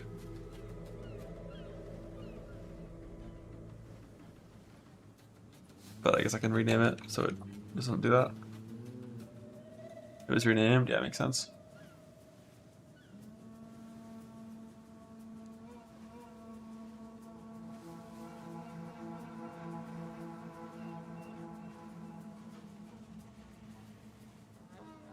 Damage pudding also needs more duration, which isn't fucking called more duration. Why? Why?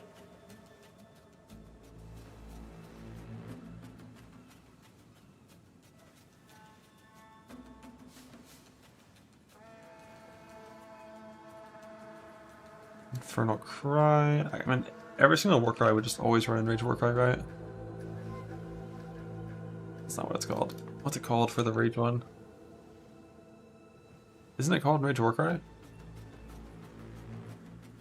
Raging Warcry? Raging Cry. And then In Cry, you don't care about area too much, but magnified area here for sure. Are there any other relevant Warcry supports? It's like, I wish this just showed all the Warcry supports. I know there's one that is Tireless. Yeah, Tireless is good for both, I think.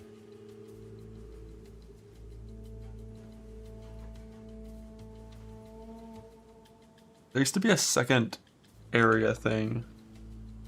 What was that one called? Is there still one you can put on Ferocious Roar?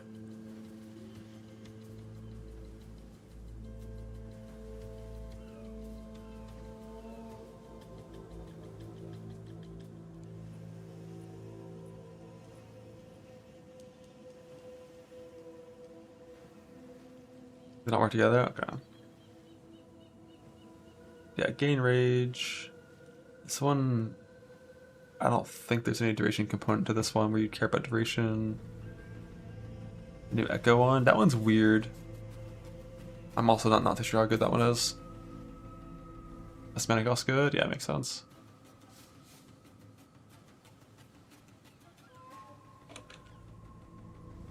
What's that one called? It's not inspiration, it's not this. Resourcefulness. Mana cost.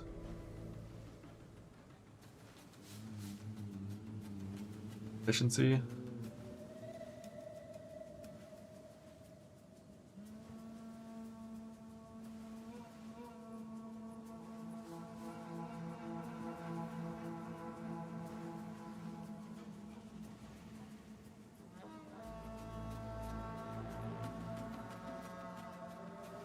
Furious Slam.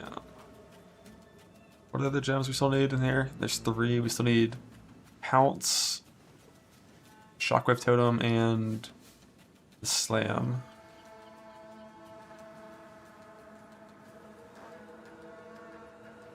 What's the slam even called? Fury of the Mountain. And Pounce. I feel like you probably would fuck with Shockwave Totem on single target. I'm not sure, but it's probably gonna be important.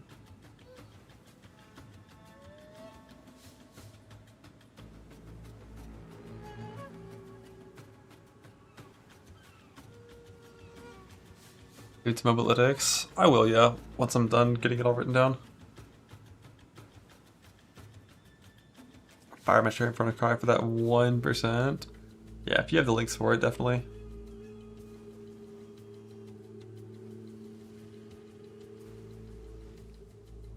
Default time for support gems. Yeah, sure, you do want that. So make sure you have 5 green gems for your thing.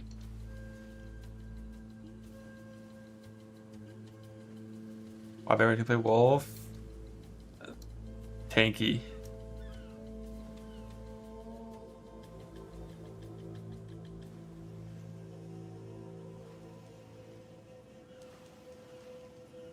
Ascendancy. Oh, this is like a hardcore league start, so the idea would be to do a Smith league start, just because I think Smith Bear is going to be like absurdly fucking tanky for like low gear, and then once you have good gear, likely you would just pivot into Titan and then just go like hulking form, crushing blows, and more life, because this is buffed next patch. Get like a bunch of extra like armor, and well, I guess it's actually probably a little less armor than Smith. It's probably more armor as soon as you have as soon as you factor in that you can wear a better chest.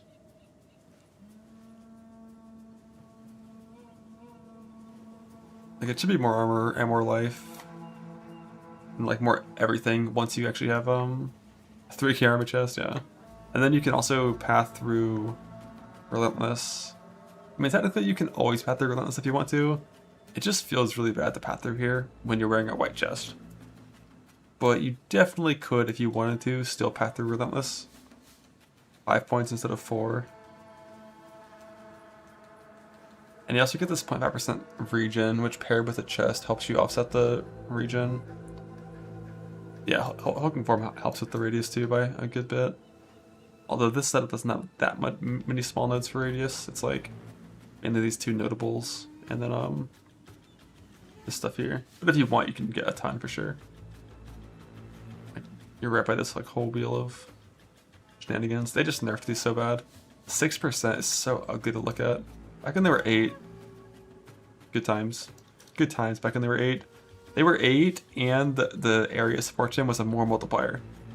You know? Which meant that the tree used to be multiplicative with the rest of your character. But now it's not.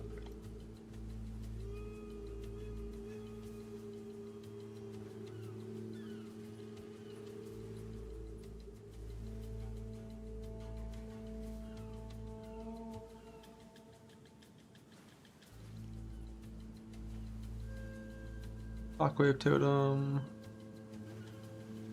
Damn, is that 16-second base duration? Jesus. Is it not called a limit anymore? What's the thing called? Overabundance? Still? Good.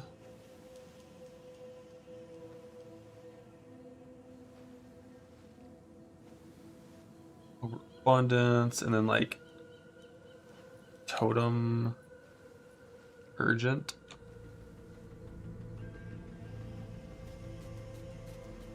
Wait.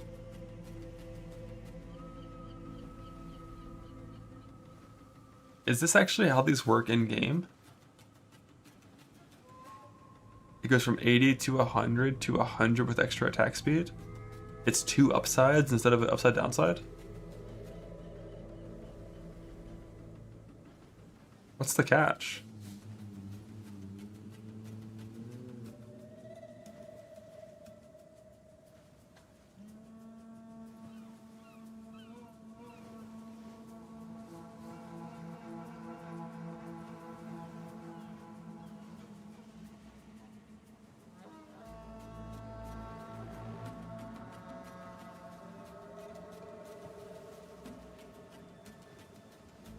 Cost more mana. I don't even see anything.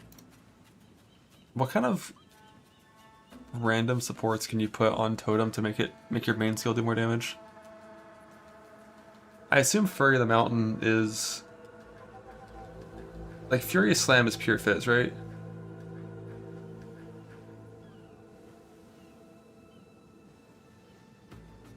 Bond of Rage isn't in the game anymore.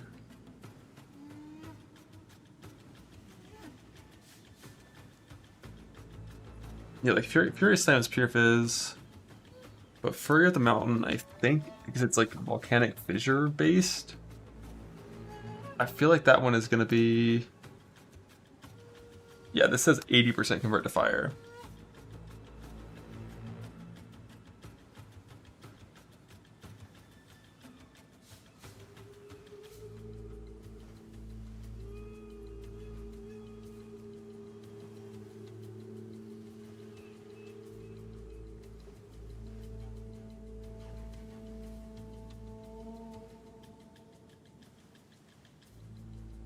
So Pounce, there's like a Mark support, Mark for Death, presumably Mark for Death and more duration, at least a new tree, nope, which is why this Druid tree is basically just a warrior tree. Speed, surely, yeah. Rapid attacks 3. Probably get that extra 10 speed for less damage, because then again, like, you might as well let it kill shit, right? I don't know if you actually want that 10.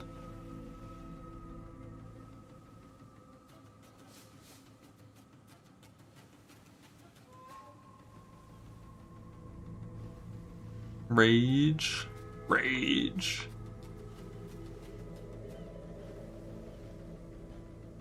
CDR. The cooldown on Pounce is pretty small, and I don't see a world where you're going to be pouncing and then pouncing that fast again. Wasn't it 3 seconds?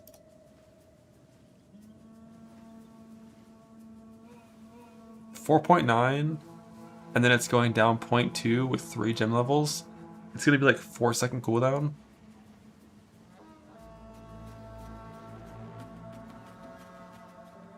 I think this is the 4 link, I think. Holy Descent, true. That does work. There's like a few extra things you can do.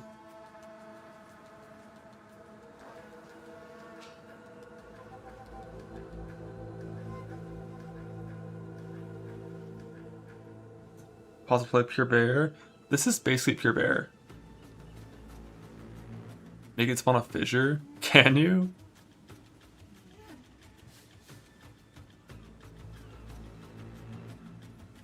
Crater?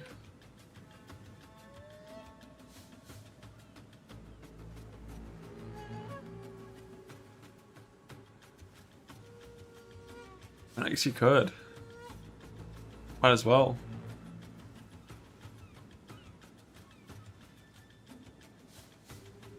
That way you already have fissures down, waiting for your bear slam as soon as you land.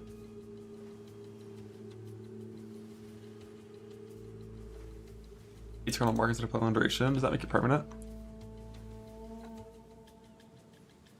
Is that like a lineage?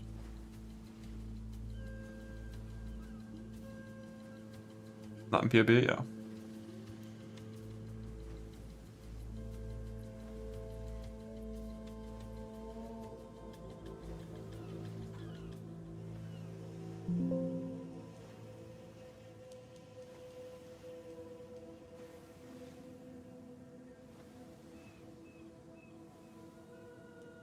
I don't even see it in the patch notes. Item filter post? Oh. But we don't know what it is.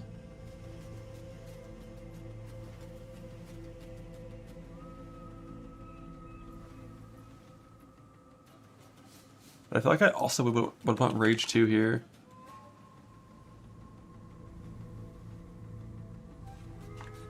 Or I guess I mean Rage 3.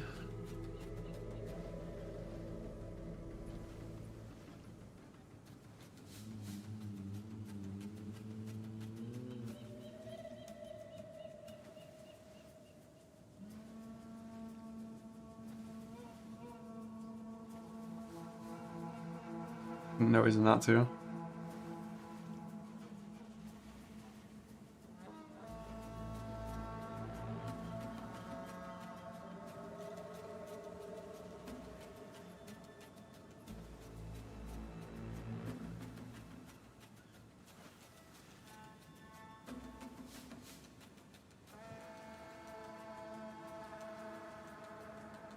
Fury of the Mountain also is going to be mainly a rage generating thing.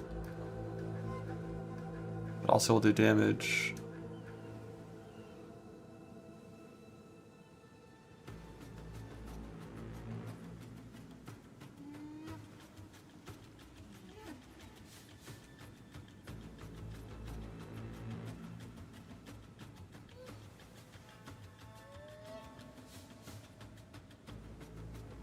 Not sure what else you have on Totem. Overabundance, fast Totem. I guess you'd want rapid attacks so that it attacks faster and procs more fissures. But like, is it gonna do damage? Is this just using your weapon attack time? Oh no, I see. Shockwave Slam. 50% speed, 6/6 damage. I mean, it's probably still gonna do enough damage that you would do rapid attacks too.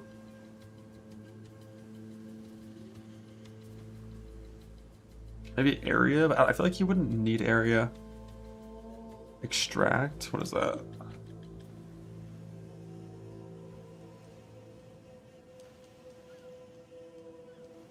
Extraction. I ain't sacrificing my life. I should put in like a mace so I can see the stuff.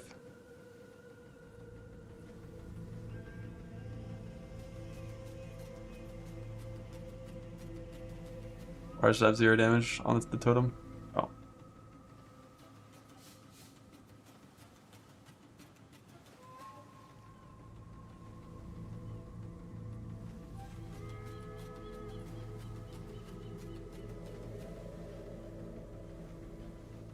I think there's another faster attacks thing.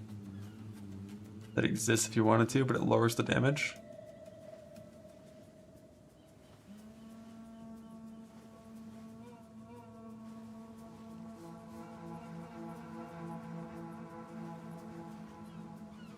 Rigwald, yeah, I think that's it.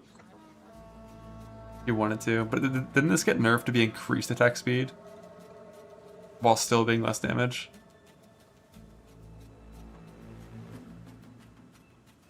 Pretty low value.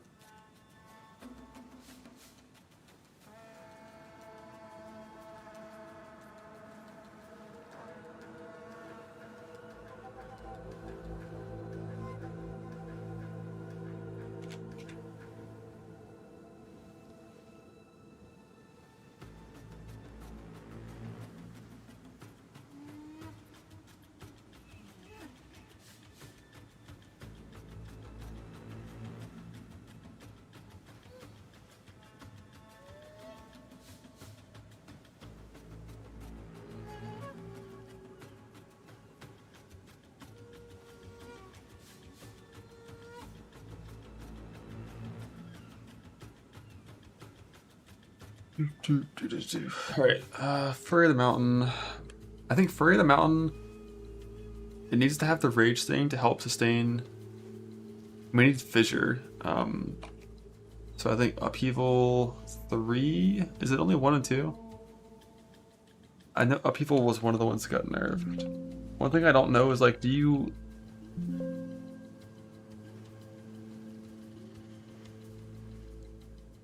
Didn't they change this patch? I can't find the patch now.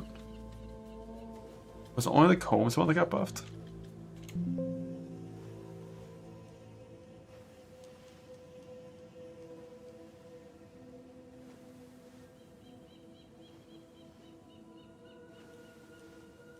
I swear like base up people got buffed too.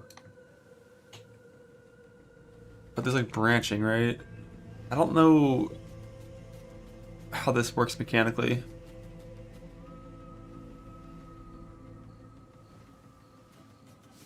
But the fact that it does not have less attack speed means I'd like this one to be better.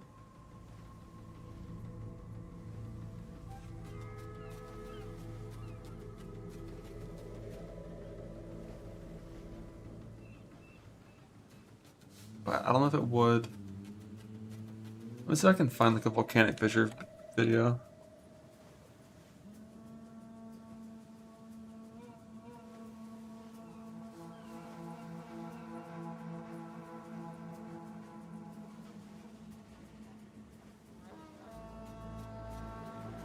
Volcanic fissure.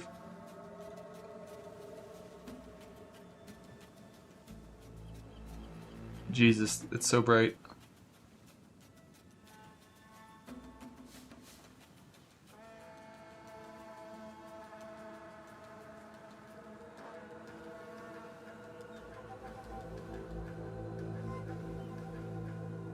Armor's still bad? Armor's not bad anymore.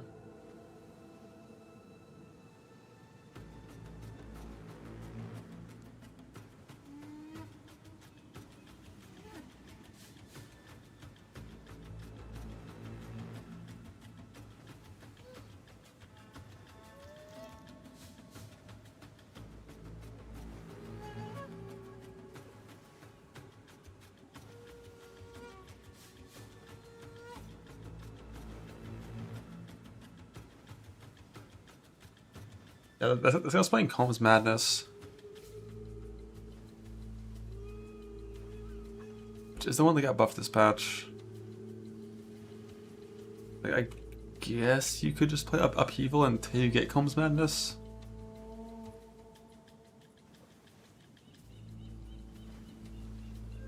Well, that's the thing with armor, like, armor, well, also, I haven't put res into either of these PvPs.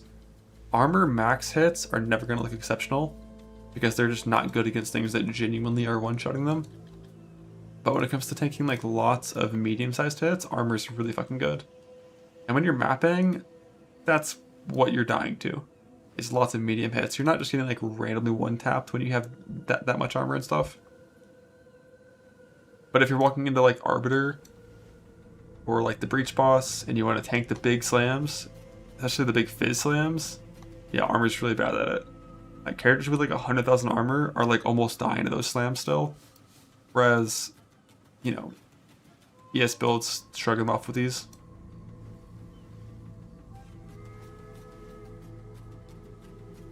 Because if like hypothetically the slam does like 8,000 damage, a 10k ES character is chilling. A 3.5k life, 100,000 armor character, I'm pretty sure dies. And 10k ES is really easy to get. 100,000 armor is, I don't even know what I'd be putting in POB to get that.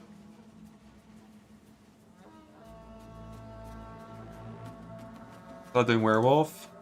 I don't know.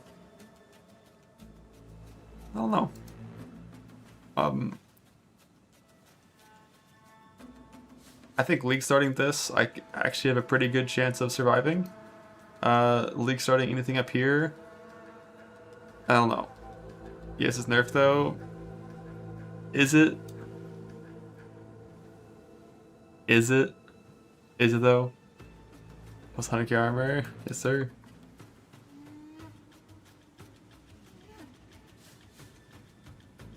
Yeah, like Ghost Dance is nerfed. That's it so far.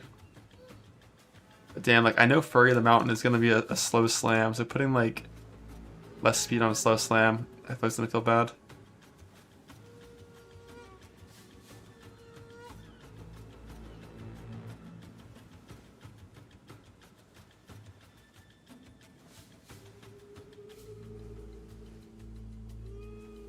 Bro, why is vulnerability still an int gem? Cabana is still good? It is, yeah.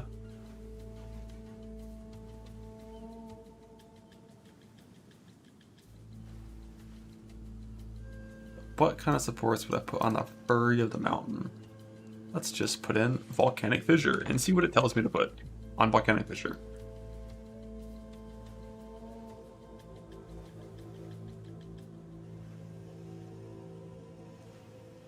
Speed? Yeah, I mean, it's probably going to be speed.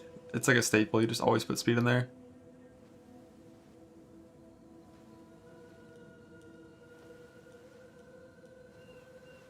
That sucks, Sid.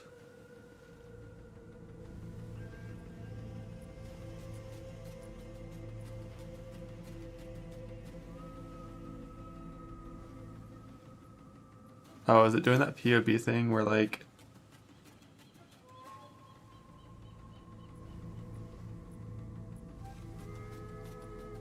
Like, why would branching fissures give it more damage? Who knows?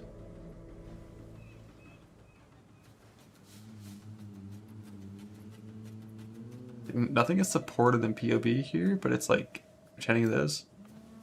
That's weird. Yeah, damage-wise... This one's 80% convert, so you probably would do like... faster attacks so you don't hit yourself.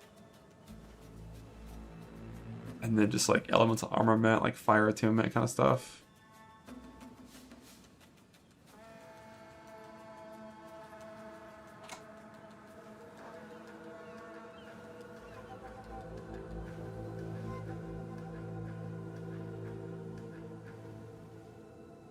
And then... Although for this skill, like, because this is converting to fire, you actually have to self resist.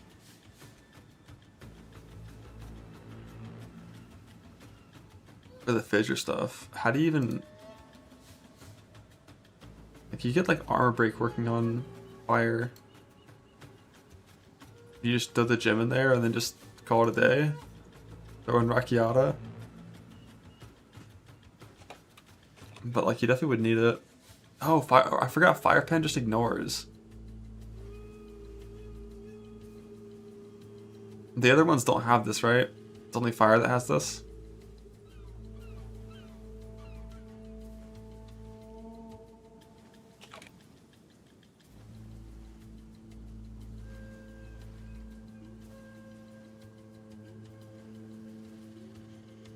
And Furious Slam, which we can look at. A little bit of comparisons with Earthquake.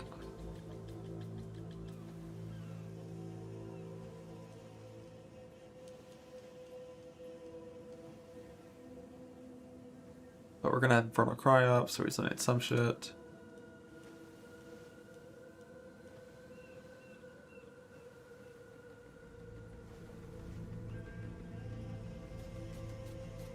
No. So as always, your first link, because everything is so slow, is Rapid Attacks, which really is going to feel worse because you have like plus 0.4 base attack time, so you're getting less value from it, but probably still required. Not hate yourself. And then Area of Effect 2, which won't have less area damage next patch.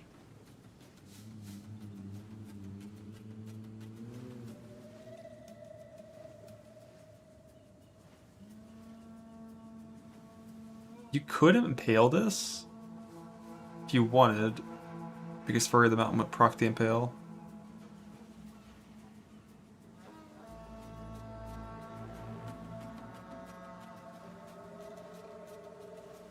Like, what are we playing on Shield Wall? It's probably going to be a similar idea.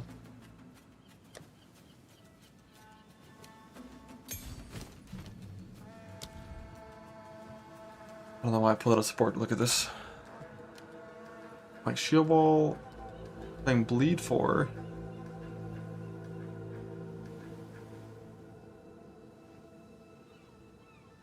Because Incision with Fissures can proc that. Heft, but like it doesn't Heft like fucking suck ass. Like this isn't awful. Like an extra 500 damage. And it also has a mana multiplier. Like fuck Heft.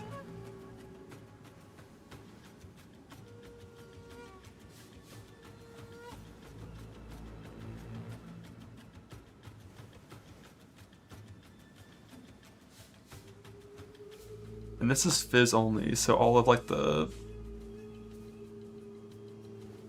Infernal Cry memes like don't even help it. Same for this, I think.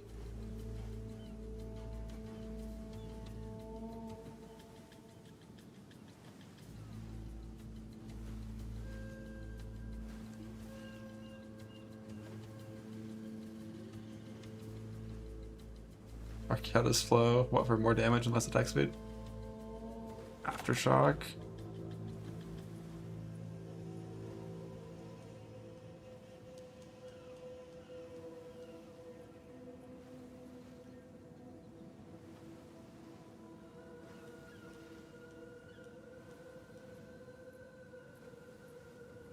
No, I don't think Sense of Cry is real. Because you only get the bonuses when you actually hit like a heavy stun target. I'm not a big fan. 3 doesn't exist. Okay.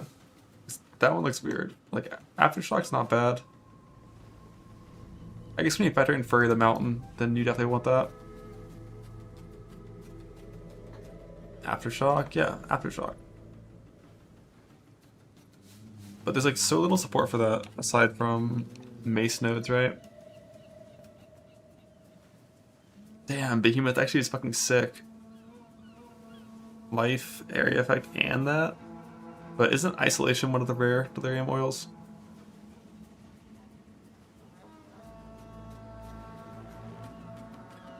I guess you could, once you eventually go Titan,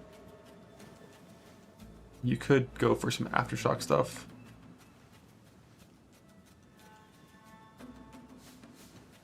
Every oil is the rare one. It really feels like it. Like every single Delirium oil that's even slightly useful or annoying, it's always one of like the rare 3. On Fist of War, I don't think Fist of War is useful on this skill. Outside of like super early campaign. But like once you're playing a proper setup with like Fury of the Mountain and Fury Slam and like Rage on Hit and stuff, I'm pretty sure you're just gonna spam Fury Slam pretty much. Like you're really not gonna be having the kind of downtime required for Fist of War to be useful. But yeah, like you can still do that chance to bleed stuff.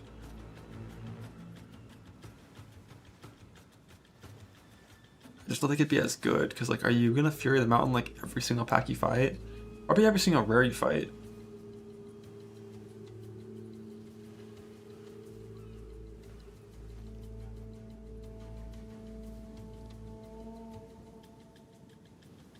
How long after Pounce to wind up? Slow.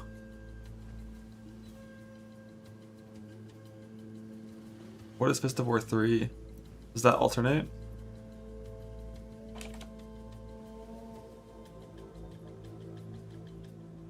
Does it?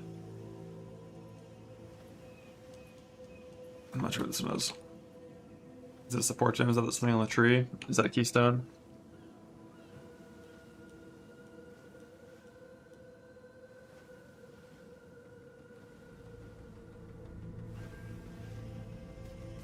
Heightened Ascendancy? Oh.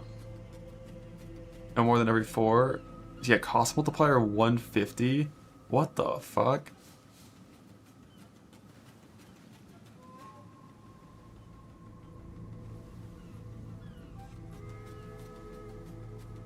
Yeah, like why the fuck is that 150 support?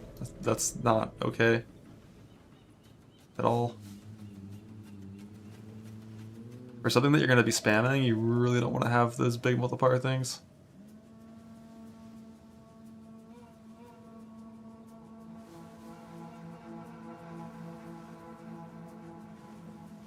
But if it wasn't for 150, I probably would use Fist of War 3 or Fist of War 2.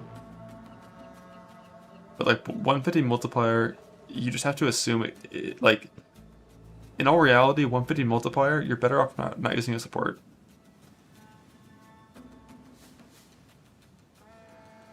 Because you're just not going to be able to cast your skill once you have like any amount of like plus level scaling.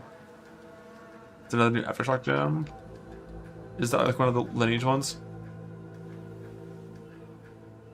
Attack and lineage. Nice, I can. Love that. Let's read through all these real fast.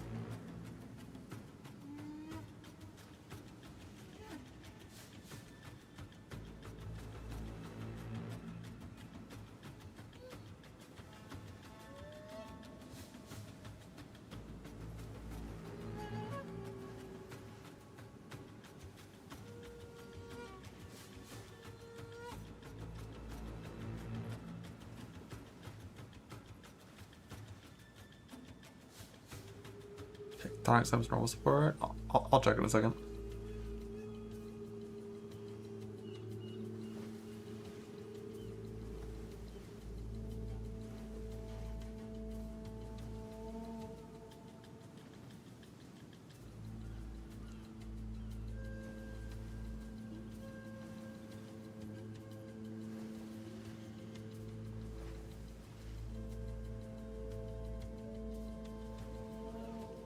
This would be a good one on that new command support Ascendancy thing. Could you put this on like your main minion and then skills that deal damage, not wouldn't work on minions, right?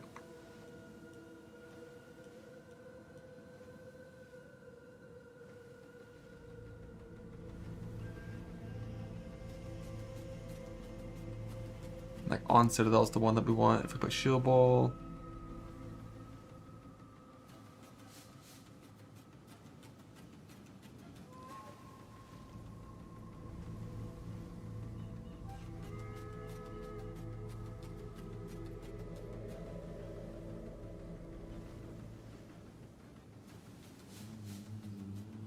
Less glory to use. That one's kind of good.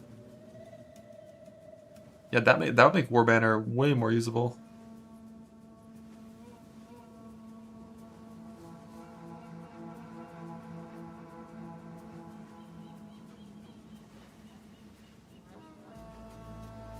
Right, then you have the Culling Strike. Is every single weapon default attack always a strike?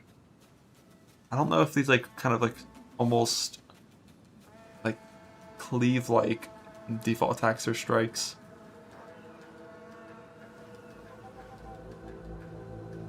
But putting this in Culling Strike on like your default attack could be a vibe eventually. I think it got buffed to 5 minutes, right? This patch?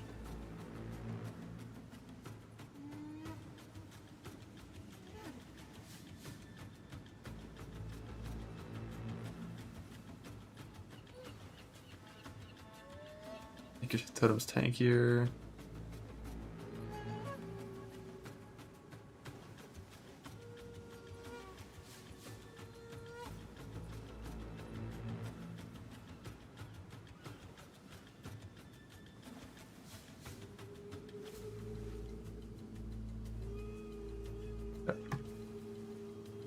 What's this one do? Yeah, if it didn't have this downside, I would probably do it without. But like, god damn, that's so brutal, man. Less. It's possible it's still worth it if this procs your fissures like 4 times instead of once per attack.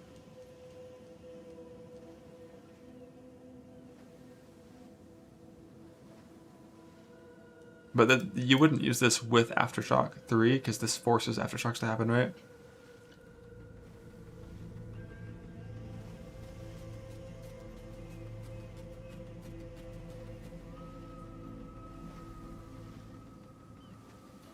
Yeah, I mean, you also couldn't if you wanted to, that's true. Fury Slam, I just changed the name of the tab to Fury Slam. There's no gem here. And then Earthquake is here as a placeholder. While I figure out what supports I'd even put on this thing. I think everything else is close to what I think I'd want to do. For the first attempt at Bear. I don't think there are any drops happening right now.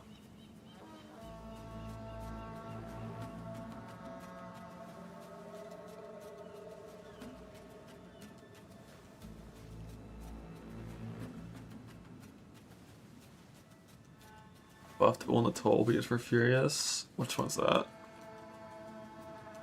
I don't know what's buffed about it. But it definitely could be. That could be a good way to get now it's 40% instead of 20. Yeah, that definitely could be a good way to try to get some armor rate going on.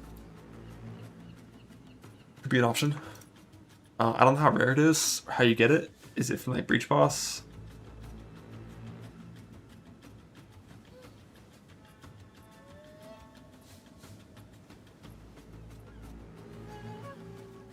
It's from Visage, yeah. Hopefully farmable.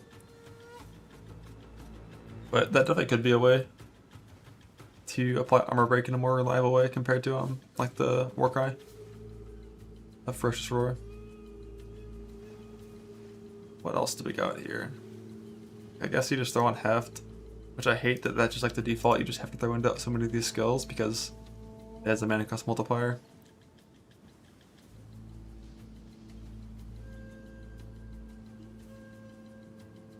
And for the last one, I feel like it's just going to be Impale or Chance to Bleed 4. I think it's going to be one of those two.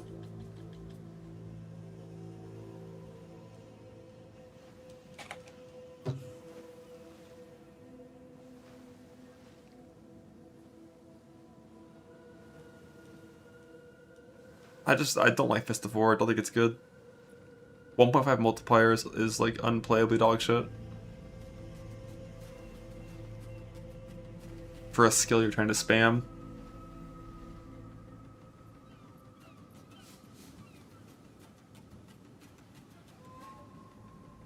What is this Titan thing?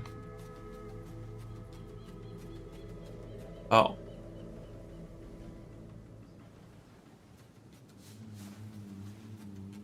I feel like you still wouldn't use the support gem even with this. Enjoy your free benefit of that.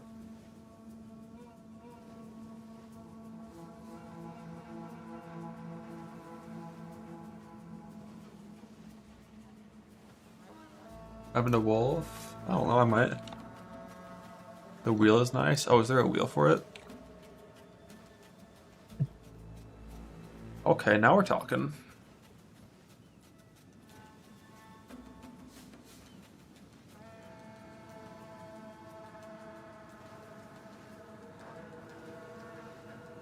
Just a bunch of extra area.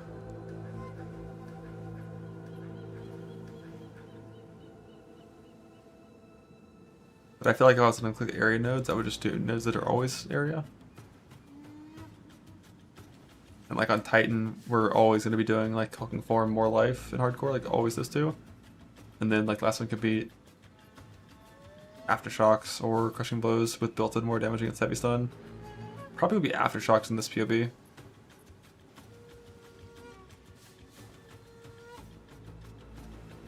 Yeah, definitely seems solid, though. You're doing like some mace stuff. Also consider them powered attacks to work right notes work. Oh, for like this kind of stuff?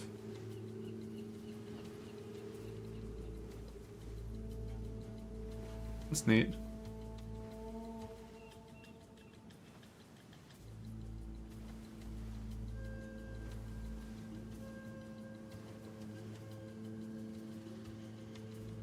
Double buffed. Up is toward 3, it could be.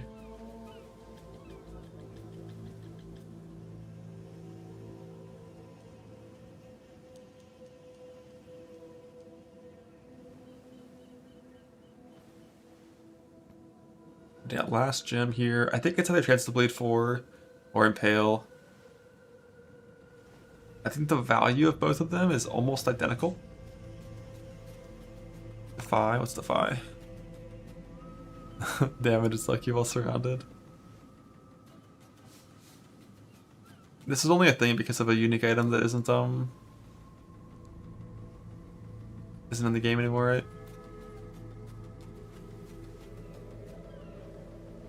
Yeah, drops are happening in the Game Awards thing, not here. But it's gone, right?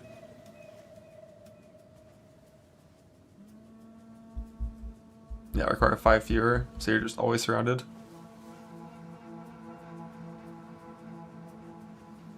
Yo, what the fuck? Who made this item?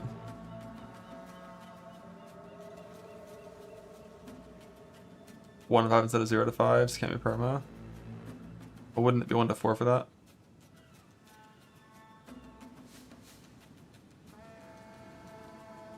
But like, this is an item that's like a useful, interesting mod. And then it has useful stats on it. Life and all attributes. Of good rolls. In my Path of Exile? Too? There's not a single downside? Fire that person. But yeah, like for this setup, until you get like crazy gem levels, just like 1 mana leech roll is always going to be fine.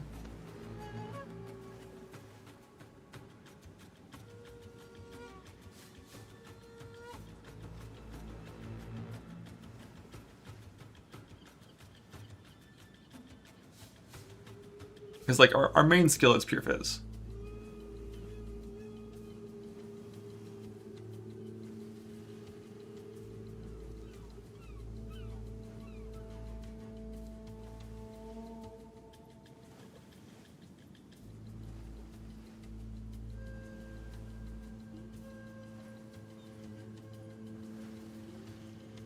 Yeah, I think this last support is one of those two. If I have to pick one, it's like bleed requires a decision to proc the bleed before you get any bonus, which if you have 3 fissures down, either from pouncing on the target or from dropping a Furry of the Mountain, that's going to be like in like 1 to 2 to 3 slams. You're going to have that procced in full. Convert to life. I just don't have enough recovery for this, I think.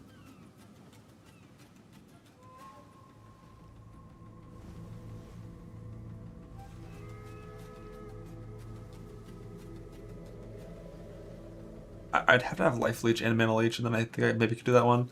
But I don't want to put any lineage supports in any of these things. Just because I have no fucking clue, like how rough they are. You don't really ever need the overleech wheel, you can just have leech and you're fine. But like Impale... Impale is going to be 30% more fizz. Procced by our fissures.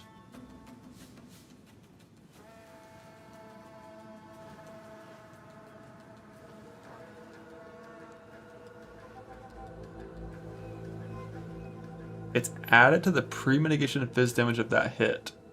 So that sounds like...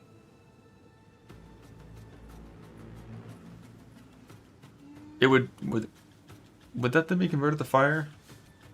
I don't know if it would. But I feel like Impale would be the right choice here.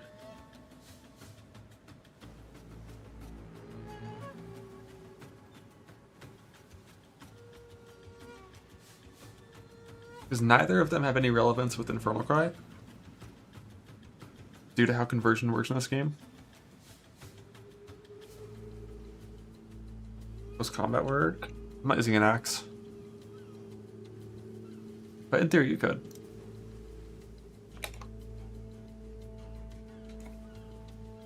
Okay, I guess one difference is Impale has a mana multiplier and Bleed doesn't.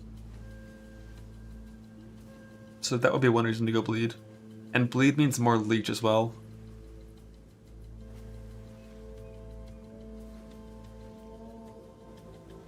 But being mana conscious, I think, is definitely important when you're choosing support gems.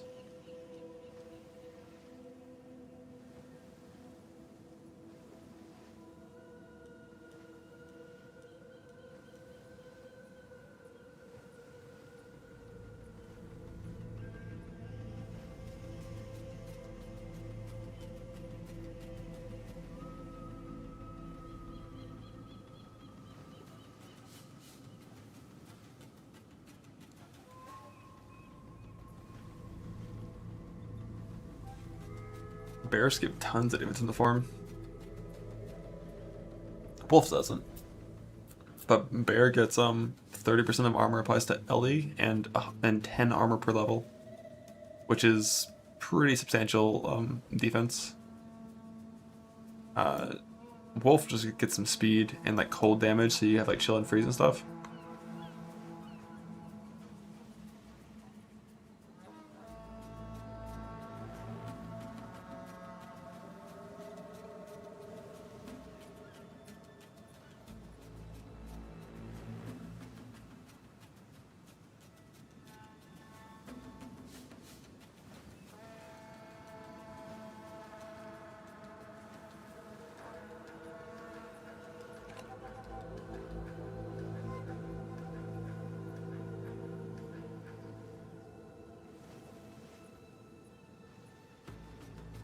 Opcore version? Of course not.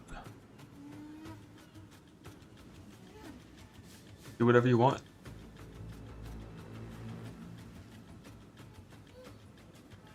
Remove damage nodes, find a way to path to more move speed. Heavy swing, we didn't need attack speed. Many green gems, let's see by default. 1, 2, 3, 4, 5, 6, 7 by default, so I'd have to put 3 green gems on my default attack.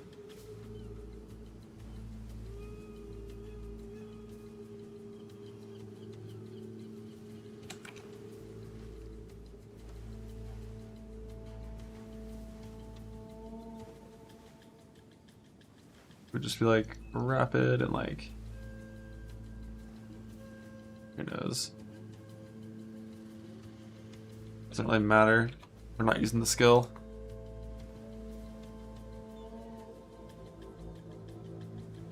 How many blues do we have?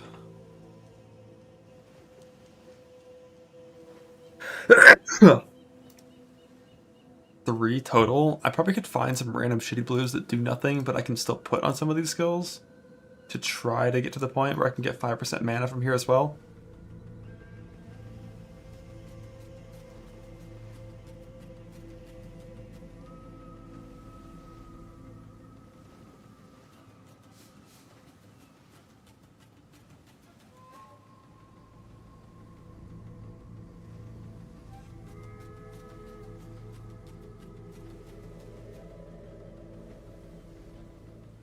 Crazy for pathing there is a druid.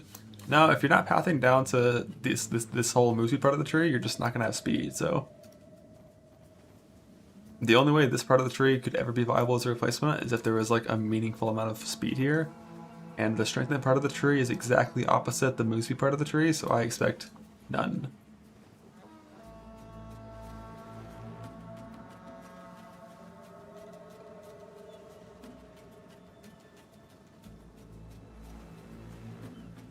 His Masters of Blue Gem? Yeah, I'm pretty sure we'll be able to fit them. Can I type in blue?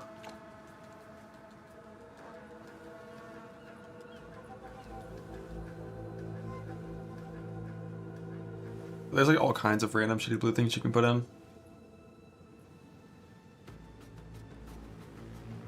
Like, and then it would just go on to like Savage Fury and stuff too.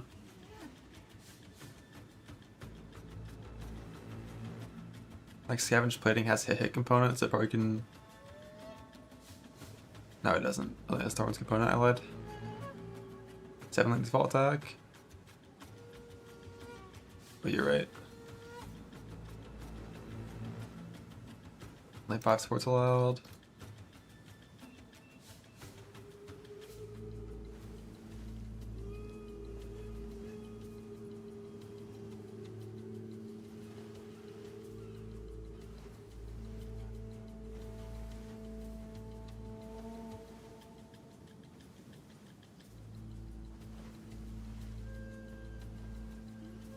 So 1, 2, 3, 4, 5. No, that's not a support gem. Yeah, that's rough to get 6 extra supports.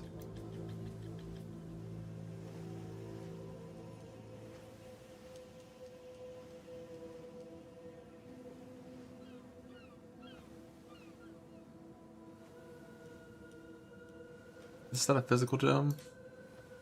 So we can get a Fizz Mastery. This one probably is gonna have physical. I have no idea what Savage Fury has.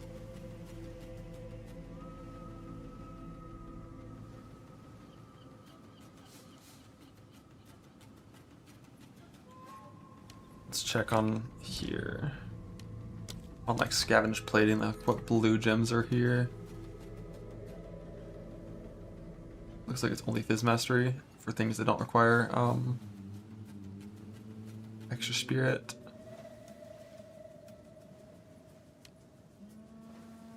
Then aside from that one, what's the other one we're using? Charge Regulation. I don't think I'll even be able to equip this because I'm too dumb.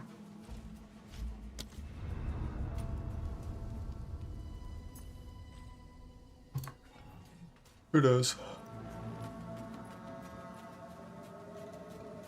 That's the thing I'll try to do,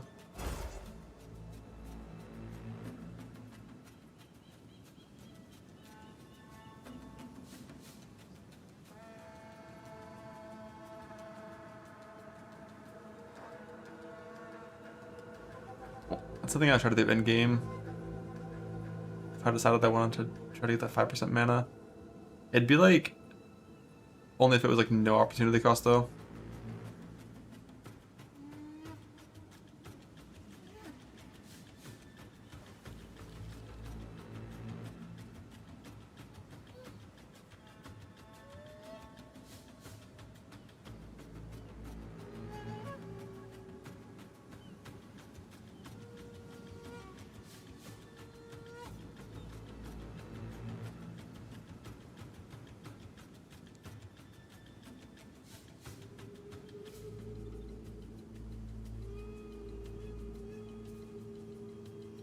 Additional increased damage am I missing?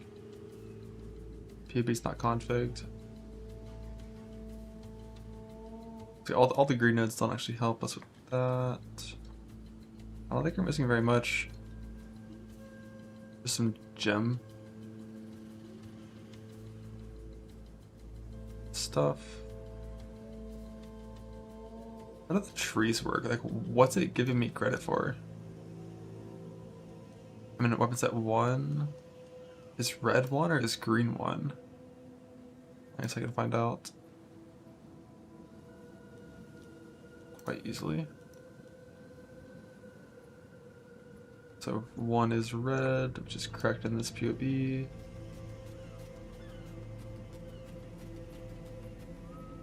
Only 300% increased damage, not the most. But there's like, what, 3 gems? 3 jewels? Get some more. Like around like 400% increase. The Anoint. I don't even know what you want to try to Anoint. And POB, you just click here to change it.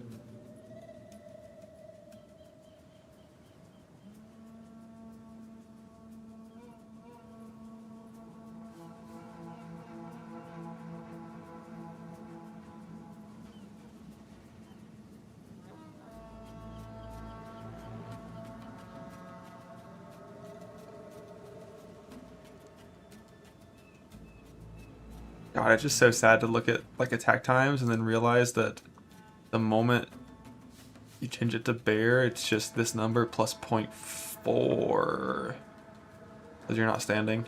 I hate that shit.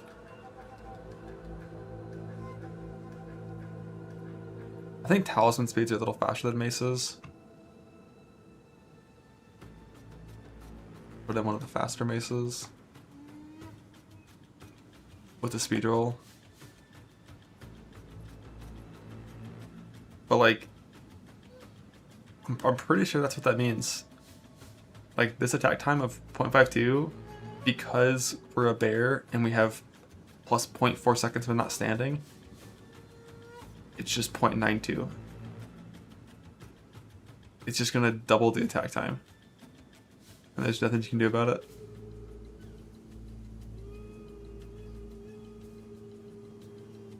With acceleration.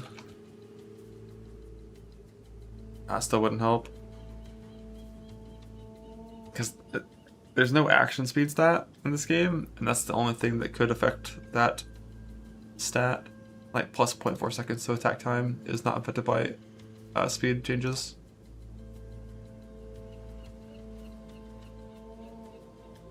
But we'll see how it actually feels. Whereas like with the same tree, it's great design, yeah. Something. With the same tree, but for, you know, I guess I can just like in game. But I have killed recently tech too.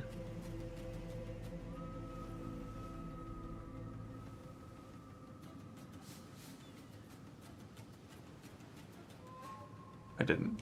Yeah. Been not killed recently.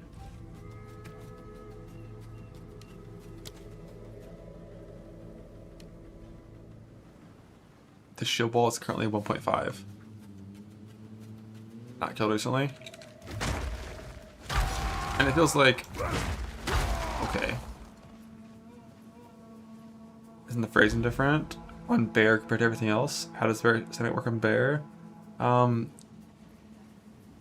It seems like moving makes you on all fours, and using war cries and default attack stands you up. So if you stand up to use one of those, don't move, and then slam, you'll bypass that. Rolling as total, Furious as base. Oh, I fucking hope you're right. God, I hope you're right, and it's actually different and gets scaled. I just didn't know there was base in this game anywhere. I thought it was always total.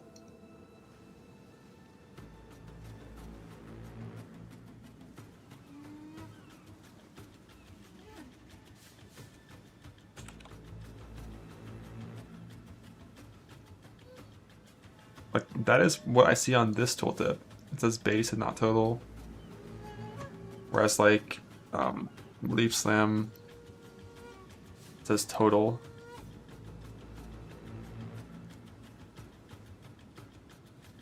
I really hope that's not like just like a typo from an old version. Because if this is scalable by attack speed, it'll still feel pretty fast. Not that fast, because 70%, but... So, I thought like this was like the POE1 version of the stat that is scalable. I'm not really sure. It's not a common stat in POE1.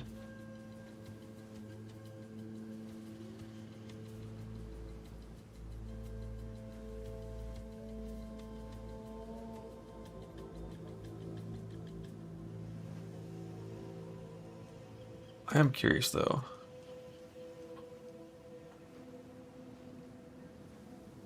We were just res capped. 17,000 fire max hit.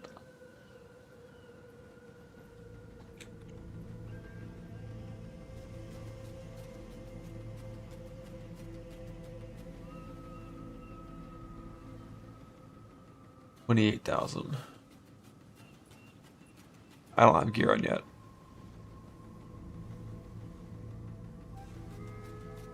I wasn't I for fire?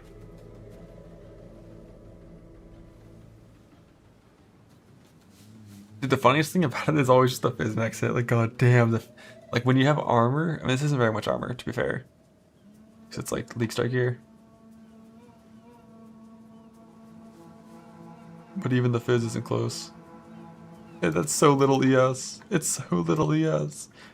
If you make it to the end game on Invoker, you're just always just vibing with your overflow DS and stuff.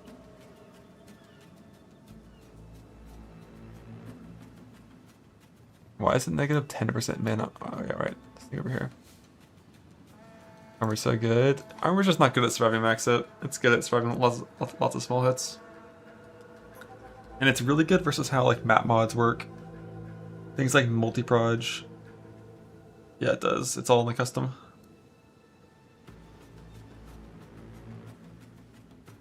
Things like multi-proj, things like physical is extra. Like when you put in physical is cold, or not physical, but like damage is cold, damage is lightning. Armor applies to every single damage type individually. So if you have a hit coming in that's like 100 fizz, 50 fire, 50 lightning, it's 3 different armor calculations. So armor is like really good in that scenario. Like when we run into an armor break rare. Yeah, I heard apparently my armor got fully broken in that one close call that I had. But I didn't see the clip, and I don't know if I can find it if there was a clip created.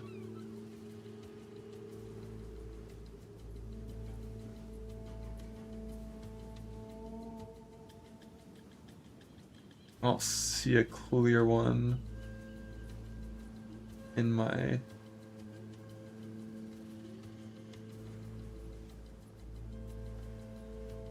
clip list. Wait, there's minus 26,000 flat armor Vold monsters? The fuck? You made that up.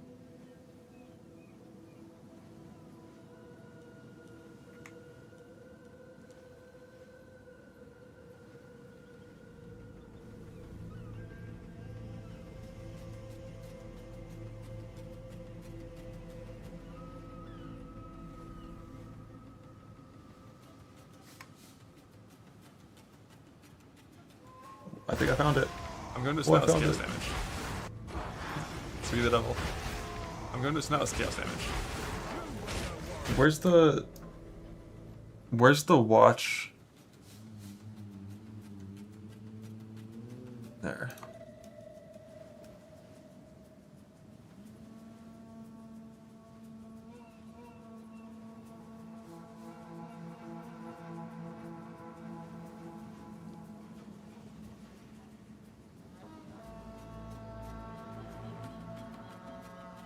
Where's the fucking tower at?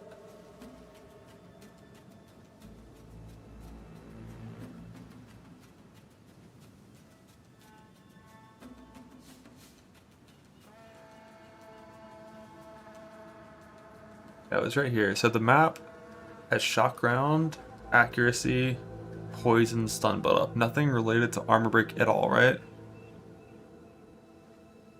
This character at this point had like 10k armor.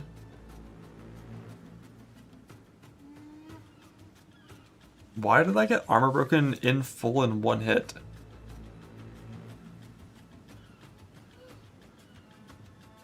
Like, when I run map mods with like 10% armor break, I've never seen it over like 1,000 armor break, ever.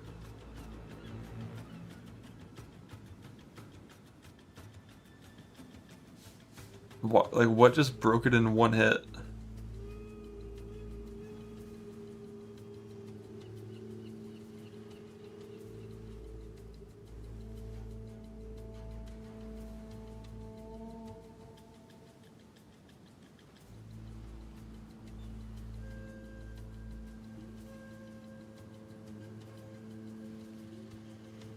It looks like it looks like a DD happening behind me.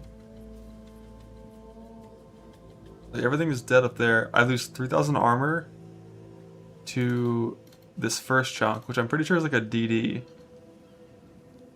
happening behind. How does taking 900 damage ever make you lose 10,000 armor? Or no, is it like armor break happens before increases to armor and multipliers to armor, so it's reducing your base armor value? So you only have to lose like 1,000 to lose all of it? But yeah, we went pretty low here. I don't know what to still. But that's like one of the biggest concerns with anything armor related is like armor break doesn't really seem to make any sense.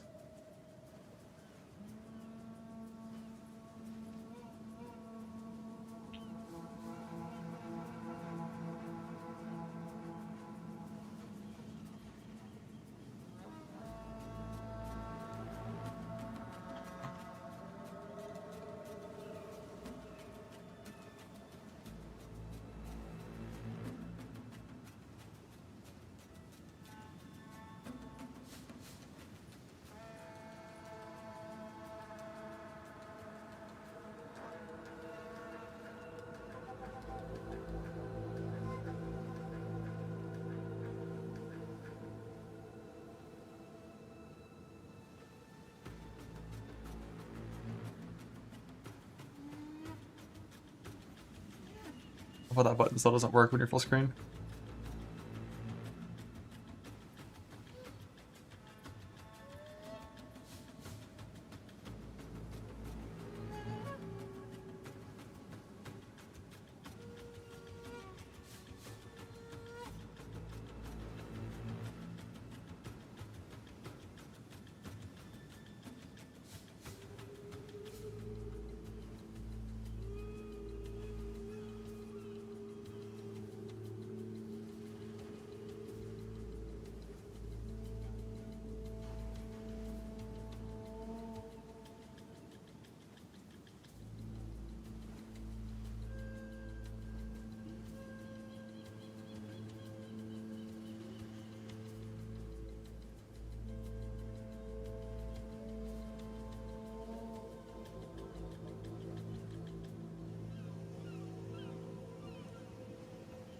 This says the Vuln gives increased phys damage taken, not armor break.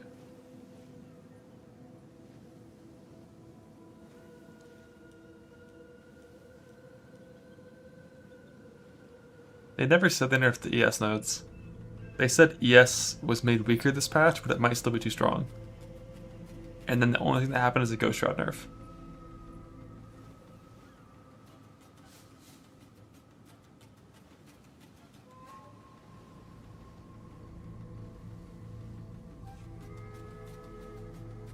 You believe he said definitely too strong?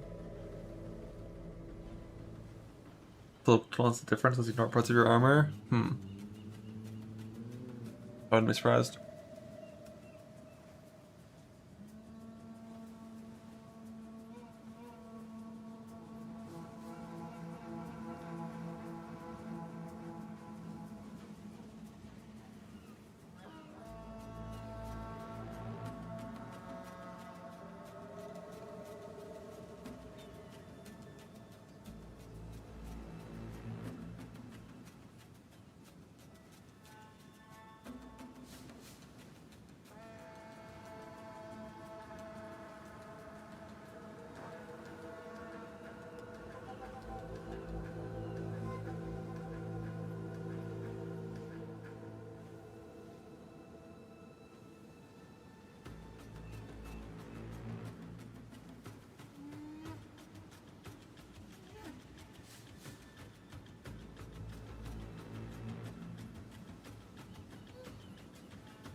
Wow.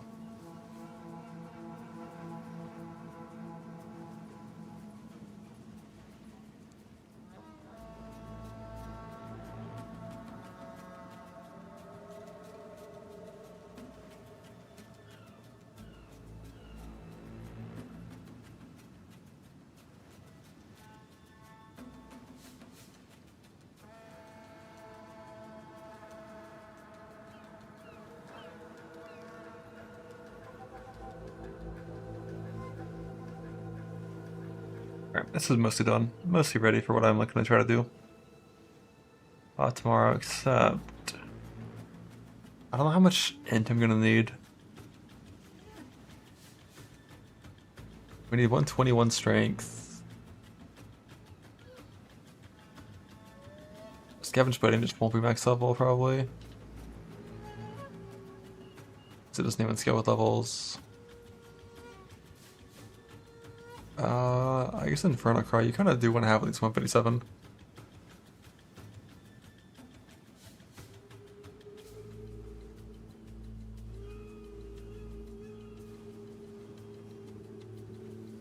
And then 57 dex and 57 int.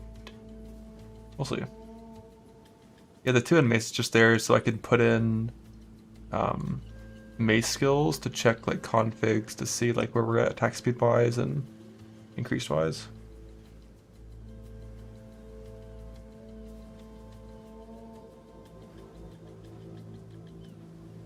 What even is Industrial Cry? What's that one do?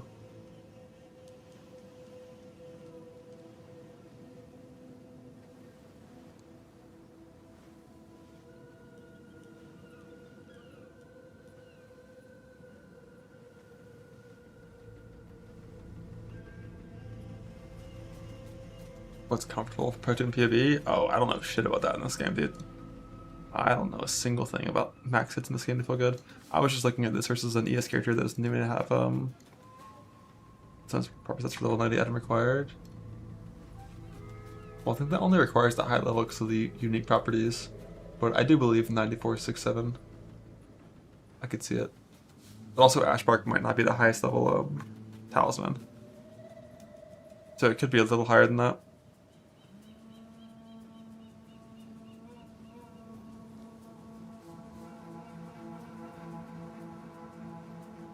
Why are these getting 1% into dex nodes?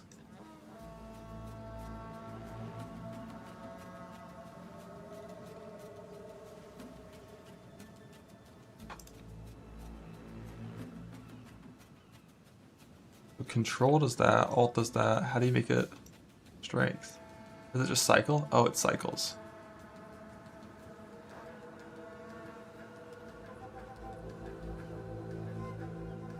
I think in the past it was like dex int at the start to be functional on stats.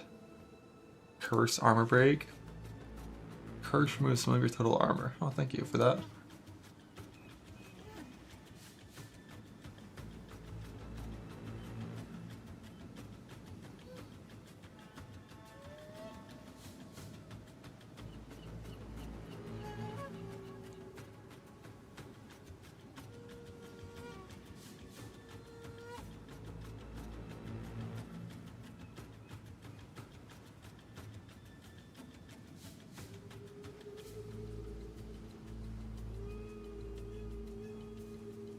Hold 2 and click for strength, like when you're putting the points down, yeah.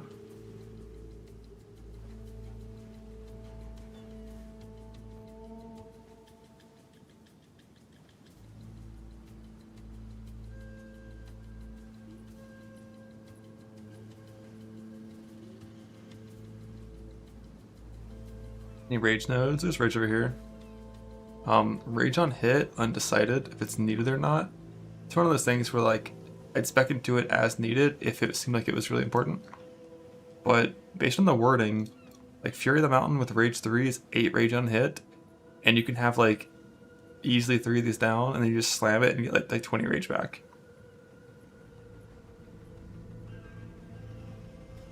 What was I doing just now?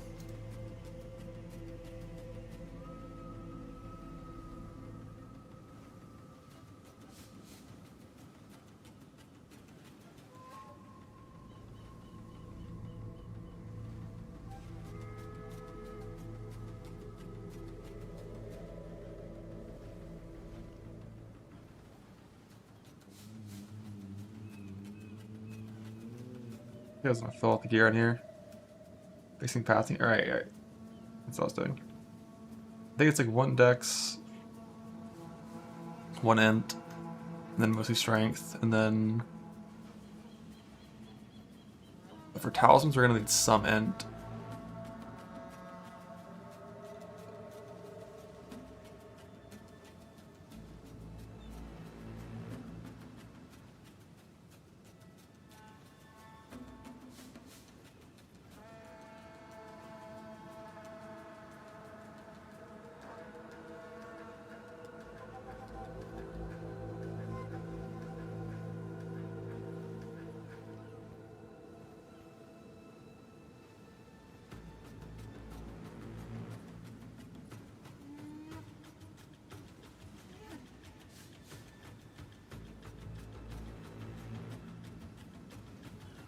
That does work if these are down leveled, I think.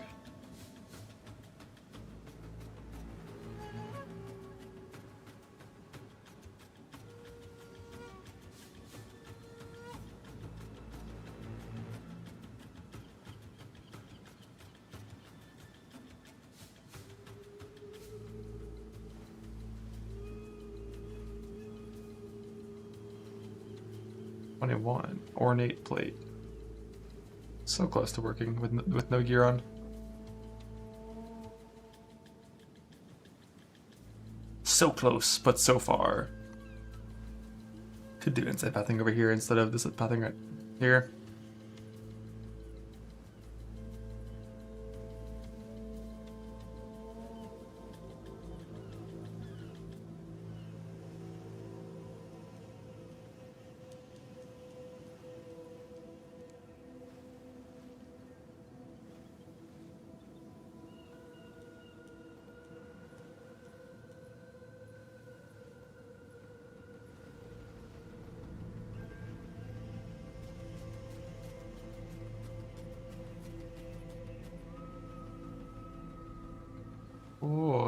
Oh, that really actually helps at all. Because then we're only functional in our main weapon set. And as soon as we change here, our chest de-equips and we're fucked.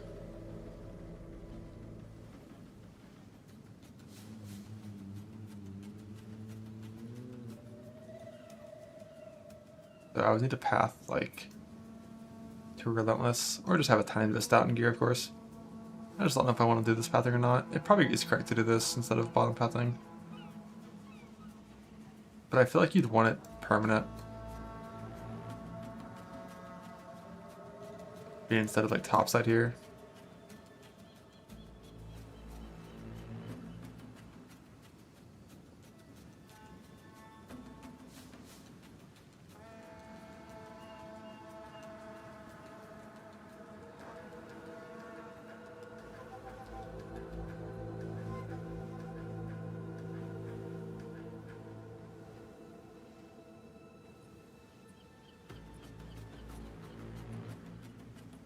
Benefit 3 extra points as well. Still same problem though with like in this weapon set, don't have enough strength by a little bit. The 1 travel node difference. Why is that a problem? Oh, it's because this one is a generic travel node or generic thing.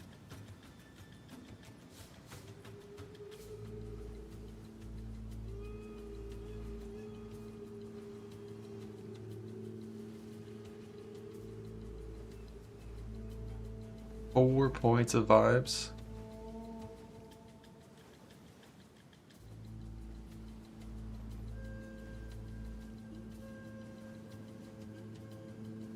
Yeah, 124 strength in both. The stats barely work in both. 4 extra points in the main weapon set for damage. Where do we get it?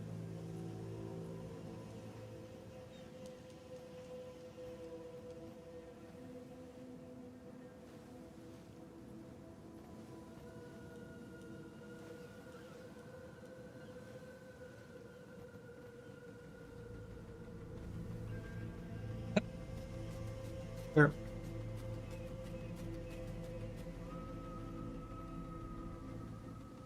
As Mary Spirit Wolf has its 250% damage to armor break apparently. Let's fucking go. Empowered that damage in both sets. I mean some of them, yeah. But the thing is, like, every attack's not empowered. It's not like it might be that way on Shield Wall, but on this build you do a lot of attacks that are not actually empowered.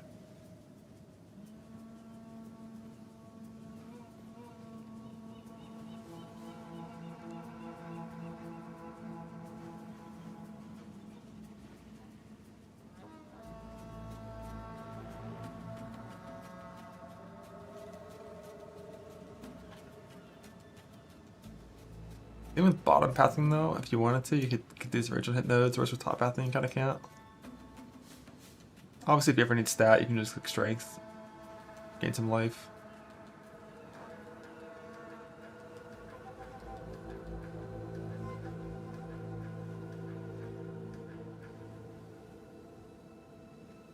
Yeah, I could go for armor break stuff. But like, or anyway, that would work. Yeah, like area at the bottom, effective armor break.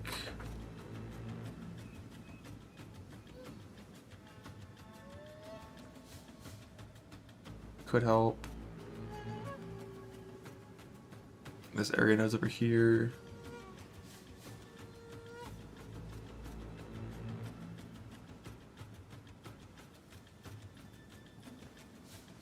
It's still pretty low value.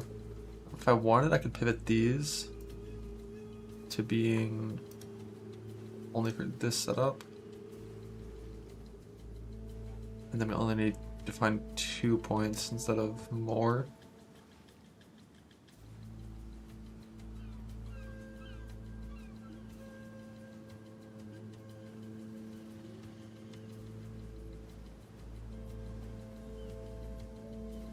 And of course could also just like pivot something else into there as well. That wouldn't be max rage. Wouldn't ever be anything over here.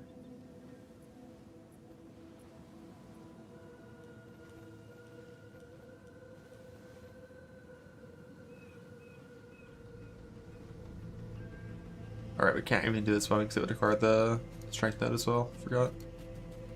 We were looking at that earlier.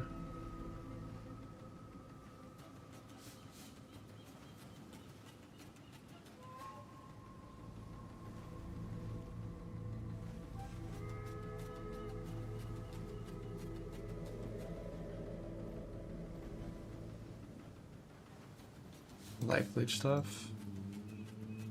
Is that like empowered attacks or instant leech? Leech seems so fucking OP. If you attack with fizz damage, your life instantly goes to full.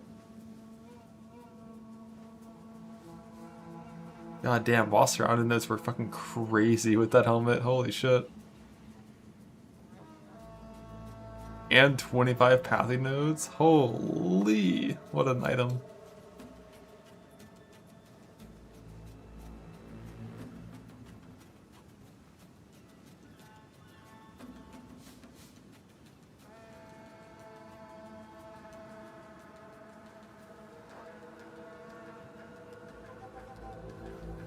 Is a 20 attack speed one? I assume it's a 25. No, that's damage.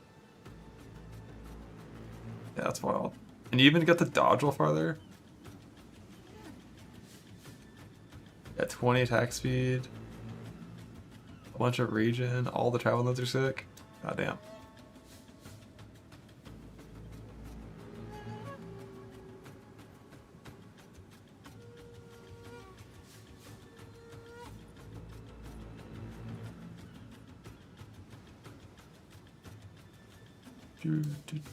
Fuck.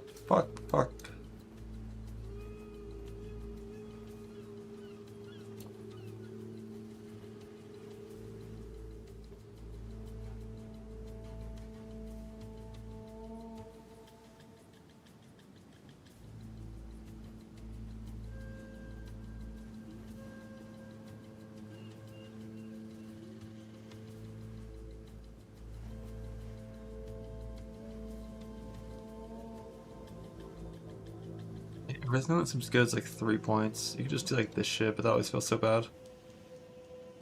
Just like hit some of these little area nodes.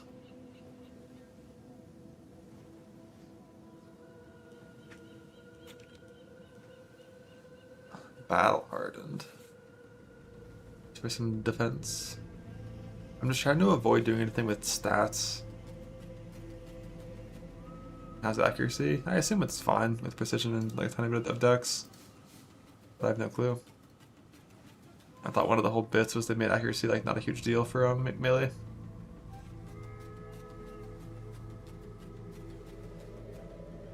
Where do you even see accuracy in here?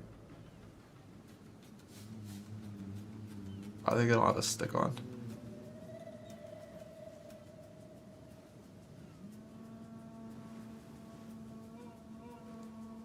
Not the most insane, according to that.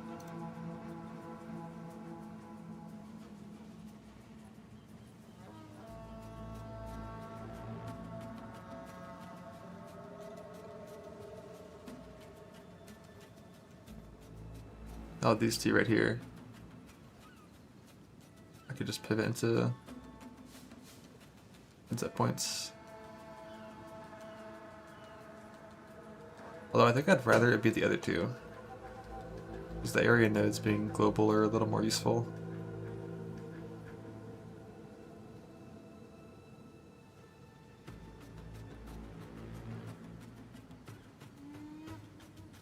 Yeah, this is 6 points out of the armor stuff, and then just resist to make it easier to best cap.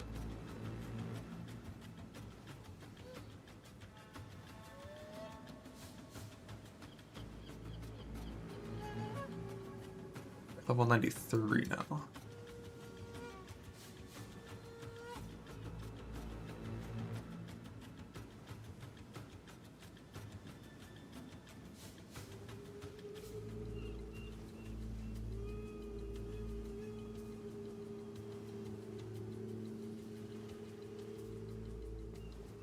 Alright, I'm content. No clue what the last points are. Might need to change things to pivot into some rage on hit. But like, what if Wolf is actually good?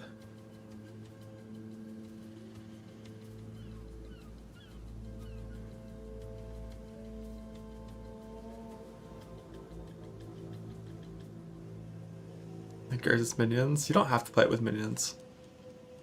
Like, you might have some minions involved, but like, I don't think the wolves are really contributing that much. The Pathfinder variety.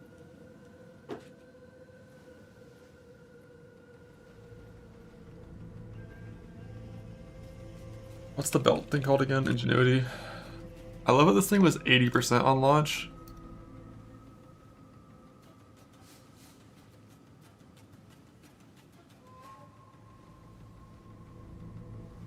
And it's now like 30 when rolled well, and it's still like a really good item.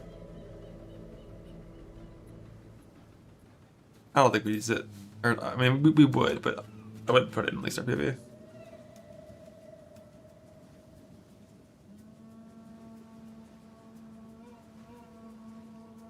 Don't mind me just putting on an amulet that gives more life than a little 50 character has.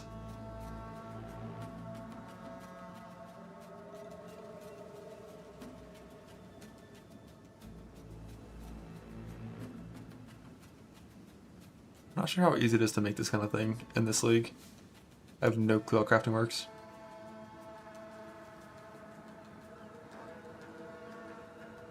Is Herald of Ice even melee tagged? I don't think it is. No, it's not. It's attack tagged, not Herald tagged.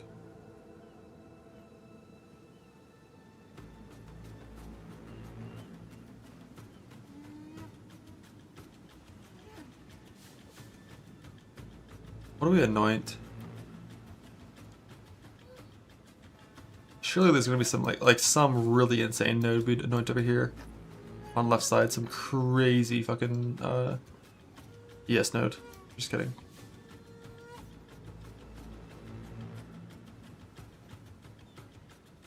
Maybe heavy buffer could be good.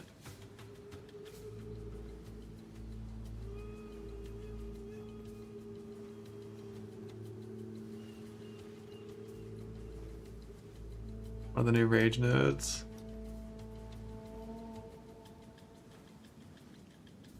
I think you just get rage on hit from like some gems and you're chilling. But yeah, surely... What even is the next best ES node? You can't even do starting area nodes. I've done Icebreaker in the past. Spiral into Depression. Holy shit, move speed. NES. That is a good one. But there's gotta be like some crazy fucking shapeshift node. Or like, if you are an attack crit build, you're like one crit's good.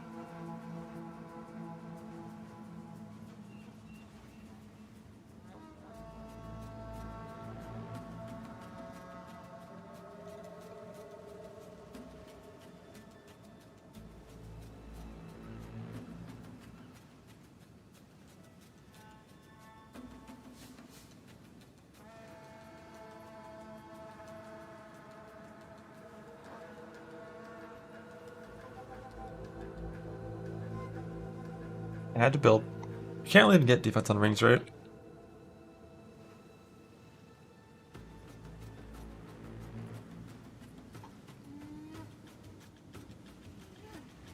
Yeah, it's actually just full flat damage on rings. That'd be like all of it is just trying to get big flat. And crafting this was pretty annoying in point 2, but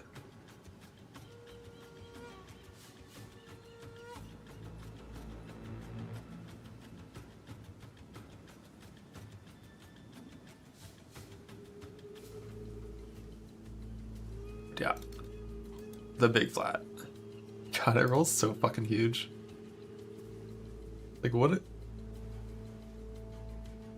Ant doesn't do anything in this game. They choose some mana. Action Chaos Spam. That's what it was at point 2 for making these rings.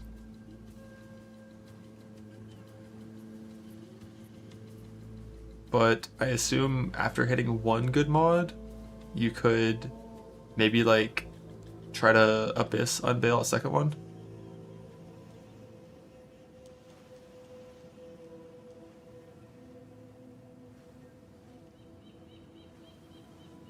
Bursting Decay ring.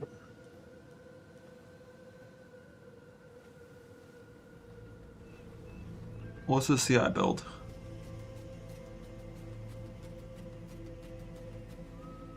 Well, that's cool for a life stacker. Yeah, there's still omens. For 2 decent mods. I forgot. Which on the bear still. I'm just kind of throwing together both POBs. What I'm not sure about though, like for an ES build with gloves, I think you would go for ES on your gloves. At least like 2 ES mods, maybe not the third. And like 1 flat roll or something. But I don't think you go triple flat gloves. Like the rings are just gonna be flat damage, but the gloves probably want some defense. And then like rings and belt, just like get your res and shit, gets your flat damage in your rings. 2 on gloves. Not sure. But I think like 10k ES pre-meditate sounds nice. But that evasion number is kind of ass. Is that with wind interstacks? Okay, it's not. But even then, it's kind of ass. And the Ghost Dance nerf is only a nerf to the time between shrouds and the max shrouds, right? It's still 7%? Is it 6 now?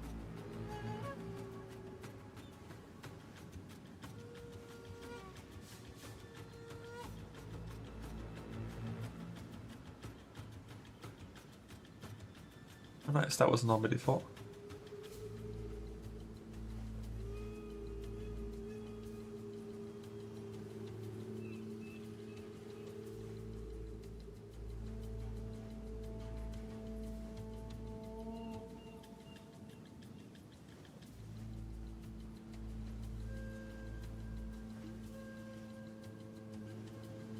Move speed.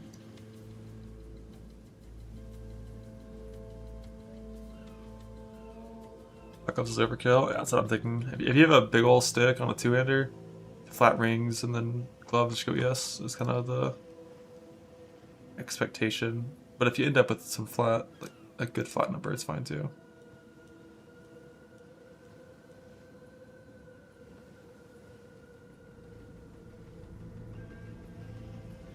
But goddamn ESOP. And then you just click meditate. You just meditate. Damn it. You can't turn on meditate? Where can I? Where's my overcharge at? Where's the checkbox? And then you have 16,000 fit rarity. You don't need that much rarity. But fitting in rarity is just simply like how good your gear. The better it is, the more you can fit in, realistically.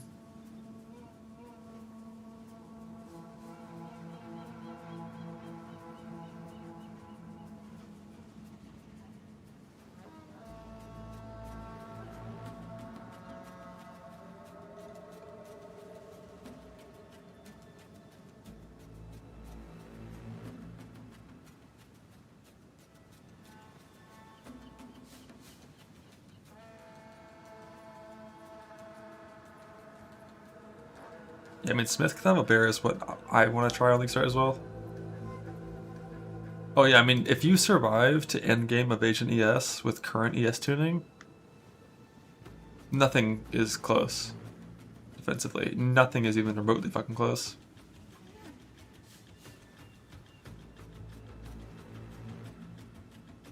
But I have no idea if this would do damage. It's on monk skill tuning and stuff.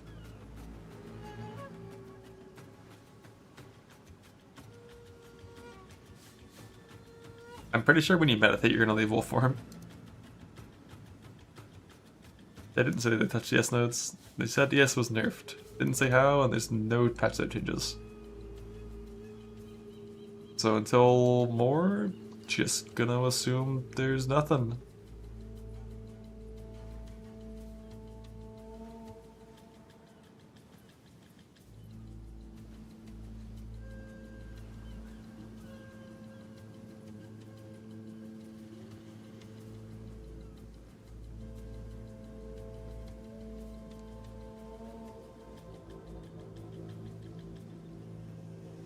Alright, what about gems on the wolf though?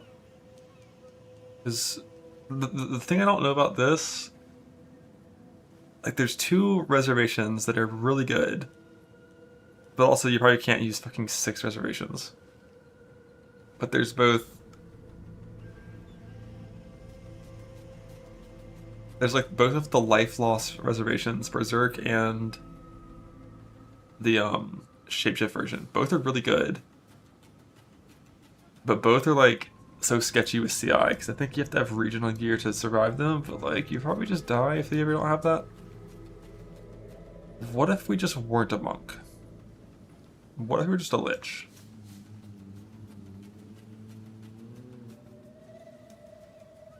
Well, no, like the rage itself you can just get from jewels.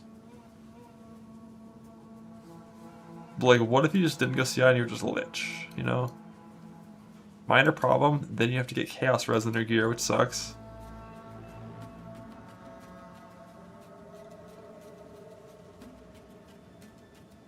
What even is, do you go Unholy Might, I guess?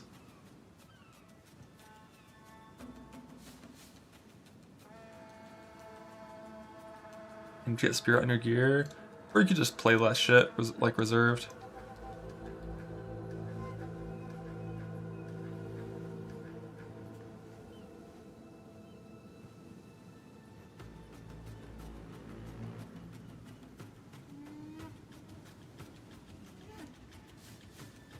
More Pathfinder ES evasion with Bark Skin. Yeah, but I like Lich. Yeah, Lich starting nodes are pretty fucking high value. Just got a bunch of ES and stuff. But Witch starting nodes are only like Lich would be playing like fucking Essence Drain Contagion and respecting to wolves like the end of campaign or like Act 4 or something. The nerf Lich? Nah. It's like you don't really get that much from Monk, although it might be the only way you're shocking reliably.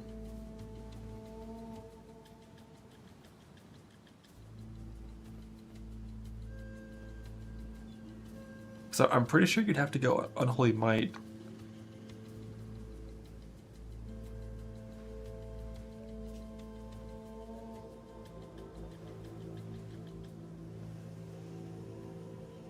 Because nothing else does anything. It's like Eternal Life, Socket, Unholy Might.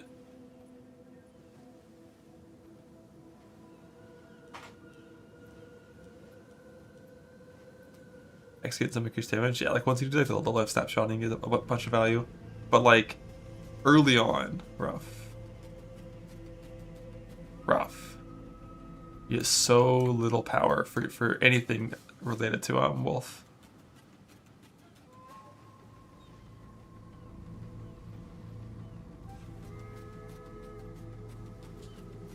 Although, to be fair, Monk would have the same problem.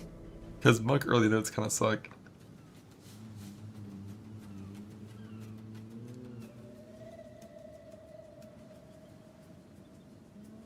Did you get over to these attack nodes?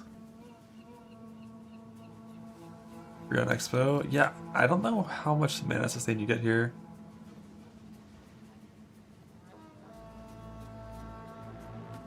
But you might actually need some investment. This crossbow mana has always been super easy.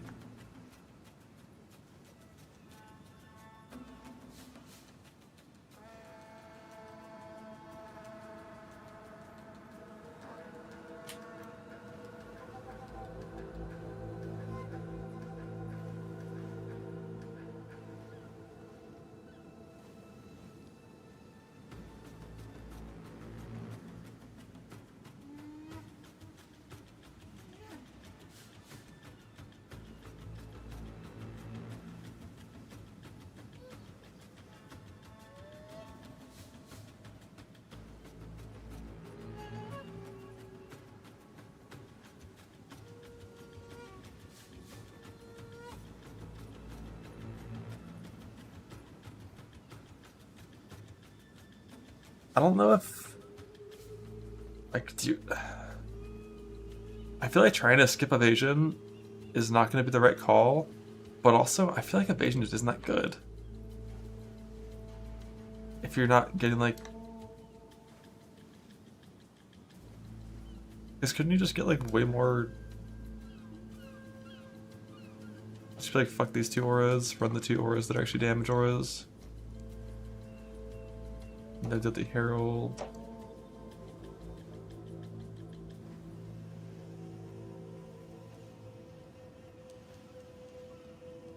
But also these nodes are still worth clicking even if you're not going for evasion stuff. But if you were to say fuck all evasion, only thing is we still want a path over here for an extra aura, or an extra area cluster. I think. Third Mass, Tyrion plus some wind, it's like 40% evasion. Yeah, it's like, if I'm already pathing by evasion ES, there's no way pathing to other ES nodes is ever better when it comes to getting more ES. That's like one of the things. But we could do like a little bit less evasion focused. Maybe like not even take that and go for a pure ES. But Subterfuge is so, but like also Subterfuge is way less value if you play Helmet. If you go at Xeres, right? And of course, go to CI.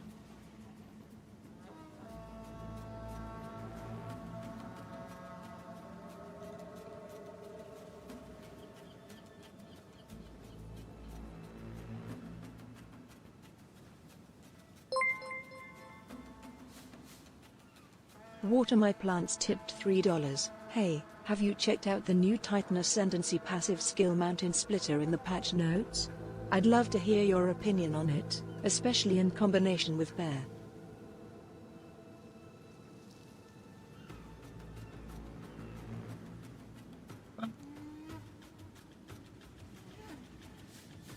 What is the new Titan thing?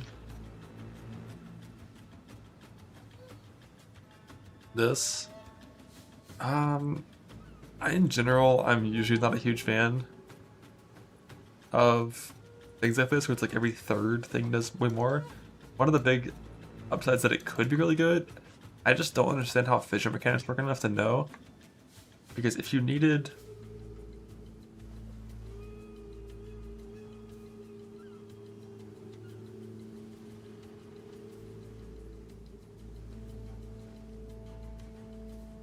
let's say the world where all three of these aftershocks that are basically like awakened spell cascaded around the center all also hit the same fissure line. Do you get 4 fissure procs? Can you proc the same fissure 4 times with one attack? If the answer is yes, it could be good. If the answer is no, I don't like it. I think. If it was like every second, it'd be a little more meaningful for clear. Every third's a lot. But when this does proc, I think it's gonna have like huge fucking coverage. But yeah, Lich gearing is definitely a lot shittier than Monk gearing would be. There's no doubt about that. But do you play Disdain forever? This seems like a really good rare is definitely just better. Unless there's something else that I'm missing.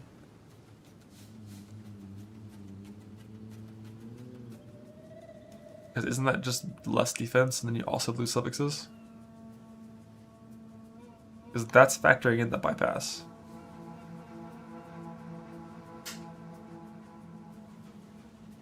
And this is just triple T1 with no suffixes.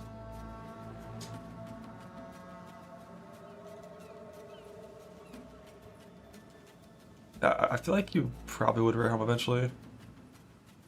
Like, early on at Xeres is really good, but it looks like any ES hat with 500 or more ES is better. Yes, it does. Because you can see minus 15% ES and only minus 4% max hit.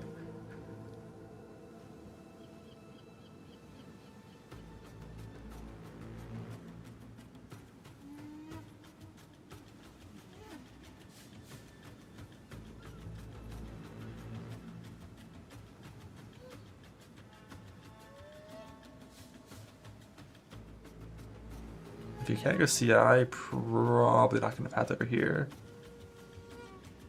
Wait, do you even path here? Yeah, no, I think you do, normally.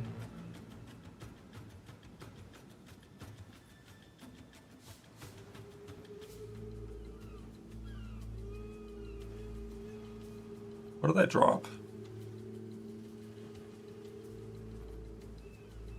I got rid of this 30 evasion node. I got rid of CI, I got rid of these 4 nodes here. Pretty sure I got rid of something else somewhere. Alright, this whole area. Sure, not the best points, really.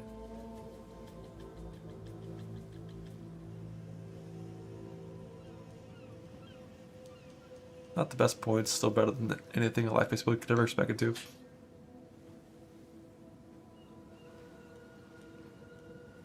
And on Lich, the Anoint is always, it would always be heavy buffer.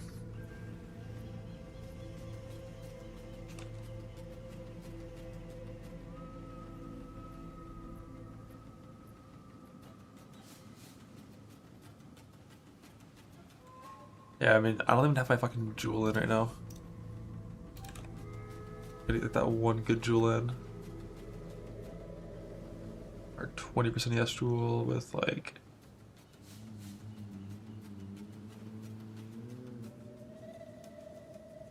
Probably would just be something like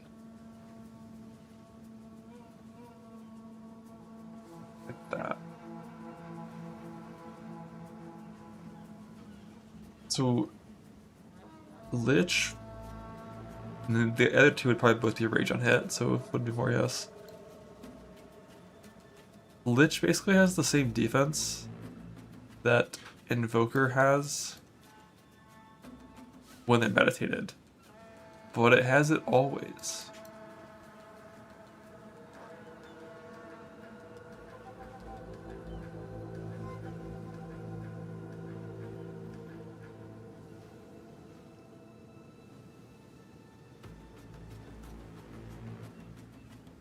And like the mana per second doesn't seem too bad. Yeah, the rare helmet's better than Visage, just Disdain by a pretty good bit. Like once you have a really good one. Early game for sure it's Disdain.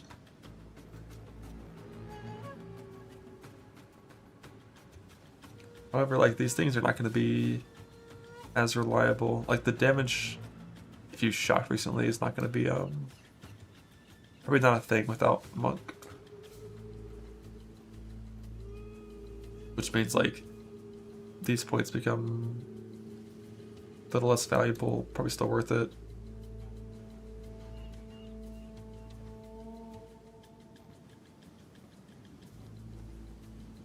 Are there a bunch of like low life things you have to get on Lich? Where even are these?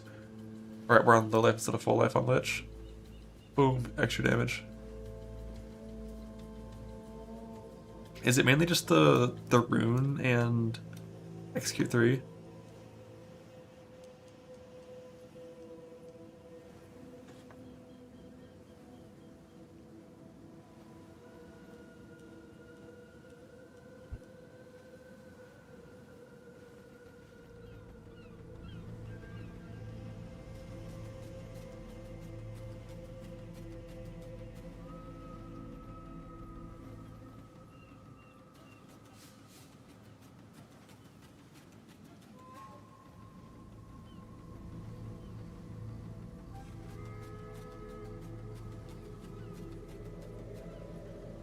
I've 170% increased.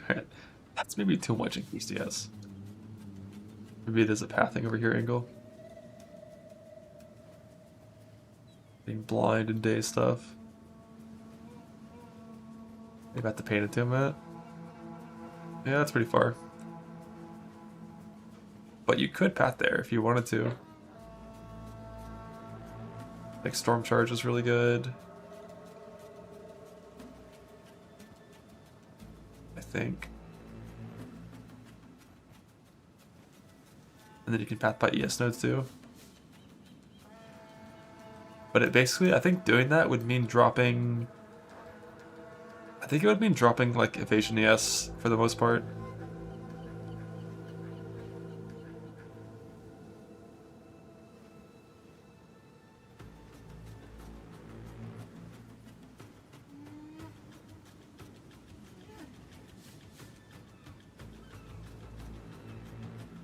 Zio, impossible escape.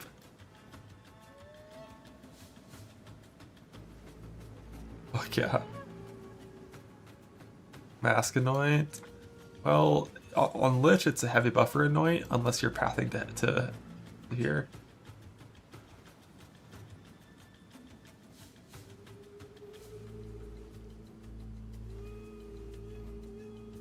Yeah, you definitely could drop. Save a good amount of points if you get rid of a bunch of evasion related things, but ES nodes are only a tiny bit better than evasion ES nodes.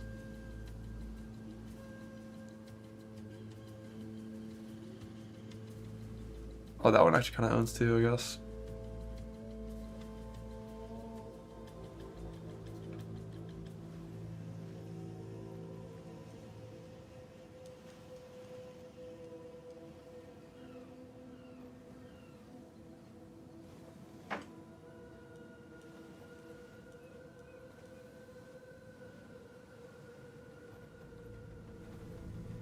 So what if we did safe occupation ES?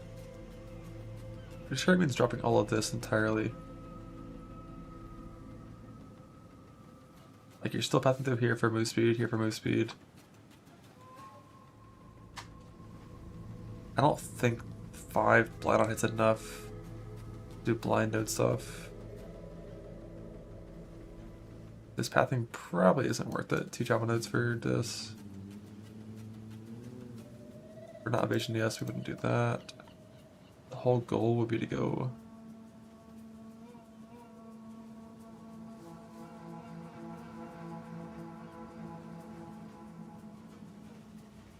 How do I make this auto do it? 1 for end.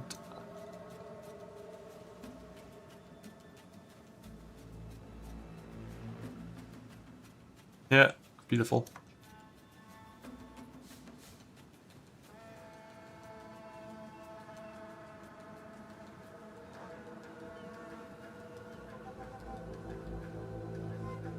Everything over here kind of sucks except for Anattument.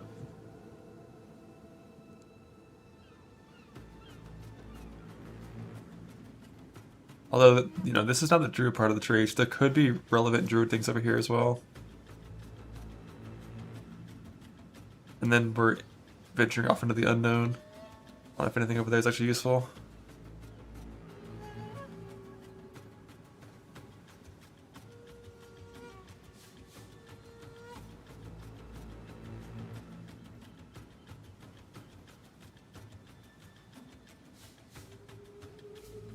We're very far from that, but we're kind of close to the blind stuff.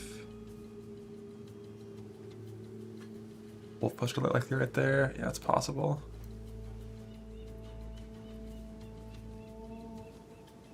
This pathing looks kind of ugly to me.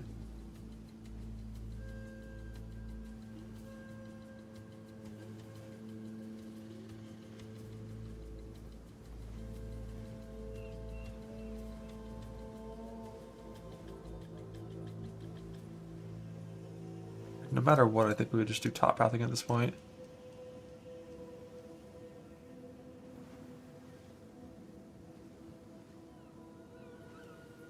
And like this,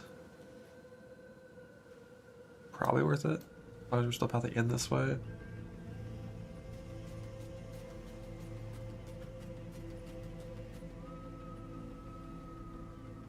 This whole top thing looks disgusting though. But jewels are pretty good. Like jewels are... yeah, it looks pretty gross.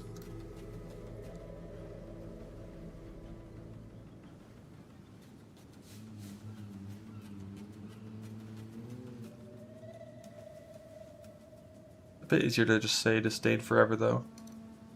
If you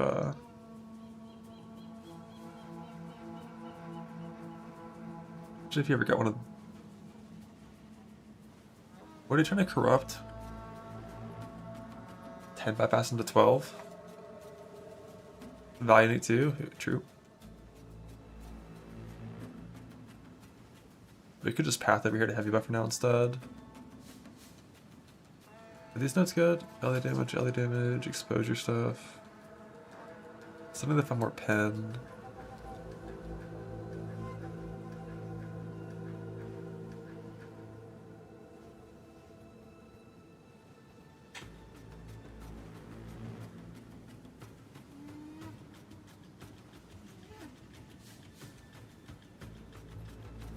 Something at the top, yeah.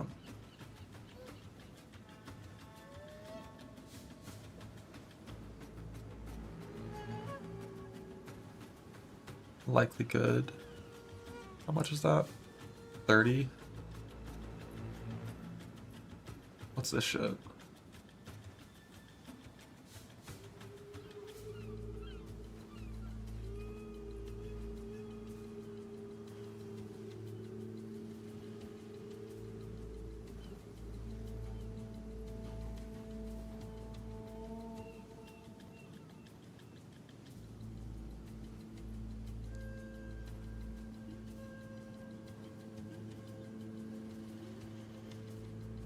Yeah, this up here can't be correct.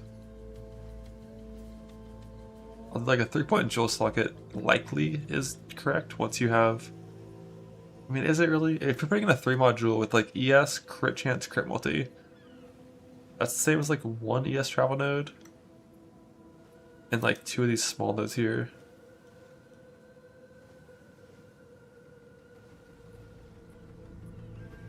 Middle, but about the cold. Oh yeah, it's possible. What is Snowpiercer? Isn't that like the shit all the way over here? Yeah, we're not over there.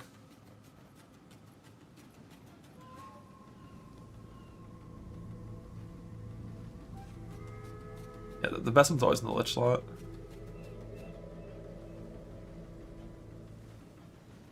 Nah, you never need Armorius to be good. Like going over here, like these are good damage nodes, these are good damage nodes, these are good defense. And surely like something over here is gonna have good damage nodes for Druid, right? Like you don't need to worry about like Armorius or anything. Ignore quotas of frozen enemies isn't good. What is that one? It's not like over here somewhere.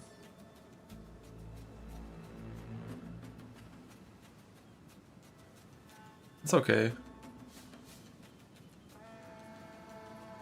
But ideally they have their res is fixed before they're frozen, in like an ideal world.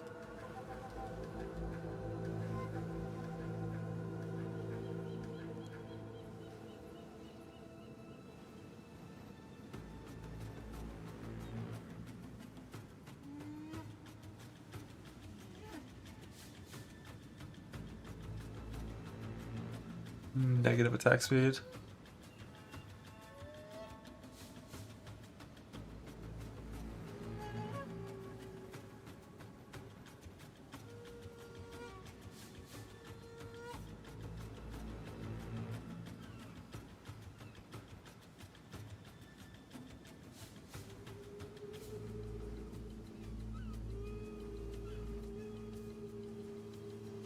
Why is there still evasion?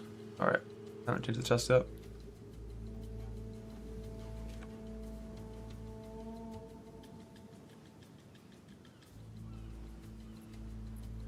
We're still just, I think we're still sacramental rogue gamers.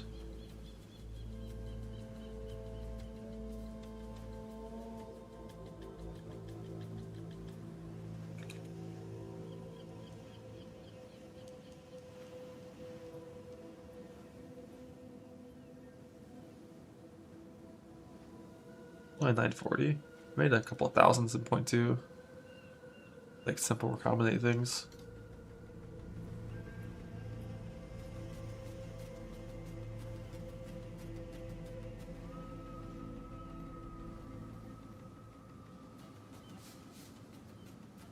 Abyssal Lich. Is there a good Abyssal mod for this build? Power up 2050. Alright, it was Vile, not Sacramental. True.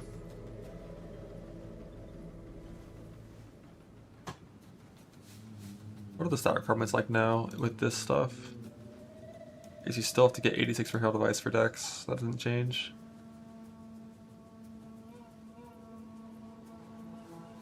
Reserve 5 Arsonist? The fuck? Compared to Invoker? It just depends if you value,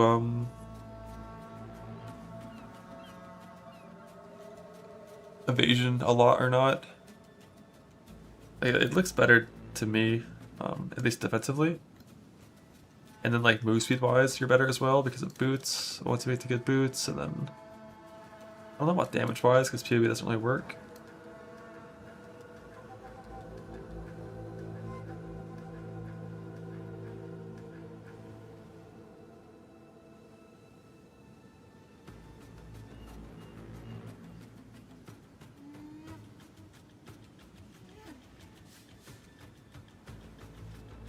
Back over here to these yes nodes still, then getting Anoint back.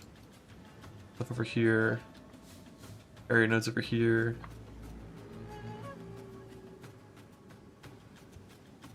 I just feel like a skill.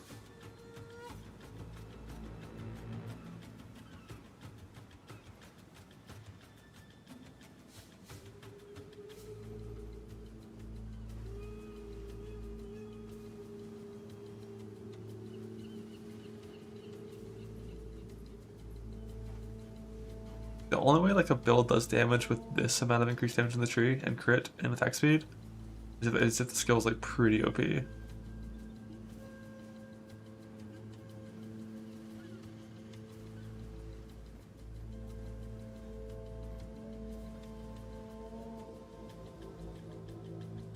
Nah, I don't know if any of the wolf skills seem that overtuned. I see numbers first to really have a guess.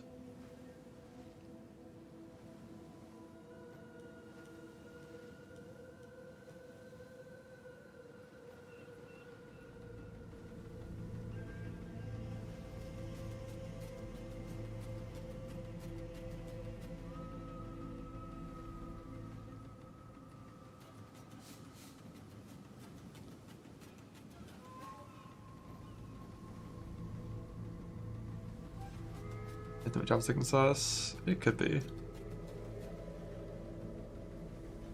I mean, 3-point jewel is fine. These nodes are like,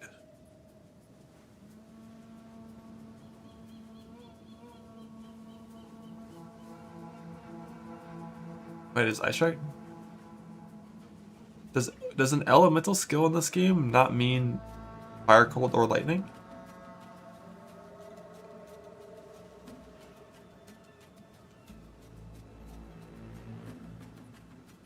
This is saying it's not working.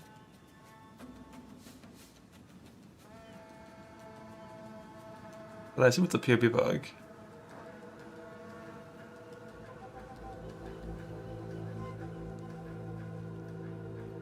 But yeah, if these were showing as proper 3% increased damage nodes.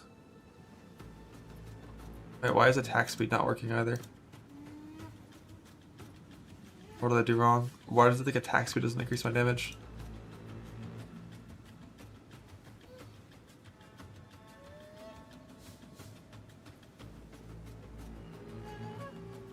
Is it just Ice Strike? Is this skill like weird in PoB?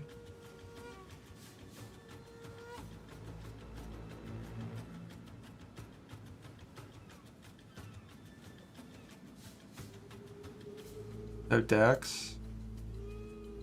No dex, so it thinks things don't work. No way, right? No. Why is the attacker point 1 too? That's a good question as well.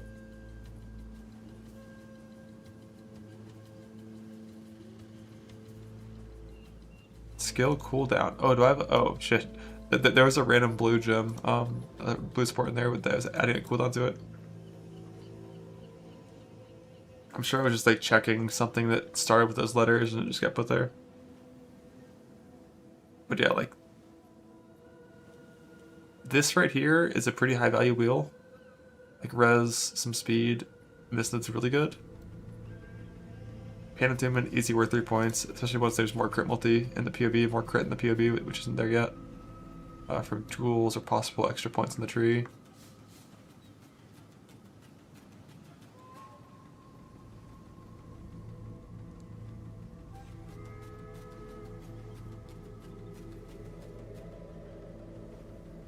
Yeah, and like this is the shapeshift part of the tree, so surely there's something up here that's worth clicking.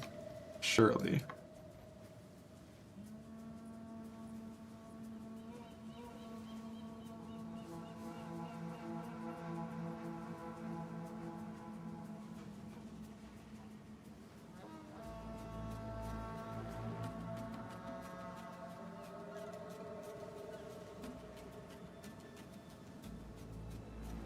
Although on like my essence drain, like lich thing, I had a lot of recharge nodes clicked.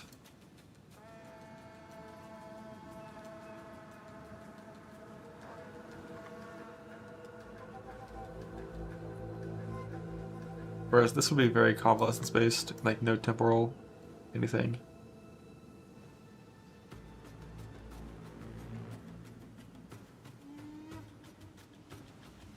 I don't know what I changed, but now Disdain is looking like competitive. It's 540 ES. Water my plants tipped $3. Back to the Titan skill. Can you check this for 1 minute? Also the support gem he show. You think the wording is just wrong or is he right? Love you. I'll look in a second. Let me see if there's anything crazy here. About 4 rage thing. Cool.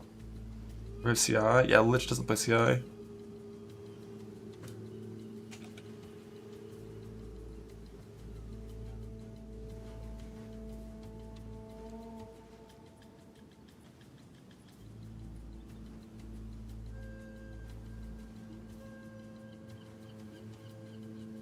Let's see what that was. The wording is wrong on this.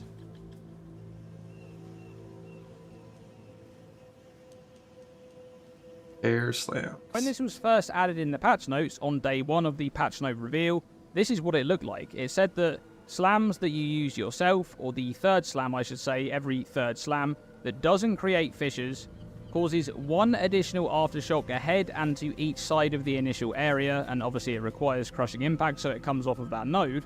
But this would mean a total 3 aftershocks from every third slam, 1 to the left, 1 to the right, and 1 just ahead of you. But this was actually updated in the patch notes, and this now says it causes 3 additional aftershocks ahead and to each side of the initial area. That must mean that it's creating a total 9 aftershocks. I would not make that assumption. It definitely, like, you can interpret it that way.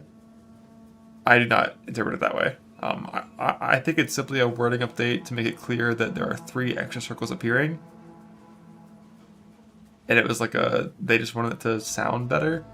I would not assume that the left, right, and forward aftershocks are all occurring 3 times. I would be very surprised if it did that. With that said, this is still like an okay node for Titan, and for proccing fissures, I think. Assuming you can proc fissures with multiple attacks at the same time, but like, I'd be very surprised if that worked that way and gave you 9 hits.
Blah.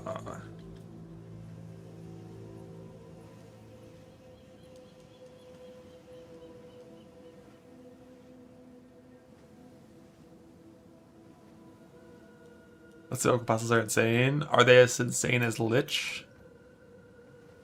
As Lich? Also, what did I just do to lose 2000 ES? Oh, I put on a stand instead of a helmet.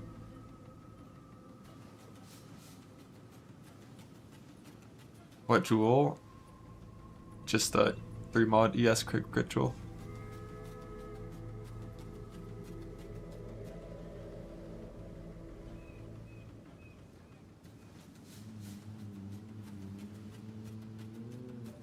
Going go Oracle. I mean, inevitable crits is pretty good, but you can't do the life stuff on that class, and we just let them know what this tree is, and we're not gonna get tree info until fucking 10 minutes before league starts.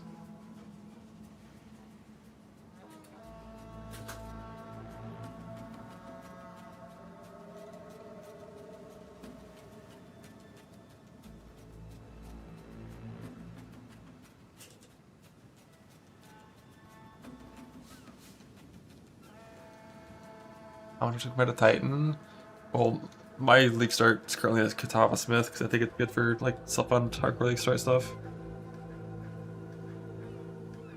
If I choose to do that, still might do hardcore trade, but I don't know. I just don't want to trade. I don't want to sell shit. Like, just put the currency in my inventory and make me not have to worry about any of it.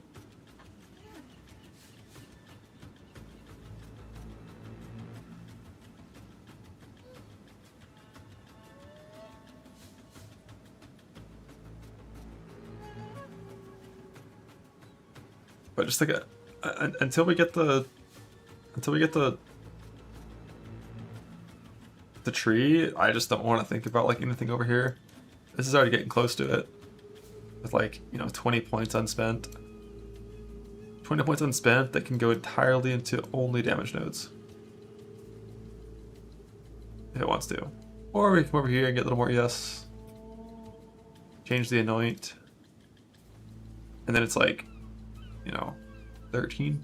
No. 12? 12 points spent, only damage nodes.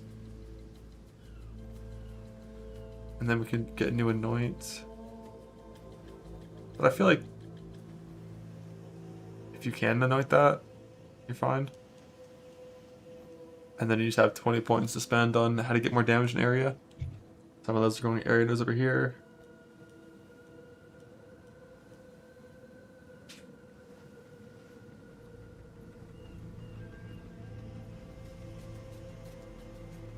The Smith one? Yeah, I'll put that up.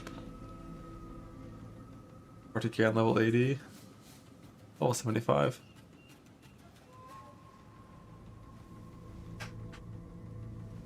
But it's only 14k ES with 25% less damage taken as well.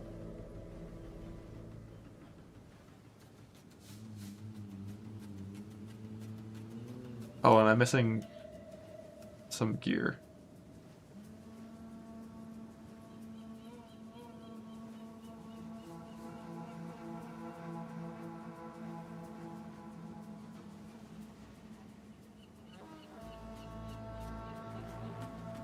Yeah, I definitely think Lich would be the right choice.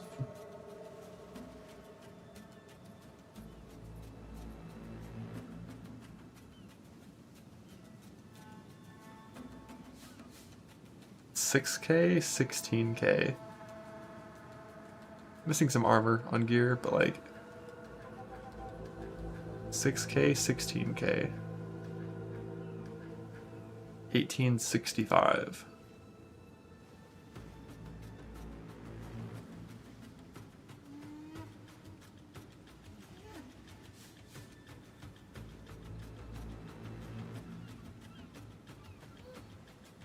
Why does Monk have 5 more move speed?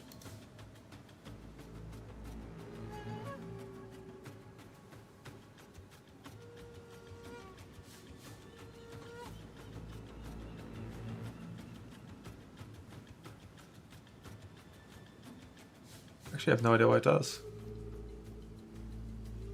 So we have the same 7%, right? Oh, right, the chest. Was it? Yeah. But obviously Lich, if you make the good boots, I have no idea how to make them, or even if you can have them with ES mods on them. I don't know if it's previous or suffix, how that shit works, but if you make the good boots, Lich still gets 65 move speed boots, right?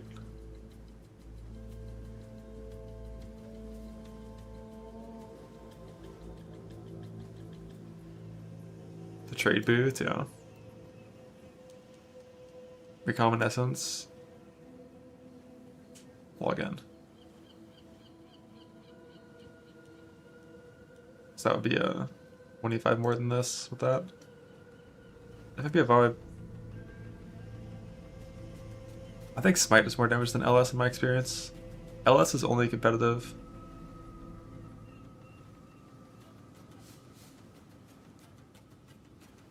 When you have VLS down, and Zenith crushes all of them.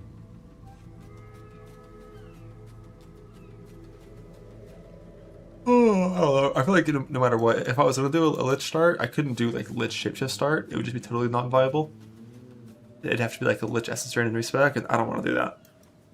Monk, you could force start Wolf in theory, but I think that this would for sure be dying in the early game with shit gear. It's only 60% now, so it's a little worse. Tragic.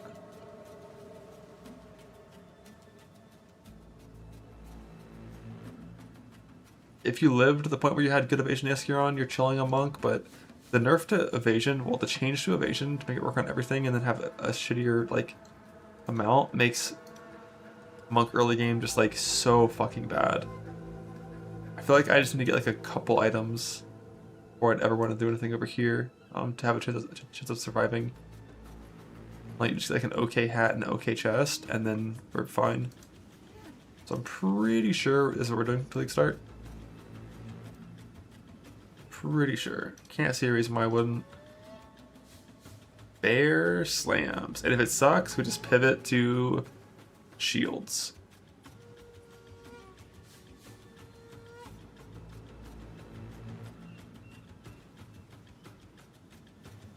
And then just play on shields for and just like farm gear, farm currency and stuff until someone posts a good shapeshift build. So yeah, I mean Kitava on League Start is just like unmatched in power. On League Start.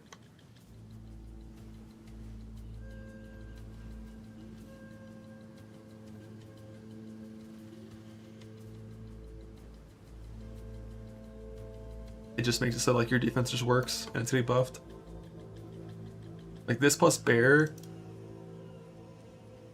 like crazy fucking base stats with no gear.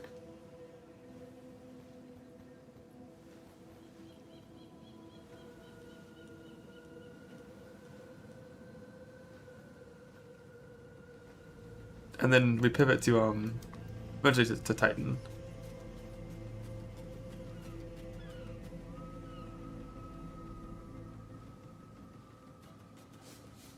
I wonder how much damage Titan small thing does. 41%.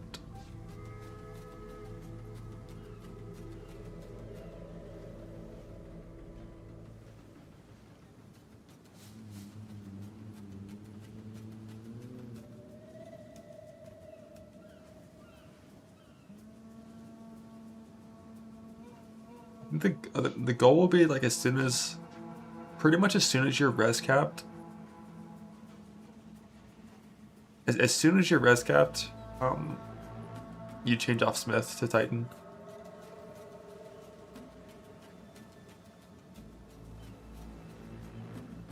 But damn, seeing that number makes me want to go Titan off the bat. Why is it so much?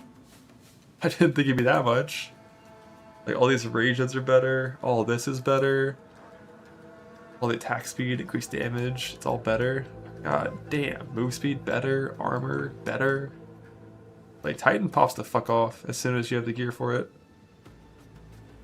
The issue with early Titan is just like you're gonna die to chaos damage, I think.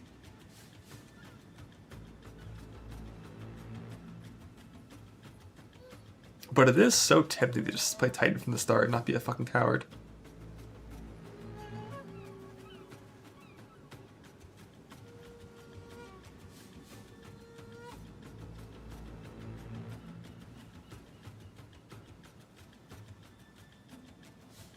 Although one thing Titan would not compete with is Fizz Maxed, I think.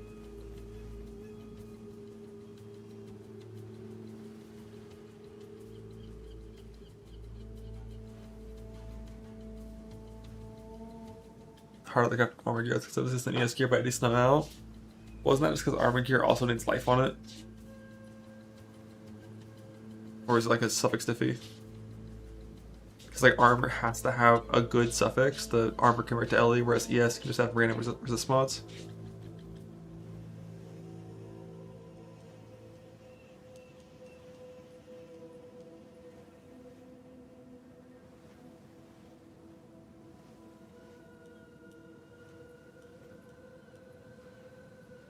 God damn. God damn.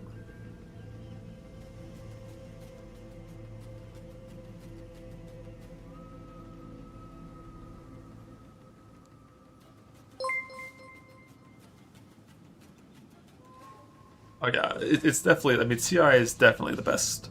Like, Lich is quite a bit harder to gear than CI, because you both need Chaos Res, and then you often just, like, use, like, a unique helmet for a long time, so you lose suffixes there.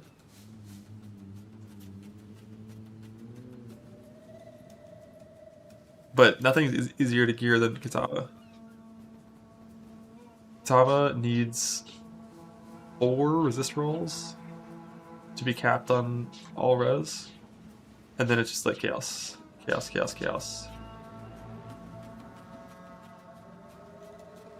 But holy shit, Hulking Form is crazy. And then you also would get like Earthbreaker 2. I'm pretty sure I'll die on Titan. But But what if I don't die on Titan?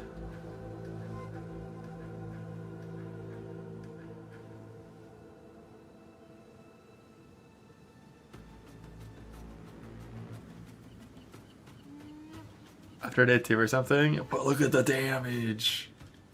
The damage, the area! Like hulking form and fucking... in Cruel Lab, you're just popping off. It's so much instant value.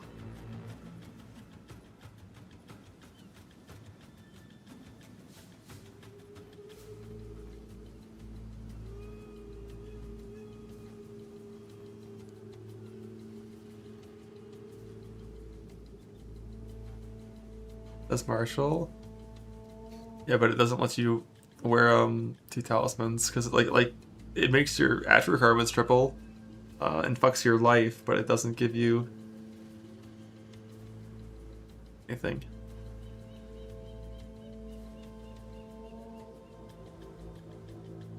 And move speed, a little bit of move speed. Not that much, only 4%, right? Why does it say 2? Oh, no, killed recently. It's even better! 4 move speed. Do Titan first if you die real Smith. But that involves doing campaign twice.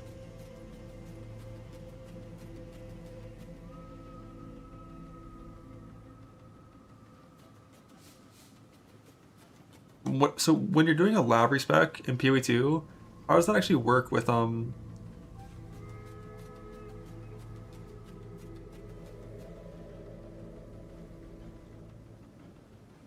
like, do you have to unspec all of your shit before you do the lab?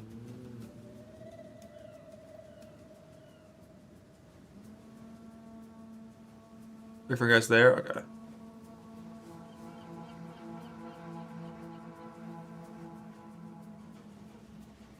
You should have the gold. Yeah. Like the... I don't know, doesn't go to or whatever. Titan says start on the campaign.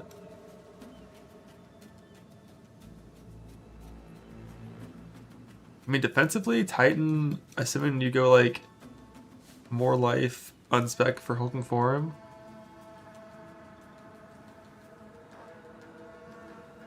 Actually, do you even do that? Maybe you just go more life, and then you go, like, Earthbreaker. And then in Merc Lab, you unspec Earthbreaker for hulking form.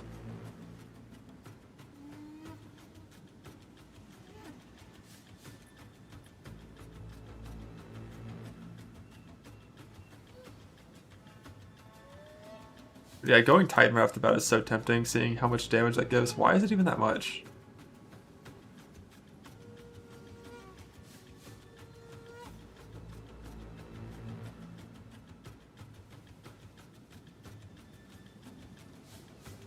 No shit. I don't even think the target is armor broken. How do you make the target armor broken? Oh, do I not even have rage? It could be an issue with armor, actually. Let's fix that. How do you armor break in this?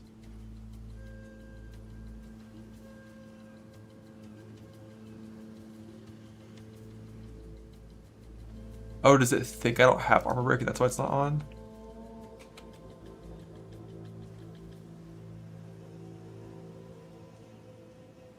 There we go. Is the enemy armor broken? Yes. So now there should be 0 mitigation from the target, right? That's the wrong thing.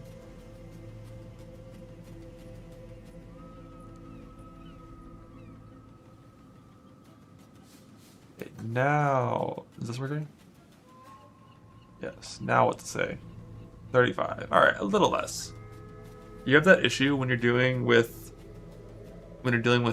super low damage numbers in PoB, where like when you get increases to damage, it gives you way more damage because it's lowering the target's Viz mitigation.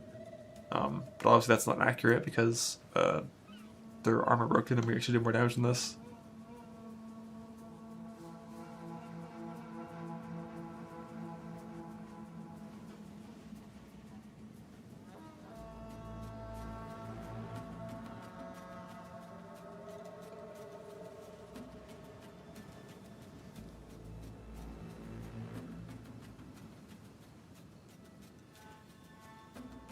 pretty sure we put a chance to blade onto this thing. I don't even see bleeding as an option here. I guess it doesn't matter because it's not in POB properly. It's that conditional isn't there.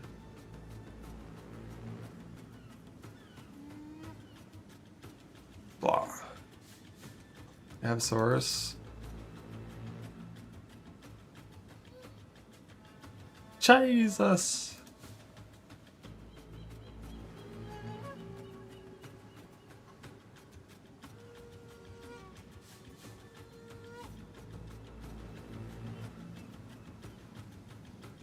But yeah, if you're a fully ascended Titan, you're just fucking better everything. Better everything. More life, more armor. I think it's better everything except for Phys Max Hit and Chaos Mitigation. God, it's so good. Look at that power. Look at it. Attack faster, move faster, look cooler, dress better, be richer. It's all right there. It's all in one node.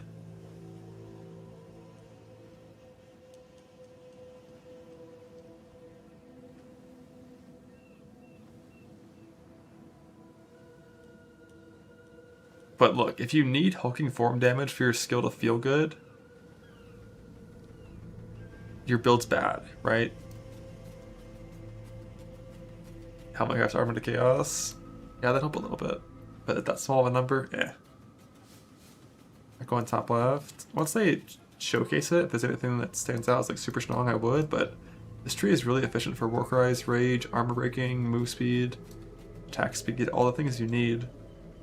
So unless it's like absurdly efficient, nah.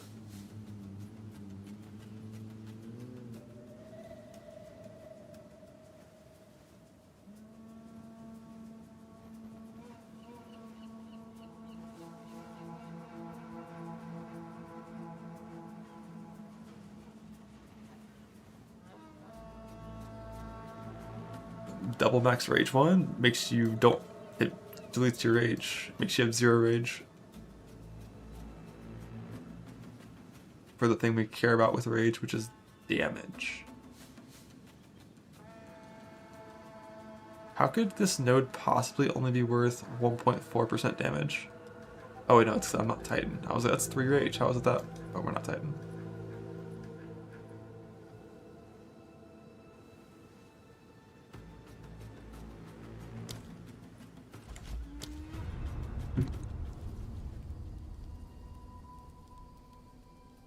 Yeah, rage should be really easy to keep up.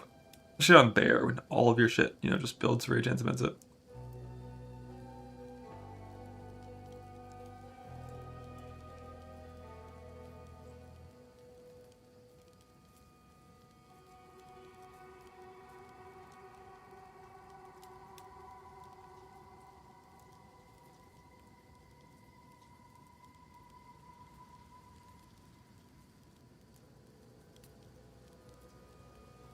Or should just pure armor mans? Just pure armor mans.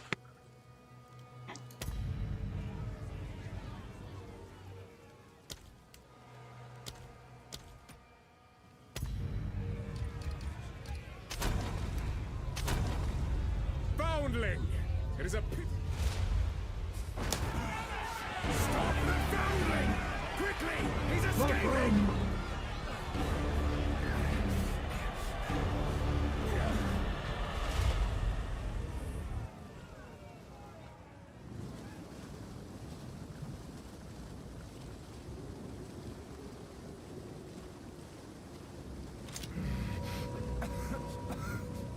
Have to keep moving.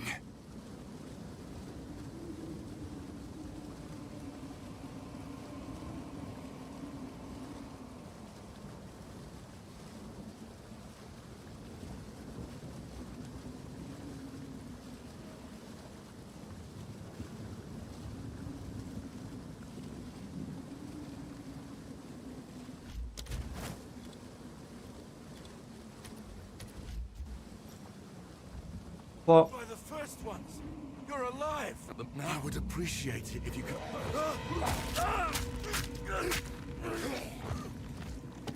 Reach Clearfell. Find. Clearfell could be in danger. I'd best hurry. I could claim on what build? Alright, wasn't I supposed to... Do you just like do this right at the very start? How do you get the second mace? Is it a relog? You have to hit the first checkpoint for a second mace. First checkpoint, reset your gem. Interesting.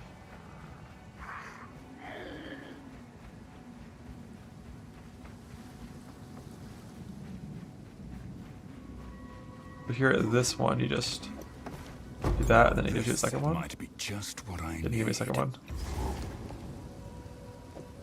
Doesn't even be on the ground, like that on my inventory.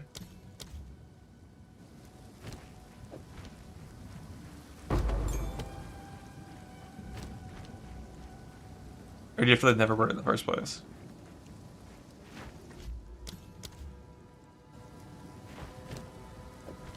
That boss? Is that like when I opened the first box?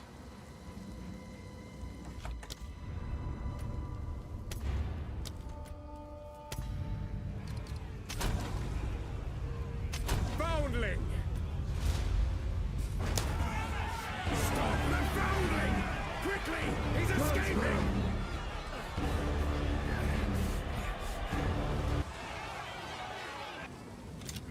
That means you can't have auto equip on for that, I assume? Have to keep moving. By the first ones! You're I would appreciate it if you could.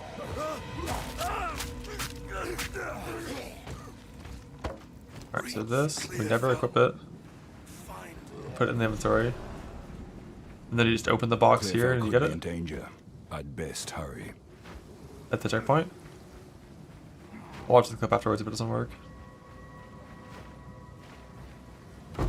Now this might be just...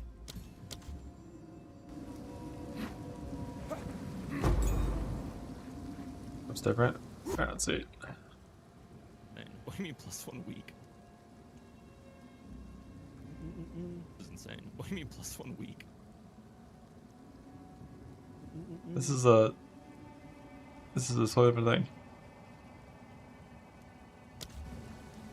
After you pick it up? You mean at the very start of your character?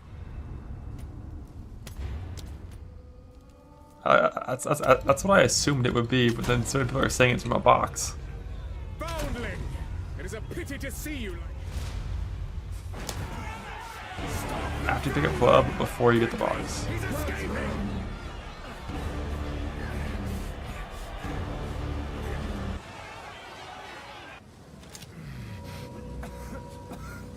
Keep moving.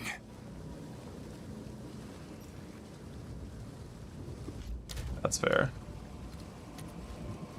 By the first ones! I'm glad the mill up now. So I would appreciate if I restart, I pick up the club, I put it in the inventory, I restart the checkpoint, that's it. Reach clear. Like that, and then when do we get a second weapon? Oh, just on the ground. Okay. Lovely. That's where I figured it would come from, is the zombie. Because that's what would make sense. I think a lot of people just think we're talking about the gems. Fuck that shield, who needs it? Now this might be just what I need.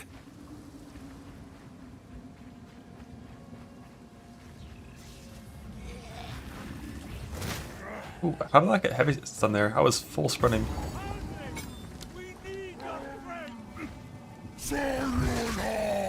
Brannock? Is that you?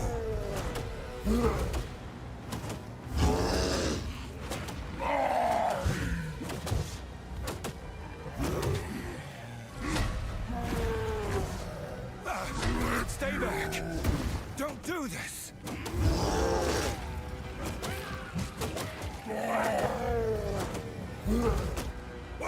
How do you... Oh shit, we're done. How do you respawn at checkpoint, like, after killing this guy? Does one checkpoint be the close one to the boss? Did I need to do that, like, before? Did I have to skip this checkpoint? Or can you waypoint over here and then do it? Okay, so...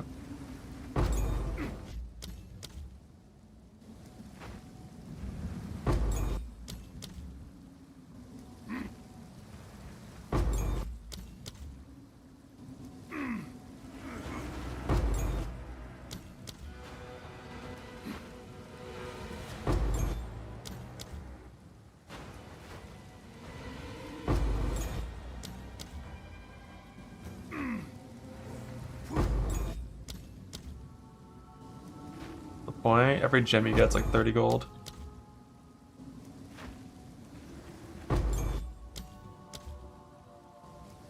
You can buy some shit from the vendor.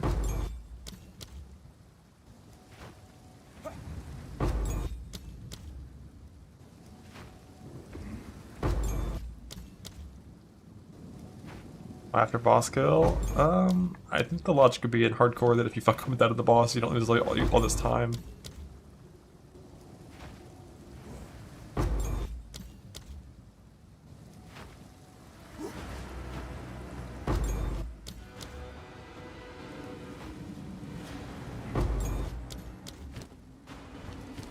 That enough?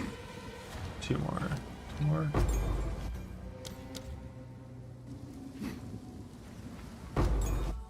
One more, and then we're done, I think.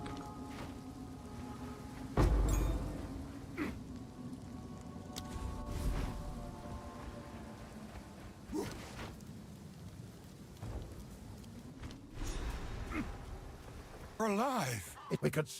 There's a beast. Now, if you could chant... The Count must die for what he has done to us. I fear that our... Please, it's beautiful. I accept.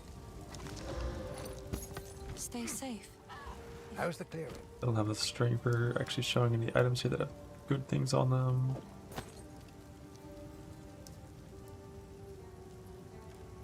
In life level 4. No move speed, just some life. I think I'll just buy the level 4 version. A fine choice. Till next time. I feel like going with 2 white one-handers and like 1 damage thing is fine. Oh, Gamba. I guess you can Gamba too, that's true.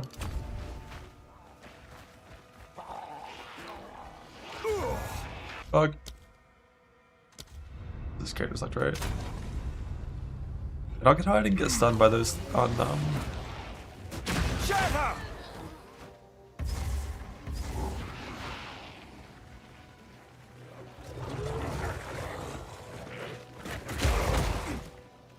They got one shot by the rolling slam. Invader! Be still! My pet's hunger!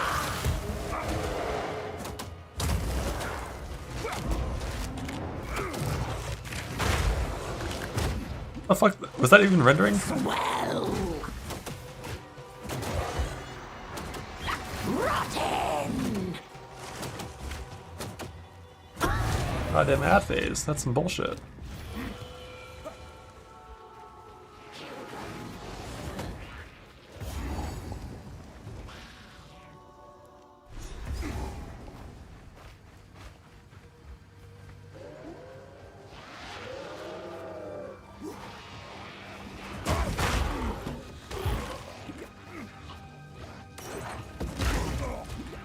Bug.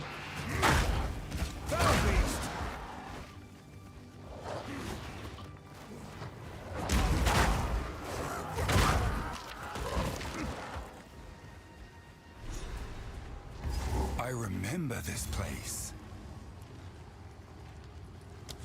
I think the hut's not there. I think it's up here. Bro, the stuns are crazy. It's been many years. Does the witch still live here?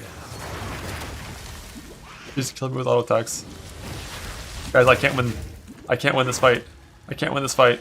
She's stronger than me.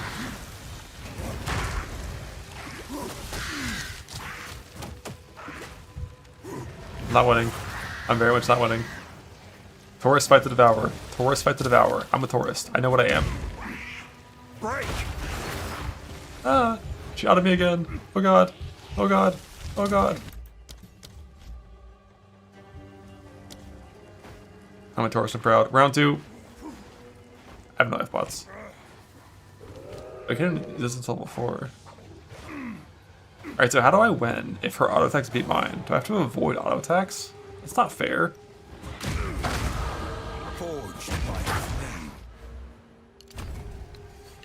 Alright, maybe if I'm level 3 I win. You dodge? I have to dodge auto attacks? Yeah, she had physical as extra. Look, it wasn't fair.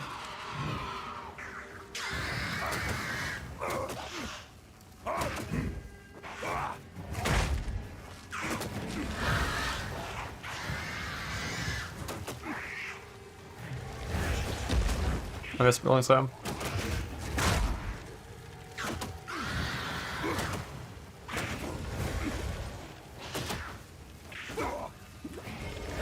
He's better than me. I won. It seems no one is safe from corruption.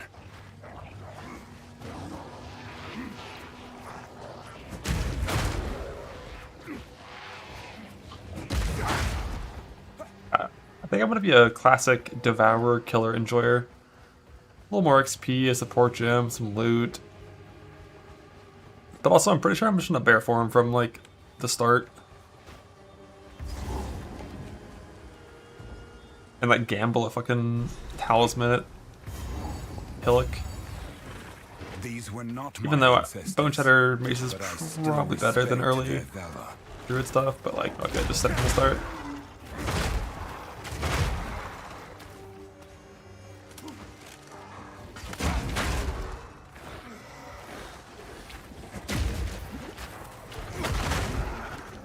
Also, when you have no armor on, you get destroyed.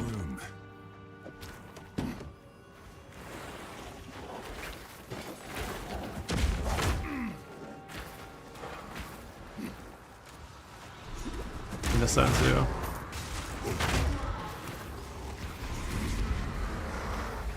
Yeah, Devour is a support gem. We're dead.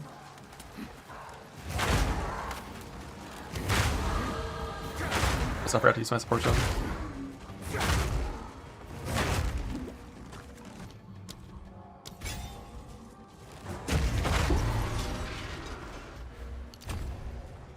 They still defend their land, even after all this time.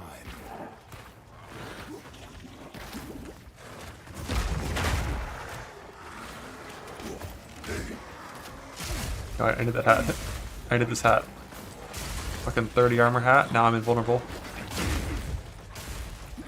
I'm invulnerable right now.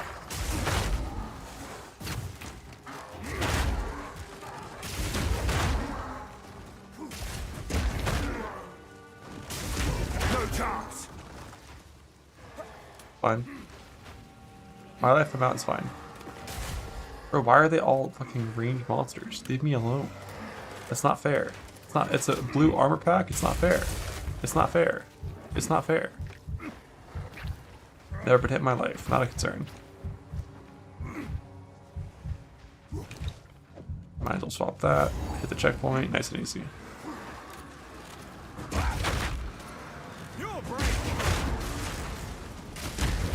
Can I use Green Hammer level 4? Wait, you can use level 1? The fuck? Why are there 2 maces you can use level 1? It's a bug.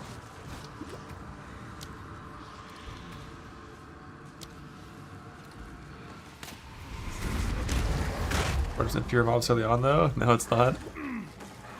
Nothing's changed about the campaign. I hate Bone Shatter, I hate Bone Shatter, I hate Bone Shatter, I hate Bone Shatter.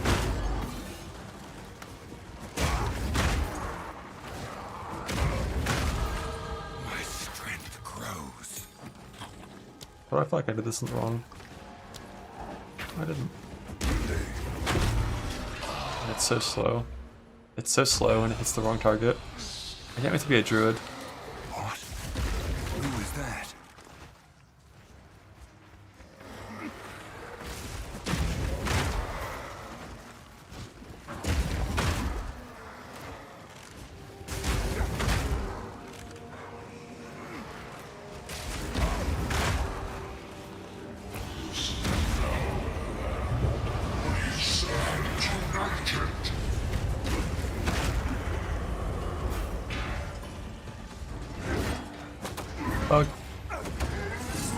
No, he's gonna kill me.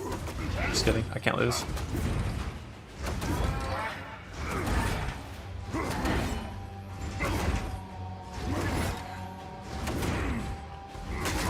An ad phase, not fair, he's cheating. He broke the contract. That's that bot? Yeah. I should get that on.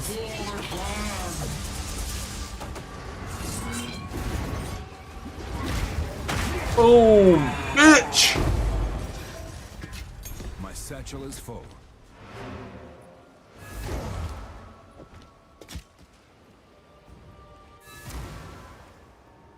How high HP was he with that bone shatter? I feel like he was really high HP.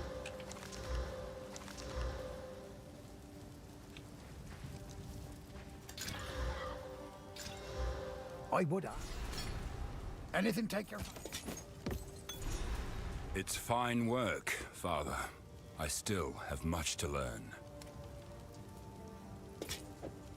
Life helmet. Stick to the life base till we get to most food. Oi. How much does gambling cost in this act? You know you want to. A lot. Little kitty, I did not know you were down there. I'm sorry. Later. He lives up to his reputation.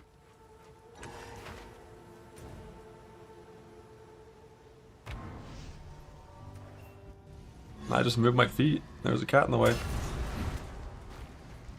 What happened here?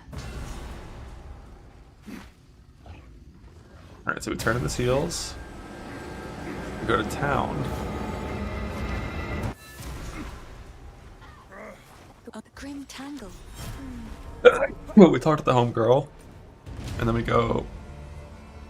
oh, I didn't find the thing in here.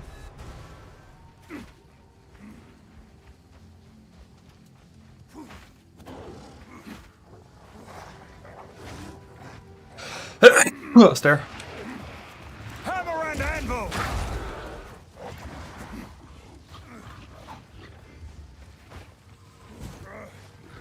Face me.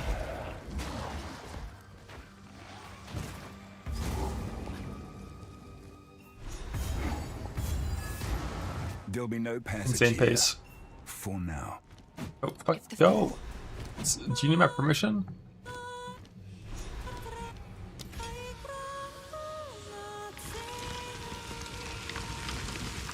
The old magic still thrives.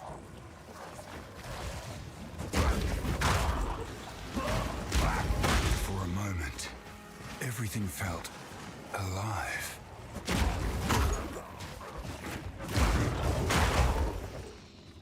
Like double level 1 weapons with no damage mods on them are not doing the best for bone shatter at this point.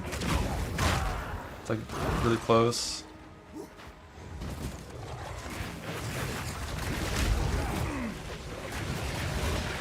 Oh, I was so slow.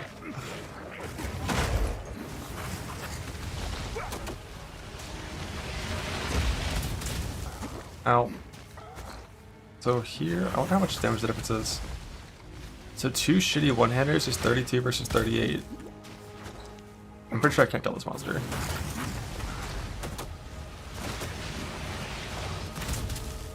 Not having conk on your deal attack at this point just feels bad.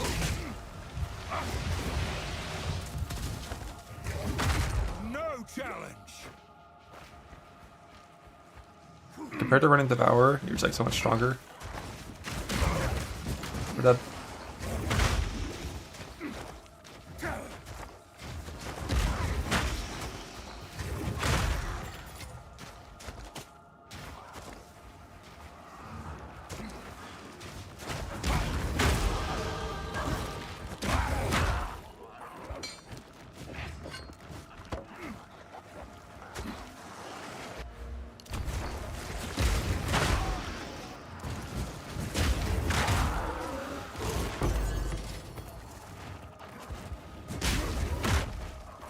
Hammer and anvil. Ow. I'm lost. Go down or up? Down or up?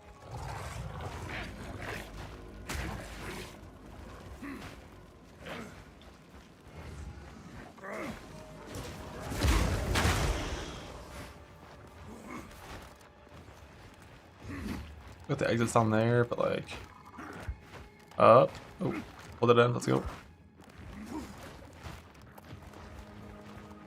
It should be boss one way, exit the other way, right? Bug.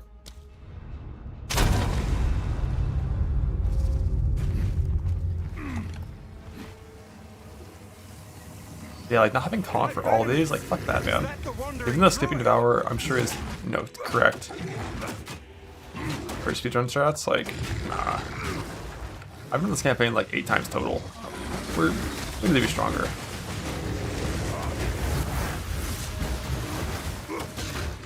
I did a bunch of other fuck.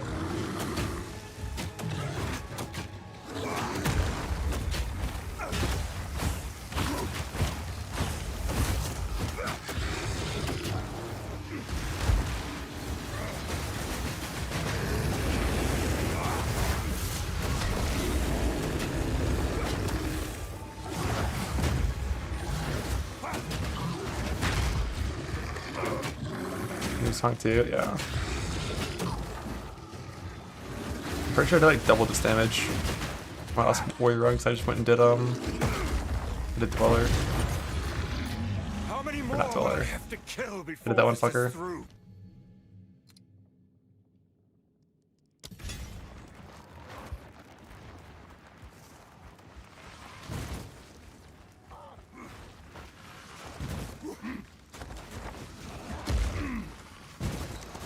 Cower!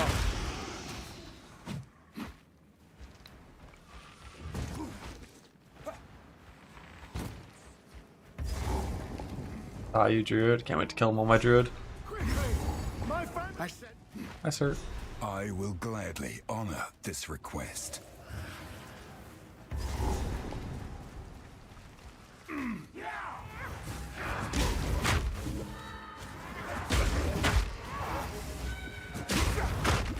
These like aren't these even like close to marking them?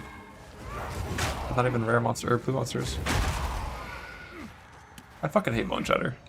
Hidden treasures serve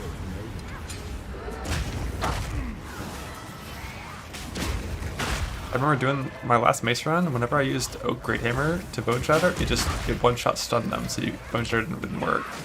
So I did dual wield skills instead, and it worked the whole way through until I was doing too much damage, so I was one-shotting with those. But then on this run, the dual wield isn't doing enough to even prime for stun.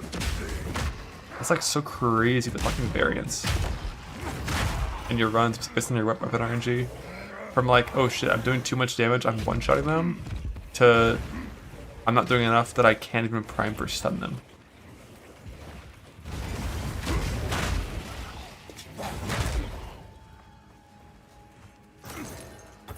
But it's fine, we're gonna be a bear tomorrow.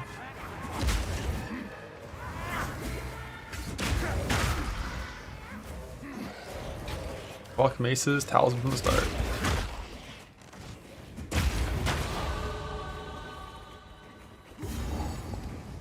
Iron Ring, save me. Iron Ring, save me. My dearest daughter, beloved for all time. Rest well. Mana. I don't have 8 augments.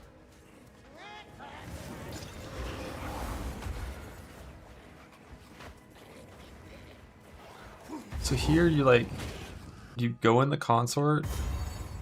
It's level 8, we leave. Waypoint over here, and then go in this one, and it's level 9, and maybe we can do one at the other one.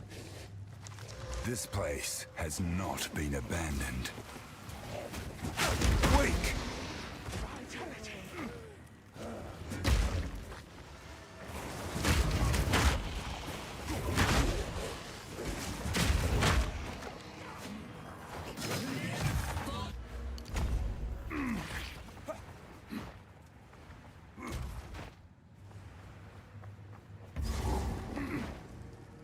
Did this shit last time? I don't think it's worth it though. Like 222 gold.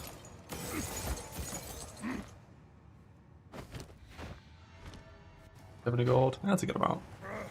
What I said for Bear. Early game Katava, late game Titan.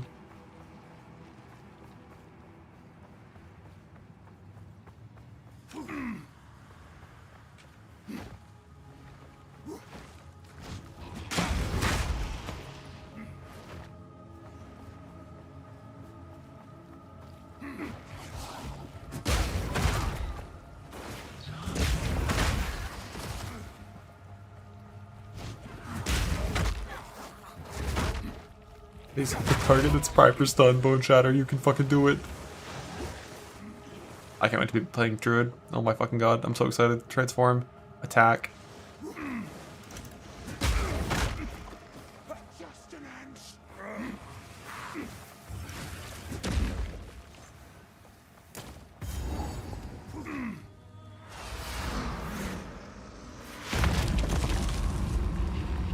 A carry soul for my collection. You shall.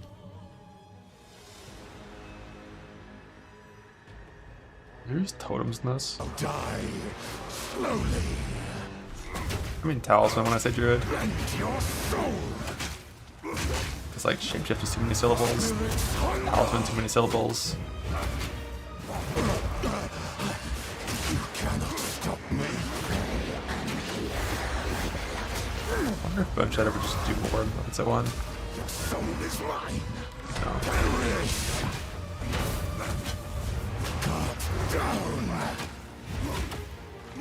Your meaningless life ends now. Rend your soul. Come on, Bone Shatter. What did I just do? I was off my bars. What the fuck? Will be punished.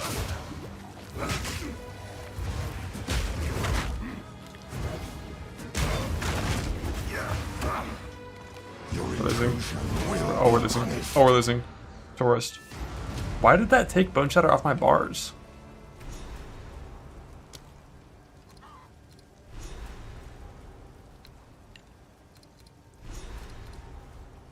So if you turn off and then on, it just takes it off your bars? Happens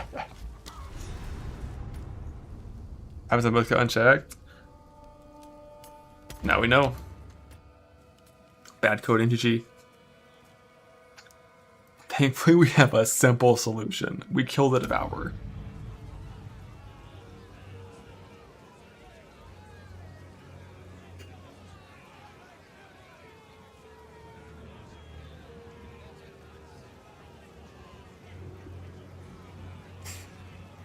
I love that clip. Or that emote with the 35 gems. I did loot 35 gems. I just ran around fucking with my gems the whole fight. I don't think there's really much to bother doing, because I'm pretty sure I'm just gonna like do Hillikus maces and then instantly play talismans, I think, like right off the bat. I just fucking hate Bone Shatter. It's so annoying.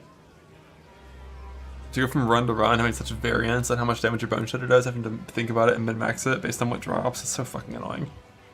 I'm just gonna play Bear, and if it sucks, oh well.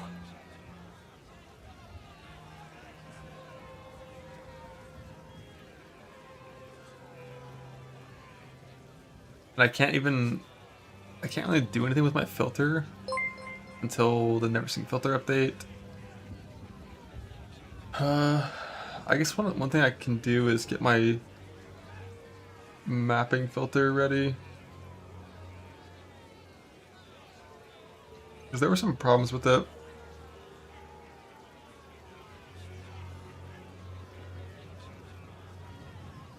So I want to go through every single category and make sure we show everything properly. I know currency's fine because we show literally all of it. The campaign shouldn't matter, it's all real, we show every unique, no chance bases, gems. Yeah, let's not do that.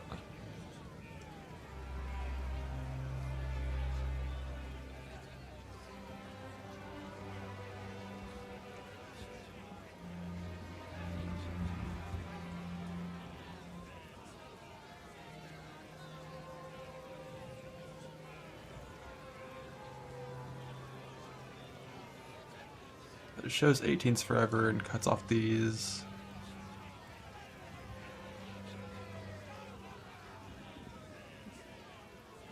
I want to have a few of those.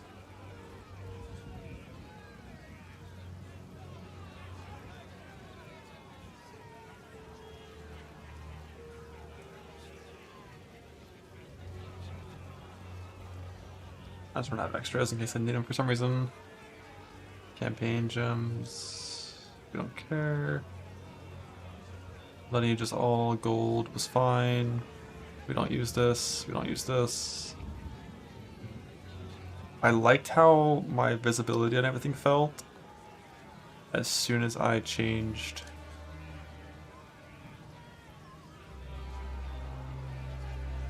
I feel like I never saw any belts on the ground.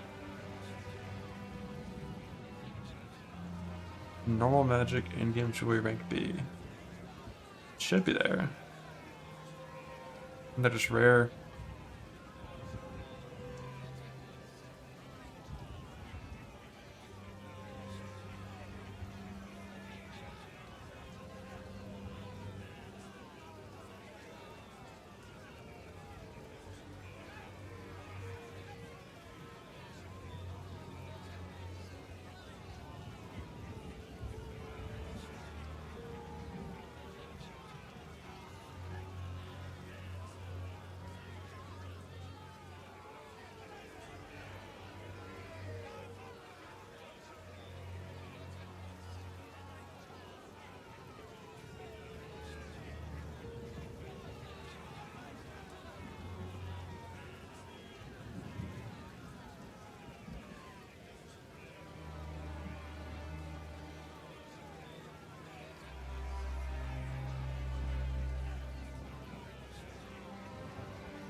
This section I have to make sure still works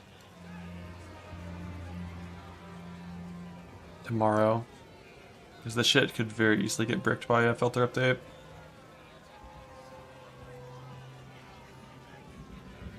I have to like add talismans here. Wow.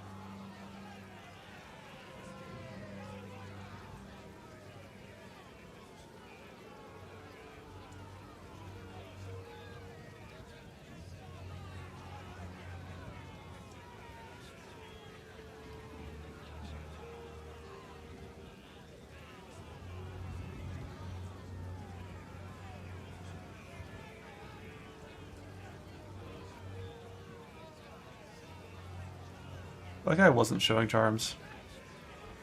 Yeah, I'll take that always.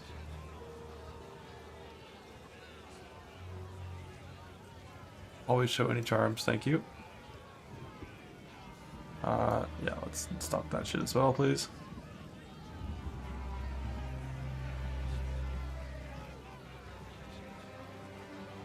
Wasteland's fine. The here's fine.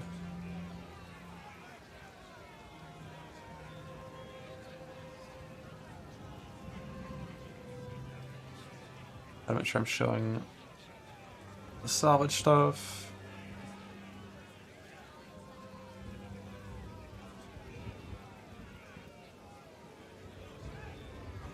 I think I want to do one.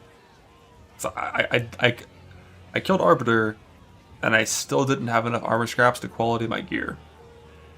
Like a full set of gear once. So probably need to turn that on to 5 quality or better.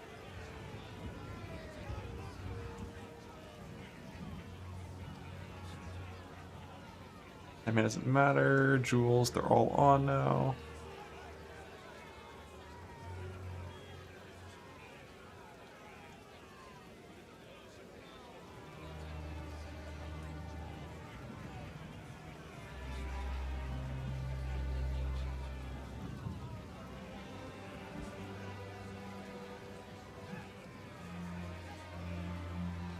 I don't know what there being a change here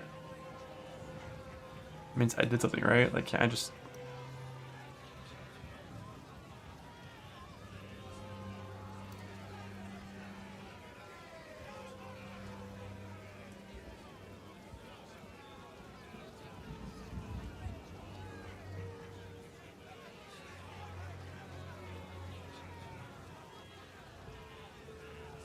is diamond only the unique base? Why is that one not here? So it's only the unique base.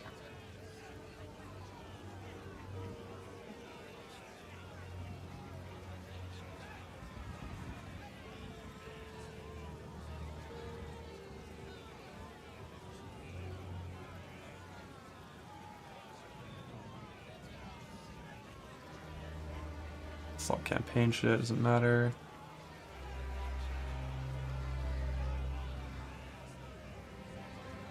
charms are shown in 2 places. Like, up here it's all of them. Area level, anything, every charm. But it should be there.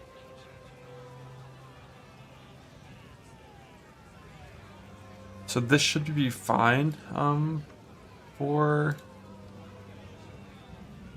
What the fuck, man?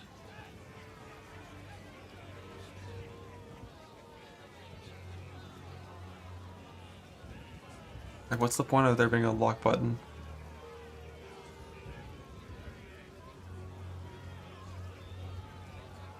More dogs should turn on again? Like, why?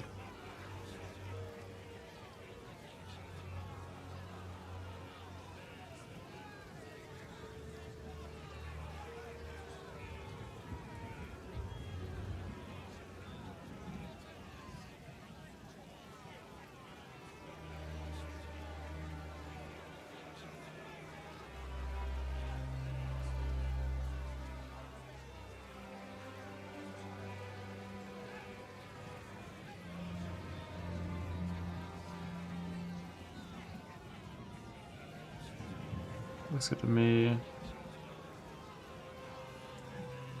Nothing extra here. And we should rank C until E15s. Rank B forever.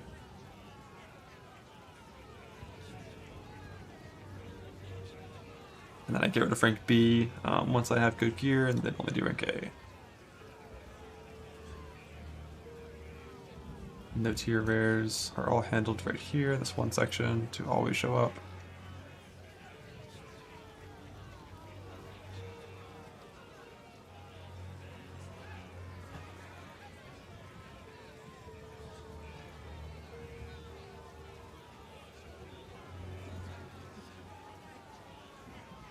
Oh. I'll just save it as platform mapping.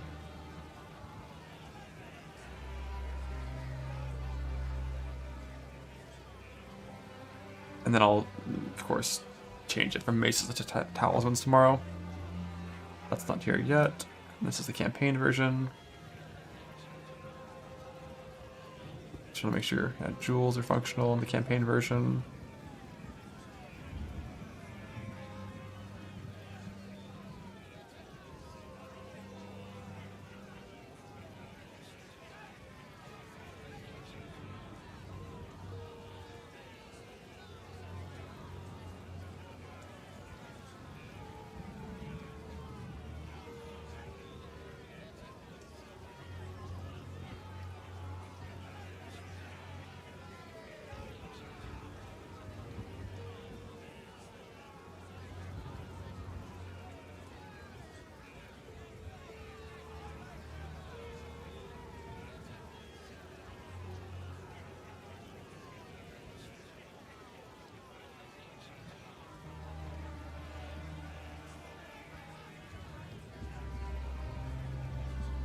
This will just be Housemans tomorrow, I guess.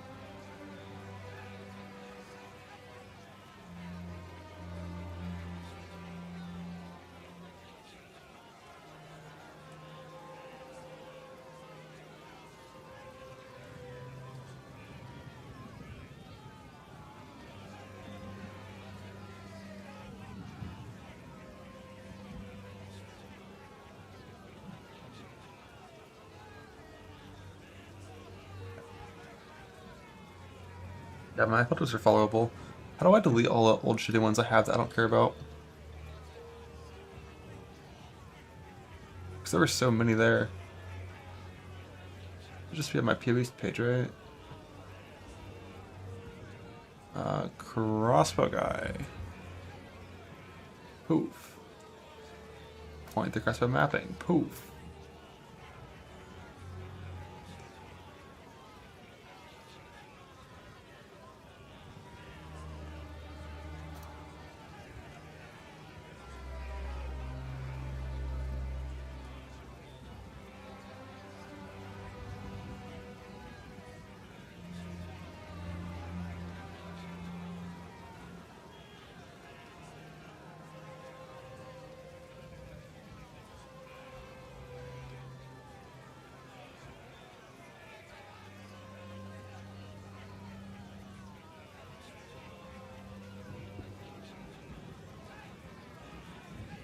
The only bullets that should still be there are these two that we care about.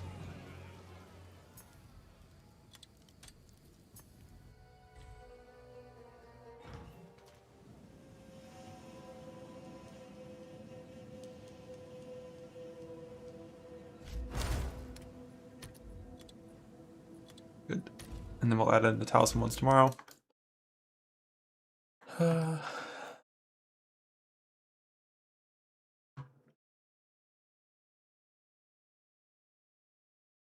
So goal is to be up stream on around around 9, I guess. Probably. I think the league starts at 11, right?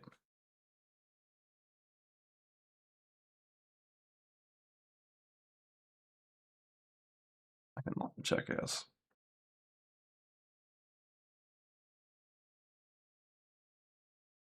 Whoever does not have armor, what'd you do?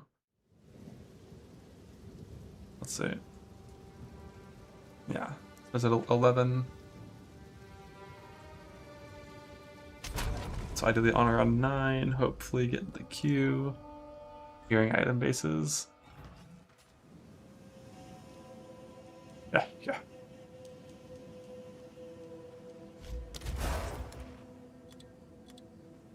We're good with these.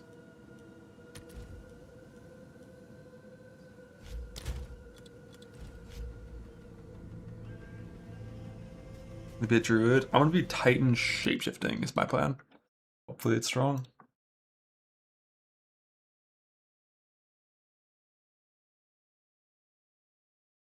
I don't think there's anything else I need to do tonight except some guide stuff. I'm gonna flee, get some food, and update some of that. PBN filter. I'm gonna get I'm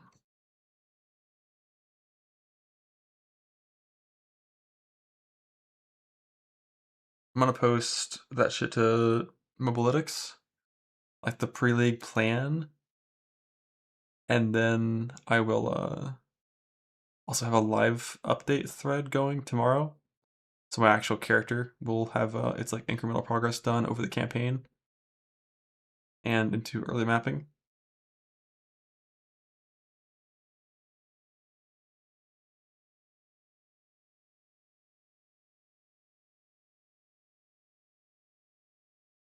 Yeah, we flee. And tomorrow, blah. Microsoft found. I haven't really fully decided yet. Either going to be hardcore self-found or hardcore trade. I don't really know. I'm leaning more towards self-found now. Originally, it was like I was pretty sure I was going to be trade, but now I'm leaning a little more towards self-found. I'll decide tomorrow. See you.